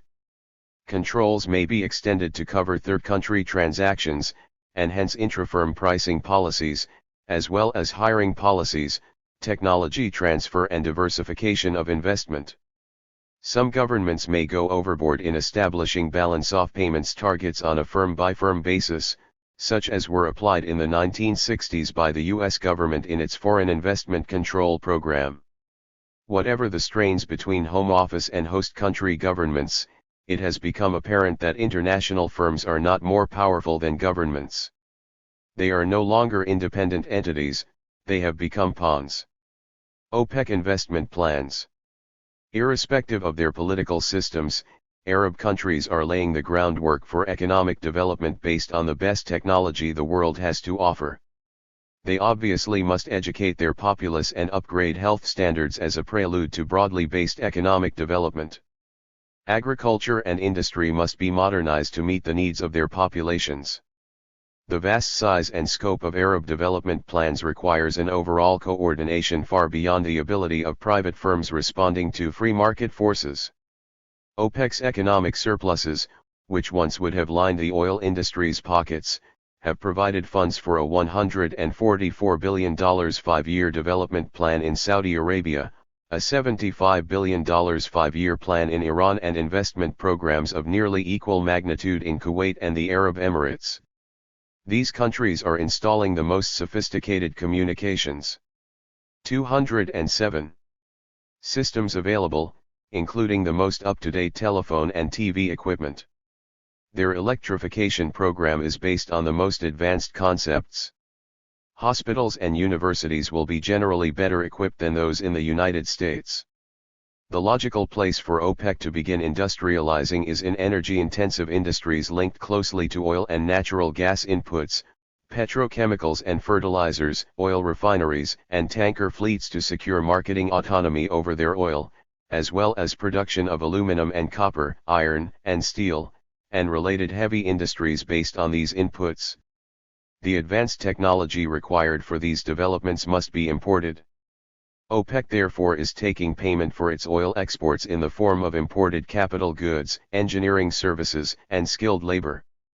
The resulting shift of net physical capital accumulation to a new area of the world promises an economic miracle rivaling that of Japan and Germany following World War II. To be sure, OPEC governments are purchasing equity shares in foreign enterprises capable of playing key roles in their development programs. As a Saudi Arabian investment specialist explained to One American, "We're not interested simply in picking up shares at random in the stock market. We have to be allowed to participate as partners in your industry. This is of vital concern to us because this is where we consider our future lies." To some extent it makes sense for Middle Eastern countries to invest part of their oil surpluses in financing European firms and industries that seem prepared to play a major role in industrializing third world countries. After an initial purchase of companies already located in the oil-exporting countries such as Aramco, Kuwait Oil, and Venezuela's privately owned oil companies, Kuwait purchased 14.6% of Daimler-Benz and 14% of Lonrho. Iran bought 25.01% of the Krupp Steel Works, and a group of Arab countries purchased 21% of Richard Costain, Limited, a British construction company. Iran sought to purchase Grum. 208 man in order to secure the flow of spare parts, but was turned down, as was Kuwait in the case of Lockheed. But in December 1976 Libya purchased 10% of Fiat for $415 million. As the Middle East became a major new market for Japanese steel exports, and at a time when the Nippon Steel Company was a leading member of a consortium of Japanese, European, and American companies currently negotiating with Saudi Arabia to build a steel mill there at a cost of about $1 billion, Kuwait purchased 1.1% of Nippon Steel's shares and announced its interest in doubling its investment. Japan and most European countries have discussed imposing controls on international investment so as to maintain ownership in the hands of their own investors. Among common market countries only Italy has no regulations in this area. Thus, whatever gains might be offered to private sector investors seeking to profit from sale of their companies to foreign owners, international technology transfer has become a function of government policy. Decisions are being made in terms of long-range national interest concerning the structure of production and exports, not on the basis of narrow profit motives as depicted by classical economic theory. Participation by American companies in developing the OPEC economies has been retarded by U.S. government opposition to OPEC ownership of more than a nominal 5% share of American companies. This has precluded OPEC from participating in more than a token share of the profits made by these companies in their Middle Eastern and other Third World operations.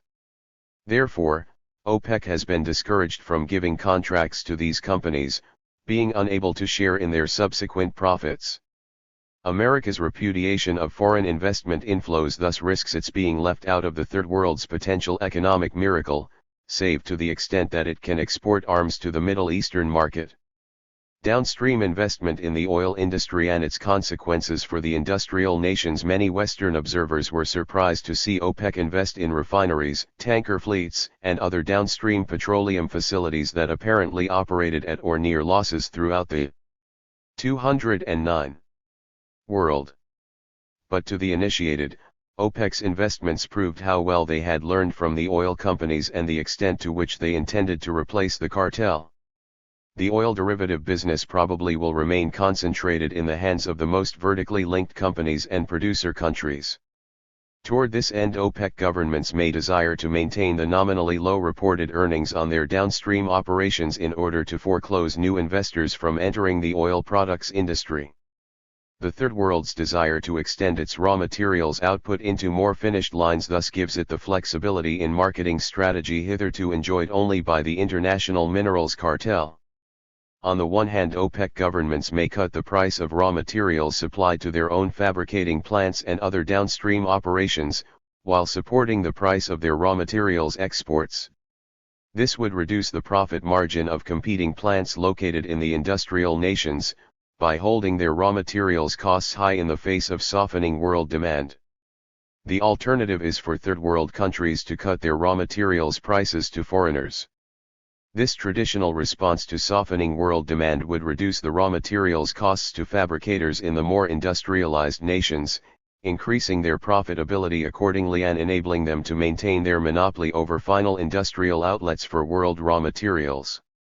Instead of growth in third world economic output being focused at the raw materials end of the economic spectrum and thrown onto world markets to depress raw materials export prices, it will be consumed at home. Furthermore, cost disparities and international dependency between third world and industrial nations may lessen as the raw materials exporters diversify their economies, especially to increase their degree of agricultural self-sufficiency so as to avoid dependence on the food surpluses of the industrial nations. As they industrialize, and as they increase their economic self-sufficiency, they will become a growing market for their own raw materials.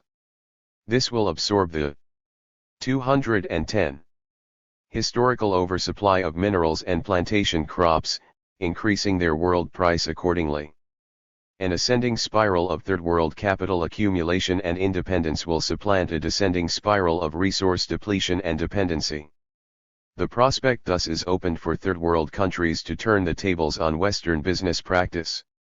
Instead of attempting to stabilize their export earnings by increasing their raw materials exports during recession conditions, they may export finished products in competition with steel fabricators and other manufacturers in the industrial nations. Instead of cutting their oil prices in recession periods, they may cut the price of their plastics exports, much to the discomfiture of plastics manufacturers abroad. This threatens to aggravate the magnitude of business cycle swings in the industrial West. The industrial nations will then face a choice as to how seriously to take their laissez-faire rhetoric.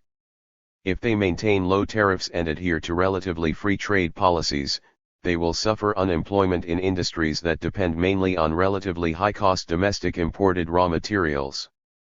Alternatively, the industrial nations may increase their tariffs and impose import quotas, claiming that their economies are being injured by low-priced industrial imports. This kind of tariff and quota confrontation may make the recent conflicts between U.S. trade officials and those of Europe and Japan look like child's play, may aggravate the break between the U.S. and Eastern Hemisphere economies and set in motion pressures for closer integration between the U.S. and Latin American economies. Geographic aspects of OPEC investment. In February 1974, the Shah of Iran suggested a new development fund to be managed in close cooperation with the World Bank and IMF, which would receive annual contributions of from $2 to $3 billion from oil exporting countries and the major industrial countries. He was adamant that the industrial nations contribute to the fund inasmuch as they were benefiting from higher-priced agricultural exports to Third World. 211. Countries just as OPEC governments were benefiting from higher world oil prices. Iran promised to buy over $1 billion worth of World Bank bonds and suggested that 12 major industrial nations join with the 12 OPEC governments to lend the World Bank $150 million each per year for a total of $3 billion annually at interest rates between 7% and 8%. The proposed fund would be authorized to make balance-off payments loans to developing countries unable to meet higher oil bills without either suspending other development projects or postponing payment on existing foreign debt. Thus, part of the loans made by the industrial nations would be recycled to them in payment of the past foreign aid lending that had created so much dependency. OPEC nations would get a secure return on their investment guaranteed by the World Bank. The Arab countries were not impressed by the Shah's proposal. Kuwait's Minister of Finance and Oil, Mr. Atiki, announced that his country, along with other Arab oil exporting governments, would make our contribution to the world, big or small, through our own institutions. Nobody looked at the Arabs before. Why does everybody expect us now to be the godfather? This part of the world has been neglected for centuries and its wealth has been carried away by foreigners without giving it a hand for development. The major part of our international financial aid will be put at the service of Arab countries, and to assist other Muslim countries, particularly in Africa to develop regional self-sufficiency. In April the OPEC governments discussed a special fund to be created if and when 7 of its members ratified its Articles of Agreement. Although the plan did not flower, during the year the Islamic Development Bank, the Islamic Solidarity Fund, and the Arab Bank for Economic Development in Africa were established. The Kuwait Fund increased its paid-in capital by $1 billion and made direct loans to non-Arab countries in Africa and Asia. Other Arab aid lending institutions include the Arab Bank for Investment and Foreign Trade, the Arab Fund for Economic and Social Development, the Arab Investment Company, the Arab Fund for Technical Assistance to Arab and African Countries, the Arab Petroleum Investment Company, the Inter-Arab Investment Guarantee Corporation and the Arab States Emergency Fund. The Special Arab Fund for 212. Africa started operations early in 1975, and Kuwait endorsed the Solidarity Fund proposed in August 1975 by the Lima Conference of Non-Aligned Countries. Altogether, OPEC members committed some $15 billion to non-oil exporting third world countries in 1974, followed by $11 billion in the first half of 1975. About half of the $4.6 billion paid out in traditional aid programs took the form of investment in bonds of the World Bank and its sister institutions. But OPEC lending through these organizations was mainly of a stopgap nature, pending development of institutional structures more suited to Arab aims. The Arab aid donors appear to regard development, and assistance for development, primarily in terms of projects which facilitate the transfer of management skills and technology, and contribute to structural change in the economics of developing countries, their own and others as well. 3. Outside of the Middle East, these development efforts focused mainly on Africa because of its abundant agricultural lands, and also because of its Muslim beliefs. Ivory Coast's Finance Minister Henry Konan Bedi remarked, "We intend to create not only a cultural area, but a monetary zone, which, unlike the sterling area, has not fallen apart. We are going to try to drain Arab petrodollars toward the under-equipped African states. Over time the investment process promises to reach eastward toward the Muslim countries of Afghanistan, Pakistan, Indonesia, and even the Philippines." France proposed to create a European equivalent of the U.S. Export-Import Bank to coordinate EEC exports, possibly drawing in part on Arab funds. For this bank would extend loans largely to increase agricultural capacity in third world countries. Furthermore, suggested Giscard d'Estaing, the emphasis that has been put on exportable agricultural products must not lead to neglecting the modernization of traditional food crop production or the development of new crops necessary to improve nutrition. 5. As had been the case with World Bank and U.S. bilateral. 213. Aid. A fundamental difference in aid philosophy concerning the priority of agriculture thus split Europe and the Middle Eastern countries from the United States. Europe's interest in the emerging countries in the Mediterranean Triangle suggests a trilateral flow whereby OPEC capital is used to purchase European technology for application in neighboring third world countries, beginning with those of North Africa. In December 1974, France's Foreign Minister Jean Sauvagnargues announced in Cairo that Saudi Arabia and other Arab governments had agreed to finance a series of French projects in Egypt, including construction of a Cairo subway system, a gas-burning power plant and a car and truck assembly plant to build Peugeot, Renault, and Berliet automotives.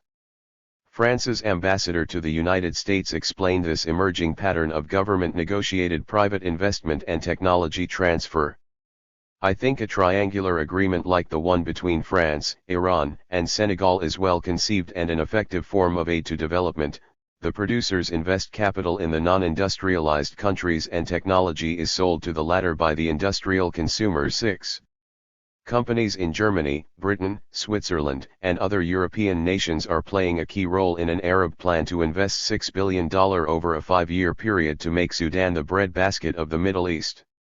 The Arab country's annual grain deficit has been projected at 14 million tons by 1985, and Sudan by itself is expected to meet this target.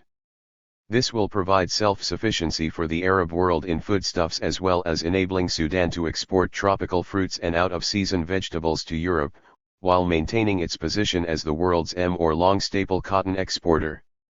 Sudan's nearly 1 million square miles contain over 40% of all the unused arable land in the Arab world.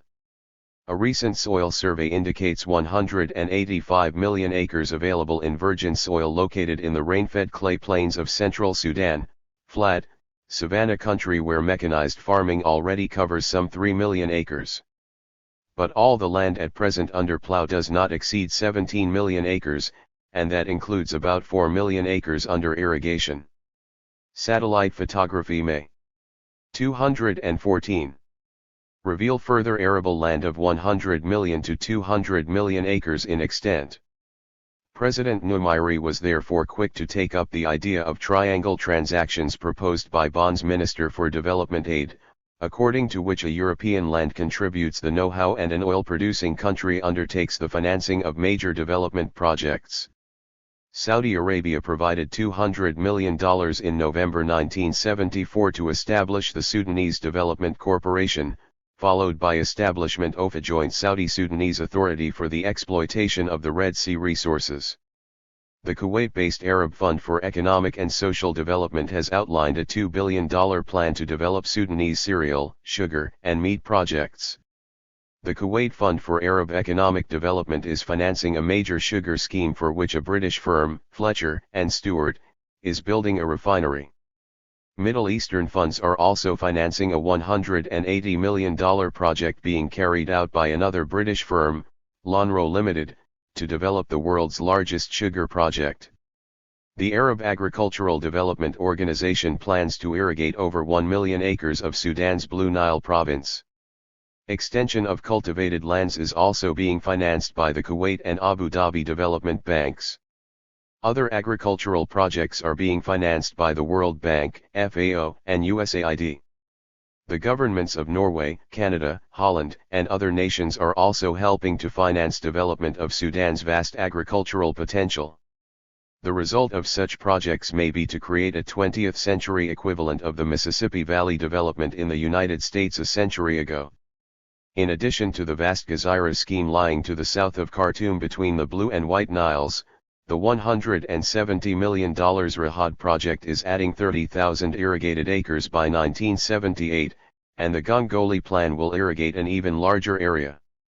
The White Nile scheme already has financed a canal from the main Gezira artery to irrigate 50,000 acres for cotton cultivation.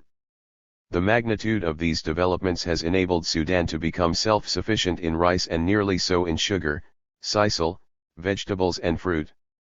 Wheat acreage has been quadrupled from 150,000 acres in 1972 to over 600,000 in 1975. Grain is supplanting sorghum to satisfy domestic consumption needs as 215. Export capacity is increased, and in the Gezira alone another 150,000 acres has been planted in wheat at the expense of cotton. Improved pesticides and herbicides may hold Gezira cotton output steady despite reduced cotton acreage. 7. By the 1980s Sudan will become by far the major supplier of sugar, grain, and meat to the Arab world, as well as providing substantial amounts of rice, coffee, sisal, sesame and ground nuts. Most of these projects are concentrated in northern Sudan. Development of the rich lands in Sudan's south presupposes extension of a vast public health program, creation of an educational infrastructure, development of a massive transportation system, agricultural extension services and supporting economic structures. This type of development in turn presupposes massive state planning and coordination among the government, the domestic population, and private firms from the developed nations, as well as the Arab food customers who are putting up most of the financing. Government direction of international investment and aid flows therefore promises to become an endogenous organ of the Eastern Hemisphere economic system. Chapter 17. The Future of War. The new international economic order introduces new constraints on the ability of America or any other industrial nation to engage in foreign wars. By moving to curtail international payments imbalance, it attacks the economic foundation of wars that might be waged by America, industrial Europe, or Japan. For the sinews of war are money, domestic money supplied by taxation or government fiat, and international money raised through balance of payments surpluses on non-military account or direct foreign loans. These options have been foreclosed by post-Vietnam developments in the world economy. The changing international economics of war. From classical antiquity through the 19th century, the world was often united by warfare. From the epoch of Pharaoh and Alexander through the Roman Empire, the British Empire and Napoleon, followed by European colonization of Africa, Asia, and Latin America, military conquests seemed to form the very foundation of geographic and economic integration. Wars also secured foreign tributes, taxes, and strategic positions. Germany won a $3 billion settlement from France in 1871 after the Franco-Prussian War, and after World War I the Allied powers sought over $20 billion from Germany in addition to carving up its border territories and appropriating its colonies. But World War I also introduced a new element of decisive importance. The balance of payments costs of military conflict destroyed the international position of the belligerent powers, precisely the position that war itself was designed to strengthen. The First World War, fought basically among European powers, enmeshed all Europe in a tangle of inter-allied debts and reparations. 217. Shins claims that resulted in loss of its world economic power to the United States. It also broke up the internationalism of the gold standard, fixed currency values, and free international payments. In short, it was more responsible than any other single factor for fracturing the world economy in the 1930s. World War II extended this process of economic destruction even further. Not only did Europe's empires crumble forever, but Europe itself fell into the U.S. economic sphere by becoming indebted to its major world competitor. Economic observers in the 18th and 19th century had argued vigorously that the attempt to create national empires had become wasteful, and that these empires did not profit the imperial power as a unit but only a narrow segment of its population. It took somewhat longer to recognize that war itself had become economically self-defeating. Europe learned this lesson irrevocably by 1945. By the 19,705 a general opposition had developed within the United States to further military involvement abroad. A sufficiently large proportion of the population had become anti-war as to render a repetition of the Vietnam experience politically and economically disastrous for any government in office.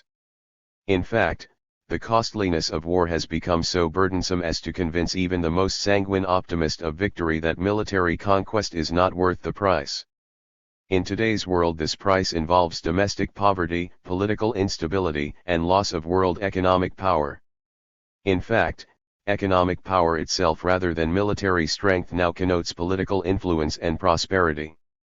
The traditional objective of war, seizure of foreign economic resources, has therefore become self-defeating. War involves loss of the belligerent nation's economic and diplomatic leverage in world affairs just as it stifles prosperity at home. Politically, it galvanizes foreign populations against the occupying power rather than securing adherence to its political sphere of influence.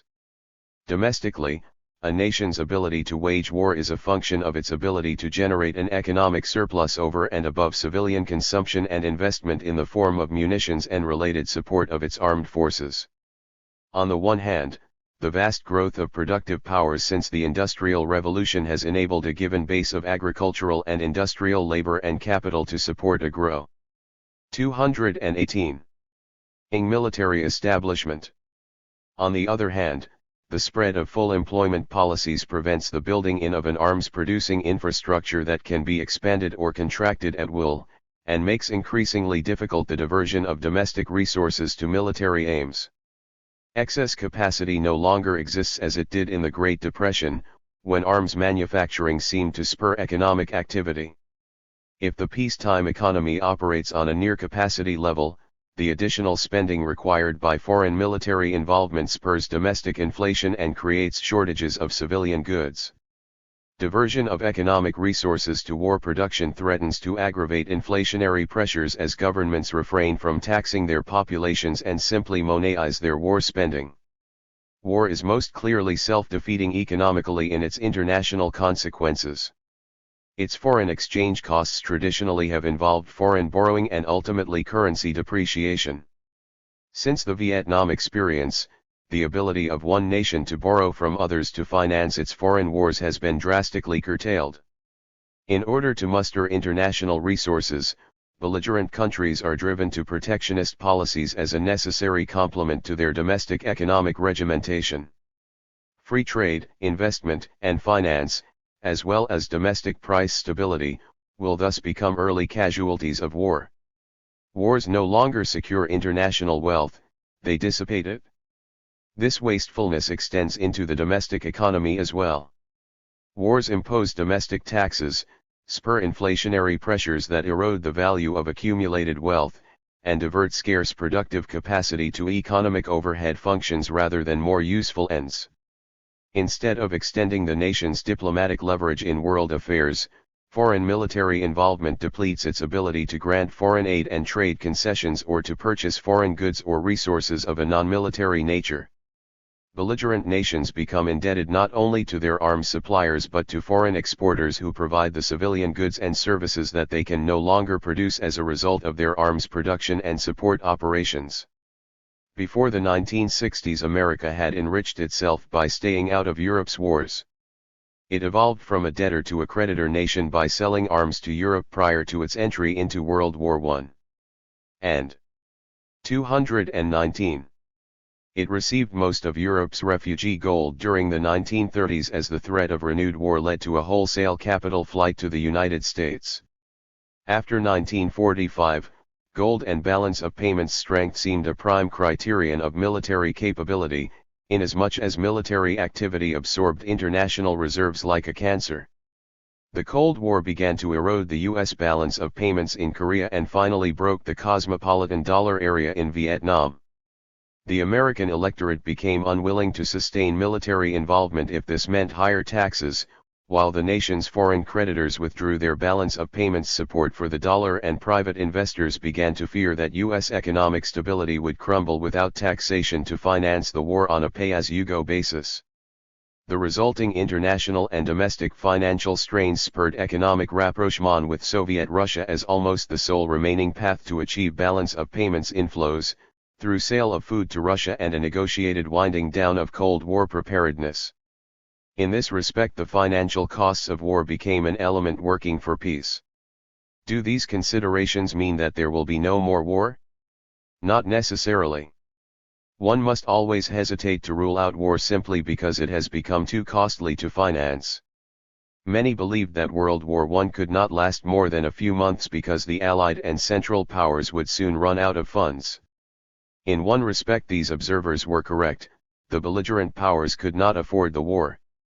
But they carried on anyway, even at the cost of deranging and finally bankrupting their economies. Nor can war be ruled out because it has become too awesome and terrible to contemplate. Looking back over history, practically every major new means of destruction has been viewed as a weapon to end wars. Robert Fulton's naval torpedo, the tank, the airplane, and the atomic bomb all seemed to their early promoters to be means of ensuring peace by making warfare too terrible to make fighting worthwhile. But they only escalated the destructiveness of combat. On the other hand, few people still believe the pseudo-Keynesian fallacy that war, or at least, war spending, is inevitable whenever unemployment rears its head. War spending was long represented as a means of supporting employment in the arms. 220. Industries and their associated supplier industries. By supporting employment, war thus seemed to support domestic living standards. This argument can no longer be made in the wake of America's Vietnam experience. Hence, Today's economic depression does not hold the threat of foreign military involvement that it might have implied a decade ago. Even for a civilian sector operating in near-recession conditions, further arms buildup would dearly erode living standards, not support them as implied by Keynesian multiplier theory, which fails to draw any distinction whatsoever between productive versus unproductive labor, or wealth creation versus overhead. The result is that only countries with massive balance of payments resources and large-scale unallocated domestic labor, capital, and land resources can afford to be aggressors in modern-day wars. The economies of Europe, Japan, and America have become too delicately balanced to sustain the cost of war without coming rapidly into conflict with domestic political pressures for higher living standards and increased business capital formation, and hence economic demilitarization. Ironically, only countries not fully industrialized can now afford to undertake conventional wars of aggression and occupation. Only authoritarian third world governments enjoying massive balance of payments surpluses from exporting their raw materials are capable of aggressive military threats under today's economic conditions. The changing economic technology of war. A critical development in the last decade has been the degree to which the costs of offense and military occupation have come to exceed the cost of defense in conventional war. It costs $10 million to build a modern fighter aircraft but as little as $10,000 to shoot it down. This means that Soviet Russia may provide, say, African rebels with $20 million in defensive arms, whereas the United States would have to spend as much as $2 billion to attack these forces on their own ground. Furthermore, what might have been low-intensity wars of short duration a century ago now drag out into longer-term wars that sap the strength of any aggressor nation. The technology of war. 221. Now favors the guerrilla, not the heavily armed invader. Dollar for dollar, defensive anti-tank weaponry has far surpassed the efficiency of offensive armored divisions. Small, easily portable anti-aircraft missiles inflict unsustainable costs on any power seeking to commit major air support to a military campaign. On the seas, a small submarine force can deny access to a much more expensive naval force. To be sure, conventional military strategy has evolved through the use of tanks and helicopters into highly mobile tactics in which speed of movement and psychological initiative play a major role. Third world countries hardly can match this speed or mobility. Their strategic response may be that of Mao and Ho Chi Minh, to swim like a fish in water, to simply dissolve into the general population when attacked by superior firepower, while imposing costs on the invader so high that the latter's domestic prosperity and economic growth must be sacrificed and warped to support a stalemated war effort. The lesson taught by Vietnam is that the populations of America and other industrial nations will no longer endorse conflicts and sacrifices of the Vietnam type or those which sapped the powers of France and Portugal in their ex-colonies. For this reason Europe made an accommodation that the United States made only belatedly and seems to be continually re-examining. Europe has decided to pay the price demanded by third world countries, i.e., to pay more for its raw materials and to earn less on its direct investments in third W or ID countries. The alternative to this new state of affairs is a series of export embargoes in critical raw materials, embargoes that could be broken only by military invasion and occupation far beyond Europe's, or America's, means to sustain. In short, conventional war has become too expensive for any democracy to fight without imposing the most far-reaching economic controls and centralizing all economic decision-making in the executive branch of government. If would-be laissez-faire economies engage in war, it must be only that kind of war which does not entail massive balance of payments costs. The only type of war that meets this criterion is atomic war. But this too would terminate any democracy. Thus, the balance of terror seems to rule out atomic war while balance of payments instability rules out conventional war. Meanwhile, third world countries have construed U.S. disinvolvement in Southeast Asia and subsequent U.S. Soviet détente as opening the way for their own localized wars, such as that between Turkey and Greece, and the simmering conflicts in the Middle East and Africa. Today's assurances that the United States and Soviet Russia will not go to war with one another, and that the industrial nations will not intervene directly in third world conflicts, have released military pressures hitherto constrained. War may have been rendered economically obsolete on the part of the industrial nations, but it is just becoming economically feasible among selected third world countries. Europe's decision to integrate itself more peacefully with the economies of Africa, the Near East and Asia, and its refusal to support American adventurism in the Middle East after 1973, has completed the process that began with the dismantling of Europe's empires in 1945. Its former colonialism based on military force has been superseded by peaceful economic accommodation and commercial bonds based on mutual self-interest, almost irrespective of the political systems involved. Only the United States remains a military question mark. Implications for Soviet-American strategies. Soviet Russia is often thought of as a military machine with an economy attached. Although its overall level of economic output is lower than that of the United States, its per capita living standards and social overhead spending is so much lower that the balance available for military purposes exceeds that available to the U.S. economy. In democracies, populations have shown themselves reluctant to support a war effort at the cost of their own prosperity and living standards. Soviet Russia does not face this problem. Its research and development has therefore been channeled much more into military applications than commercial ones. The United States, by contrast, is a democratically organized economy with a military machine attached. Its military budget may be divided into two parts: defense of its national borders. 224.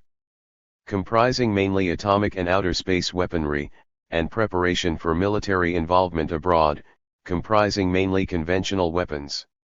Given a relatively fixed share of military spending within the overall federal budget, a trade-off exists between conventional and atomic weaponry.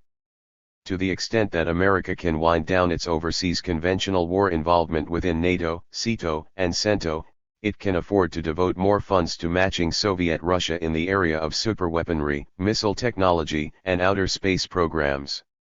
Conversely, if America involves itself more in conventional wars to maintain its global presence, it will secure its free WORID allies only at the cost of weakening its own position vis-a-vis the Soviet Union. For instance, its war in Southeast Asia to support the Thieu and Lon Nol regimes in Vietnam and Cambodia was a major factor in diverting its military resources from matching Soviet Russia's gains in submarine and naval capacity, outer space technology and laser weaponry, and its rumored progress toward linear accelerator weapons and particle bombs. Democracies must depend on Congresses to allocate funds to governments, and in today's war these democracies tend to vote for higher living standards rather than foreign military involvement. Only as long as the American people believed that the economy could produce both guns and butter, only as long as U.S. living standards were increasing, did the population support Congress in its allocation of funds for war in Southeast Asia. But once it was obliged to choose between guns and butter, it chose the latter and rejected war. Meanwhile, the new economics of offense and defense have provided Soviet Russia with an opportunity to subsidize relatively inexpensive wars of national liberation. If the United States obligingly falls into the trap of repeating its Vietnam experience of supporting unpopular dictatorships by force, turning third-world populations against itself in the process, then it will be forced to divert resources from research and development of more sophisticated exotic superweaponry to defend the nation against possible attack from Soviet Russia. The latter's relative advantage in being able to finance new research into intercontinental and outer space weaponry will be greatly enlarged. Unlike the United States, the Soviet Union has not involved itself around the globe. Its ongoing expenditures for conventional warfare are therefore minimal. Also, it may devote its resources to special types of defensive weaponry such as compact portable anti-missile, anti-aircraft, and anti-tank arms to support foreign populations in wars of national liberation requiring only minimal Soviet commitment. Russia's strategy is to bleed the United States in conventional wars by tying it down in Africa, Latin America, or Asia in the same way as occurred in Vietnam. Soviet Russia will therefore be able to wage war on the cheap by providing defensive anti-tank and anti-aircraft weaponry to insurgent populations, conserving the bulk of its own defense budget for application to new space technology and related superweaponry. To the extent that U.S. world strategists recognize the scenario and its most probable outcome, the nation need not again fall into the trap of maintaining a foreign military presence. It can disengage itself from involvement, beginning in West Germany and Korea, and it can rule out Africa and Asia altogether as spheres of vital interests. However vital foreign countries may seem, if the price of supporting pro-US regimes is depletion of American economic power in the world, military involvement is simply not worth the price. One option is for the United States to induce other nations to bear the military expenses of NATO, SEATO, and CENTO. A number of senators have expressed the hope that Japan may conceivably take over the thankless task of defending the Park dictatorship in South Korea, and that Germany may pick up a growing share of NATO expenditures. But these are not likely developments in view of Japan's legacy of colonial rule over Korea, and the desire by both Japan and Germany to give commercial strength precedence over military power. American disinvolvement in Third World areas, and in the Eastern Hemisphere generally, therefore connotes a lower absolute level of Western military involvement. In particular, repressive regimes will not be able to call upon the United States at will to support. 226. Their power by overt or covert means as in the past. The path will thus be opened up for foreign economic, political, and social change that has been stifled for 3 decades. In 1975 the Democratic Congress prevented the Kissinger administration from dragging the country into war over Angola, and President Carter has made it clear that he will not militarily support South Africa, Rhodesia, or other dictatorships. However, other industrial nations may well seek to supply arms to Third World countries on a cash basis, for such support would strengthen their own economic and balance of payments positions rather than deplete their resources. The world arms trade and international payments equilibrium. Since the Middle East War, the arms trade has become a vital element in balancing international payments. OPEC has spent a large portion of its increased export earnings on foreign arms, especially U.S. arms. Iran has entered into oil for arms barter agreements, and Saudi Arabia has discussed similar deals. This militarization of the balance of payments is yet another factor leading to increased government intervention in world trade and payments.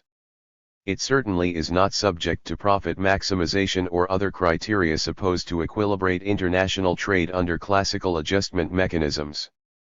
On the other hand, America is hoping that arms exports can take the place of food exports at the major growth area in the U.S. trade balance. Iran seems dependent on scheduled purchases of U.S. arms and replacement parts for many years to come. America's interest in maximizing arms sales to OPEC seems to conflict with its interest in minimizing oil import prices. For instance, although many Americans rejoiced in December 1976 when Saudi Arabia and the United Arab Emirates refused to go along with Iran's demand for a dramatic increase in oil prices, it soon became apparent that an immediate effect of the OPEC move was to reduce Iran's ability to purchase arms from the United States, or even to pay for military programs already underway. Sheikh Yamani stressed that the Arabs had not held down oil prices and increased their oil output merely to be altruistic servants of U.S. interests, they hoped to encourage the incoming. 227. Carter administration to reduce U.S. support for Israel. More important to the United States was the dampening effect on Iran's dreams of a modern-day empire. Holding down world oil prices forced Iran to cut back construction of its planned air and naval base in Chabahar on the Gulf of Oman, as well as to reduce its projected arms imports. Moderation in oil prices thus had an ambiguous impact on the U.S. trade balance. What the nation saved on oil imports it stood to lose on arms exports, unless it extended credit to oil-rich Iran. This would be an ironic development, to say the least. America would face the prospect of borrowing from Arab monetary agencies to extend arms credit to Iran as well as to Israel.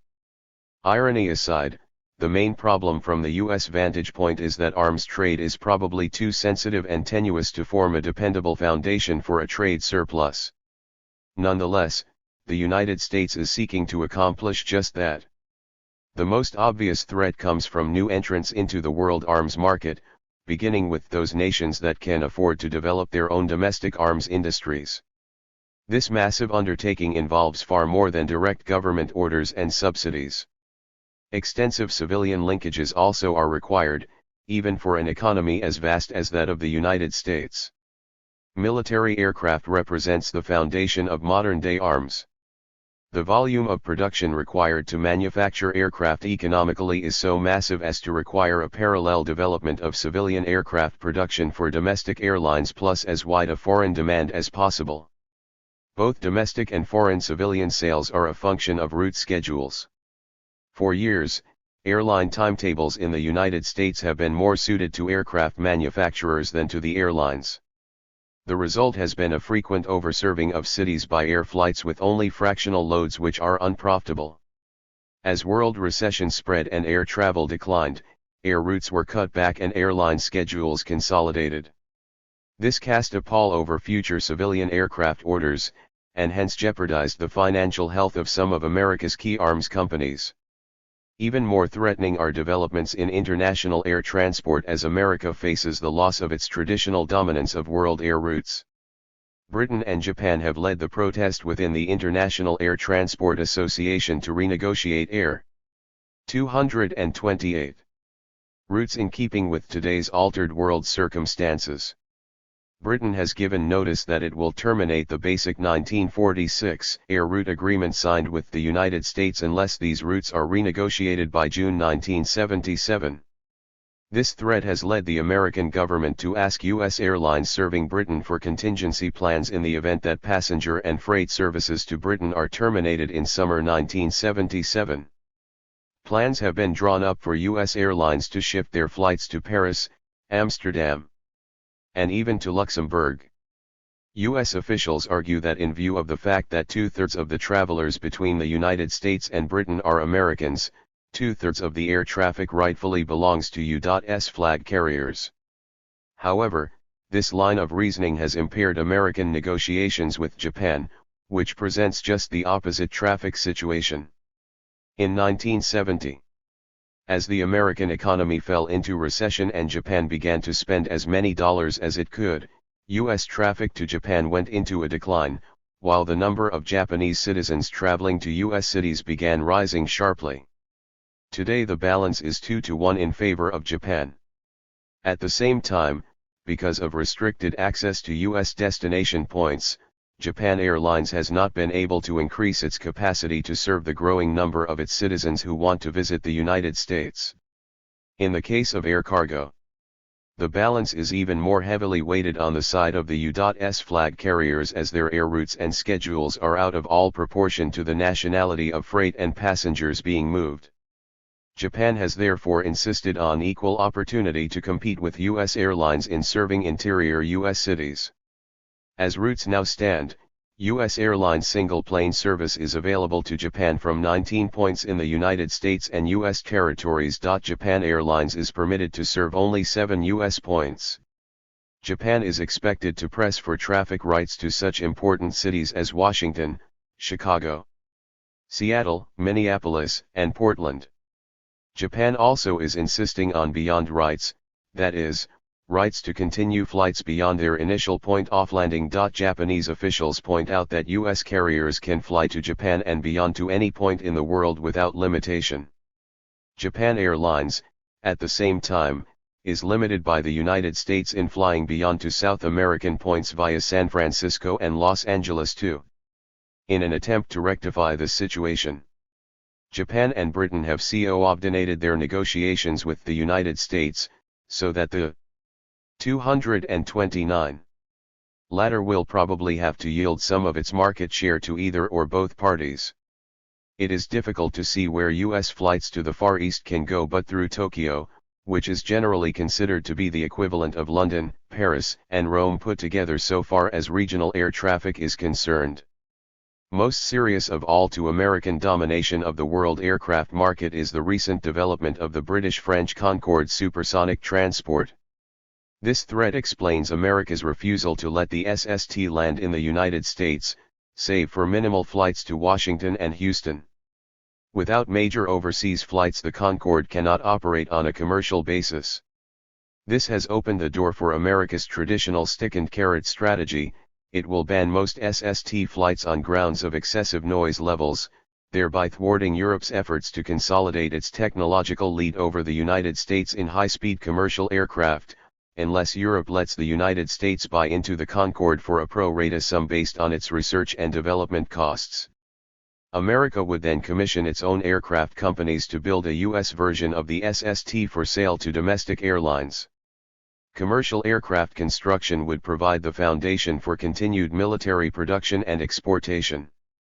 U.S. support of its merchant marine has similar national defense ramifications, quite above consideration of the International Longshoremen's Association's demands to hire more labor for naval construction.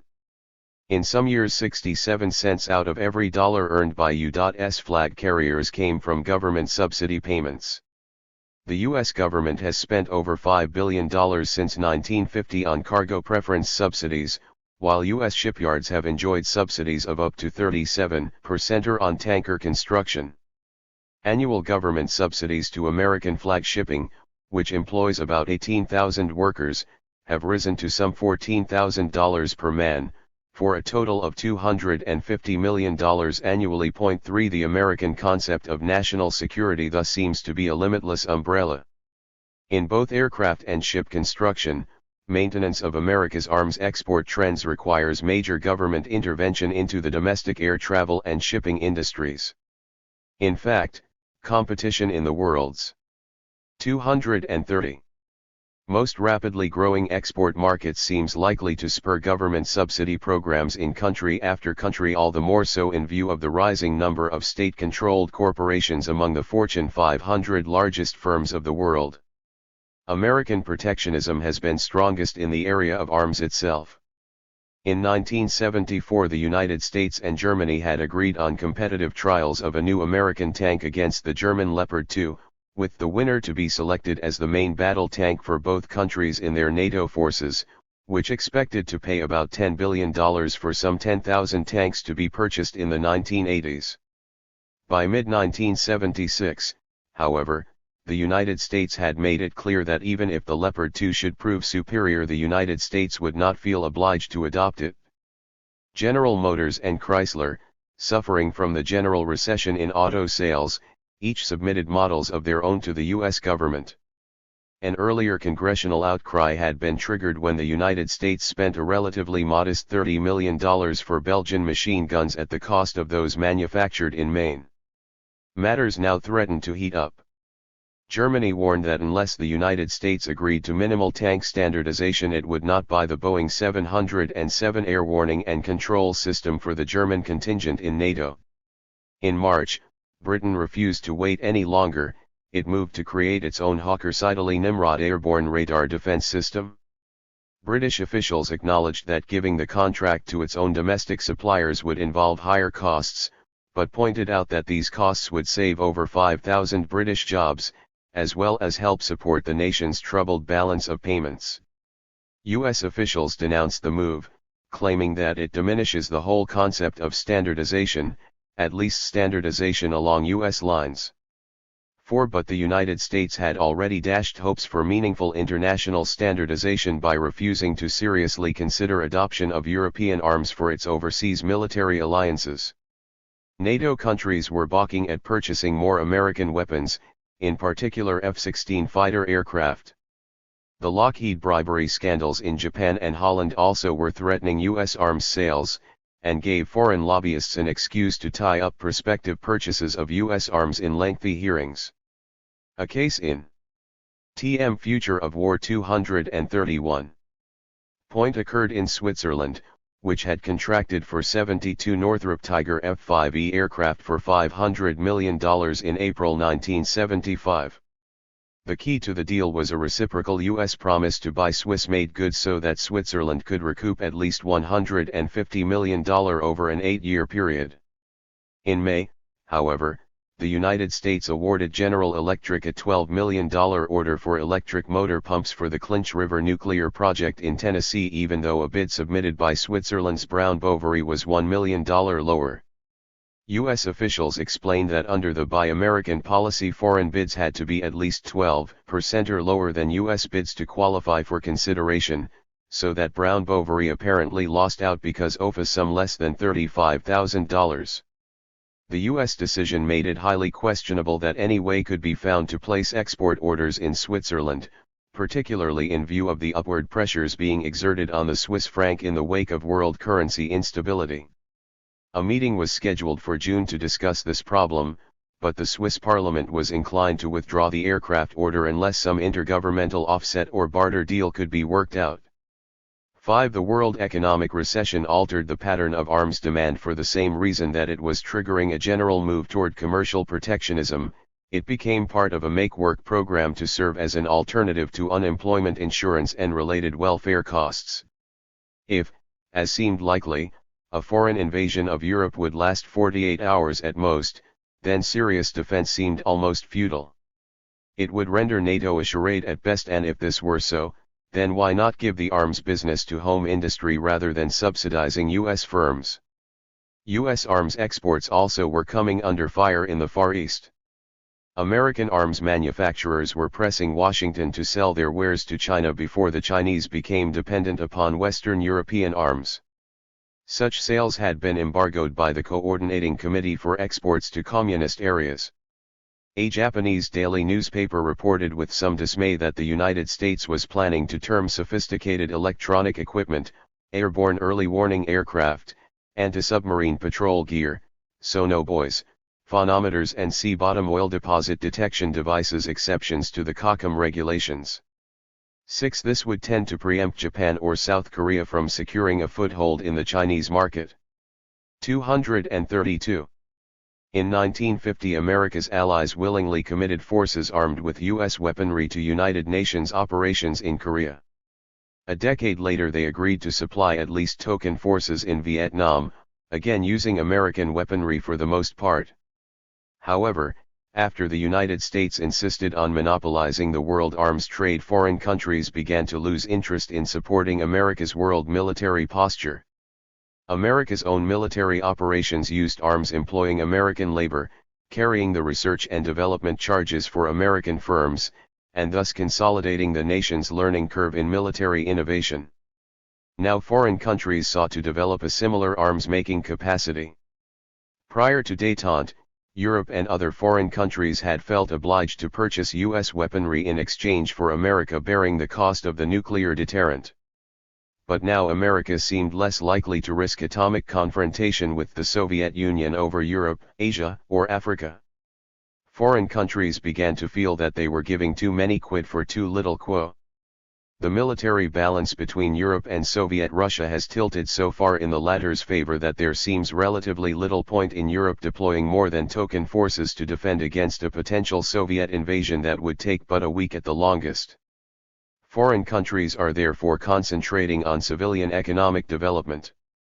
Where creation of a domestic arms-making capacity is a national objective, it takes the form of concentrating on civilian aviation and other civilian sectors with military potential as a byproduct, such as the SST aircraft, atomic reactors, and hydrofoil ships. Establishment of underlying economic strength is thus viewed as taking priority over military power. To date, the United States has taken a somewhat different position.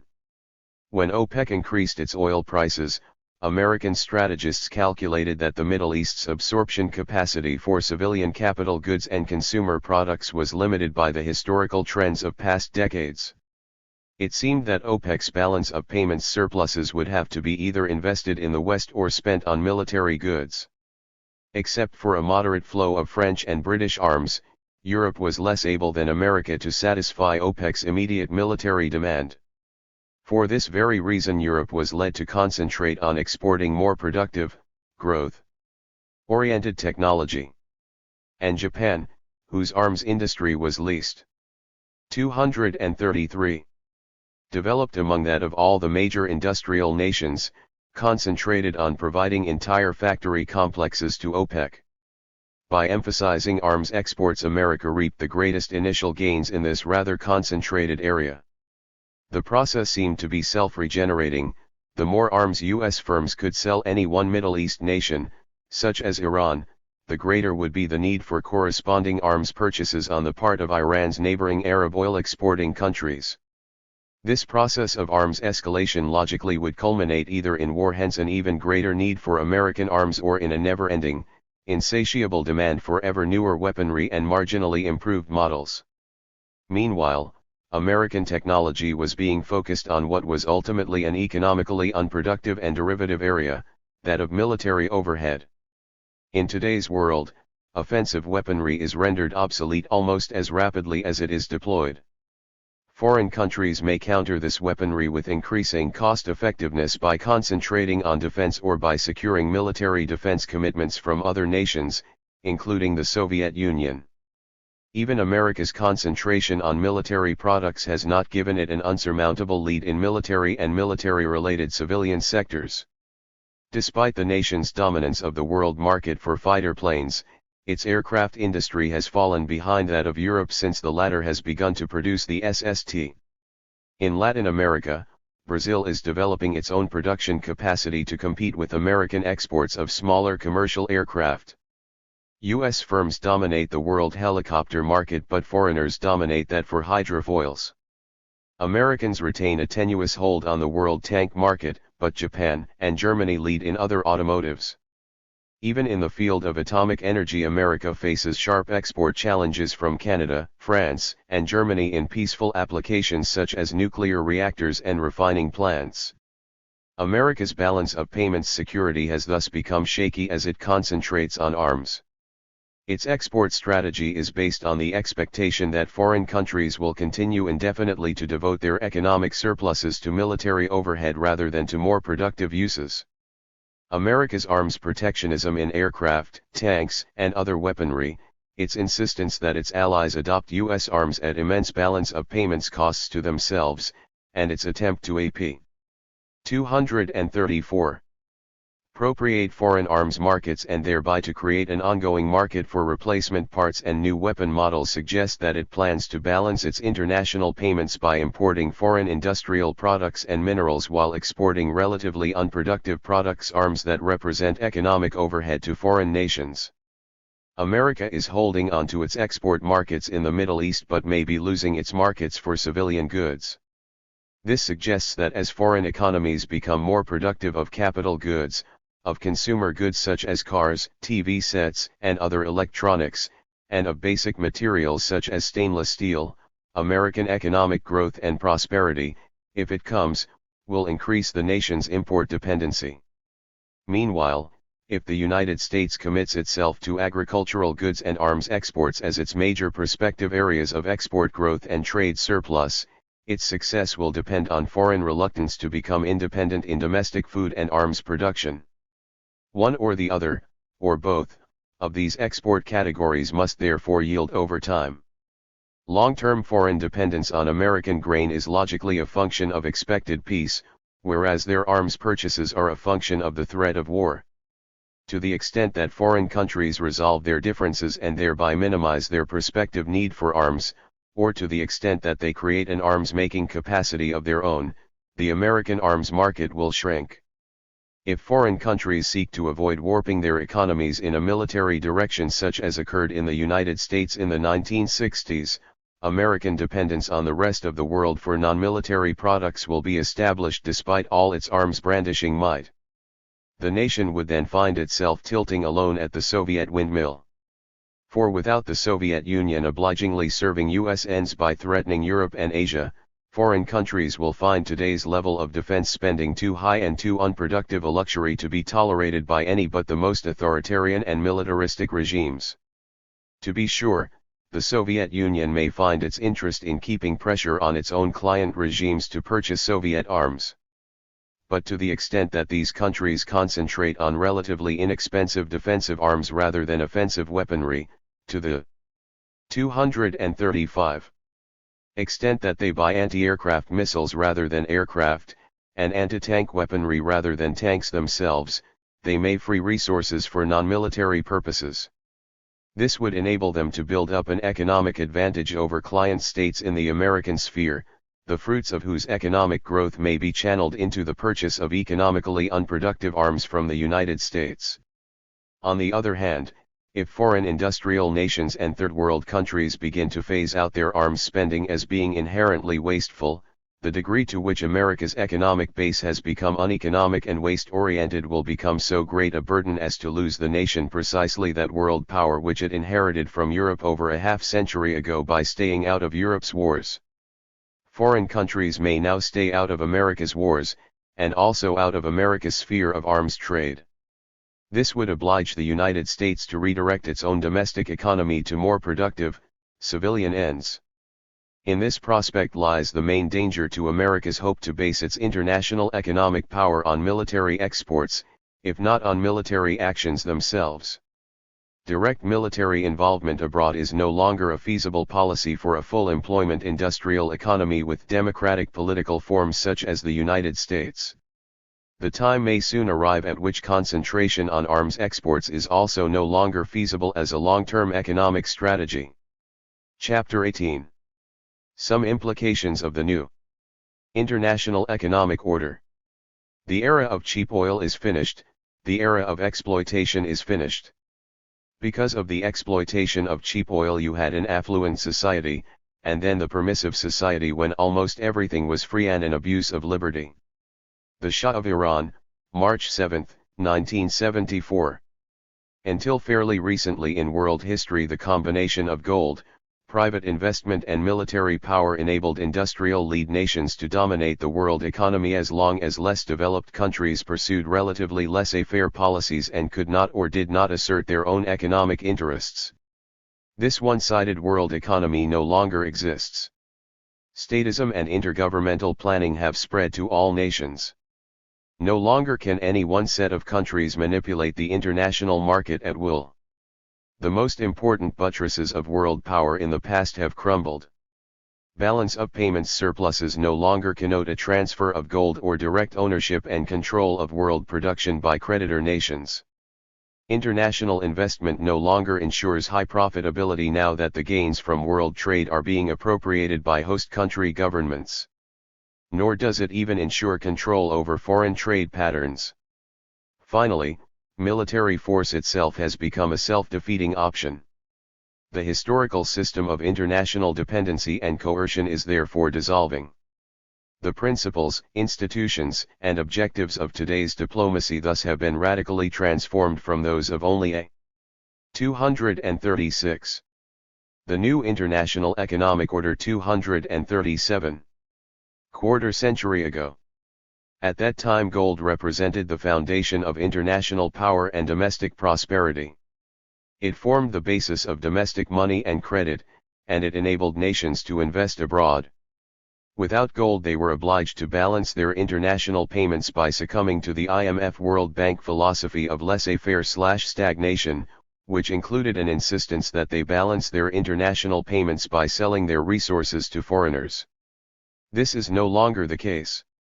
For one thing, balance of payments surpluses and deficits are no longer settled in gold bullion, much less used to support the domestic credit supply. The link between gold, international payments, and domestic money has been severed, at least for the time being. Payments balances are settled in U.S. Treasury securities whose value depreciates steadily in the face of the U.S. and world inflation, and whose prospect of repayment dwindles as the debt grows. Countries are seeking to live beyond their means by borrowing as much as possible before they repudiate their debts. Central banks thus have supplanted multinational firms as the major institutions through which international economic surpluses are channeled. Trade surplus countries are receiving only EAS, not gold. In this situation economies aim to run trade deficits, to import more than they export.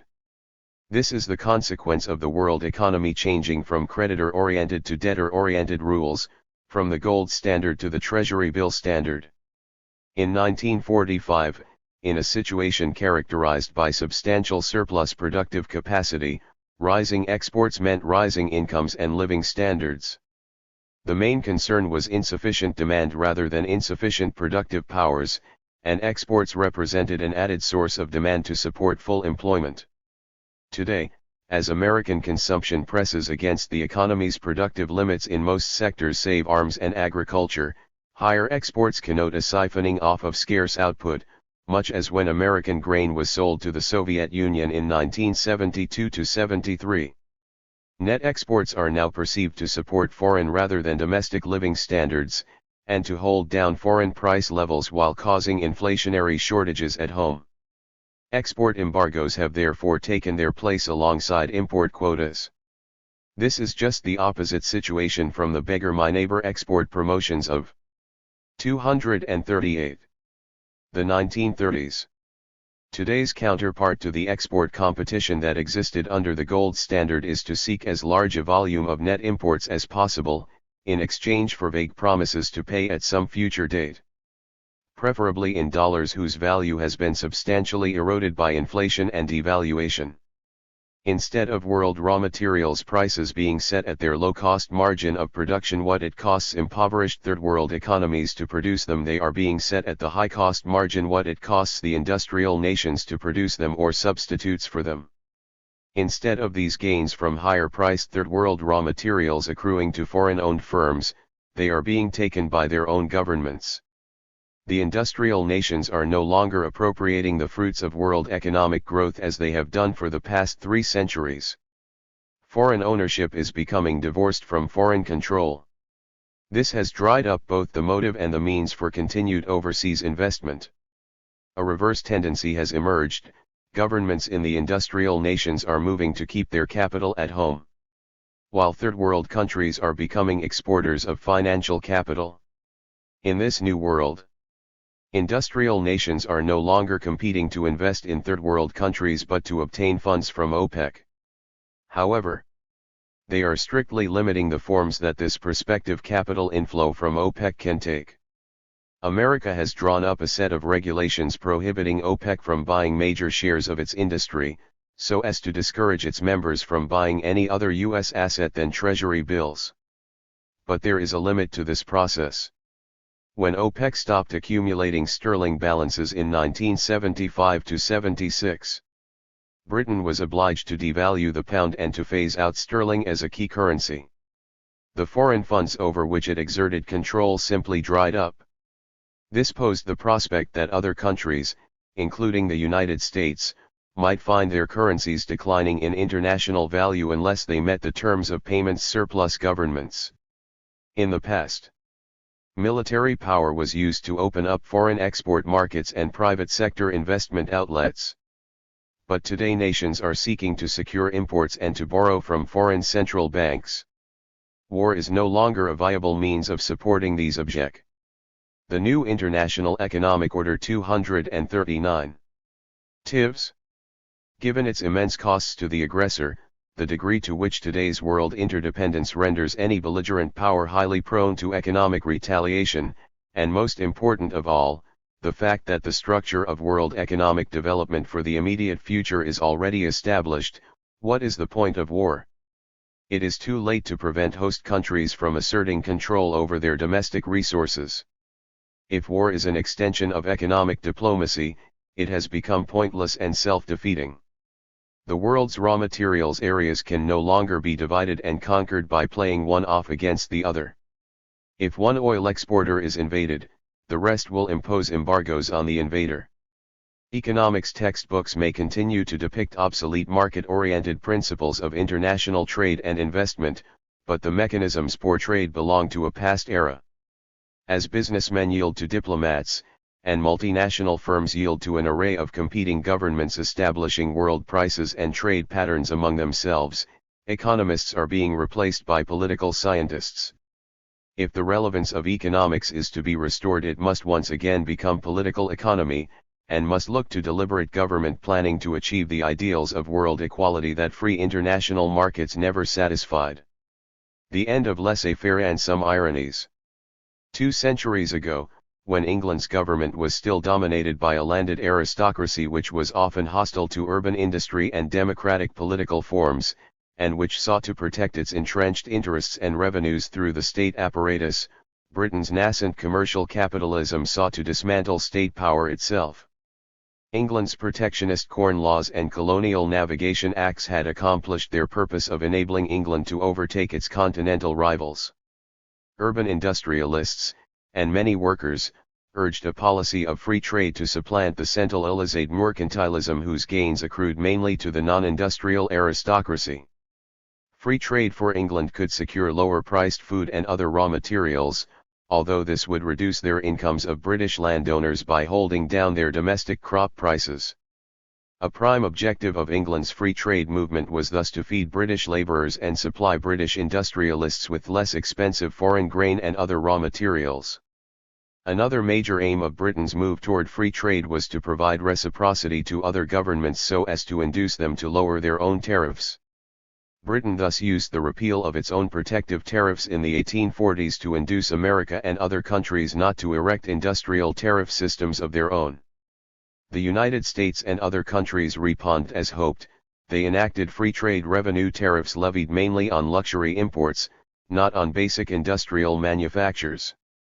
This permitted British manufacturers to undersell foreign producers, so that England remained the workshop of the world and consolidated its industrial advantage and learning curves. Free trade thus worked to integrate the international economy under British leadership.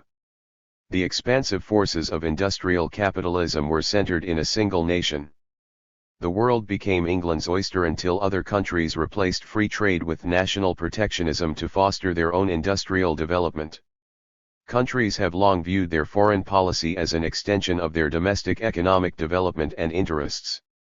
British mercantilism was a strategy to promote domestic profits, hence sales and employment, by forbidding foreign competition in the home and colonial markets.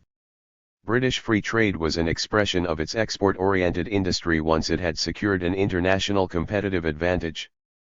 Foreign policy was thus adjusted to new domestic conditions, and economic ideology followed suit. Meanwhile, the political imperatives of waging a flexible economic diplomacy concentrated political power in the executive branch of government. Over half a century ago the political theorist Paul Reinsch observed in his book World Politics. It is claimed, that in foreign affairs the nation should stand as one man, that policies once entered upon by the government should not be. The new International Economic Order 241. Repudiated, and that criticism should be avoided as weakening the influence of the nation abroad. It is evident that when the most important concerns of a nation are thus withdrawn from the field of party difference, party government itself must grow weak, as dealing no longer with vital affairs. Thus, as the imperlance of the executive is enhanced, that of the legislative is lowered, and parliamentary anion is looked down upon as the futile and irritating activity of unpractical critics. If the government measures are to be adopted inevitably, why not dispense with the irritating delay of parliamentary discussion? Commenting on this passage, John Hobson observed that because foreign affairs fell naturally to the executive branch of government, it could not be controlled directly or effectively by the will of the people. This subordination of the legislative to the executive, and the concentration of executive power in an autocracy, are necessary consequences of the predominance of foreign over domestic politics. So the cabinet absorbs the powers of the House, while the cabinet itself has been deliberately and consciously expanded in size so as to promote the concentration of real power in an informal but very real inner cabinet, retaining some slight selective elasticity, but virtually consisting of the Prime Minister and the Foreign and Colonial Secretaries and the Chancellor of the Exchequer. As early as 2 centuries ago, at the time of the American Revolution, similar feelings were voiced within England by Whigs seeking to dissuade their government from pursuing an active foreign policy. Today, every nation's foreign policy must be active to the extent that it must respond to events abroad that affect exports and the terms of trade, and thus bear directly on domestic economic activity, employment, and investment. This entails building up the sphere of the executive branch of the government at the foreign policy margin, making the Secretary of State the most powerful member of the cabinet in the United States and in other countries. The Secretary of the Treasury deals largely with international finance, especially as growth in the money supply is determined by the course of international capital flows and the disposition of intergovernmental debts. The Secretary of Agriculture becomes increasingly concerned with establishing long-term sales or purchase agreements at the intergovernmental level, the Secretary of Commerce. 242. Make similar arrangements for industrial commodities and investments, and the Secretary of Defense occupies himself with the international arms trade. As the political balance shifts from the legislative to the executive branch of government, appointed officials supplant elected legislators as the key decision makers.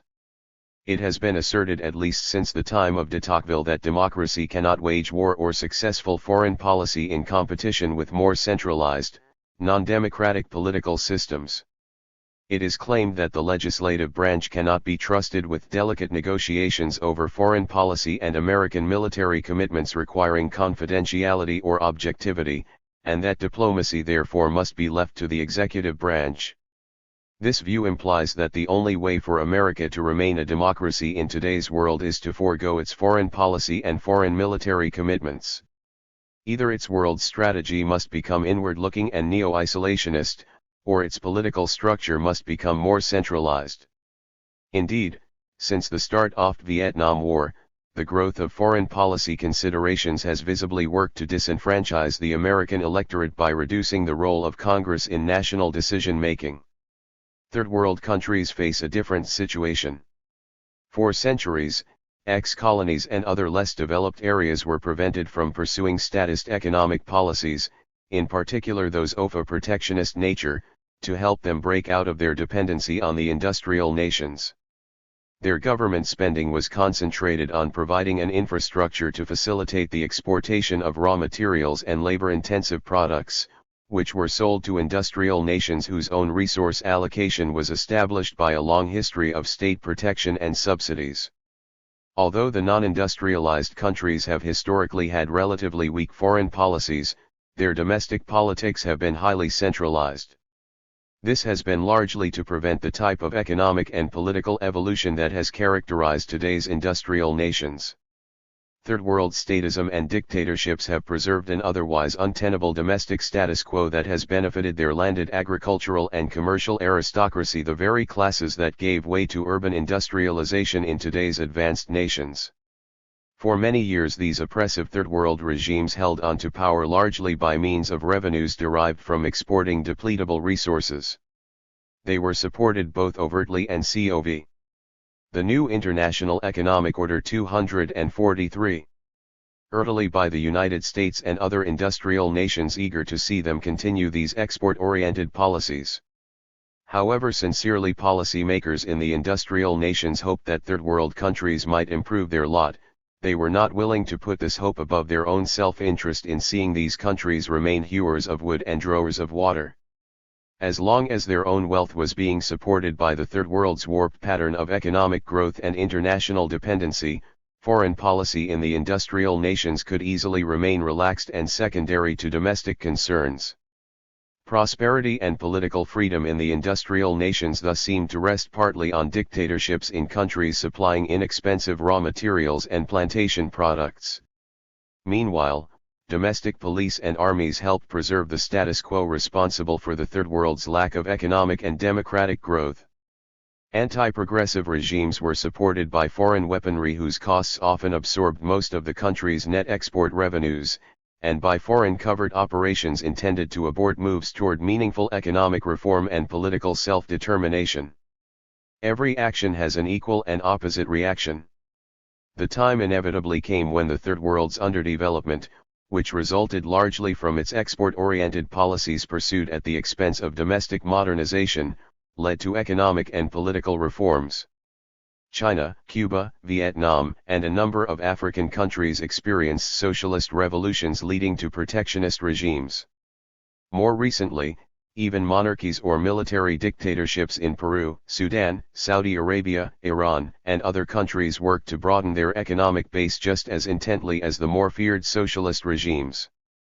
Failure to develop domestic agricultural resources threatens to limit the tenure of any regime unable to pull its nation out of rural poverty, no matter how great its domestic repression or foreign support. In this lies the implicit domestic radicalism of the new international economic order. It seems likely that as the Third World uses more of its resources for domestic development, instead of exporting them to subsidize the industrial nations and their growing post-industrial consumer economies, the latter's political apparatus can no longer afford to merely let things be. Governments in the industrial nations must either accept a declining standard of living. 244. Increase their own domestic wealth-producing powers, or re-establish their international diplomacy in an attempt to secure from abroad what they cannot produce at home. As Third World statism aims at broadly based agricultural modernization and industrial development, and as foreign trade and investment become more problematic for the industrial nations, the latter will be and already are being obliged to become more statist themselves. In America this is taking the form of a new isolationism. In Europe it is taking the form of a much closer economic and political integration with the Near East and Africa. If laissez-faire is dead internationally, it is dead at home as well. As all national governments assert their authority in the areas of foreign trade and investment, this regulatory process necessarily extends itself into domestic economic life. One might expect the political parties most prepared for this development to be socialist or communist. However, two problems confront today's political left. Given a shrinking net economic surplus with which to increase living standards, statist parties coming into office may find themselves obliged to preside, however reluctantly, over stringent economic policies. To be sure, communist movements in non-industrialized countries have pursued investment-oriented rather than consumption-oriented programs since the Soviet Union set the pattern in 1917. However, socialist movements in the more industrialized nations have generally urged higher consumption standards at the expense of investment and business profits. For socialist parties in these nations to wield statist policies in the service of capital accumulation and growth in productive powers is to promote an objective traditionally associated with conservative parties. Meanwhile, political parties representing private enterprise find themselves obliged to become increasingly statist as they regulate market forces, prices, foreign trade, and incomes in what they construe to be their national interest. For better or worse, the world seems destined to experience more statist forms whose objectives will concentrate on capital formation rather than on improving consumption standards, save in the low-income third world countries where improved living standards and higher productive powers tend to go together. In this situation, left-wing and right-wing labels become almost meaningless in terms of their economic programs. The New International Economic Order 245. Free trade tended to give the lion's share of economic benefits to lead nations as long as these nations owned and controlled the world's export industries and were alone in protecting and subsidizing their own key economic sectors. Today each country wants to secure for itself a larger proportion of the gains from international trade, and is asserting control of its domestic economy as well as its foreign trade so as to promote this objective. The single nation that stood to gain most from free trade under the post-war economic order was the United States, which itself took the lead in restoring protectionist policies in the 1960s, hardly suing an example for those countries it hoped might maintain a more laissez-faire position. Protectionism thus spread from the very center of the world economy until finally, in 1973, it reached the third world periphery. Cartels and counter-cartels are now being proposed by each set of countries, the industrial nations and the third world, in a setting of economic and geographic realignment.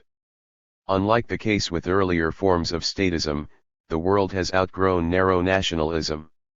If statism's traditional objectives are to be achieved, be they higher rates of capital accumulation or higher consumption standards, they presuppose broad regional integration to secure the basic economies of scale required for modern-day technology. Also, foreign regions must act rapidly, and as a single unit, to counter the deafness of American or Soviet foreign policy. However, socialist parties throughout the world have opposed this transcendence of political nationalism. In country after country, beginning with Stalin's victory over Trotsky in 1923, and his subsequent mobilization of the Third International under Zinoviev as a specifically nationalist instrument of Soviet Russia, communist and socialist parties have been highly nationalistic.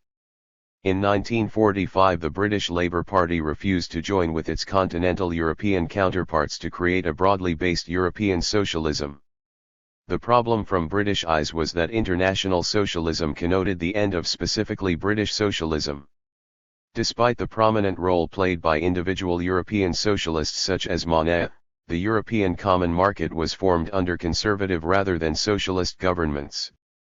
Thus, today's tendency. 246. Toward statism has been quite independent of socialism, both in its regionalism as opposed to nationalism, and in its focus on capital accumulation and growth of productive powers rather than on higher living standards.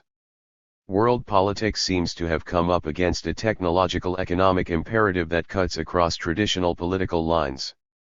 It seems ironic that the recent gains in Communist Party strength abroad have worked to benefit the United States in some unanticipated ways. Communist gains in Italy, Spain, France, and other European countries have induced a capital flight to the United States similar to that which occurred in the 1930s. At that time European investors sought a haven from fascism and the impending war.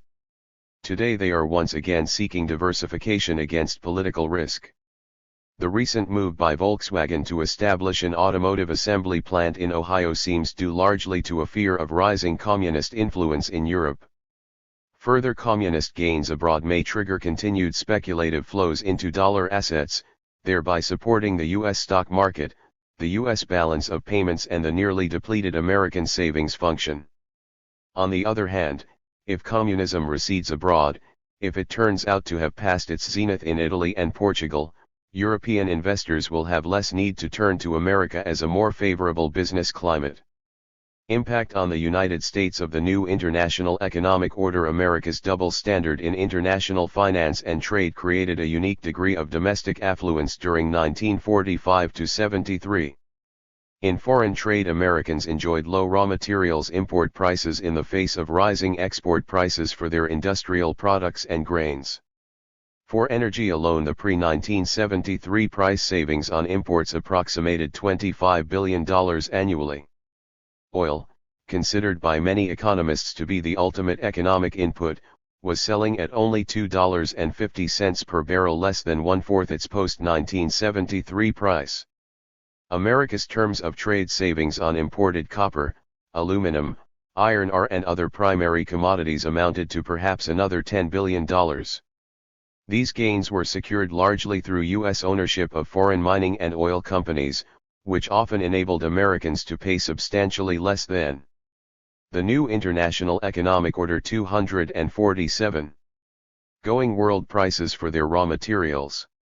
For instance, during the world economic boom of 1966 to 68, Chilean copper was sold to customers of American-owned mines in Chile at the so-called producer's price of 34 cents per pound, while the free market London Metal Exchange price reached nearly 3 times this level. This kind of exploitation is coming to an end as foreign governments take over the marketing of their raw materials. Foreign dependence on American grain exports provided a further $10 billion terms of trade advantage as crop export prices quadrupled following the Russian grain sale. Altogether, these trade advantages amounted to some $45 billion per year by the time the state of affairs ended in the closing months of 1973. U.S. foreign investments remitted some $58 billion in profits during 1958 to 73, most of it from oil and mineral producing branches in third world countries. This helped concentrate the international savings function in the United States as American firms transferred to the United States the profits. Depreciation, depletion, interest charges and other costs associated with foreign raw materials production and transport.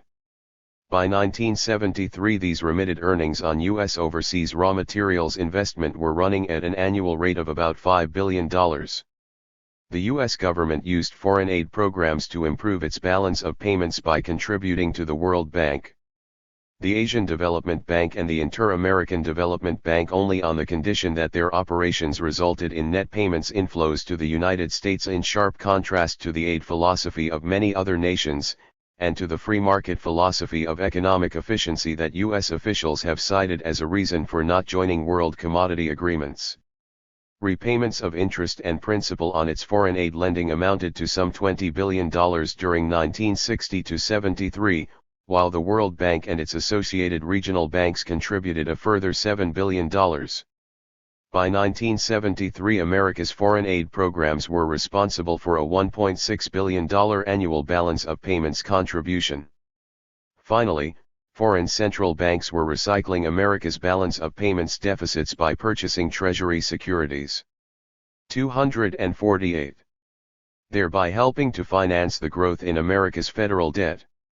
During 1958 to 73, this amounted to some $58 billion, including $4.7 billion during 1972, the last full year in which the process was operative. These international trade, investment and financial processes funded an unparalleled American prosperity during the 1960s and early 1970s.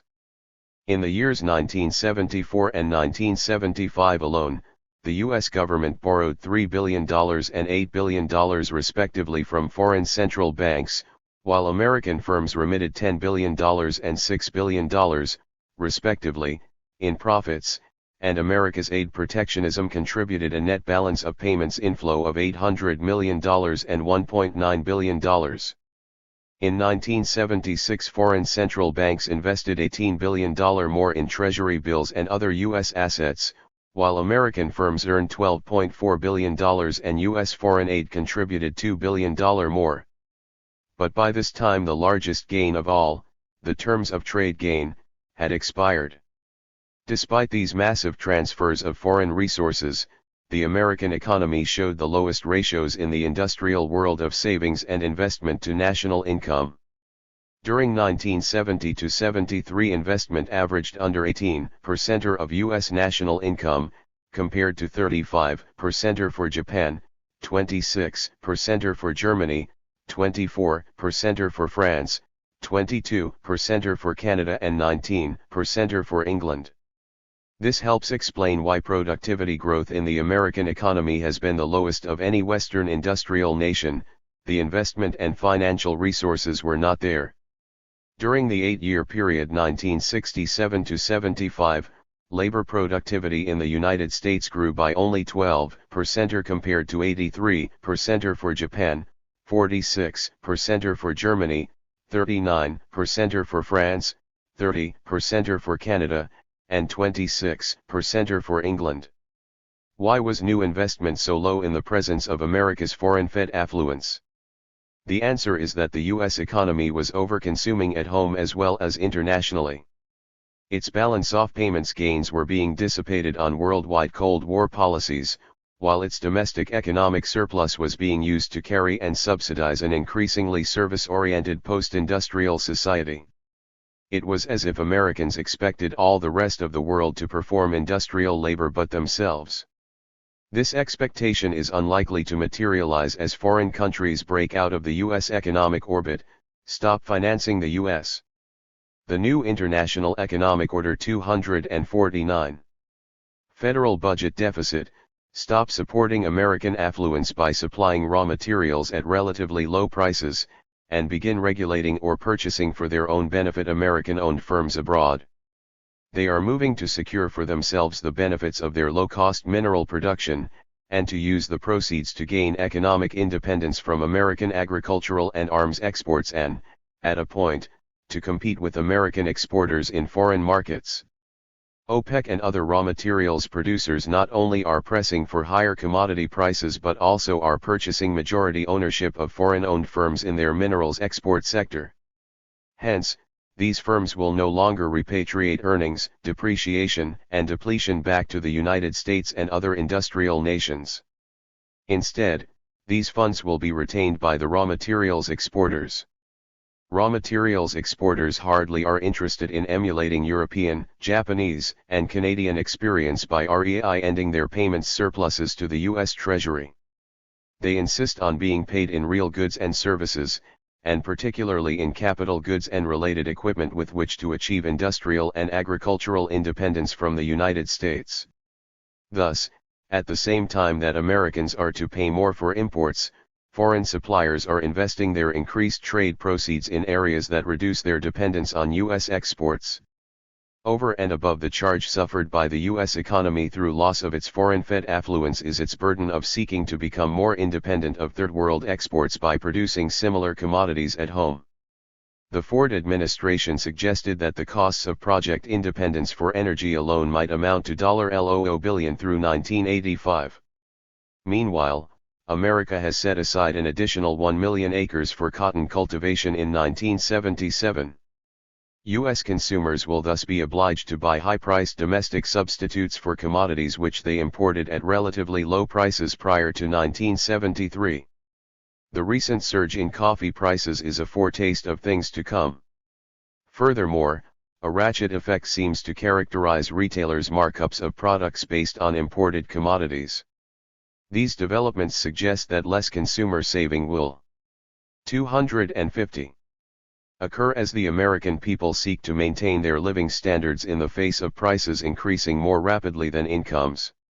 Also, internally generated profits by U.S. multinational firms are being eroded by the new international economic order.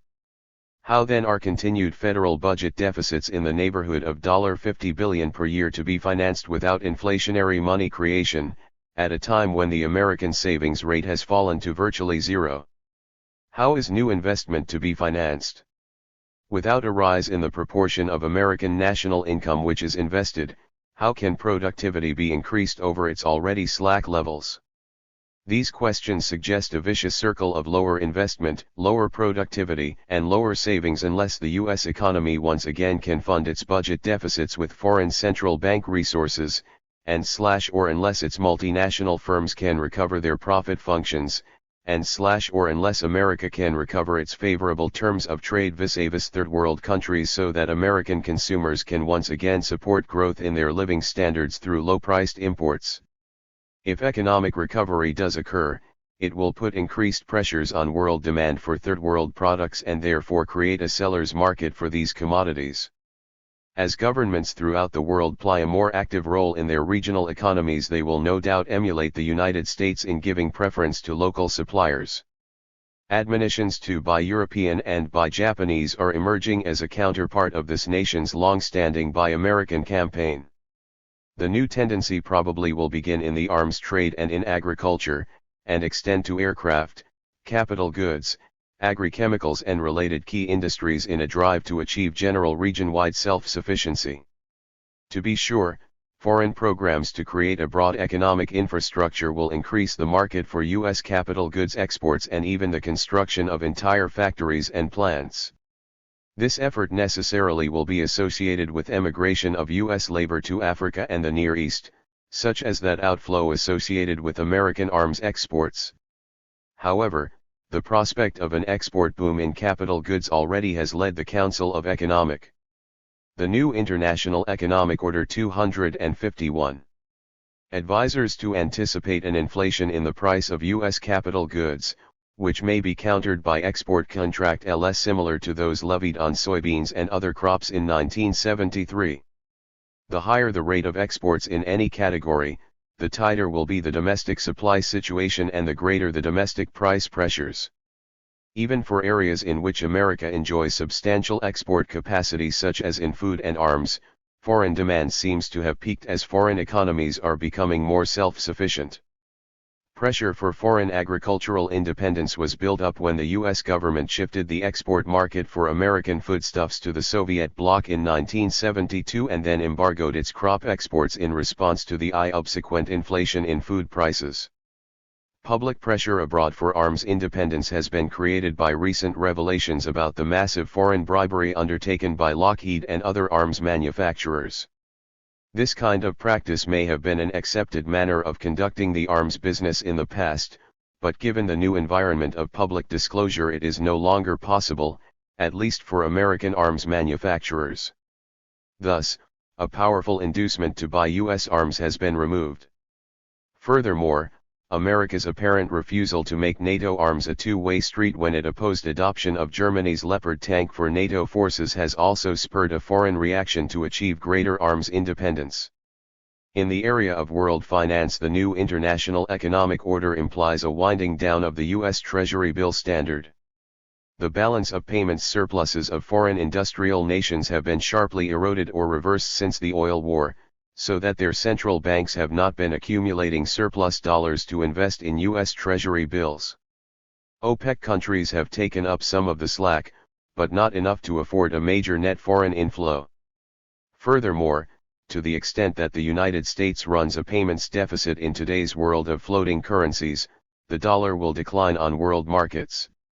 By making imports more expensive, this will aggravate domestic inflationary pressure, particularly in the event of sustained economic recovery, rising incomes, higher world demand for imported commodities, and general upward pressure on world raw materials prices. A fall in the dollar's value also would shift more American output from the domestic to foreign markets and thus cause domestic shortages. America's relatively recent payments surpluses with Europe, 252, have posed an altogether novel problem. These surpluses are financed by foreign central banks selling back their $90 billion in Treasury bills and other federal securities. In past years, the United States paid for its imports with paper. Now it is getting paid for its exports with this same paper, redeemed in such a way as to overload its capital markets to the detriment of domestic borrowers. As foreign central banks sell Treasury bills to finance their net purchases in the United States, these sales absorb funds that otherwise would be channeled to domestic borrowers and investors. Unless America repudiates its foreign debt, or monetisms an equivalent amount of credit at home, domestic U.S. borrowers may be crowded out. Not only must the private sector finance the federal government's new budget deficits, and also refinance the outstanding federal debt as it is rolled over, it also must begin to pay for the past quarter-century's string of payments deficits as foreign-owned Treasury bills are sold back at a rate of, say, $10 billion to $15 billion per year. Affluence must thus give way to financial effluence. Meanwhile, in an attempt by all the world's regional groupings to avoid holding more than working balances of the currencies of other regions, an increasing portion of world trade may approximate barter form, such as has previously characterized East Bloc trade. The proposed U.S. grain for petroleum deal with Soviet Russia, and its arms for oil negotiations with Iran and other Middle Eastern countries are cases in point. In an inflationary world of unstable currencies, there will be increasing pressure to index international trade prices. Trade flows will not be financed by international reserves to the extent that they have been in past years, and hence there will be less need for central banks to increase their foreign exchange holdings in keeping with gross exports. Foreign central banks thus will have less desire to rebuild their holdings of U.S. Treasury bills once they let them run down. By drying up these three major sources of international inflows, favorable terms of trade for American food and arms exports, rising earnings remitted from U.S. owned affiliates abroad, and foreign financing of the U.S. federal debt via the Treasury bill standard, the new international economic order implies a lag. The new international economic order 253. In America's industrial development relative to that of Europe and Asia, the nation's productivity growth already has trailed that of foreign countries for more than a decade. To increase its productivity, the United States must increase its rate of investment. But in recent years, the savings to finance this investment have come increasingly from abroad. It follows that, as the United States finds itself less able to draw upon foreign resources, it will be unable to sustain even its comparatively low rates of growth in productivity and living standards that characterized the 1960s. In the absence of these foreign inflows, either consumption or investment must yield. If the domestic rate of net liquid savings is increased to finance new investment, then current living standards must be rolled back for some sectors of the American population. If an attempt is made to maintain growth in living standards, then the nation must consume its capital as it did during 1972 to 75. It seems likely that the economy will eliminate production of numerous types of goods and services for which markets are no longer expanding or for which funds are no longer available. In any event, restoration of prosperity, if and when it comes, will have to result from domestic efforts, not foreign transfers. Some class must have its income cut back in the face of this austere outlook, and the question is which one?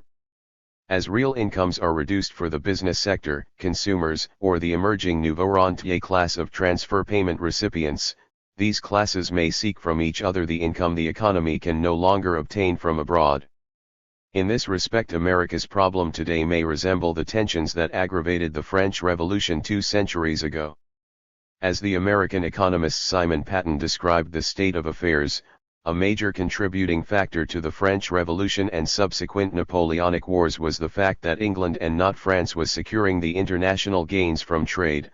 The great industrial inventions in England were beginning to show their effects in the growth of population and in an increased demand for food. Their larger incomes permitted her people to bid successfully. 254. Against foreign nations, and especially against France, where the increase of productive power was relatively slow. The food imported by England was usually in the form of wheat, the one rare thing for which there was a general demand. It thus happened that just at the time when France wanted more wheat to raise her standard of comfort, England outbid her and took the coveted grain. To say the least, England was always first supplied, and France got what was left. In bad years England took a share of the French wheat, leaving the French towns without a proper supply, and in good years, when prices were low, French country people were in distress. 2. England obtained the economic surplus from the world economy hitherto enjoyed largely by France, much as Europe and the Near East today are securing the gains from trade that previously have accrued mainly to the American economy.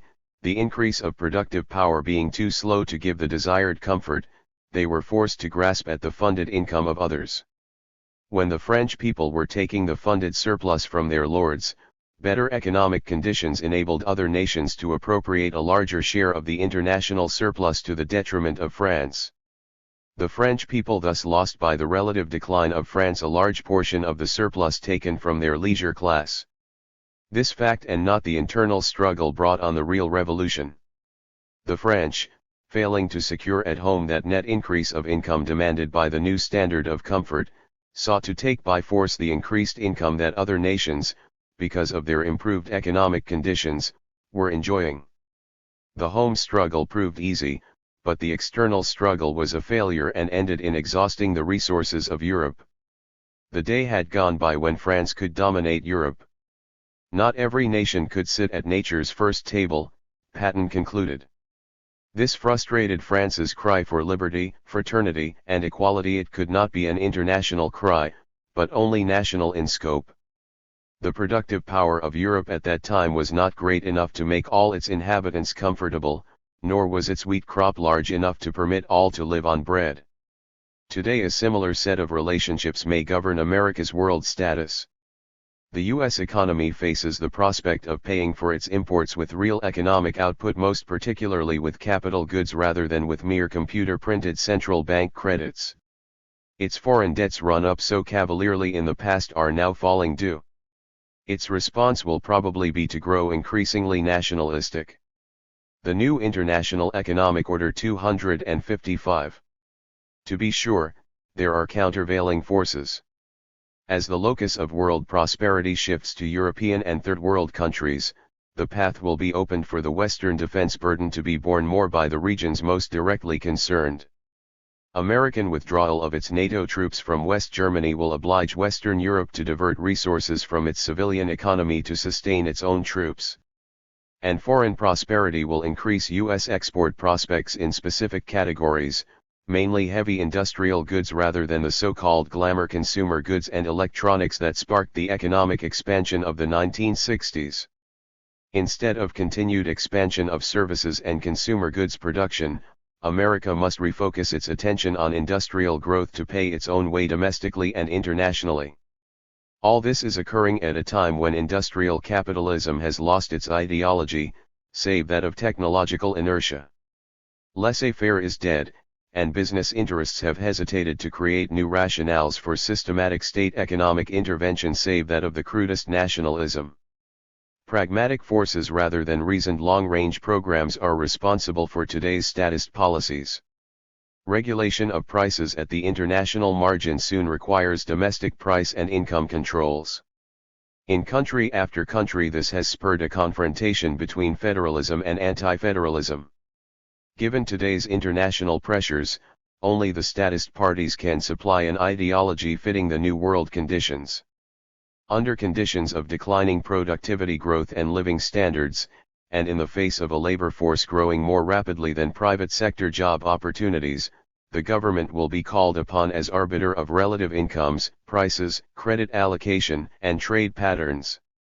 For better or worse, it will become much more active in shaping the market structure within which private enterprise operates in pursuit of profit maximization. At best, as far as traditional laissez-faire ideology is concerned, it may farm out its decisions for private enterprise to implement. The result may give the appearance of markets operating freely, but it is a rigged game.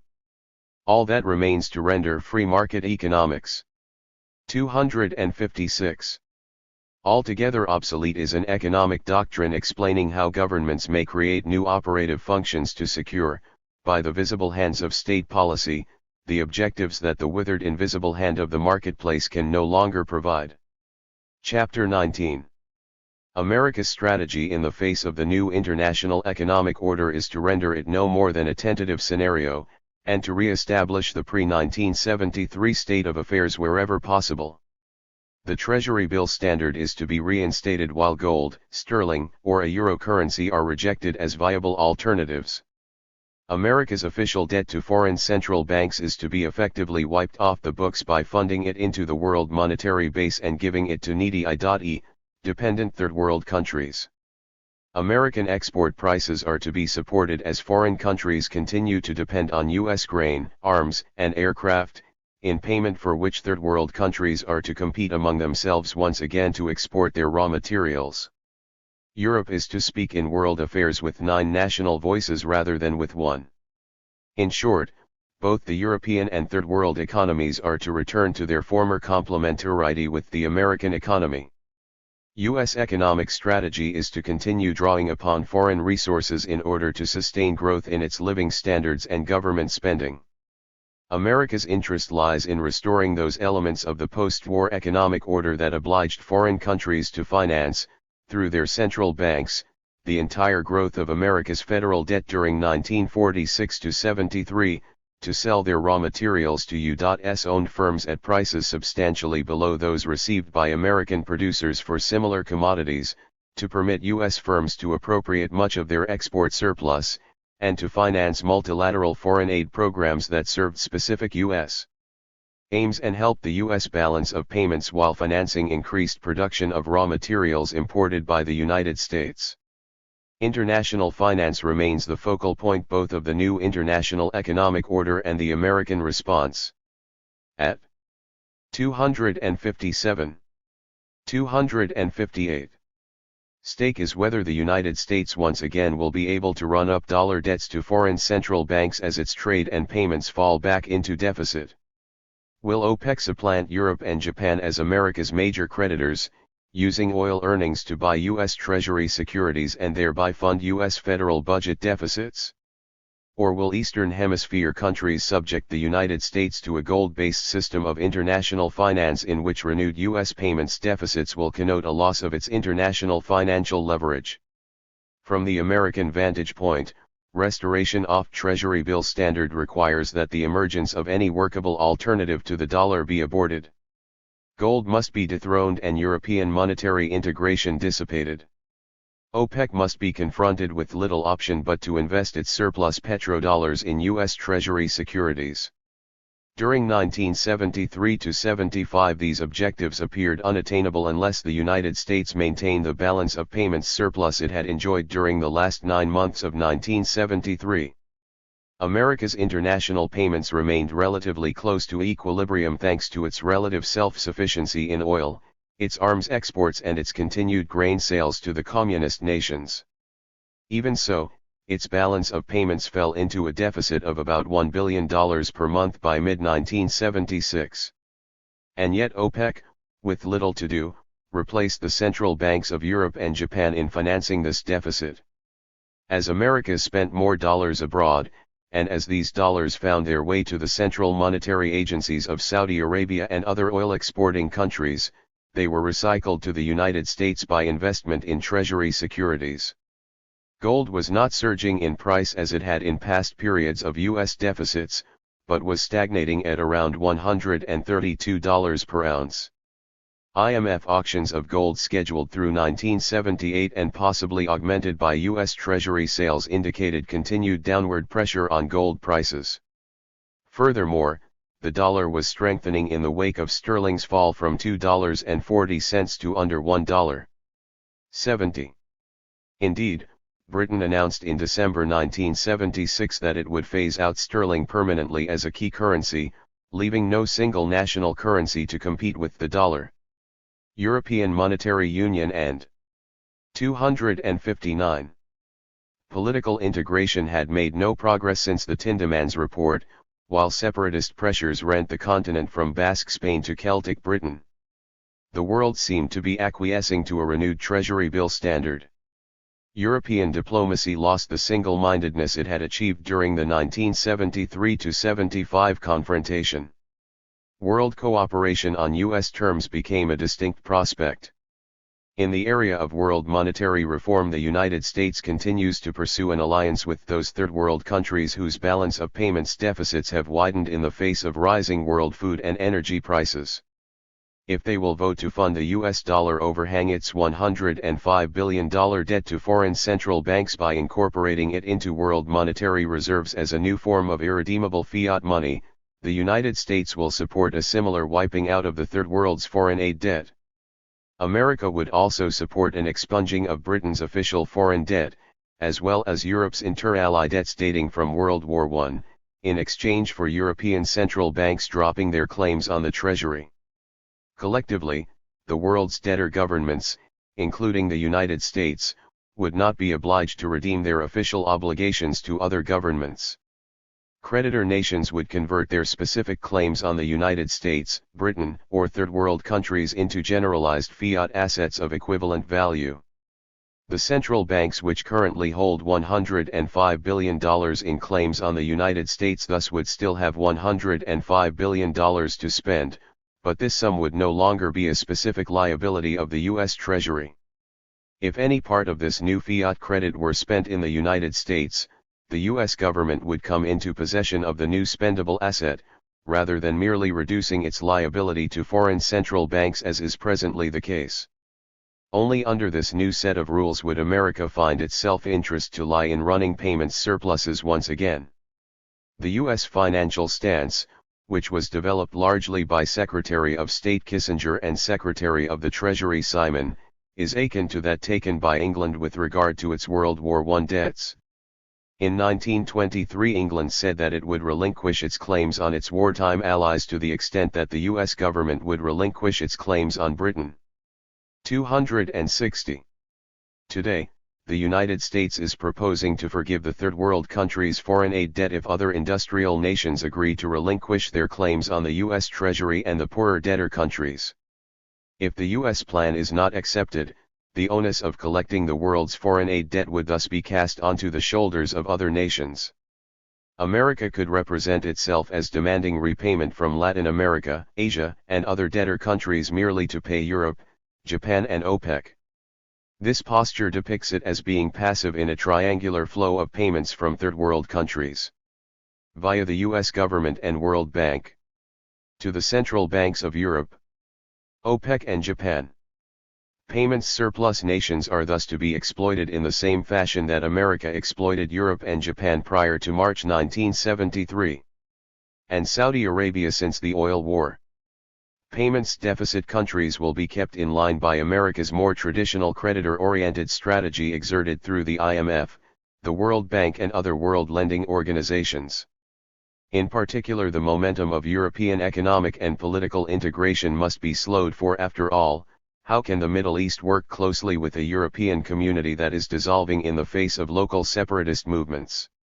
Meanwhile, American trade strategy suggests an alliance with Europe to hold down the price of world raw materials exports.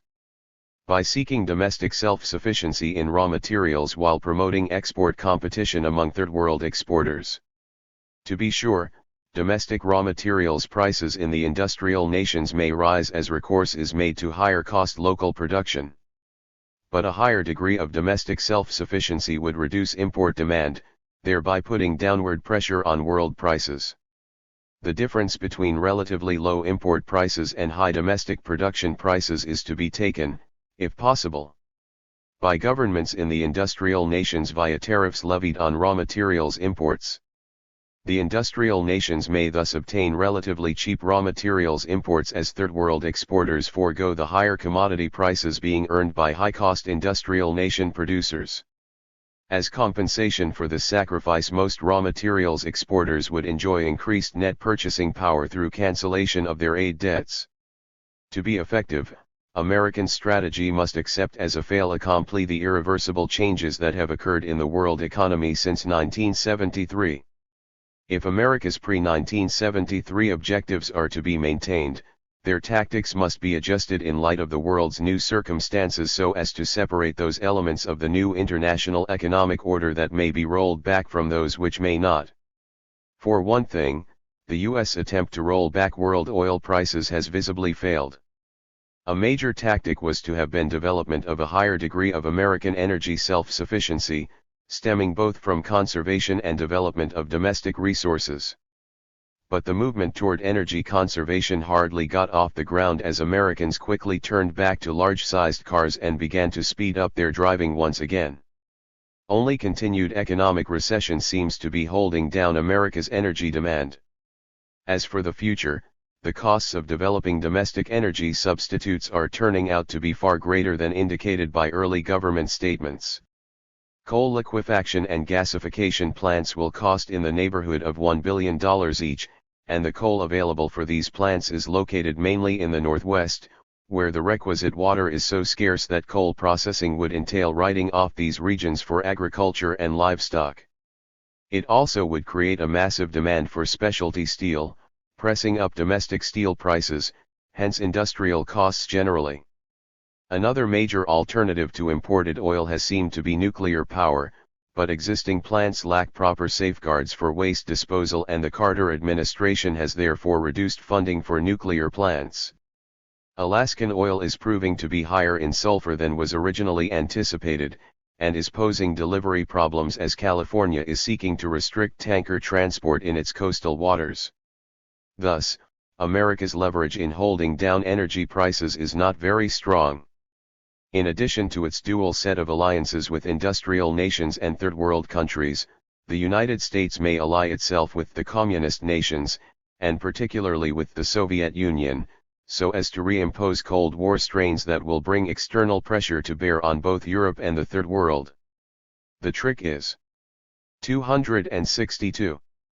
To bring this pressure without driving America's Cold War allies together into a single mass that may withdraw as a unit from the U.S. economic orbit.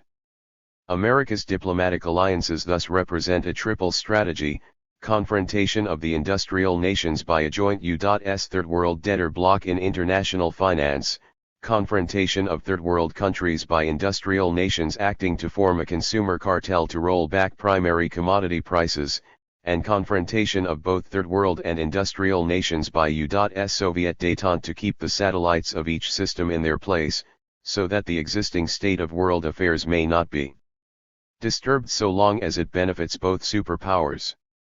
However, this is not the only prospective scenario. Industrial nations outside the United States may calculate that they can do better by paying higher raw materials prices and initiating a circular flow process. OPEC and other third world commodity producers will recycle their export earnings in the form of a demand for industrial exports and investments in Europe. They may advance the funds in the form of purchases of substantial shares in key companies, payment for turnkey projects and for industrial and agricultural capital goods. These purchases would trigger an export-based economic recovery in Europe and Japan, enabling them to retain their claims on the U.S. economy. To be sure, Europe and Japan would be construed as breaking rank with the United States if they created a geo-economic complementarity of trade and investment that excluded the United States. U.S. default on its debt to central banks in Europe and Japan would cause an even deeper break with these nations. The following alternatives are thus posed. Either the U.S. government and foreign debtor governments will pay their debts or they will not. Either creditor governments will insist that their debtors pay them in the form of real goods, services, and ownership and control of their industry, or they will accept conversion of their claims into generalized purchasing power such as new SORs. Either raw materials export prices will remain high or commodity export prices will fall below production costs in the industrial nations, so that the economic rent will accrue to governments, businesses, and consumers in the latter. These sets of alternatives can all be resolved without a world economic crisis. Any crisis that occurs will stem mainly from political antagonisms. Among the emerging regional economic blocs there exists a multiplicity of possible combinations and no certainty that any given combination, once formed, will persist.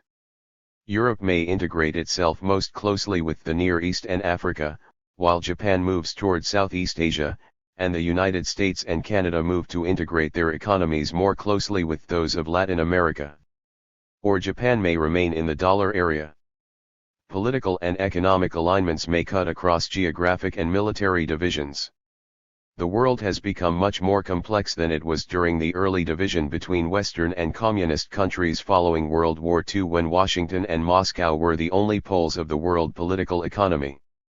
America must bear major responsibility for today's global fracture. It deranged international finance by its policy of benign neglect of its balance of payments, by supplanting the gold standard with the Treasury bill standard, and by concluding that its interest lay in bringing on international financial crisis if its allies did not remain economic satellites. The United States more than any other country broke up GATT with its export embargoes of 1973 and its demand for a world system of voluntary quotas on foreign exports to the United States. The future of world trade, finance, and investment will be determined in large part by whether foreign countries seek to avoid world trauma by succumbing to America's nationalistic economic challenge, or choose to promote their own autonomy by accepting the U.S. challenge and minimizing the resulting trauma by reaching monetary and trade agreements among themselves to bridge the transition between the old and the new international economic systems. America enjoys a major tactical advantage in this looming confrontation between the two most probable world scenarios. It has only a single government instead of Europe's 9 or OPEC's 17. This may enable it to outmaneuver Europe and OPEC. 264. In situations where speed of response is a decisive factor. Until Europe expresses its diplomacy through a single set of technicians representing a European Parliament with its own Ministry of Foreign Affairs, it must secure the adherence of all 9 member countries before acting. The United States has shown itself remarkably flexible in responding to world developments. When it seemed so hopelessly indebted to the central banks of Europe and Japan that it had finally lost its international economic autonomy and freedom of action, it recognized that its debts had become nearly uncollectible and that foreign countries had a stake in maintaining the value of these debts by supporting the dollar, and perhaps even by transforming U.S. official debts into the foundation for world monetary reserves. By repudiating gold convertibility of the dollar, America transformed a position of seeming weakness into one of unanticipated strength, that of a debtor over its creditors. America's $105 billion debt to foreign central banks holds the world credit system hostage to U.S. threats and leverage. When foreign countries sought to dispose of their surplus dollars by purchasing U.S. products, creating domestic shortages, the American government imposed export embargoes. When OPEC sought to use its surplus dollars to purchase U.S. industry, the government imposed foreign investment regulations preventing foreign investors from buying more than 5% of any U.S. firm without government approval. The world outside the United States thus found its dollars to be of dubious value, blocked from being spent on anything except what the United States deemed to be in surplus. Many more examples come easily to mind. Faced with the loss of viable markets for its farm exports, the United States turned quickly to Soviet Russia and China. It responded to higher world prices by selling treasury bills and arms to the oil exporters. It responded to increased foreign competition in textiles, steel, and other products by ignoring its earlier rhetoric about free international investment and trade, and imposing a far-reaching system of trade barriers. So adroit were these responses that some people have actually speculated that the United States was behind the oil war and 265 other economic crises, on the ground that any nation that benefits from a world change must, ipso facto, have had a hand in bringing it about. And yet no government could have had the foresight to plan for all the world changes that have occurred since World War II. The truth is merely that American foreign policy has been flexible, imaginative, rapid, and decisive in responding to new world developments, however unforeseen they may be. U.S. officials have calculated, apparently correctly, that in any given world crisis the American government's superior flexibility, coupled with the simple inertia of its past world power and Europe's hesitation to rock the boat, will give the United States a critical advantage. Its officials have prepared contingency plans for numerous possible future economic crises. These plans are to be presented to Europe, OPEC, and third world countries on a take it or leave it, all-or-nothing basis in an atmosphere not conducive to foreign reflection on the full consequences of these proposals. America's strategy to fund the dollar overhang by wiping out its foreign debt is one example of a plan awaiting a suitable crisis. Through its many government agencies, assisted by an array of think tanks and private consultants, the executive branch and Congress continually question the degree to which current world economic institutions and principles serve to maximize America's national interests, and debate various ways in which these institutions can be changed. Congressional committees that include representatives of specific U.S. interests press for adjustment in world economic policies. The United States thus has moved to impose far-reaching sets of import quotas before waiting for changes in international law enabling it to do so legally. It has imposed export embargoes overriding binding commercial contracts. Congress for its part has rejected tariff agreements reached by negotiators representing the executive branch of government. In general, the U.S. government has imposed its will on foreign countries while complaining bitterly and loudly when other countries move to protect themselves from U.S. actions. Europe, Japan, and third world countries have tended more to work within the behavioral constraints imposed by existing world economic institutions, whereas the United States has been quite willing to unilaterally abrogate their rules. Within the United Nations and its agencies, third world statements on the 266. New international economic order have concentrated on moral principles and on the inequities of existing world income distribution rather than translating these principles into the fine print of binding international agreements. One reason for third world frustration is the refusal by America, West Germany, England, and other industrial nations even to discuss the most vital issues at hand. The United States in particular has fully mastered the axiom that control over the agenda of meetings and conferences represents control over the substance of their outcome. Strategically, therefore, the first U.S. objective in any international agreement or organization is to secure the power to block or veto any proposal with which it disagrees. With such an advantage, the nation can develop new plans on an ad hoc basis in response to new situations. America's superior tactical position gives a somewhat tentative nature to the prospective new international economic order. Many scenarios still remain possible. For instance, OPEC's emergence has THRQWN Europe, Japan, and oil. Importing third world countries into payments deficit status, rendering them dependent either on OPEC to recycle its petrodollars, or on the United States to take the lead in creating a new form of international credit. Both the Middle East and the United States may therefore seek to draw Europe and third world countries into their respective orbits, by specifying the terms on which international credit, hence oil and food, will be provided. OPEC may refuse to accept fiat dollar credit or its new SDR derivative. It may elect to keep its oil in the ground rather than to give it up for fiat dollar credits that finance U.S. world policies rather than its own. OPEC officials may explain that existing third world debts to the United States and other industrial nations are the legacy of projects that have had counter-effective results. The benefits of third world investments financed by this foreign aid debt have accrued largely to the aid-lending countries themselves. Hence, OPEC may conclude that the international debt problem is one for the third world and industrial nations to settle among themselves, and that settlement of this debt issue must be reached. 267. Before new petrodollar credits can be extended under today's non-credit-worthy conditions. Pending such a solution, it can do with its trade surpluses just what America did with its, extend credit conditional upon obtaining ownership over foreign resources and influence over foreign diplomacy. The new international economic order thus may not emerge in the form presently envisioned either by Europe or by third world countries. The United States may succeed in driving a wedge between Europe, the Near East and Africa, as well as between Japan and the rest of Asia. It may play off the industrial nations against the Third World generally, and within OPEC it may play off Iran against Arabia. What it cannot do is roll back the carpet of time, or the new philosophy of economic development and self-sufficiency that has now achieved a critical momentum of its own.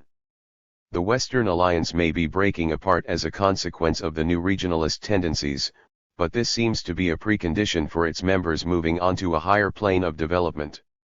The post-war system of private sector ownership of third world resources failed to help these countries achieve a broadly based economic development. It was associated with dictatorial political forms rather than with meaningful democracy, and with growing poverty and dependency rather than an elevation in the quality of life and labor or increased economic self-sufficiency. The greater international equality that had been an ideal of classical laissez-faire doctrines did not materialize in practice. Governments are therefore moving to create what was not achieved by private sector investment and its ancillary foreign aid system, enhancement of living standards and productive powers for 80% of the world's masses. Even within the industrial nations, Europe and Japan are moving to become free from the sway of American nationalism that has drawn even more financial resources from its industrial allies than from third world countries. One development is certain above all others: whether led by socialist governments or monarchies, countries are regulating market forces to serve their own national or regional self-interest. To analyze this phenomenon, economics must once again become political economy as it was prior to the 1870s. The interlude played by laissez-faire, emanating from England at the time. 268.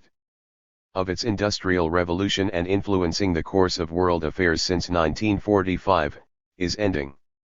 Its place is being taken by a kind of neo-mercantilism based on regional self-sufficiency in essentials, and on a highly political focus of economic life and social transformation. Economic forecasters must now look to this political social setting of world trade and investment.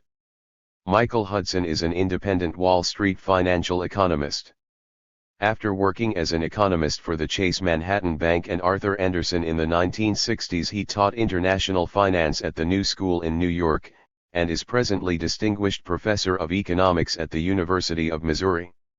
He has published widely on the topic of the U.S.'s financial dominance, and has been an economic advisor to the Canadian, Mexican, Russian and U.S. governments, and to the United Nations Institute for Training and Research. His previous books for Pluto Press are Super Imperialism, New Edition, and Trade, Development, and Foreign Debt.